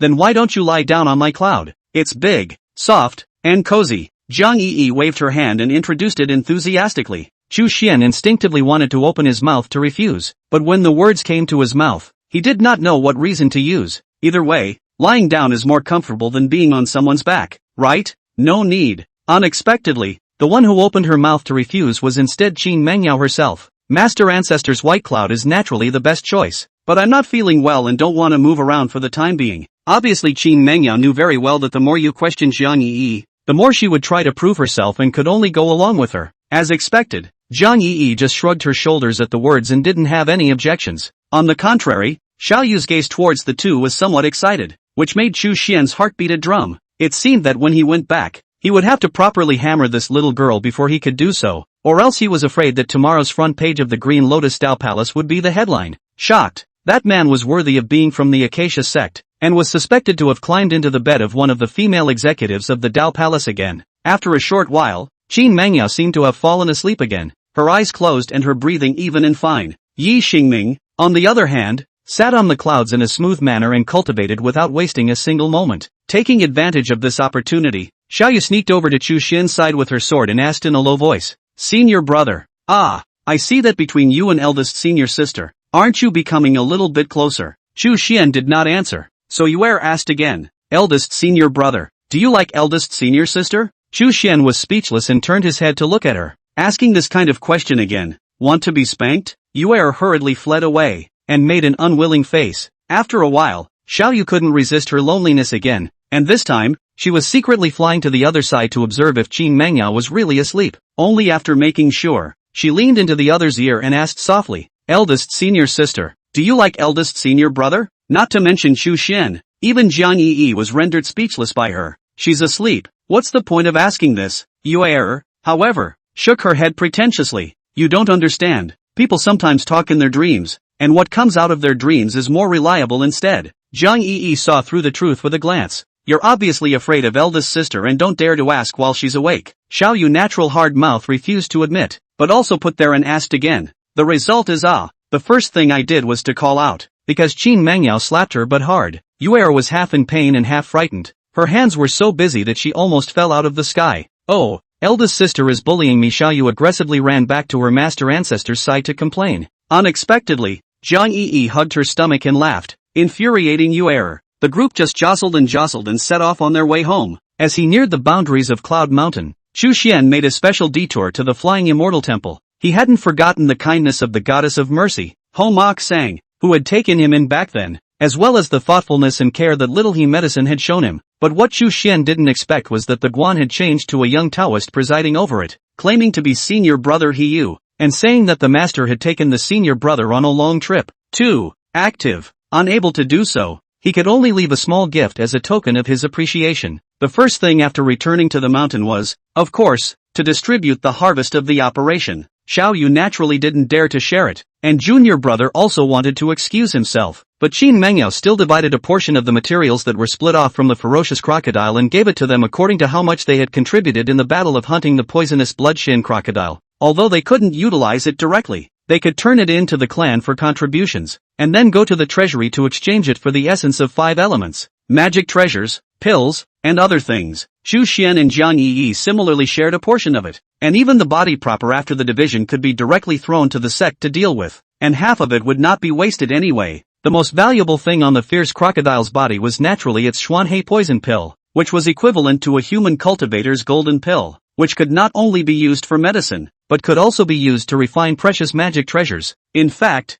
Jin Dan can also be used in this way, but only the devil practitioners can do this kind of thing, and there is no lack of raw swallowing. The righteous sects have always been strict to stop this behavior, and would rather let the Jin Dan disperse to do the Yuan Qi, return to the earth and sky. Qin Mengyao was the main hunter, so she deserved to get the demonic beast's inner pills, and that's all she wanted. It was actually a bit of a loss, as the demon pills were suspected to be damaged, or to be precise, the quality had dropped. Under normal circumstances, even if the body is dead, but the demonic Dan is hidden in the body of the demonic beast, a moment or 3 moments will not be dispersed, not to mention the quality of the situation will not decline. But after returning to the sect, they realized that the deep black poisonous mist that the demonic Dan was originally supposed to rediffuse didn't appear, and even the Dan body itself, there were a few hairline-like fine cracks. Seeing this, everyone looked towards Jiang Yi, with an innocent look on her face. She said, "Why are you looking at me? It's not like I wanted to split it myself, you guys made me do it." Qin Mengyao shook her head. She was not blaming Master Ancestor, but she was surprised at the other party's small lightning bolt actually really have such power. To know that at that time to the demon Dan a total of not a few splits. Chu Xian even had a few doubts that the lightning was really heavenly punishment thunder, only that its power had been weakened by countless times. But even if it was weakened again, some of the originals remained unchanged, so it seemed that it would be necessary to make use of this characteristic more often in the future. Anyway, the distribution of the demonic beasts ended here, and the next thing was what was scavenged from those 5 loose cultivators. This battle, basically all Qin Mengyao in the effort. Chu Xian is also responsible for a hand. He naturally did not have the good sense to ask for more, would like to casually pick a piece of magic weapon, but the senior sister will be in earth-colored books, stuffed into his hands. Chapter 60, The Mystery of Physique. Chu Xian was a bit surprised as he flipped the book open to take a look. Earth escape technique? No, this is too precious. Before he could finish his words of rejection, Qin Mengyao smiled and pressed his hand. Just take it, and come back to thank me when you can practice. It's not like our clan doesn't have 5 elemental recluse techniques. There's a book of wood recluse techniques on the 5th floor of the hidden scripture building, but over the past thousands of years, there have been very few people who can practice them. Jiang Yi also nodded her head and said, this kind of thing, transportation technique, depends a lot on qualification and enlightenment, and it's best to have a relevant special physique as well. Otherwise even the most common 5 elements transportation technique would be a lifelong non-starter for the vast majority of people. Nonetheless, Xu Xian knew that his senior sister was still taking care of him, because even if he could not learn, turning it over to the sect would still be able to exchange it for a not-so-low contribution. After all, the same grade of Kizuna can still be placed on the 5th floor of the collection, where even the icy demon lord cannot go up. After thinking about it, Xu Xian no longer excused himself, only secretly remembering his senior sister's goodness in his heart, and would find a way to repay her in the future. Just like that,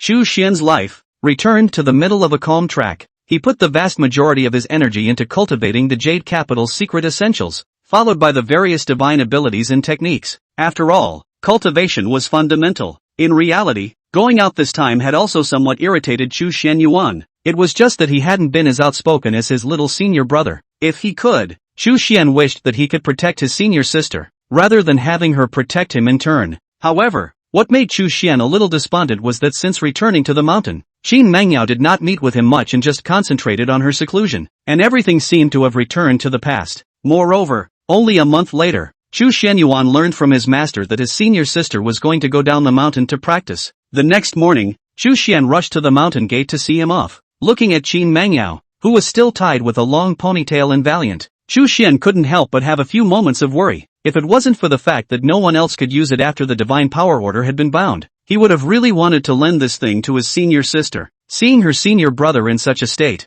Qin Mengyao couldn't help but smile and reach out her hand, gently stroking his cheek. Don't worry, senior sister will be fine. As if she wanted to give Xu Xian a peace of mind, Qin Mengyao continued. Once I go this time, if it's quick, it will be 3 to 5 years, and if it's slow, it may take 10 or so years before I can return. One by one, the elders of the clan, are worried that I'll die halfway through the journey, and have secretly stuffed me with a lot of good things, like the last heavenly flying fairy. Now I have the means to be able to use it twice in a row in a short period of time, and still have the strength left to escape. So what about you? Be good and cultivate in the mountain gate, and wait for me to come back. Got it? Only then did Xu Xian feel relieved for a few moments, as he reached out and pressed his senior sister's hand, nodding his head vigorously. I will wait for you to return. He also did not know, he is now on Qin Mengyao as what feelings, according to reason, can only be a younger brother to the sister's affection. But after this trip adventure back, everything seems to have what quietly changed. 1,000 miles to see you off, but eventually you must say goodbye.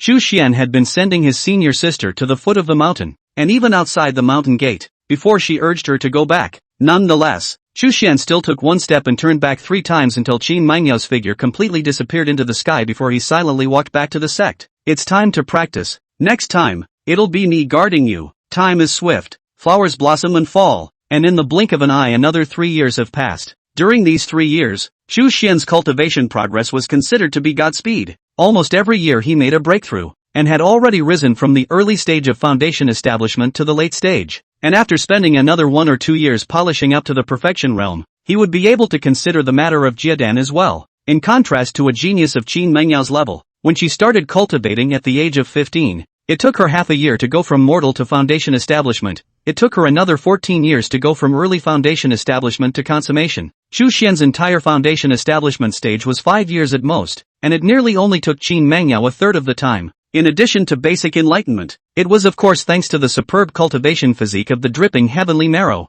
At first, Ji Mingyu had said that this kind of physique was born to fit the great Tao, which was extremely rare, and having this kind of effect was not unexpected. But miraculously, Xu Xian was actually dead set on not being able to find a description of this type of physique within the Cloudborn Junction C building. He then recalled what his master said back then. There should be no more than 5 fingers of people who can recognize it in the current world. But there was one thing that Xu Xian was still puzzled about. Since it was so rare, why did Ji Mingyu happen to recognize it? Just because she happened to be one of those 5 people? Also, she told Xu Xian to make sure to firmly hide this secret, and to just call himself a natural-born Dao body to the outside world. As to why, she didn't say. In those latter years, Xu Xian had asked his master, but Mingyu had never told him the answer, and each time, he had lightly brought it over. Based on that, Xu Xian hesitated for a long time, and in the end, he still did not confide the truth to Floating Cloud Z. Of course, Master had never asked about this, and seemed to treat him as if he had been born with a Taoist body. Chu Xian didn't know what the specific properties of the heaven-dropping marrow were, and only knew that the effect of the born Taoist body was born with affinity for the great Tao. This body seems to be born for cultivation. Not only the speed of raising cultivation is fast, comprehending all sorts of divine abilities and techniques is also easier and more convenient than normal people. Even the usual eating and drinking water can realize a Tao. Moreover, being born with a Tao body, one would generally not be limited by the awkward situation of being stuck at a certain realm, even on the 2 cultivation rifts of 3 breaking 4 and 6 breaking 7. It could be said that as long as one lived long enough, there was a high probability that the Tao body would be able to break through to the 7th realm, and even farther away. The 9th realm wasn't something that couldn't be fantasized about. From this, the preciousness of this kind of physique could be seen, and it was no wonder that when the Acacia sect, even if they tore their faces off with Taisu Yuan Jun, they still wanted to try to fight for it. Ji Mingyu said that the outward appearance of the 2 types of physique is very similar. Chu Xian also felt the same way, and usually do not bother to think carefully about what the difference between them is until he realized that he couldn't practice the art of earth escape. No, it's not scientific, is it? Speaking of which, Chu Xian's knowledge of the earth escape had first come from the earth-walking sun in the Feuding Gods romance, but that person was called the earth-walking technique. In this world, similar abilities didn't seem to be a lousy commodity, and there were very few people who could cultivate them, and it was heard that only those with the 5 elemental physiques could easily practice the corresponding transportation technique. But I'm a drop of heavenly marrow, don't I have any privileges? Or is it that the dripping heavenly marrow and the innate Tao body are ultimately 2 types of physiques, with subtle differences in the talent tree, and in the aspect of cultivating and comprehending the divine aptitude? It is still the latter that is stronger? Anyway, Chu Xian refused to give up and hit the idea of the avatar order again. One of the 4 aptitudes of the Lingming stone monkey is to know the geography. That is, to understand the topography, terrain, repair to the depths, a glance. Miles of earth and mountains are in the heart. What the dragon vein meanders, the direction of the earth's gas, but also can easily see through.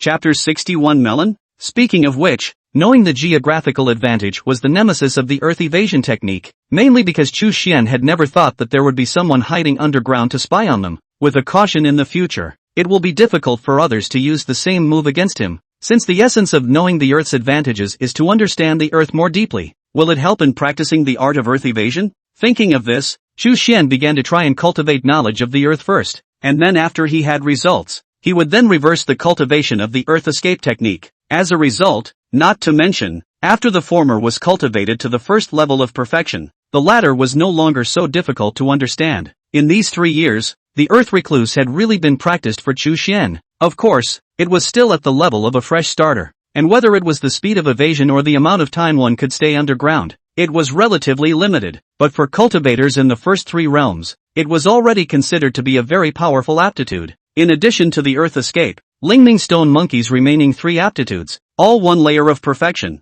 with the help of the aptitude order to use, directly as the second layer of the effect. That is to say, Chu Xian could now turn into flying birds and beasts at will, although the duration was limited, but it was also considered to be a great skill to conceal oneself. After all, who would care? A bird flying by the sky? In the end, through this avatar order, Chu Xianyuan saw the possibility of cultivating a Dharma phase, the 4 monkeys of the mixed world Dharma phase. The Dharma phase was a powerful offensive means that could only be cultivated from the 4th realm, the Yuaning stage. It usually manifests itself as an imaginary figure hanging behind the back, which can be all things in heaven and earth, such as the green dragon, the white tiger, the vermilion bird, and the Xuanwu, such as the immortal god, the Buddha, the skeleton, and the heavenly devil. What exactly that is depends on the cultivator's personal understanding of the great Tao. Of course, now the phantom is still too far away from Chu Xian, just that he has one more point of hope. If in the future, he can cultivate the 4 monkey phantom, the main body aptitude plus phantom aptitude, the power that is played out by joining forces, can definitely be 1 + 1,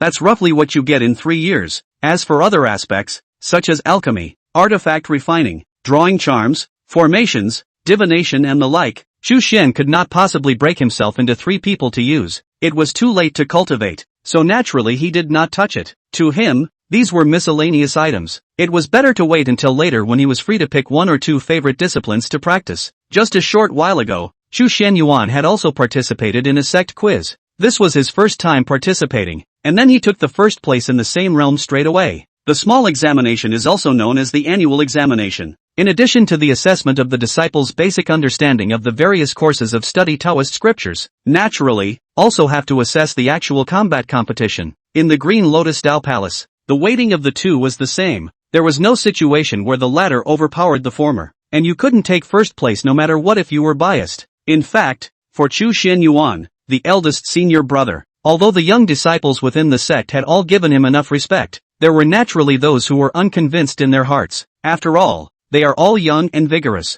Suddenly parachuted a big senior brother on top of their heads, and there was even a time when there was a rumor that Chu Xian was unable to cultivate. You want everyone to be convinced. That is a bit of a fool's errand. Overall, everyone recognized Qin Mengyao, the senior sister, more because her strength, prestige, talent, and charisma were all first-rate among the young disciples. As for Chu Xian, he was more like someone who had been lucky to the core. Although the crowd recognized that he was diligent, his cultivation had been stagnant for 3 years, not moving at all. It was only in these last 3 years that he acted like he had suddenly turned on, breaking through year after year and rising to foundation establishment perfection at a fiery pace, leaving a group of disciples to look on in disbelief. Immediately after that, the crowd realized that Chu Xianyuan possessed the legendary born Taoist body, and while envious, they began to gradually recognize the strength of their eldest senior brother. At the same time, they are also more and more curious. Why has this kind of superb immortal cultivation physique of the genius? Will the Acacia sect expelled from the division? Is the eldest brother really had to beauty confuse the clan? But it wasn't like that. He still looked quite decent, and Yi Xingming, who had gone out with him to hunt demonic beasts, was even more respectful of his eldest senior brother. If it was just natural talent, it would be just that. In the middle of this recent quiz, Chu Xian's performance was extremely outstanding. First is the literature examination part. I heard that Chu Xian cultivates not the ancient blue lotus skill, but the explanation of the sutra sermon this item, but showed a very in-depth insights. The examining master is even praised him as a high level of wind. It means, it's like being on a very high place, looking down on things below, and being able to see things from a holistic, high-level perspective. 2. Essential words for public examination. In fact, this was also due to the fact that Chu Xian had often read with Taisu Yuan Jun in his early years, and under the influence of his ears and eyes, he was naturally able to learn a few things. Then is the martial arts test part. Chu Xian first 6 games are a single person only sword, easy to pick the opponent out of the ring,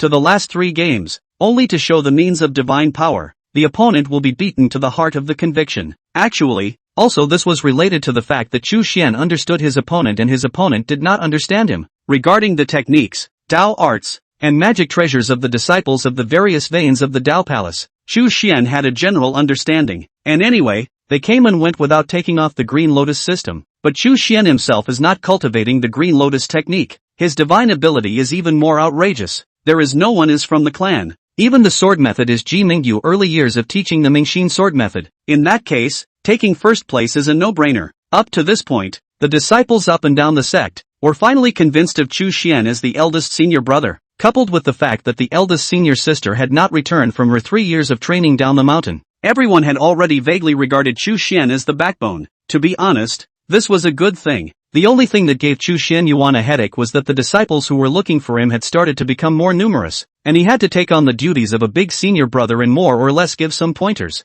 That day, Chu Xian ended his cultivation and sat on the green stone at the top of the mountain, looking out at the endless green mountains in the distance. That said, the senior sister has not come back until now. The last summon back to the clan has also been a half year ago. I do not know if she is doing well. It was just a matter of time. Chu Xianyuan got up and went to the Bible collection building to read books as usual. This was his treasure trove, with a vast collection of Taoist scriptures. A good place to grow in insight and spend time. However, this time, as soon as Chu Xian entered the building, he heard some disciples whispering deep within the bookshelves. Their tones were quite excited, and even though they had tried to lower their voices as much as possible, he could still faintly hear the keyword eldest brother. Before Chu Xianyuan could react, a male disciple who had just come downstairs saw him, and the look on his face was quite uplifted, mixed with a hint of admiration, like the kind of look that one would get when they ate some kind of big melon. No, what happened again? Chu Xian is almost a psychological shadow. Does not everyone tacitly no longer discuss what the gossip of the Acacia sect? Even if someone dared,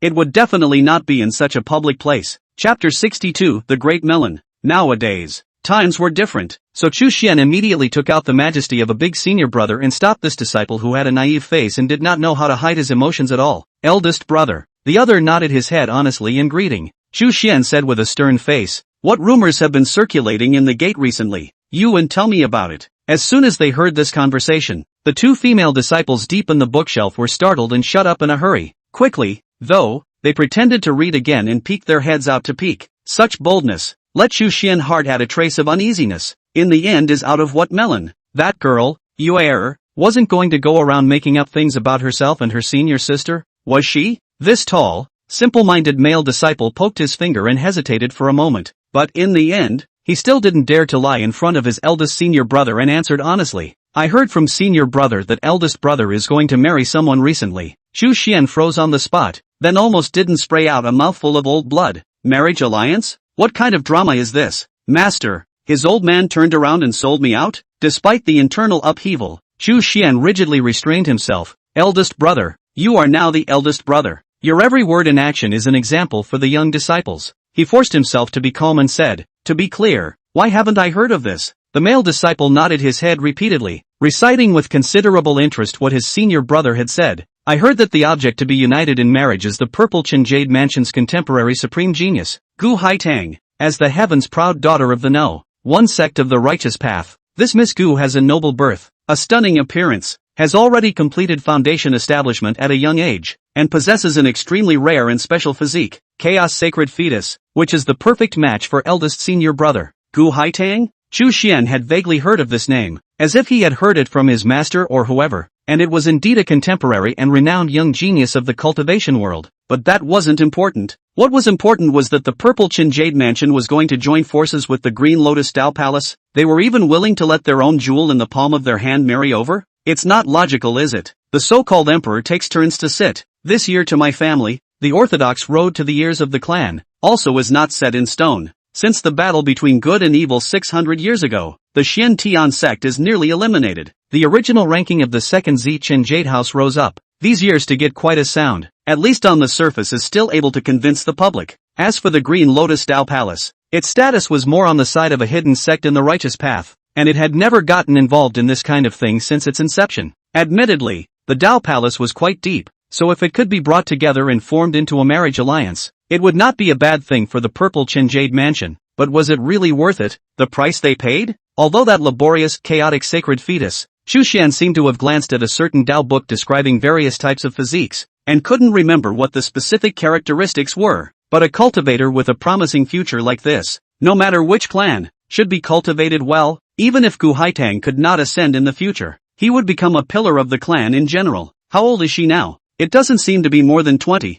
right? Moreover, she had successfully built the foundation 4 or 5 years ago, and was only waiting for a chance to crystallize the Dan. You marry her off at this critical juncture in your training? No, there's no such thing. No, no, no, no, you guys must be mistaken somewhere. Who the hell made up such an outrageous rumor? And it also involves another clan. If this gets out and causes a dispute between the two clans, this is not a small offense. Seeing the expression and tone of the senior brother's face turn serious, that disciple instantly panicked a bit and waved his hands repeatedly. No, I don't know who said that. I just heard it from the senior brother. Right at this moment, of the two female disciples who were peeking, a woman in a light green dress hurriedly came forward and saluted. Eldest senior brother. Senior brother Gu was a bit more clumsy with his mouth. So I'll speak. Good fellow, it's you again. Chu Xian silently spat in his heart. She was the young girl who had blushed and fled after seeing Chu Xian in the hidden scripture building last time, and was also one of Xiao Yu's bosom friends. Although I don't know who first spread the word about this matter, but just 3 days ago, the Purple Chin Jade Mansion did personally send someone over to pay a visit, and I've heard that they even met with the sect leader and a few real people. It was rumored afterward that the Purple Chin Jade Mansion would send a group of young disciples over for study in exchange in a while, which should include Gu Haitang. Chu Xian's brows knitted slightly. These past few days he had been concentrating on closed-door cultivation. No one had gone to disturb him, and it was inevitable that he knew nothing about it. But when the elders of the two clans met, they shouldn't have mentioned anything about a marriage. Otherwise it was impossible for Master to not inform him. The green-clothed girl continued. After this matter was spread out, originally everyone was just quite interested in those righteous great sect disciples, intending to talk about the Xian Dao with them at that time and compare them. But very soon, someone spoke out about Gu Haitang's special physique. And from that, someone else associated it with you, eldest senior brother. and I reckon that rumors of a marriage between the two clans will be circulated later on, and there are still rumors about it, so it should have a lot to do with this. Wait, Chu Xian held up his hand to stop for the time being. What does the chaotic sacred fetus have to do with me? Why would it be associated with me? The young girl didn't explain, but just raised the book in her hands, which was exactly a book describing all kinds of special physique of the ancient and modern body system theory. On the page that was spread out, there was a record related to the chaotic sacred fetus. Chaos body, in the ancient times, are considered to be a powerful physique, innate, suitable for cultivating a variety of chaotic techniques. In the environment of the corresponding Yuan Qi, the speed of cultivation is extremely fast. After the completion of the rendition of the Chaos Avenue, powerful and incomparable, Chu Xian read a few lines and quickly skipped down, and soon saw such words at the end. Note, if the Chaos Sacred Fetus is combined with the innate Tao body, there is a chance that an extremely rare type of body, the innate Chaos Tao fetus, will be born. This kind of physique throughout the ages there are only a few people, because of the chaos of the sacred tire is rare. Born with the body of the road is equally rare. With these two kinds of physique of the person, born in the same era, and for a man and a woman,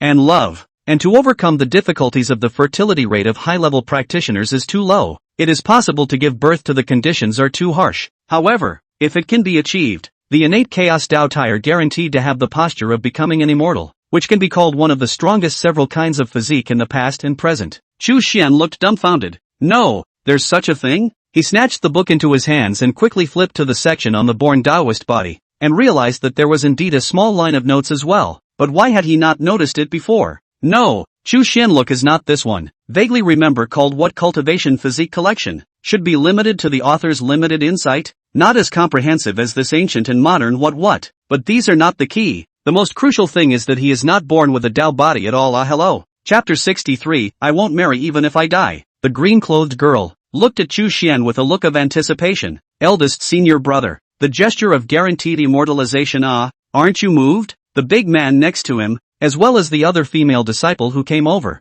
also nodded their heads, very much looking forward to eldest senior brother being able to get a shot in the arm and give birth to a future immortal out of the clan. Chu Xian, whose eyes were dull, finally came back to his senses as he shoved the book in his hand back into the green-clothed girl's hand and said in a serious tone, "Don't talk nonsense. What guarantees to become immortal are just nonsense. I see this person who writes the book, and that by Shao Shang's stream is no different. How can we trust lightly? Also, with such offbeat news, I definitely don't believe that everyone knows about it. There must be some good people who are secretly pushing for it." With righteous words in his mouth, Chu Xian actually had some scalp numbness. He was really afraid of being found out that he was not born with a Tao body. If that was all it was, Chu Xian could still push that he didn't know either. And anyway, he had never claimed that he was a Tao body. However, Ji Mingyu had asked him to make sure to hide the secret of the heavenly marrow drops, so there should be some sort of intention there. In case this secret is exposed, Chu Xian is worried that it will bring about a sea change in his peaceful life, such as being expelled from the division again. Hearing eldest brother say that,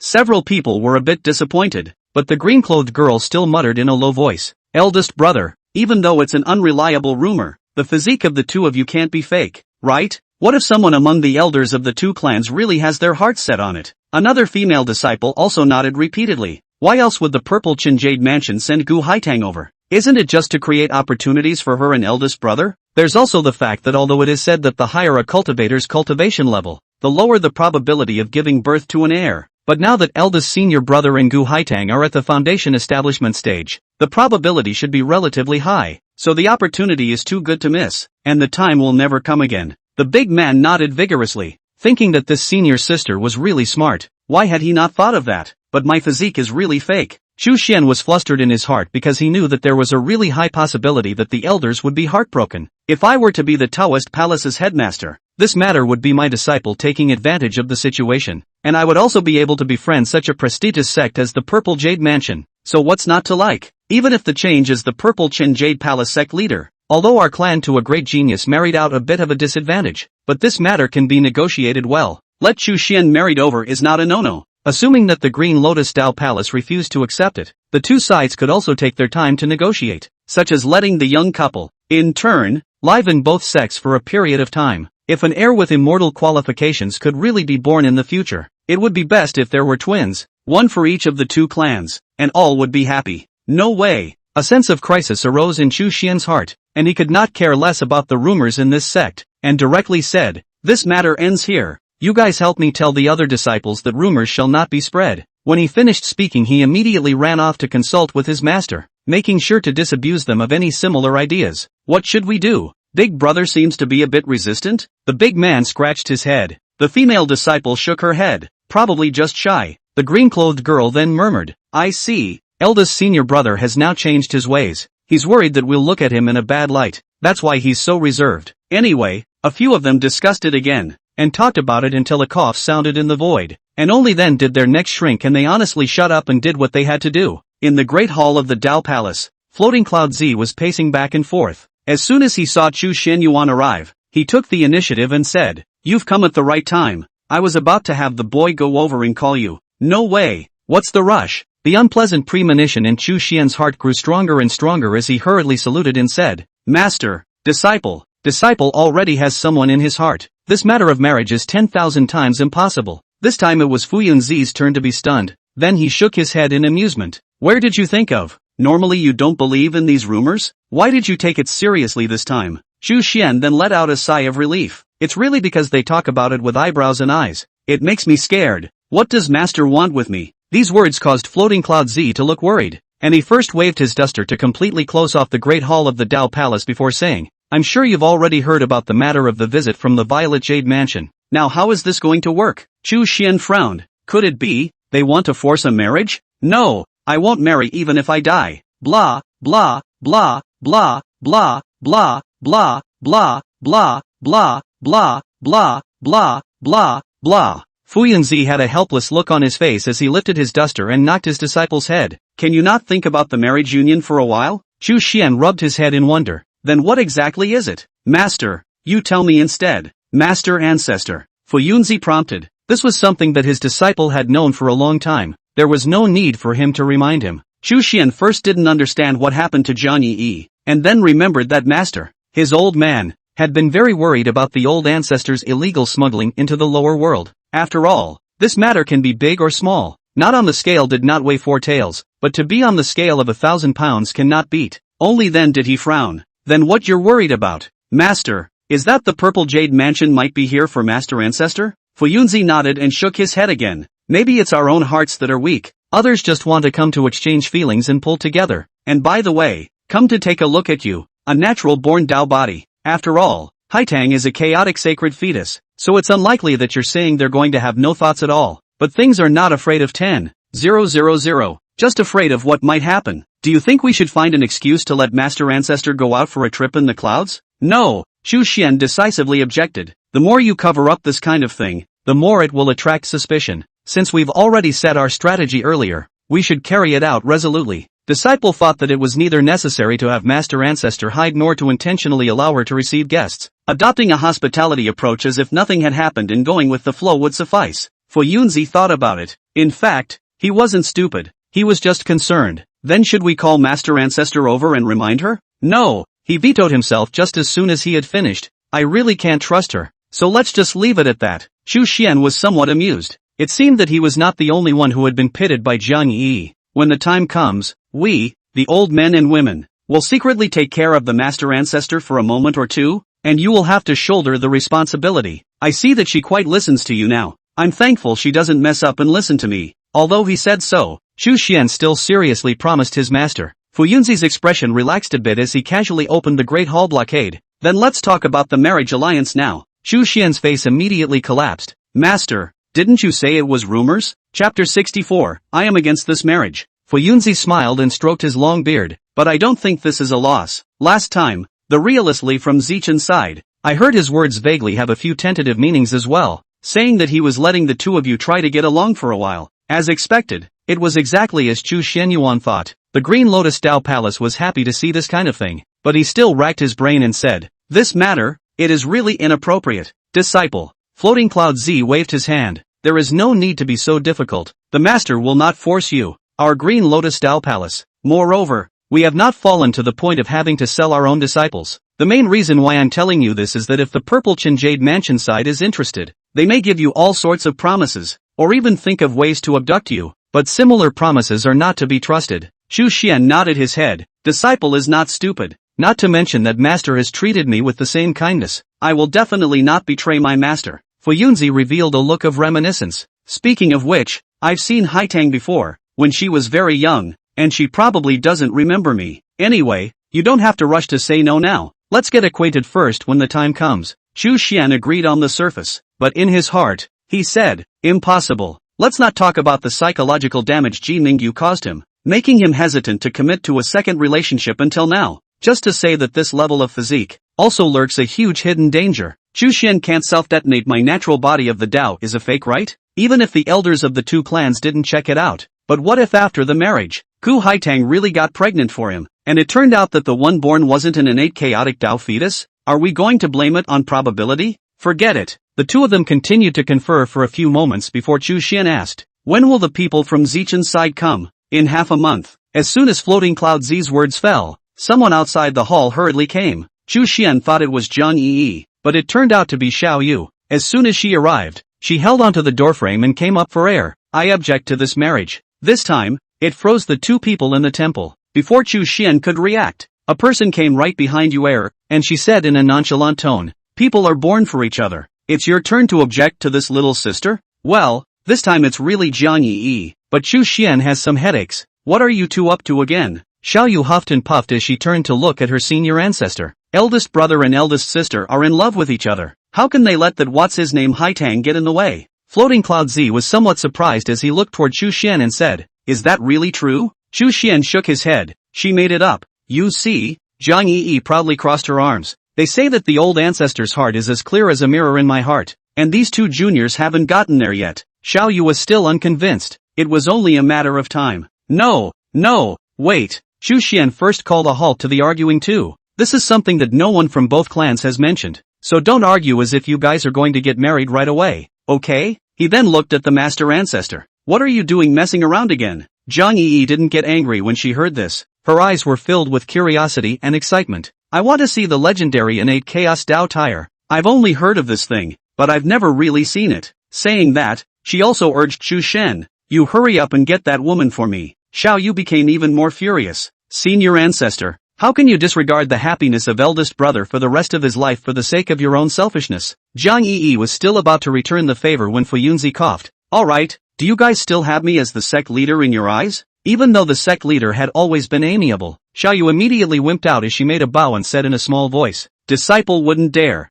Jiang Yi had wanted to lean on her old age, but seeing Fuyunzi fiercely winking, she still helplessly said, that's it then, we'll leave first. Chu Xian, you have to cheer up. Oh. With that, she pulled Xiao Yu and ran away, before the latter had a chance to say a few words to her senior brother. Looking at the two people's distant figures, Chu Xian muttered, this master ancestor of our family, really lives without heart and lungs. Time passed by day, and the discussion within the sect gradually heated up, though the part targeting the marriage of the two clans has gone from above ground to below, and no one dares to talk about it openly anymore. But Chu Xian clearly found that not only the young disciples, even the deacons and elders in the door, looked at him with a few more special meanings, like encouragement, like approval, which made him speechless. Anyway, Chu Xian himself was very conscious, not to mention that he was unwilling. Ku Haitang might not be willing either. The more this kind of woman with a noble birth, excellent natural talent, and outstanding appearance, the more high-minded and proud she was, and it was hard to imagine that she would accept and become a Taoist couple with a man she didn't even love. In any case,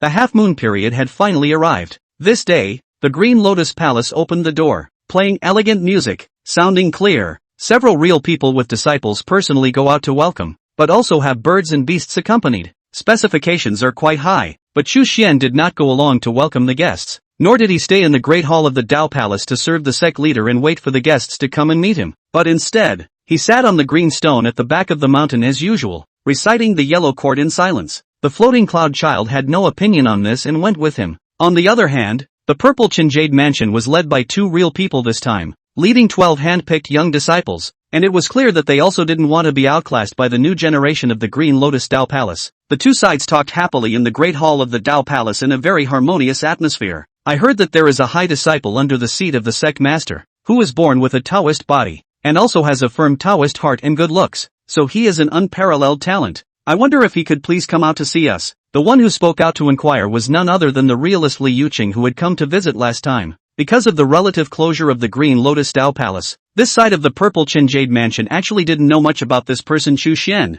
and only knew about his special physique, and the fact that in recent years, he had cultivated at an extremely fast pace, making breakthroughs almost every year. A middle-aged female crown sitting next to Realisly similarly nodded. I heard that the name is Chu Xian, right? Since he's a senior member of the Tao Palace, and he was able to make the sect leader break the principle of not accepting any more disciples, I think he must be a dragon in Phoenix among men. Why don't we let him come out and meet with our sect's disciples to exchange insights on cultivation with each other? Since the others had given enough face, Floating Cloud Z naturally had no choice but to shrug it off. You two are welcome, my disciple. Only the firmness of heart is worthy of praise. It's already late today, and you all have traveled a long way to get here. Why don't we do this? Tomorrow I'll let Chu Xian again lead all the senior disciples of your clan, and wander around in this little there's a clear void sky. How about it? The two real people of Zichen glanced at each other and both nodded slightly, even if it was only afternoon at the moment. This scene naturally fell into the eyes of the crowd of Purple Chin disciples, of which only two,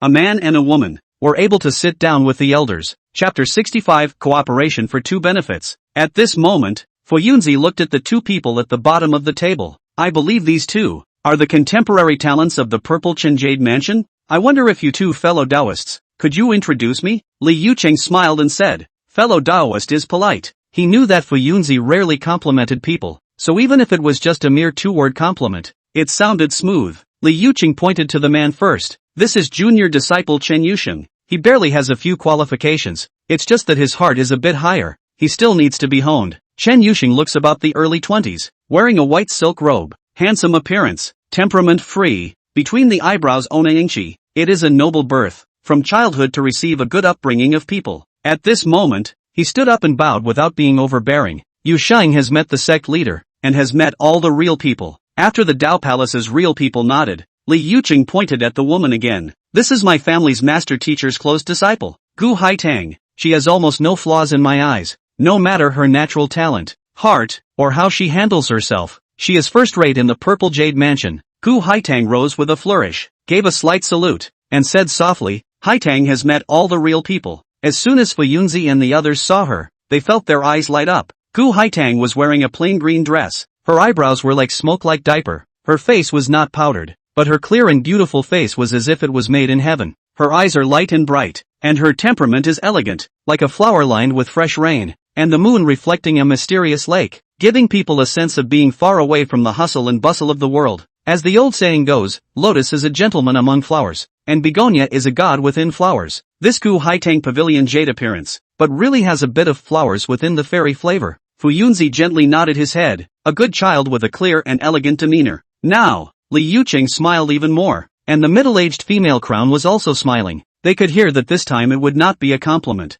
Next, the two sides chatted about the recent big and small events in the immortal cultivation world, and about the exchange of juniors between the two clans, half mentioning anything about a marriage. On the other side, Jiang Yi hurriedly descended from the sky and landed on the green stone of the back mountain. Why are you still here? Go and seduce that proud daughter of heaven. Isn't that your specialty? 1. Let you make fun of me. Let you make fun of me. Chu Xian had been reciting the Taoist scriptures for many years since he embarked on the immortal path, and he thought that his qi-nourishing kung fu was already quite in place, and even his master had complimented him on this point. But at this moment, he was still provoked by Jiang Yi's words, causing his heart to flare up with nameless fire. What do you mean this is my specialty? Chu Xian stretched out his hands and pinched Master Ancestor's little face. Jiang Yi was caught off guard and was really given a hand by him. She was stunned for a moment and her eyes glared. How dare you? Why don't you quickly let go? Originally, Chu Xian hadn't exerted any force, but this was a real pinch. Ah, it hurts. Let go.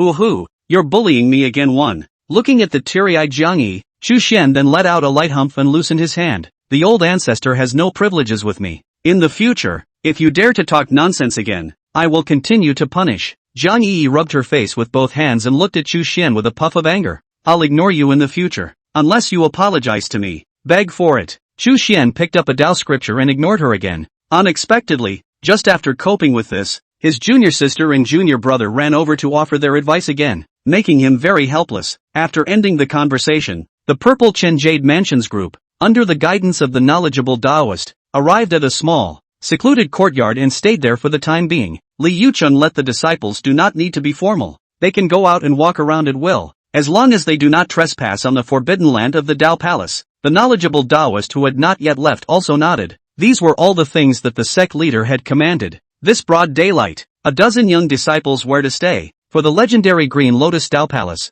They are full of curiosity. Immediately followed the knowledgeable Taoist ran out to wander. Gu Haitang was the only one, and the Master Chief seemed to have something to say to her, so she was left alone, in the quiet room of the small courtyard. As soon as the three of them entered, Li Yuqing casually threw out 7 small formation flags, and an invisible formation instantly enveloped the place. Generally speaking, the Green Lotus Tao Palace would not pry into the guest's residence, but it was better to cover it up if they were going to discuss something private next. Haitang, we've arrived at our destination here. Tell your senior uncle what's on your mind. Li Yuqing opened his mouth to ask with considerable interest. Gu Haitang let out a light laugh. What can I have in mind? Haven't even seen anyone yet. In fact, she is not the kind of cold personality, usually in front of people in the cool appearance, more as a kind of self-protective camouflage. On the other side, Lu Jinran also defended her. Haitang is the treasure of our clan. How can she be married off casually, just because of a what kind of physique? The talk of the innate chaotic Tao fetus is inherently illusory, so I don't think it should be taken lightly.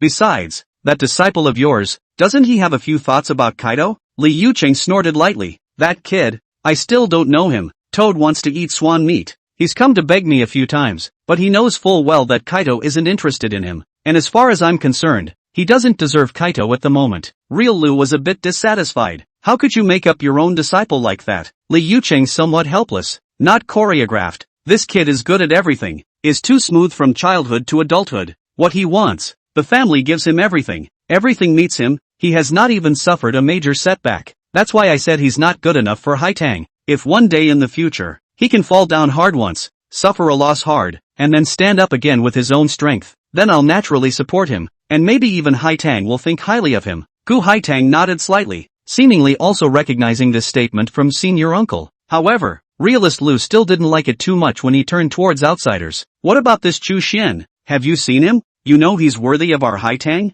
Li Yuqing shook his head. I haven't seen it before, but I believe in Fu Yunzi's vision. Just now you also heard, with his kind of character, the two of us out of the words of compliments. He does not humble a little even if, but also to praise their own disciples of firm heart. Visible how much he is optimistic. Furthermore, if we can marry with the Green Lotus Tao Palace, if the two of them can give birth to an innate chaotic Tao fetus as a result of their union, this is a great thing that will benefit both. From now on in the cultivation world, the prestige of our two families will further increase. Feishing still don't be unconvinced. If he has the ability to be born with a Tao body as well, then I'm sure I'm throwing up my hands and feet to strongly support him and Haitang together. Isn't that a setback? There is no setback. I will also create a setback out for him ruthlessly. Gu Haitang covered her mouth and snickered as she listened, while Lu Jinran shook her head helplessly. Li Yuqing coughed. Of course, our purple Chin Jade mansion has not fallen to the point where we have to sell our own disciples. Not to mention that you, Haitang, are of noble birth, and your marriage is not something that can be decided by our word.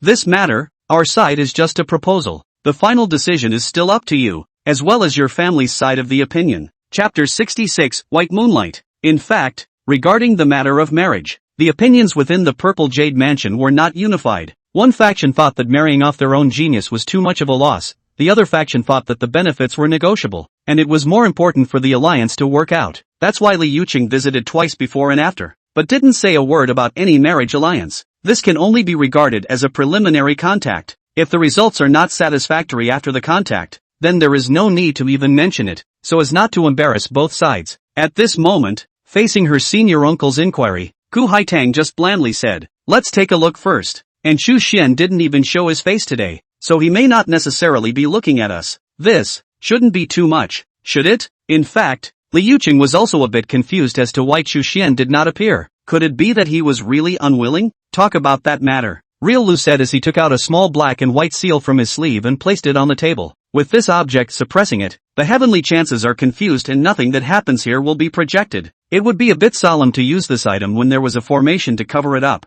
However, the remaining two were not surprised as Li Yuqing looked towards Gu Haitang and said with a divine sense voice transmission, Kaito, I'm counting on you this time. Remember to act carefully. We'd rather fail than reveal our intentions. Gu Haitang gently nodded her head. This matter had been discussed before she came. It was impossible to go into detail when she arrived at someone else's land. On the side, Lu Jinran was worried that she was under pressure, so he relieved her. Anyway, we don't have any malicious intent, and we won't even go around talking about it after we learn the secret, so don't be psychologically burdened. Gu Haitang naturally nodded her head, but she asked curiously, since there is no malice, why don't we just ask? Li Yucheng helplessly said, this kind of thing which can ask. The matter is important. Ask them not only won't answer, but instead create suspicion in vain. Our purple Qinjade mansion in Green Lotus Dao Palace cannot be good enough to wear a pair of pants to the point. If the union works out, maybe we can ask. After saying this, he stroked his beard and looked like he was thinking about the future.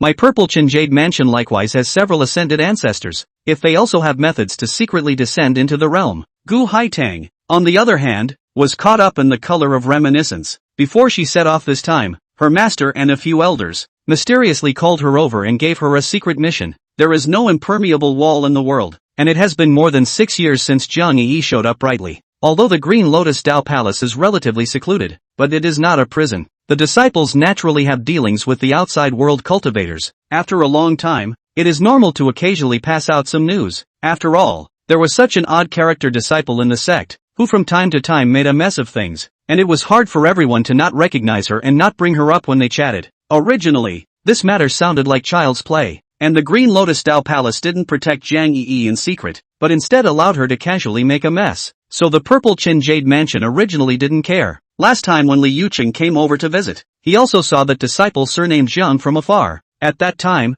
she was pulling a young girl to fly a kite, looking all innocent. He didn't recognize this one, and praised him, saying that the Dao Palace disciples were as pure in heart as a red sun, and that they were worthy of learning from our sect. As a result, the knowledgeable Taoist who showed the way to real Li was a bit embarrassed and politely explained the situation, lest the guests see Jiang Yi's appearance of going crazy behind her, and also took it as the norm for Dao Palace disciples. Li Yucheng smiled at the words, not really caring, and after having a good conversation with Fu Yunzi and other real people, he went back to the sect to resume his duties. Unexpectedly, not long after he returned, someone within the sect approached Li Yucheng. It turned out that an old ancestor of the purple Qinjade mansion was quite interested in learning about this matter unintentionally, and grabbed him for a while to ask questions. That's not all. After asking, the old ancestor ran to the clan's secret storehouse and rummaged through it, and he actually turned out a portrait. This matter is also somewhat coincidental. The purple Qinjade house has a long history. The history of survival is not below the Green Lotus Dao Palace.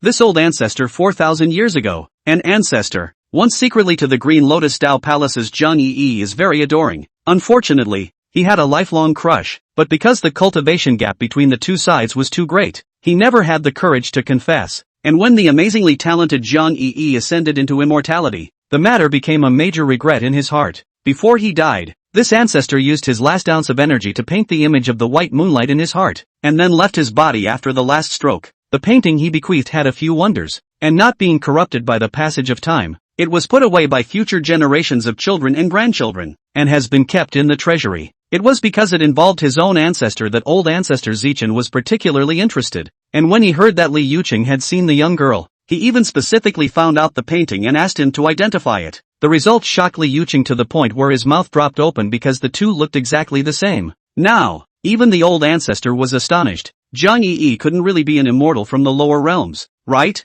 After this matter alarmed the Purple Chen sect leader, a few of the higher-ups mulled over the matter, and since they were going to send their disciples over there for an exchange anyway, let Gu Haitang be in charge of this major task, and observe it in secret. It would be best to confirm whether Jiang Yi was an immortal descending into the realm or just a bloodline descendant of the one from back then. After all, in all seriousness, there is a difference between a portrait and a real person. Jiang Yi on the painting looks like a fairy who does not eat the fire of the earth, and the young girl who flies a kite in the Qinglian Dao Palace. This one, it's a bit innocent. Anyway, the two don't have the same divinity. As far as Gu Haitang herself was concerned, she didn't quite believe in it. How could it be that simple for an immortal to descend to the world? And when the time came, a casual contact would be. On the other hand, the disciples of the Purple Qinjade mansion naturally looked up to Chen Yuxing. Not only was his natural talent excellent and he worshipped a real person, but he also came from a prestigious family. Knowing that in the history of the Purple Qinjade mansion, the vast majority of the sect masters came from the Chen surname family, and even the current sect master was Chen Yuxing's clan uncle's elder, it was natural that there were quite a number of disciples who wanted to curry favor with him. At this moment, although all the disciples were following behind Taoist Jiqi, Chen Yuxing was far behind at the very back, with a thoughtful look on his face, not knowing what he was thinking about. There were two disciples walking with him, and the one on the left had a disgruntled look on his face as he secretly said with a divine sense voice transmission, "This Chu Xian, what a big stand. We visited in good faith. He knew we wanted to see him,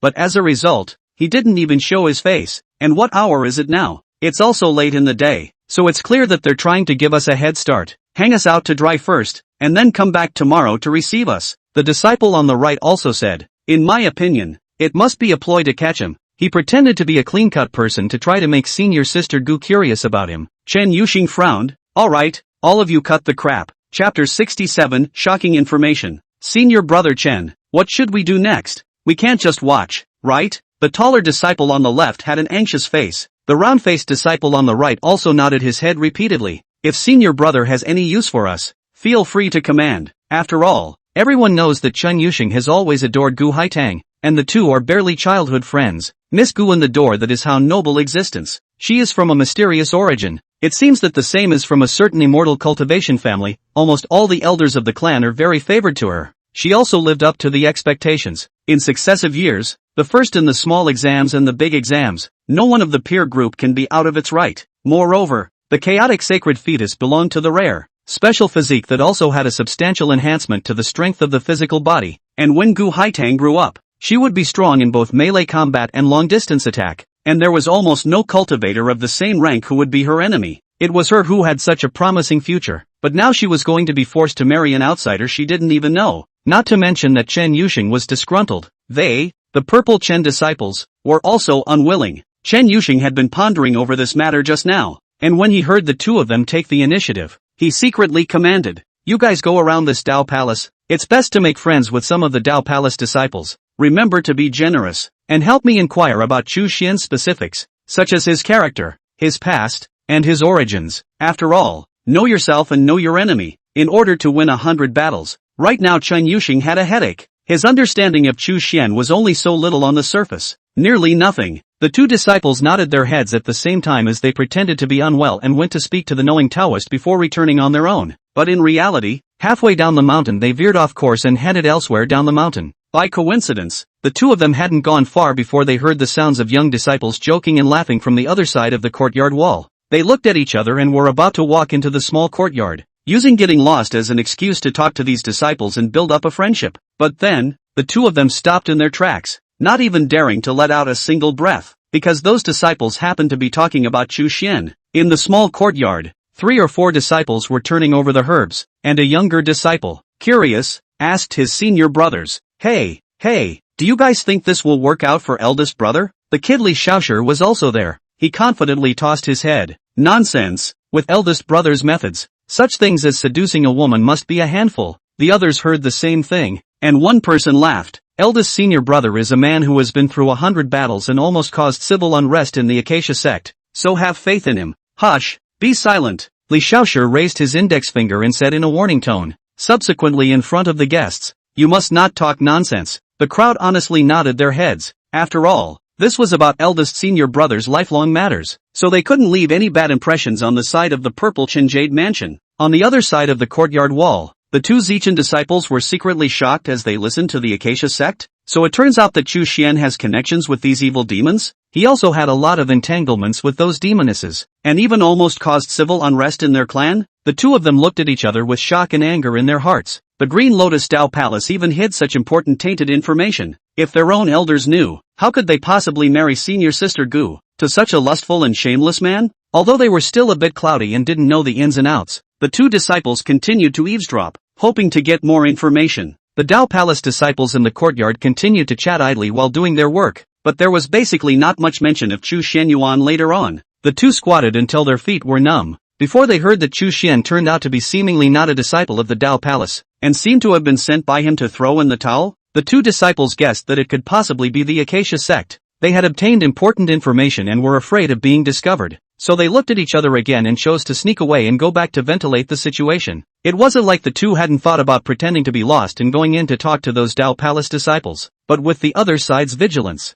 I'm afraid it's not just a generous offer to get them to spill the beans. Even though the two disciples were anxious, they still did not go directly to find Chen Yuxing, but instead returned to the small courtyard where they had landed before saying anything. As it happened, Chen Yuxing had expected it and came back early to wait for them. At this time when the two sides met, they naturally poured out the information in a brain. Chen Yuxing originally still had a breezy attitude, but behind him, the more he heard, the angrier he became. His face was gloomy. He took a deep breath and said, "This is a matter of great importance. Have you heard me clearly? There will be no mistake?" The two of them hurriedly said, "Definitely didn't hear it wrong." The round-faced disciple said, quickly, "Senior brother, we'll go and complain to Realist Li and Realist Lu. Also, make sure to let Senior Sister Gu know that Chu Xian is a shameless man, and that she must not be deceived by him tomorrow." Chen Yuxing pondered for a moment before saying, "I'll speak later, so don't talk too much. You can only open your mouths when you're asked." The two men nodded their heads in unison. In the middle of the quiet room,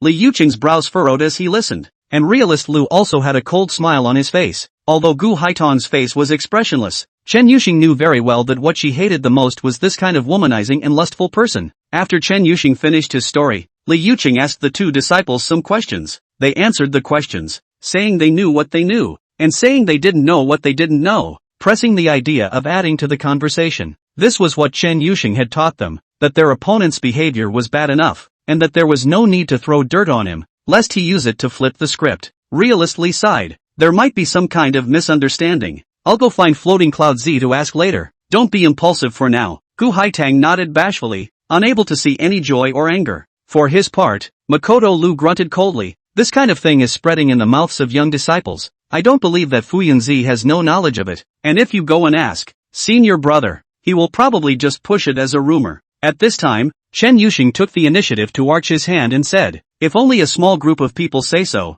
it may not be enough to believe. In this way, disciple, I have a plan." As night fell, a group of Zichen disciples returned to the courtyard with great interest. That knowing Taoist arched his hand and wanted to bid farewell and leave, but Chen Yuxing walked out with a smile on his face and went up to talk to him. Originally, the two of them were just chatting about some ordinary things, but Chen Yuxing suddenly turned his words around and chatted about Chu Xian. "I've heard that the high disciple of sect leader Zhenren turns out to be from the Acacia sect?" The knowledgeable Taoist's face changed, and his eyes began to panic as he busily waved his hands and said, "No, no, no, no, there is no such thing. Taoist friend may have misunderstood." Previously, Chen Yuxing perceived that most of the disciples of this Tao palace did not have much of a city, and at this time, he was casually deceived, and indeed revealed the cloven foot. "You have to know that the two elders and Gu Haitang are secretly watching." Chapter 68 Boundless Mind. Chen Yuxing was even more certain inwardly, and he didn't make an angry face, just continued to smile. "I've heard that this brother Chu,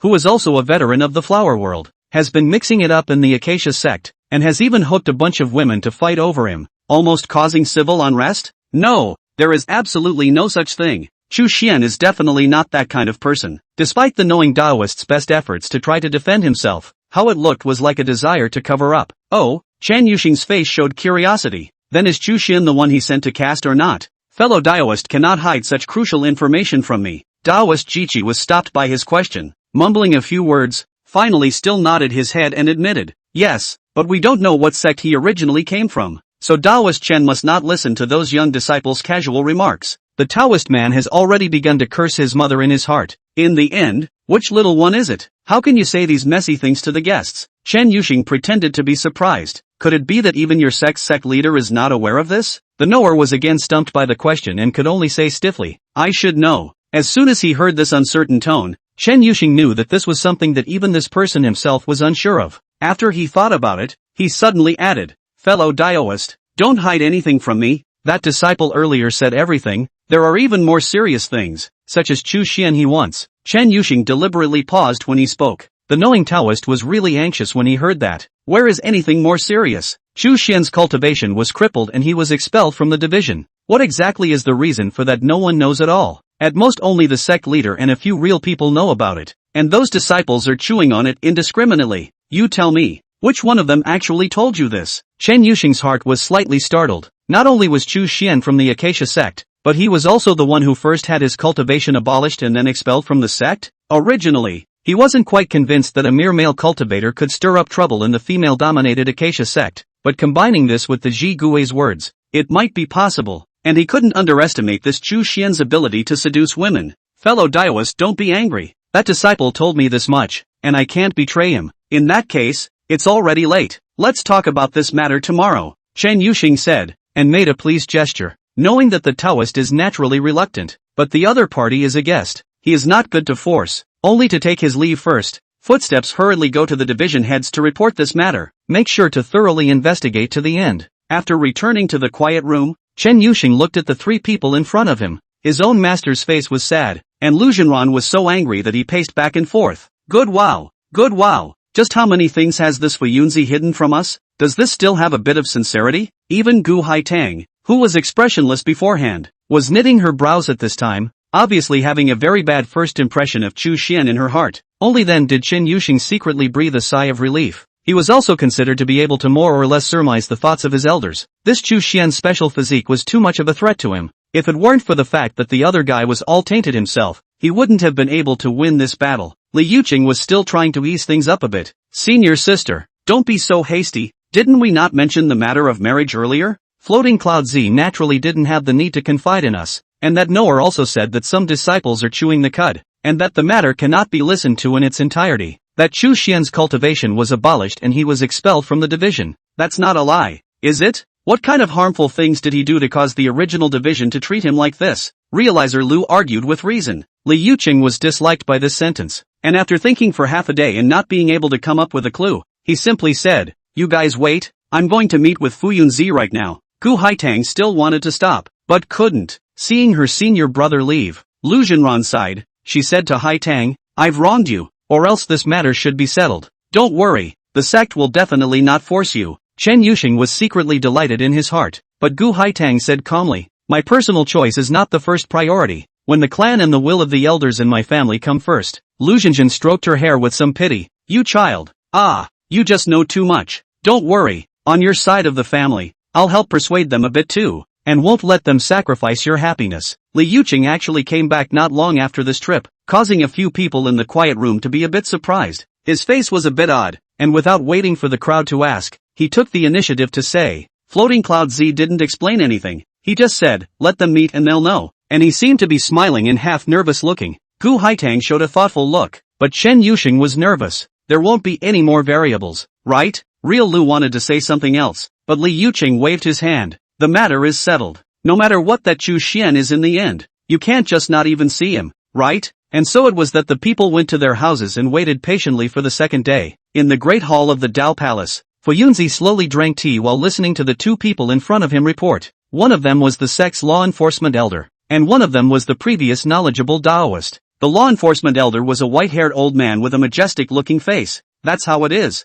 Although those juniors were unintentional, I have punished them to go to the waterfall to be tortured for 10 days, said the old man shaking his head. "Last time I said that this kind of thing should be heavily punished. Sect master, you are saying forget it. That Chu Xian will not be held accountable. Now it's fine." The knower, on the other hand, had a green and white face. He actually swindled me. Isn't this person also a disciple of a famous sect? How can he be so despicable? Fu Yunzi did not respond to the law enforcement elder first, but smiled and relieved that knower. This is how the human heart is. You're still young. It's justifiable to be deceived. After you also go down the mountain to experience, you will naturally know more. The knower flung himself to his knees and kowtowed. "Please punish the sect leader." Fu Yunzi shook his head. "If you were guilty, elder criminal would have already told you to take a cool shower. Go down first. The elders will handle this matter themselves." Taoist Jiqi hesitated. Then, "Disciple, should we go to Chu Xian's side to remind him? After all, he doesn't know yet that something so serious has happened."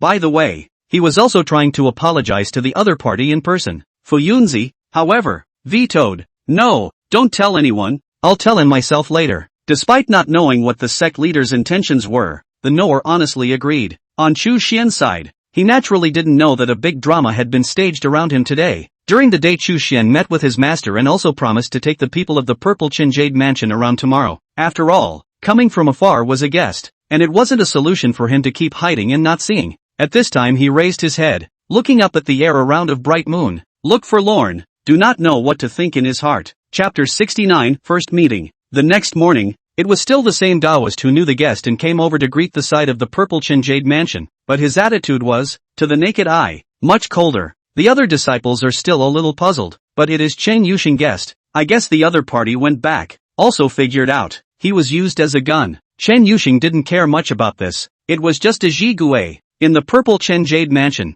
only disciples with no future at all would hold this kind of position. Li and Lu, the two real people, remained in the small courtyard. and only a group of young disciples followed that knowing Taoist to leave, heading towards the back of the mountain. However, without taking a few steps, the taller disciple next to Chen Yuxing couldn't help but ask, "Didn't you say that Chu Xian would take us around today? Where is he?" The robin didn't bother to turn around. "Just follow me." That disciple was a bit dissatisfied, but after looking around, senior sister Gu and senior brother Chen were both very calm, so he didn't dare to say anything openly, and only had to bellyache a few words. Not much later, Zi Chen's group, along the forest path, arrived at the secluded back mountain. As soon as they left the covered woods, they saw from afar that there was a sight of ancient green stone like a reclining bull at the top of the mountain. On top of the green stone, there was a man sitting with his eyes closed, his expression calm. He opened his eyes when he sensed the arrival. The man wore a simple and clean green robe, tall, slightly thin, eyebrows like a sword,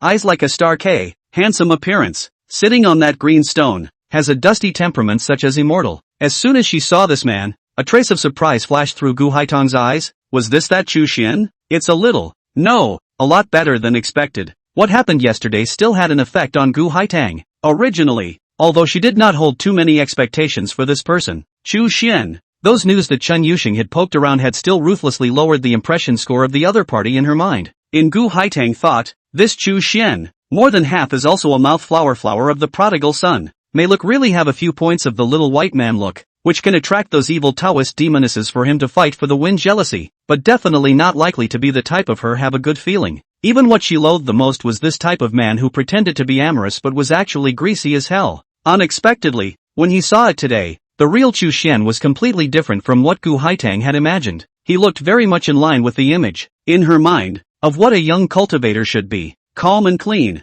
with a clean temperament and diligent cultivation. Gu Haitang is still a little unsure though. Maybe it's just a specially made disguise? Take another look at Chen Yuxing. On the other hand, instantly developed a sense of crisis. How is it completely different from what was imagined? In this moment, he somewhat regretted. Yesterday is not said too much. In case Haitang found out that this Chu Xian and the rumored image is not consistent words. At the first glance, Chu Xian saw Gu Haitang in the crowd. After all, a person like her, no matter where she went, she was the center of attention. Chu Xian had heard his master praise the other party, and even Jiang Yi and his little sister and the others had said that Gu Haitang was very pretty. However, after seeing it with his own eyes today, Chu Xian realized that the other party was not something that could be described by simply using the word beautiful. She gives people a very special feeling, ice as a shadow, jade as a soul, just standing there in a clear and cold manner. There is a sense of independence from the rest of the world. A man and a woman looked at each other from a distance, seriously sizing each other up. Neither a glance of 10,000 years, much less a heavenly thunderstorm, only a unique atmosphere of tranquility. Being polite, Chu Xian did not look around much and first got down from the green stone. Eldest senior brother, the person has been brought, so I will leave first. Taoist Jiqi made a bow and said. Chu Xian smiled and nodded. Tough on you. The other party was much older than him, and it was only because of their seniority that they called themselves a senior brother, and Chu Xian never put on any kind of stance in front of them. The knower's eyes moved slightly, and he finally couldn't resist secretly transmitting his voice, reminding, you have to be careful of that Chen surnamed one. Chen Yuxing? Chu Xian did not move and glanced at that male. Yesterday, when Jiang Yi analyzed the situation for him, she talked about this guy and said that the other party would be a great enemy of his own, and also came up with some bad ideas, such as putting laxatives in Chen Yuxing's meals or something. Chu Xian is embarrassed to say, after cultivators build their foundation, how can there be so many people like you, who still crave for oral and abdominal desires day in and day out? At this moment, he looked calmly at the crowd of Zichen and arched his hand. Chu Xian, the 136th generation disciple of the Green Lotus Tao Palace, I have met all of you, fellow Taoists. Overall, Chu Xian, regardless of his temperament or mannerisms, was still relatively easy to make a first-time visitor feel good about himself. The Purple Chen disciples, although most of them were unwilling to let Gu Haitang get married, they naturally wouldn't lose their manners at this time, and all of them returned the salute. Right at that moment, there were suddenly several Tao Palace disciples, coming from the forest, flocking to Chu Xian's side, and also following along to report themselves, with a look of being taken for granted. Needless to say, it was naturally Jiang Yi, Xiao Yu, and Yi Xingming. The first two are also even if, yesterday, the little master also came over to meddle in the time. Chu Xian is still a little puzzled. And you are which faction? Want me to marry or not? As a result, Chu Xian was a bit touched by the fact that the youngest junior brother was a member of the Chu Xian faction, and he expressed his determination to stand beside the eldest senior brother. and also said that he would come to support him today, so as to let those condescending descendants of the great sects know that I, Green Lotus Tao Palace, am not unoccupied. With those words, Chu Xian was a bit tempted to spit out his words. Do you take the other party as coming to kick the door? After exchanging pleasantries, Chu Xian casually took the guests around. There was no destination. Anyway, it was treated as a way to mix up the mission a bit. Very quickly, there were disciples in the Purple Chen who proposed that they wished to get together with the young disciples of the Tao Palace, so that they could talk about the Xian and discuss the Tao, and compete against each other. This was originally the purpose of this learning exchange, so Chu Xian could not well refuse, so he first brought the crowd to a pavilion in the back of the mountain, and then instructed his junior sister to go and notify the disciples who were interested in coming here to discuss the Tao. Xiaoyu had been guarding Gu Haitang like a thief. At this moment when she saw her senior brother sidetracking her, she nodded her head in agreement, although she pouted her little mouth with some dissatisfaction. Speaking of which, Gu Haitang was silent all the way, just silently following the crowd forward, only glancing at Jiang Yi when she arrived. She was more of a fringe character than Chen Yuxing, who was interested in striking up a conversation with Chu Xian. This was pretty much what Chu Xian expected. Gu Haitang herself should have no intention of joining forces, so she had little interest in him, and he was naturally happy to take it easy. Unexpectedly, just as the youngest senior sister left, Gu Haitang walked over to Chu Xian, looked into his clear eyes, and said softly, "Fellow Taoist Chu, since we are discussing the Tao, I would like to go to that forest with you and discuss it alone. I wonder if that's possible." Chapter 70, I was young. To be honest, this really put Chu Xian on the spot. What does it mean to discuss it alone? What does it mean to have a private conversation? Not only him, but Zichen's group of disciples were also shocked. They had never seen that senior sister Gu would take the initiative to invite a man and spend time alone with her in private. Could it be that she really intended to become a Tao couple with the other party? No, Chu Xian hadn't even answered yet. Chen Yuxing stepped forward to stop it, and after he spoke out, he probably realized that his tone was a bit agitated, so he replaced it with a smiling face and said in a gentle tone, "This time, I've come mainly to exchange my insights on cultivation with all of my fellow Taoists in the Tao Palace. Since it's an exchange, it's natural for all people to exchange together in order to maximize the harvest of insights." The round-faced disciple beside him also cooperated. "Solitary joy is not as good as the joy of the crowd. Since you, Taoist Chu, are a senior disciple of the sect leader, I'm sure you have many profound insights, so I hope you won't be stingy with your advice." Although Chen Yuxing was from a male lineage, he usually paid attention to enlisting his disciples, and at this time, everyone could see what he meant, so they cooperated and spoke. Anyway, they just wanted them to stay. Which of this Jiang Yi looked over his eyes? She had held back her desire to play for a long time, and at this point she finally couldn't resist stepping forward and shouting, "Silence! What do you think this place is? A food market?" The crowd was a bit puzzled by her drinking at once. How did they feel this one's tone? A condescending look? Instead, it was Gu Haitang who watched this one's play with interest. Chu Xian, on the other hand, secretly screamed in his heart that it was not good.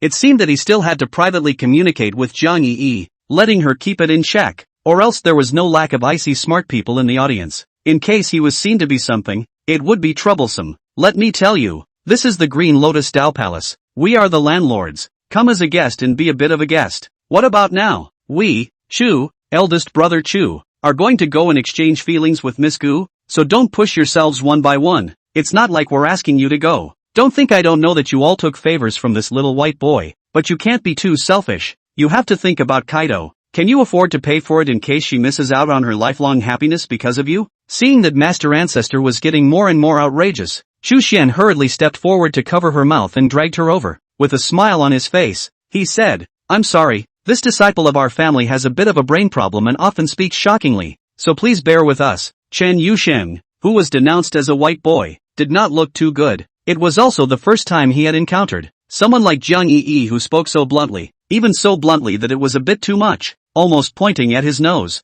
Jiang Yi whimpered and struggled a few times, and only when she saw that Yi Xingming felt out a rope from somewhere and handed it over to her big brother's hand did she honestly quiet down. Speaking of which, junior brother is also 16 this year. Compared to 3 years ago, he is a few points more handsome, and his body has its own kind of spirited teenage temperament. A few of Zichen's female disciples, in addition to peeking at Chu Xian, also stole a few glances at him. Just then, Chen Yuxing coughed and was just about to continue saying something when Gu Haitang, who had finished watching the good show, said blandly, "Do you ask yourselves if you can represent me?" The Zichen disciples hurriedly shook their heads, indicating that they didn't dare. Senior Sister Gu's prestige in the sect was even stronger than Senior Sister's, and everyone didn't dare to disobey her. And at this moment, seeing that her mind was made up, no one finally dared to speak out to stop her. Chen Yuxing wanted to struggle a little more, but after Gu Haitong's indifferent eyes looked over, he lowered his head dejectedly. In the end, he could only secretly transmit his voice, reminding a sentence. Elder sister, you have to be careful of this person. Don't forget that he is from the Acacia sect, in case he will have any evil arts. Anyway, if anything happens, you immediately summon a warning and I'll be the first to rush over to save you. Gu Haitang did not comment, but only smiled and looked at Chu Xian. I wonder if you would be so kind as to show your face. Chu Xian hesitated for a moment. Jiang Yi gave him a fierce wink from the side, and also silently opened and closed his mouth, uttering the word promise. It's just that Chu Xian doesn't really want to stay and get involved with such a large group of people blindly. Thinking of this, he nodded to Gu Haitang and joined her, walking side by side towards the forest. In the quiet forest, a man and a woman walked side by side, neither of them taking the initiative to speak. I don't know how long it took, but finally it was Gu Haitang who took the initiative to say, Brother Chu, I'm curious, are you really from the Acacia sect? Chu Xian never expected that the first words that came out of the other party's mouth would actually be this. This makes him have a kind of black feeling. His reputation to this point? Or which little brat told the guests?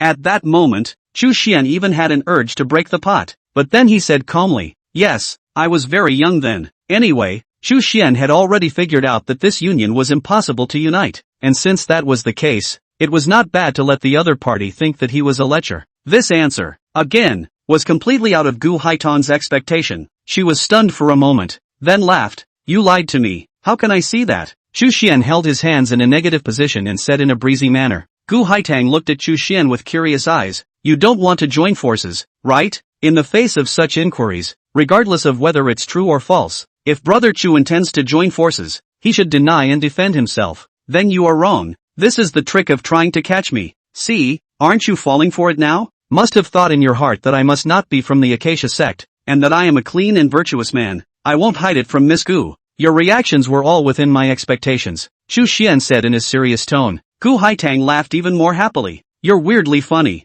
Chu Xian then realized that she wasn't as lonely and cold as she had imagined, and that she had a nice smile. 4. Gu Haitang asked again. What sect did you come from in the past? I heard that you were expelled from the sect. Is that true? Chu Xian did not reply, only quietly walking forward. It seems that I have been abrupt. I hope Brother Chu is not offended, Gu Haitang said with a slight apology. Next, she stopped asking Chu Xian Yuan questions, and instead chatted with him about all sorts of ordinary little things, such as her life in the Green Lotus Dao Palace, such as the difficulties and insights she encountered above her cultivation. Chu Xian chatted with her one sentence at a time, appearing a bit distracted. Gu Haitang was a bit dissatisfied, and was trying to pull back his attention, when suddenly, in the nearby forest, there came a sound of crisp and gentle birdsong. Chu Xian stopped his footsteps all of a sudden. He didn't know why. Ever since he had gone up the mountain, every time he heard the call of the 100 ling birds, he would feel a sense of sadness for no reason. At first, Chu Xian thought that it was related to Ji Mingyu,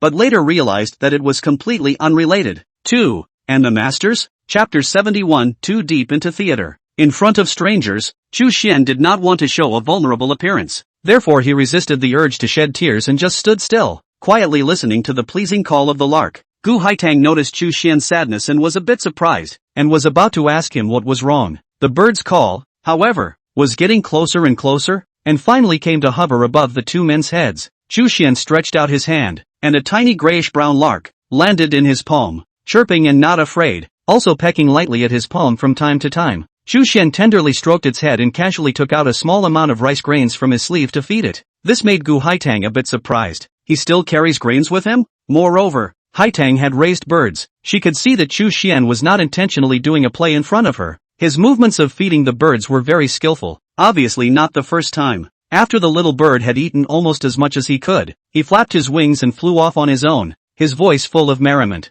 Go back. Chu Xian did not say anything more and turned around first. Gu Haitang likewise didn't ask many questions and just nodded. At the same time, she also realized why Fuyunzi would say, we'll know when we meet. After all, as long as one had personally spent time with Chu Xian Yuan, one would soon know what kind of a person he really was, and those nonsensical rumors, on the contrary, set him off as even more noble. Taking a step back, even if Chu Xian Yuan was truly from the Acacia sect, he was still out of the mud, definitely not as outrageous as Chen Yuxing and the others had said. Gu Haitang began to be interested in this man. She wanted to spend further time with Chu Xian. She wanted to know more about him. She wanted to know everything about him. In the pavilion at the back of the mountain, the disciples of the two sects had already started sitting and discussing the Tao, and the atmosphere was still relatively harmonious. The fundamental heart method of the Purple Chin Jade Mansion was called the Higher Jade Emperor Heartseal Wonderful Scripture, and it was heard that it was inherited from the lineage of the ancient celestial emperors. Whether it was true or not no one knew, but it was indeed tremendously powerful, and it was also a technique that pointed directly to the Great Tao. At this time both sides of the disciples, some discussed the strengths of each other's gongfu, some exchanged insights in the sword road, some exchanged the array dan Dao of the subtle. There were also personal down and dirty cuts when it came to excitement, but they were mostly on point. Just as Chu Xian Yuan had said earlier, both families were righteous sects, and this time, they were here to exchange, not to kick a door to door. This caused Yi Xingming to be a bit disinterested. He was not good at the theory side of things, so he just held his sword and dozed off. Jiang Yi was even more sleepy from listening to her, hugging Xiaoyu like a wombat and huffing and puffing, saying that it was in order to prevent her from running off and destroying Chu Xian's good deed. You also do not say. The moon girl really moved to run to eavesdrop on the mind, and now being held by this shameless master ancestor, only in vain. On Zichen's side, Chen Yuxing had been distracted, probing his head to look into the forest from time to time, not having any time to discuss the Tao with the Tao Palace disciples. Fortunately, Chu Xian and the others hadn't been gone for too long. As the two walked out of the forest side by side, most of the young disciples who were either sitting around the table or on the floor were quiet for a moment and cast their eyes over. I saw a man and a woman. The man was fresh and handsome and graceful. The woman was elegant and graceful. The two of them walked side by side, and there was indeed a certain flavor of a good couple, a perfect match. Noticing the crowd's reaction, Chen Yuxing became even more indignant as he forced down the negative emotions in his heart and walked forward with a smile. Brother Chu, you're really making me wait. How about the two of us spar? It's also good to see the Green Lotus stance. Just now, while chatting with the other disciples of the Tao Palace, Chen Yuxing had already known that Chu Xian Yuan had just taken the first place in this year's primary examination, and that he must have quite a few tricks up his sleeve and should not be underestimated. But Chen Yuxing was still full of confidence. He had practiced hard over the years, and amongst the younger generation of Zichen, he only ranked below Gu Haitang, and Chu Xian's cultivation was abolished, and he started cultivating from scratch. Even if his cultivation speed was extremely fast and he made breakthroughs year after year, how much time would he have to put into fighting and killing? In the end, the innate Taoist body in the first and middle stages of the battle, there is no obvious help. As long as you can win the other side in front of Haitang, can definitely effectively combat the other side's arrogance. Chu Xian frowned slightly. He could probably guess the other party's mind, not wanting to engage in this kind of meaningless fight, but as the eldest senior brother, he really couldn't easily refuse, or else he would be disgracing the entire clan. Before Chu Xian could say anything, Yi Xingming got up with his sword in his arms and walked out into the arena to look at Chen Yuxing. Only the half-grown teenager, in a cool tone, said, I knew this day would come. Come out with your swords, so that today I can teach you that I, the Green Lotus Tao Palace, am not unoccupied. The crowd was baffled by him. What was this game? Only Chu Xian would like to cover his face. Young master, you are a few years old, cannot be so middle. Wait, is this fellow Taoist mistaken about something? Chen Yuxing didn't want to fight him at all, so he patiently explained. I didn't say anything to look down on the Tao Palace either, did I?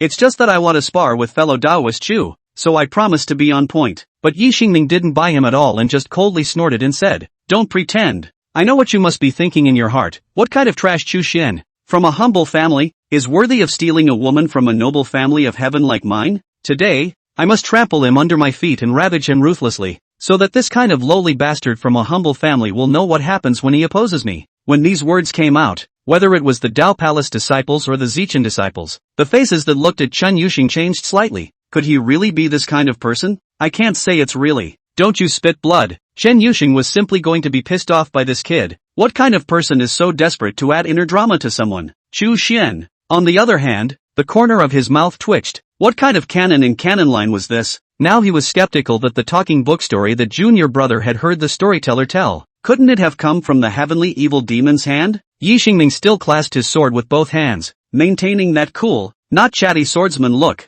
At this time, you should unconsciously raise the corners of your mouth with a disdainful smile that's both painful and smug, as if looking down on ants. But, if you can't even defeat me, the son of heaven's destiny, what face do you have to challenge my family's senior brother? Come, step over my corpse. The Green Lotus Tao Palace will fight to the death today. The the Tao Palace disciples, were even infected by Yi Xingming's impassioned words, and then they were only a little puzzled. This hadn't reached a life-and-death situation, had it? Chen Yuxing usually boasted of his good cultivation, but at this moment, he was so furious that he almost couldn't even speak, pointing his finger at Yi Xingming and trembling straight away. Cough. Xu Xian finally looked down and stepped forward to stop it, because he realized that Jiang Yi had been woken up, and was now looking at his little brother with tears in her eyes, with a look of relief that there is a successor in my clan. If Xu Xian didn't step in, when this woman came on as well, the scene would definitely be out of control. Chapter 72 Emperor's Heart. Fellow Taoist Chen, why don't we just call it a day? Since the atmosphere on the field had already changed.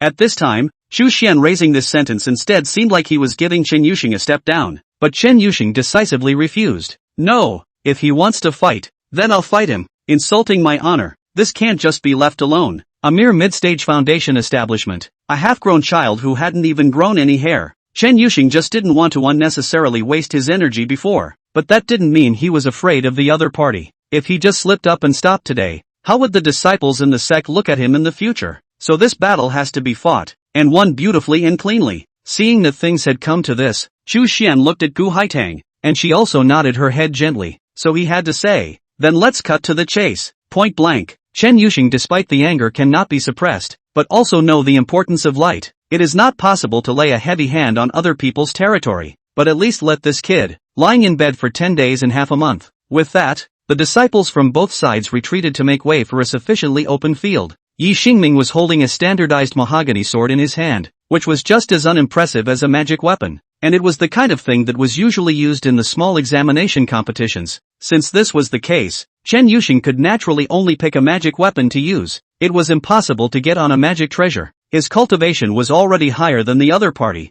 If he still used a magic treasure, then he would really have no face to see others. In the end, the one he chose was also a mahogany sword. Both sides stood face to face, and after Xu Xian counted down 3 times, the match began. Chen Yuxing knew very well that in the battles of the first 3 realms, the best way to defend was to attack, especially if one was stronger than their opponent. Therefore, he didn't foolishly stand still and chant incantations, cast talismans, or anything like that, but instead, he activated his mind techniques and attacked with his sword with all his might, only to see the mahogany sword rise up in the air. The surface quickly attached a layer of huge golden swordlight, under the command of Chen Yuxing, as if the sword of the heavenly god, be heading down. This came up as such a strong attack. Looking at the crowd outside the arena could not help but cry out in shock. Chen Yuxing's 2 little brothers, even more so, shouted out the name of this move in unison. Jade Emperor's Heartsword. This was one of the famous offensive Tao methods in the Jade Emperor Heartseal scripture. In the early stages it still needed to be born with a sword attached to it.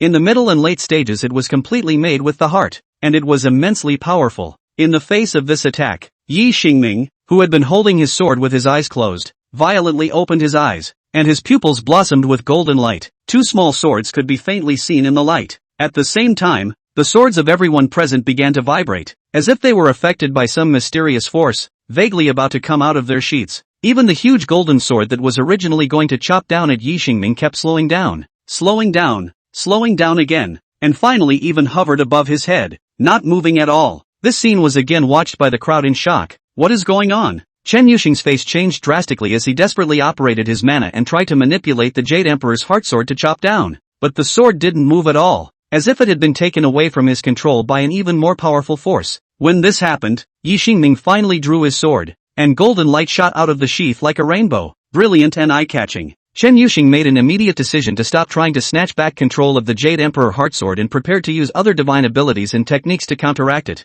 But what he never expected was that Yi Xingming did not even fly out with his sword after drawing it, but instead chopped hard on top of that heartsword. Bang! After a loud sound that wanted to shatter the eardrums, the huge golden sword broke apart, and Chen Yuxing, who was connected to it by his heart and soul, sprayed out a large mouthful of blood, his face instantly pale and shriveled, and the whole person was shaking. On the other hand, Yi Xingming shattered the Jade Emperor's heartsword with a single strike, and even the peachwood sword that served as the heartsword's backing was chopped into 2 pieces. But he wasn't in too good of shape either. The wooden sword in his hand fell out of his hand, the light in his eyes went out, his body was shaking, and blood was spilling out of the corner of his mouth, as if he had overdone some kind of power that he couldn't control right now. Gu Haitang showed a look of surprise. Emperor's heartsword body? Only now did the shocked Zichan disciples react to the fact that this little brat actually possessed this legendary extreme sword cultivator physique. Before they could sigh at the good fortune of the Green Lotus Tao Palace, both of them who were in terrible shape did not want to admit defeat. Yi Xingming said in a serious tone. Eldest brother said that the most important thing about the Emperor's heart sword body is to have an undefeatable Emperor's heart. 1. Chen Yuxing tremblingly stretched out his hand and quickly drew talismans in the air with his blood, and once the talismans were completed, he drank lowly. Edict. 9 Shaoshan lei rush as the law. Before the words fell, the crowd saw Yi Xingming transforming into a golden swordlight, rising up from the ground and impacting on Chen Yuxing with incredible speed, knocking him out hard and dropping him out of the field, not even knowing how many of his bones were broken. 2. And Yi Xingming fell to the ground, but he still forced himself to hold up the ground and struggled to stand up with a confident look on his face. On the road, I can't. In a fight, you can't. 2. In war, I can't. In poker, you can't. See. After pretending this last, he only closed his eyes and fell to the ground with a thud. It's a no-brainer that he scrambled to his feet purely to say that. Chu Xian cried and laughed as he stepped forward and helped his junior apprentice brother up. The Purple Chin disciples also rushed to the aid of Chen Yuxing. Although this battle was divided into winners and losers in a short period of time, these two people were also too desperate, so don't get them both seriously injured. Luckily, the crowd's hands and feet were busy checking and stuffing pills, finally allowing the two injured men's wills to come to their senses. As soon as Yi Xingming opened his eyes in Chu Xian's arms, he said in a revitalized tone, "Eldest brother, I didn't disgrace you." After the pain of not being able to do anything about it the last time he went out to hunt demonic beasts, Yi Xingming had learned from his mistakes and specifically asked his master for advice, wanting to practice a powerful stance, but a technique like the Green Lotus technique, which placed primary importance on the heart, where there was such a stance at the foundation stage. Even if Yi Xingming had taken the route of a sword cultivator, Lu Jianqin Lu Zhenran, being impatient with his disciples tossing,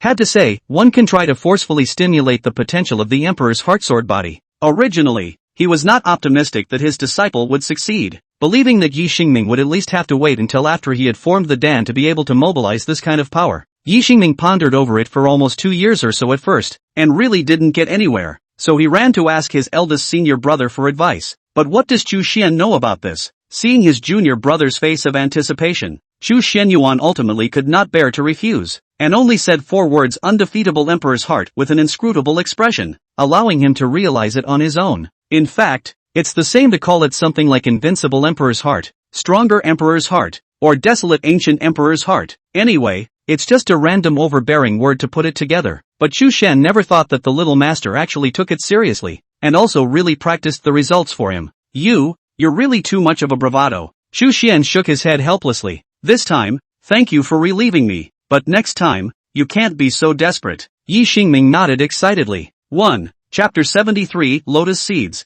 On the other side, Chen Yuxing's gaze was a bit dull after he came to his senses. It also turned a deaf ear to the other's concern until Gu Haitang asked, "Is everything alright?" It was only then that he seemed to come back to his senses and nodded grimly. "I'm sorry, I've disgraced the clan." Gu Haitang shook her head and blandly said, "It's fine, just don't be so impulsive next time." After saying that, she walked towards the opposite side. "Brother Chu, next, it's time for the two of us to have a sparring session, isn't it?" This time, the two sects' disciples' sights once again looked over in unison. "Still want to fight? Not really fight out of the fire, right?" Chu Xian had a bit of a headache. He could probably understand Gu Haitang's thoughts. Things had gotten a little too big, and now that it had chipped away at the face of the Purple Chin Jade Mansion, she, as a part of the Purple Chin, or the strongest one, naturally couldn't just sit back and watch. "Just beat her. What are you afraid of?" Xiao Yu egged on from the side. "It's best to beat her ass. Jiang Yi also lest the world be in chaos. How can we not have some colorful prizes?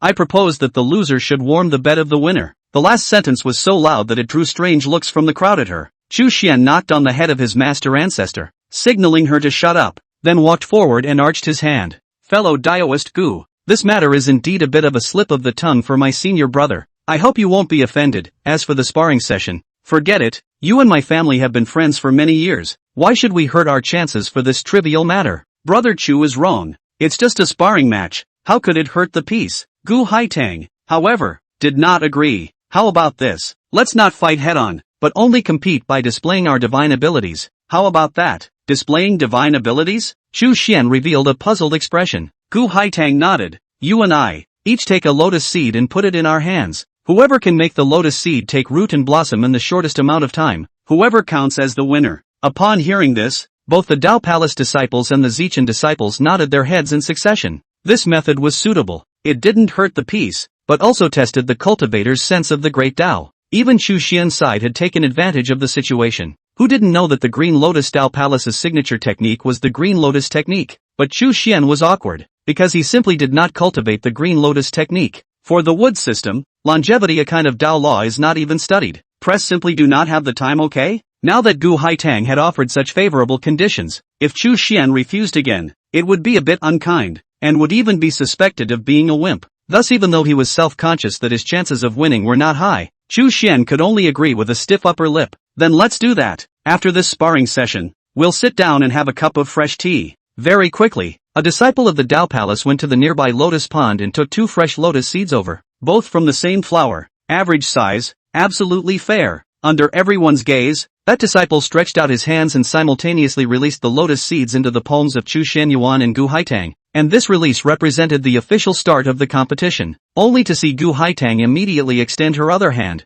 holding the lotus with both hands together, operating her mana, and performing a wood facilitation Tao. From the heart of her hand, quickly scattered overflowing a pure green light. Then she opened her hands. That lotus seed visible to the naked eye began to take root and sprout. The crowd held their breath as they watched, observing the situation on Chu Xian's side again. However, what people did not expect was that Chu Xian Yuan just held the lotus seed in his right hand, closed his eyes, and did not move a moo. Sklee. The Purple Chin disciples were naturally puzzled, and even wondered if Chu Xian Yuan was going to let this game go as a sign of good faith. On the contrary, on the side of the Tao Palace, although after the last quiz, there were disciples who suspected that what eldest brother cultivated might not be the ancient Green Lotus technique, but this idea was too shocking for everyone to be sure, and now they were starting to panic. It was possible that eldest brother had neither cultivated the Green Lotus technique nor any wood Tao, right? Xiao Yu, Jiang Yi and the others who knew the most about Chu Xian had already lost some of their eyes, and the latter even spat out. It shouldn't be compared to this. How can this child's heart and soul be so honest? Jiang Yi even regretted a bit that she didn't jump out to stop it just now. On the contrary, the youngest senior brother still had full confidence in the eldest senior brother, only to see him lying weakly on the recliner, and said in a tone of a godly man, "You guys don't understand. Eldest brother is building up his strength. Have faith in him." Chen Yusheng, who was originally in a low mood, keenly noticed the panic of the Tao Palace disciples, which lifted his mood a bit. Right, Chu Xian was originally from the Acacia sect, and even though his cultivation had been abolished, if he indulged in the art of dual cultivation, it was likely that he would have regained his old skills, and he might not have practiced the Green Lotus technique at all, although he didn't know why Fuyanzi would treat this disciple, tolerate him to this extent. But seeing that Gu Haitang was about to save face for himself and for the clan, Chen Yusheng was still nervous and expectant. Gu Haitang continued to guide the growth of the lotus seeds while observing the opposite side. She did not seem too surprised, and it seemed that from the very beginning, she had chosen this method of comparison in order to see Chu Xian's roots. The lotus seed germinated in her hand and grew 4 young leaves that continued to grow upward, underneath. The root whip drew out horizontally, developing and growing from a thin one. Roots began to grow at the lotus root joints. Leaf sheaths and bud sheaths grew out, and it looked like even the flower buds were about to sprout. But Chu Xian's side was still unmoved. This caused the crowd of Tao Palace disciples to shake their heads in succession, and it seemed that eldest brother was bound to lose. Well, this is just the art of not specializing, is not considered to be less skilled, and then again far away is a guest. Just now the scene is not very good. Now it is considered to give back to the Purple Chin Jade House a face it. The Zichen disciples, on the other hand, were vocal, and although no one dared to make a noise for fear of disturbing Gu Haitang's state, it was completely obvious from the looks of anticipation, delight, and excitement on their faces, seeing the flower buds from the foot of the green leaves, constantly stretching upwards, and eventually forming budding flower bones. Chu Xian was still quiet and immobile. Gu Haitang was a little disappointed. It seemed that he had made up his mind to do nothing.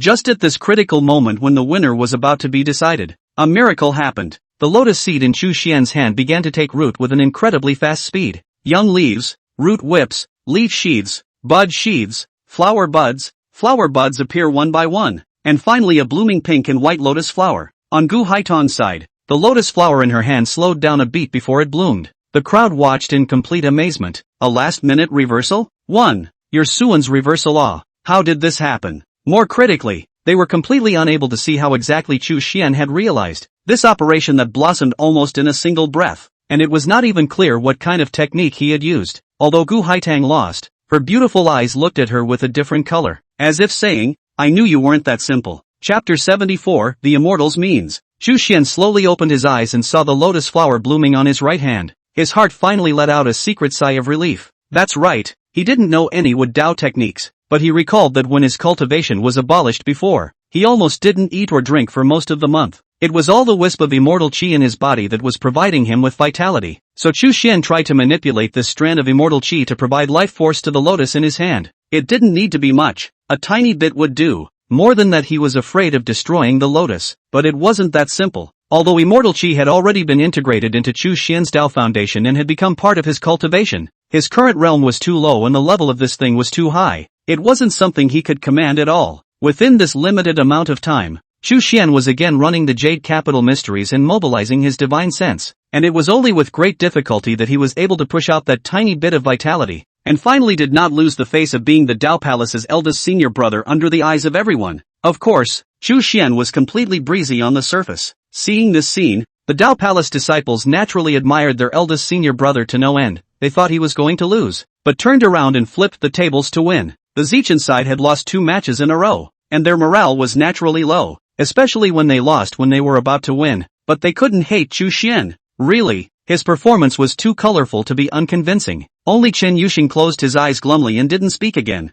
Jiang Yi came to Chu Xian's side in a giddy manner. Good wow you brat, scared the old ancestor to death. Ahem, scared me to death. Although no one had mentioned it to her, Jiang Yi wasn't stupid, but Chu Xian would rather she call herself an ancestor. You used to be those glorious deeds, now almost everyone knows. Might as well be consistent. Xiaoyu also looked at Chu Xian with a face of adoration. Eldest senior brother, you're too powerful, can you tell me how you did it? Leaving aside this overly curious girl, on the other hand, the youngest senior brother grunted and tried to get up, but fortunately was held down by the 2 senior brothers, and could only cast a faraway look of I knew you could do it at the eldest senior brother's side. Chu Xian nodded to Yi Xingming and turned around, just about to say something to Gu Haitang, when suddenly, the lotus flower in her hand was blown by the wind and quickly withered and turned into fine powder, including the lotus leaves, rhizome, lotus root, and all of them were crushed even if they were a little slow. This lotus was forcibly spawned, which was equivalent to exhausting the potential of this lotus's entire life in a short period of time,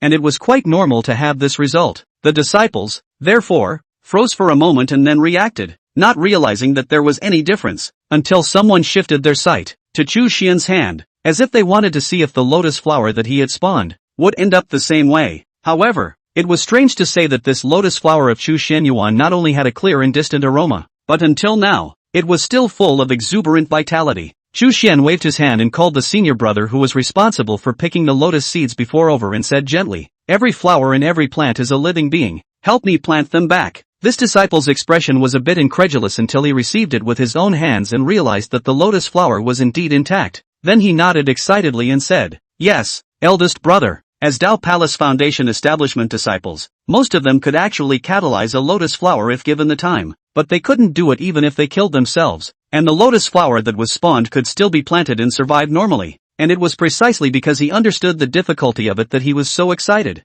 The others also exchanged words and praises, looking at Chu Xian with increasing admiration, sending that disciple to send the lotus back to be planted with great joy. Gu Haitang then looked at Chu Xian with a smile. Taoist friendly means. Haitang is convinced. I do not know if I can point out one or two. Chu Xian coughed. I'm sorry, this involves some of the core legacies of this sect, so please forgive me for not being able to explain it in detail. Can't even tell me a little bit about it? Alright then. Chu Xian slightly spoke some of his own insights about the 10,000 ancient green lotus technique, and the crowd listened very attentively. As for their inability to realize the means just now from those 3 words, that was their inability to realize, and it had nothing to do with Chu Xian Yuan anyway. Just like that, on the side of the Purple Chin Jade Mansion, there was finally no one who jumped out again to challenge Chu Xian Yuan, the eldest senior brother, by name, and it was considered to be a tacit acceptance of the result. Chu Xian also very give face. When a time to boast people, deep into the masses, Purple Chin disciples have asked for advice, most try to answer, and then boast the Jade Emperor Heartseal Scripture's mysterious place, the other side to listen to the fluttering. All in all today, this exchange between the young disciples of the 2 sects ended on a very harmonious note. In the small, secluded courtyard, in the quiet room, the 2 real people of Zichen were clearly aware of what had happened during the day. Chen Yuxing's injuries were not much of a problem. He had already served the healing pills, and it would be good to recuperate more. Even Yi Xingming, who had forcibly stimulated the potential of the sword body, was in turn more seriously injured than he was. However, Chen Yuxing's entire essence was a bit depressed, even calling it drooping. What dealt him the greatest blow was actually not being defeated by Yi Xingming in the Haitang, in front of all the disciples, but rather Chu Xuanyuan's final hand of means to catalyze the lotus flower without harming the root, which was beyond his ability to comprehend. 1. Chen Yuxing had always thought that he was already among the younger generation in the cultivation world, the group of geniuses that were considered to be at the top. Although he did not have a special physique, throughout history, people who did not have a physique but instead broke through to achieve something instead accounted for the majority. 1. Because most people don't have the physical pensive face. Thus Chu Xian's initial win over Du Haitang was unexpected to Chen Yuxing, but he had not yet reached the point of losing his confidence other than losing his hard feelings, until that last hand appeared. Chen Yuxing suddenly realized that he was not overconfident. Could it be that the gap between me and the top batch is already this big? During this half a day, he had been trying to replicate Chu Xian's kind of operation, but no matter how he tried, the lotus flower that he eventually spawned could not survive for more than a quarter of an hour, which dealt a heavy blow to him. Gu Haitang had also been pondering over it, even attempting to infuse the lotus with a trace of chaos chi. In the end, under careful operation, she was able to extend the survival time of the hypnotized lotus flower to half a day, but that was all. However, Gu Haitang wasn't that discouraged. After all, having grown up receiving a strict education from her family and from the sect, her mind was much more mature than her peers. She even suspected that Chu Xian had used some sort of special means that did not belong to his realm in order to create such an effect, only that she could not really see through what it was. At this moment, seeing the appearance of these two people, Li Yucheng had already guessed in his heart, but he ignored his own disciple and didn't even have a word of consolation. He just smiled and looked at Gu Haitang and said, "Well, what do you think of Chu Xian?" Gu Haitang nodded. "Indeed, he is a dragon and phoenix among men. The previous intelligence should have been wrong." Chapter 75 Attraction. Gu Haitang was very organized, telling what happened today from her own perspective, making it easier for the two real people to better grasp the situation. In the end, she concluded, Chu Xian was indeed sent by him to cast his vote, but this sect is not the harmonious sect, and the disciples in the sect are mostly spreading falsehoods. The reason for this is quite complicated, and only a few people in the entire Green Lotus Dao Palace should know the truth. I think Chu Xian shouldn't have done anything tenacious. Otherwise Floating Cloud Z wouldn't have accepted him as a disciple, much less have such strong faith in this disciple. Li Yucheng then stroked his beard and nodded. "I told you, cannot listen to one side of the word." Real Lu frowned slightly. "Even if it's like what you said, but with such a mysterious origin that borders on obscurity, I'm still not at ease. If we really want to join forces, Chu Xian must explain clearly where his roots come from, or I will be the first to object." Li Yucheng shook his head helplessly. "It's been said that it's not that fast. You don't have to be anxious. This time it's just a pre-contact." Real Lu did not say anything, but only hinted with his eyes that he should care more about his own disciple. But Li Yucheng was indifferent, which made Real Lu a bit dissatisfied, and she took the initiative to comfort Chen Yuxing with a few words. Chen Yuxing raised his head and said forcefully, "I'm fine. This time I also kind of know what is called there are people outside of people, and there is a sky outside of the sky, and I will definitely redouble my efforts when I go back." Only then did Li Yucheng nod slightly, counting that you still have a few moments of self-knowledge. If you've reached this point now, and you still have a stiff upper lip saying something like Chu Xian must be a demon of the Acacia sect, then I'll have to doubt my own vision in accepting the apprentice in the first place. Saying that, he evaluated Chu Xian's means today. According to common sense, it's impossible for the first three realms to be able to spawn a plant and still be able to half damage the root. So you guys don't have to be overly discouraged. That's not a universal situation. It belongs to the exception of the exceptions. Chen Yuxing's mood then felt better. Since the gap wasn't that big, there was still hope of catching up with the other party. He didn't want to give up, whether it is in terms of cultivation or. Chen Yuxing stole a glance at Haitang, who was like a goddess in his mind, but the next thing he knew, he was driven back to rest by his master, leaving only Gu Haitang alone. After making some arrangements again, Li Yucheng looked at Haitang with a gloomy expression. "How is it? Do you think that person is, or not?" Gu Haitang neither nodded nor shook her head. "The time of contact is too short, and the two of us haven't spoken to each other. We can't easily make a judgment. I can only be sure of one thing, that character of hers doesn't seem to be faking. It's very innocent." 6. Gu Haitang didn't know how to accurately describe it, and after half a day's thought, she could only come up with an innocent. "Let's continue tomorrow then. For now we're tentatively scheduled to be here for half a month, which is plenty of time." Gu Haitang nodded in agreement. At the same time, Fu Yunzi beckoned Chu Xian over to speak, and in passing, he also spoke about what happened yesterday. including Chen Yuxing's small actions. Chu Xian was stunned as he shook his head.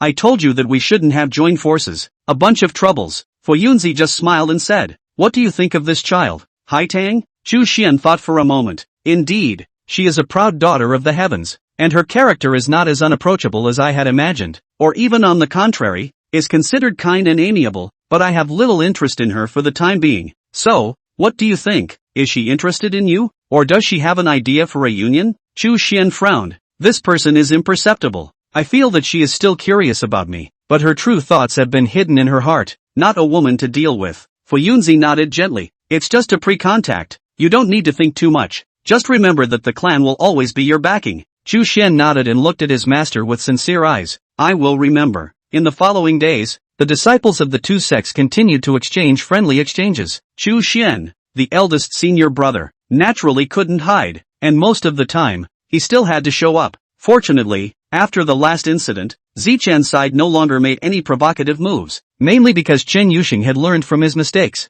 and formally regarded Chu Xianyuan as an undead foe and destined rival to look at. In that case, he naturally would not make any more rash moves lest he make a fool of himself, and only carefully studied the Dao arts and techniques of the Dao Palace while secretly observing Chu Xianyuan and collecting information related to him. To be honest, seeing this kid's blazing eyes, Chu Xian was very speechless. No, who are you? Is it possible that now is the closest you'll ever get to me? If you want to rise to the occasion and take your time, then you might not even be able to catch up with my back in the future. For this point, Chu Xian is still very confident. This journey, although there were bumps in the road, but instead, it has strengthened his heart towards the road. His future achievements will definitely be above this person. In addition to being responsible for external affairs, Chu Xian had also gone to the law enforcement elders in the past few days to beg for leniency, but in the end, he could only help Li Xiaoshi and the others to get their sentences reduced by 2 days, even if he was the master of the matter. I hope these little buggers remember this lesson and don't talk nonsense next time. By the way, that kid Yi Xingming,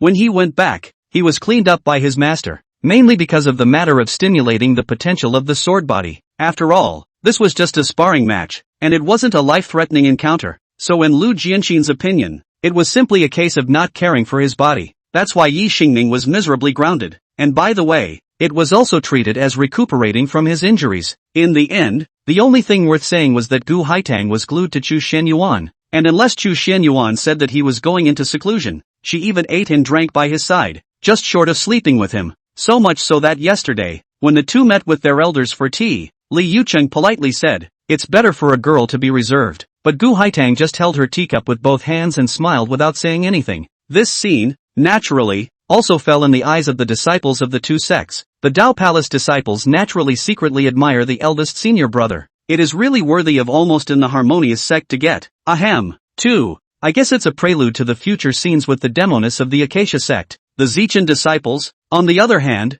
were wailing, especially the disciples who were secretly in love with Gu Haitang. Even if they didn't have a chance in the past, they were at least able to retain a trace of fantasy, and now even that fantasy had been shattered. Chen Yuxing was able to tolerate it at first, but every time he saw Haitang and Chu Xian's appearance when they were talking and laughing, his heart felt like it was being cut by a knife, and then he couldn't bear to watch it, and even tried to borrow alcohol to dispel his sorrows. He also wanted to sabotage it, but couldn't find an excuse or reason to do so. Chu Xian's own behavior was beyond reproach, and it was purely Gu Haitang who took the initiative to get close to him, and Chen Yuxing couldn't influence Gu Haitang's decision at all. Not even the two real people could change her mind on this matter. In fact, Li Yucheng and realist Lu were also a bit puzzled. Was this Chu Xian really so attractive? Chapter 76, The Begonia Has No Fragrance. When the two of them spent time together, it was basically Gu Haitang who took the initiative to talk to Chu Xian, chatting about the two of them in the past, their physiques, their paths of cultivation, their future ambitions,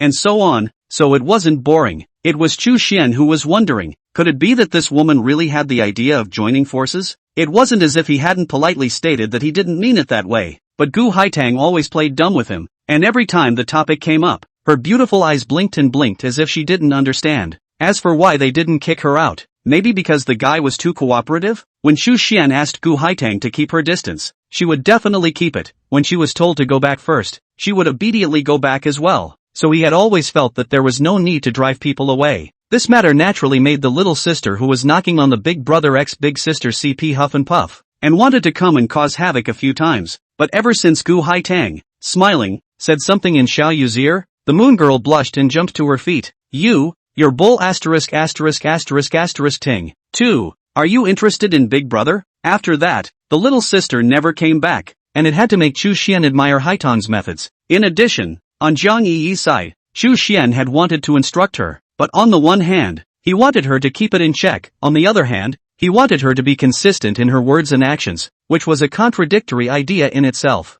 Thus after Chu Xian had seriously considered it, he simply gave up and let her have free rein. Fortunately, the disciples of the Purple Chin Jade Mansion, after this period of time, were also considered to be not surprised by this one. Seeing that one by one, the disciples of the Tao Palace had to helplessly call Jiang Yi a master ancestor. They would also cover their mouths and snicker. Gu Haitang was naturally curious about Jiang Yi, and even attempted to strike up a conversation with her, but within 3 or 2 sentences, she was sidetracked by her old ancestor, and was even rendered speechless by the other party, and could only take the initiative to retreat. As for what Jiang Yi said about being so powerful, this is worth saying. Have you guys figured out when you're going to have kids? Want a man or a woman? Why don't we go and worship the goddess of mercy? You can't do this. Men and women have to sleep together to make a doll. Do you know anything about this? Why don't I teach you? Anyway, Chu Xian was watching and snickering straight away. Gu Haitang, who easily cured away Xiaoyu, backhandedly was cured by Jiang Yi again. It was really one thing led to another.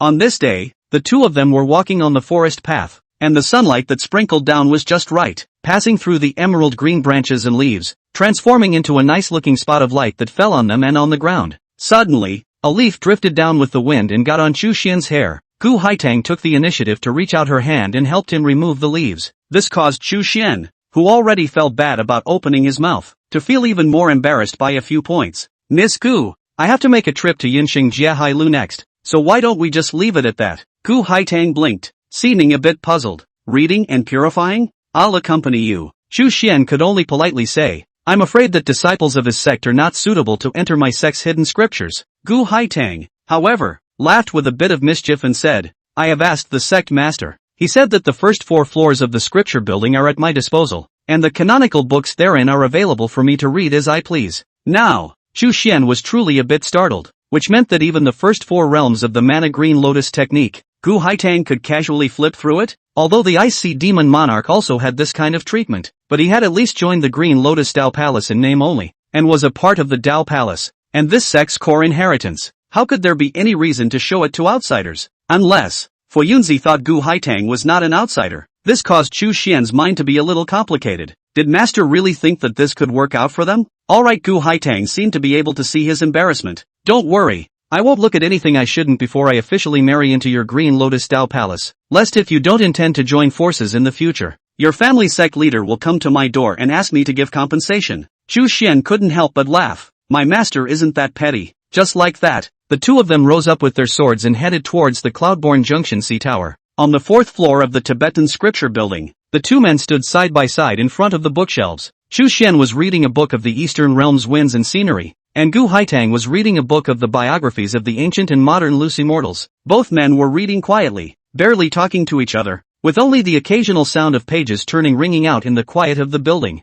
For some reason, Chu Xian inexplicably recalled a small poem. The grass is bearing its seed, the wind is shaking its leaves. We stood, not talking, just very nice. Shaking his head, Chu Xian cast aside these thoughts of having and not having. He could not see one and love another. The floating clouds cover the moon but not the eyes, and the heart is like iron in seeking the way even if one dies. 6. After secretly chanting 2 sentences, Chu Xian focused his mind and continued to read. In a couple of years, he himself would be going down to the mountains for training, so it would still be beneficial to look at more of the cultivation world's customs and traditions. However, right at this moment, the jade pendant tether around Gu Haitang's waist suddenly snapped, and with a soft thud, the jade pendant fell to the floor. The two men almost subconsciously looked down to pick it up, and then both of their foreheads touched. In this moment, the two of them glanced at each other, and without mutual agreement, they quickly blushed and averted their eyes. However, under such a close distance, Chu Xian once again confirmed one thing: there seemed to be no scent on begonia. To be precise, there was neither a woman's body odor nor any other smell. Begonia flowers, although beautiful posture, but the lack of aroma, since ancient times is a great regret of the literati and writers. The Northern Song Dynasty Pang Yuan material has 5 hates. 1 hates shed more bones. 2 hates kumquat is too sour. 3 hates Brassinia Schreberger cold. 4 hates begonias no incense. 5 hates Zing Zigu cannot poetry. 4. Chu Xian now seemed to understand the origin of Gu Haitong's name, until she herself took the jade pendant up through the air. Chu Xian came back to his senses, and the two of them mutually unspokenly, as if this small matter had never happened, continued to read the book. It was hard to wait for the two to get back into their immersion, when someone else came up from the third floor. The two of them originally didn't care until that gloomy and cold aura, which approached straight this way, finally stopped beside Chu Xian. Chu Xian was somewhat surprised, looking toward Li Xingchuan who was wearing a black robe. This one looking for himself for something? Gu Haitang looked at this person, her brows furrowed. Speaking of which, when the icy demon monarch reformed to join the Green Lotus Road Palace, the matter is still quite a big fuss. The righteous sects have much to say about this, but they cannot control the head of the Road Palace, had to put an end to it. Of course, this didn't mean that the righteous cultivators had any good feelings towards Li Xingchuan, and at this time, seeing him approaching, Gu Haitang even had an unexplained sense of crisis, and her body was taut. But Li Xingchuan seemed not to come to pick a fight. The whole time even more did not even look at the two like, just pulled out a book from the bookshelf, then turned around and walked away, citing the other party's silhouette drifting away. Chu Xian was still somewhat baffled until he suddenly received a divine sense transmission. Watch out for that woman. 2.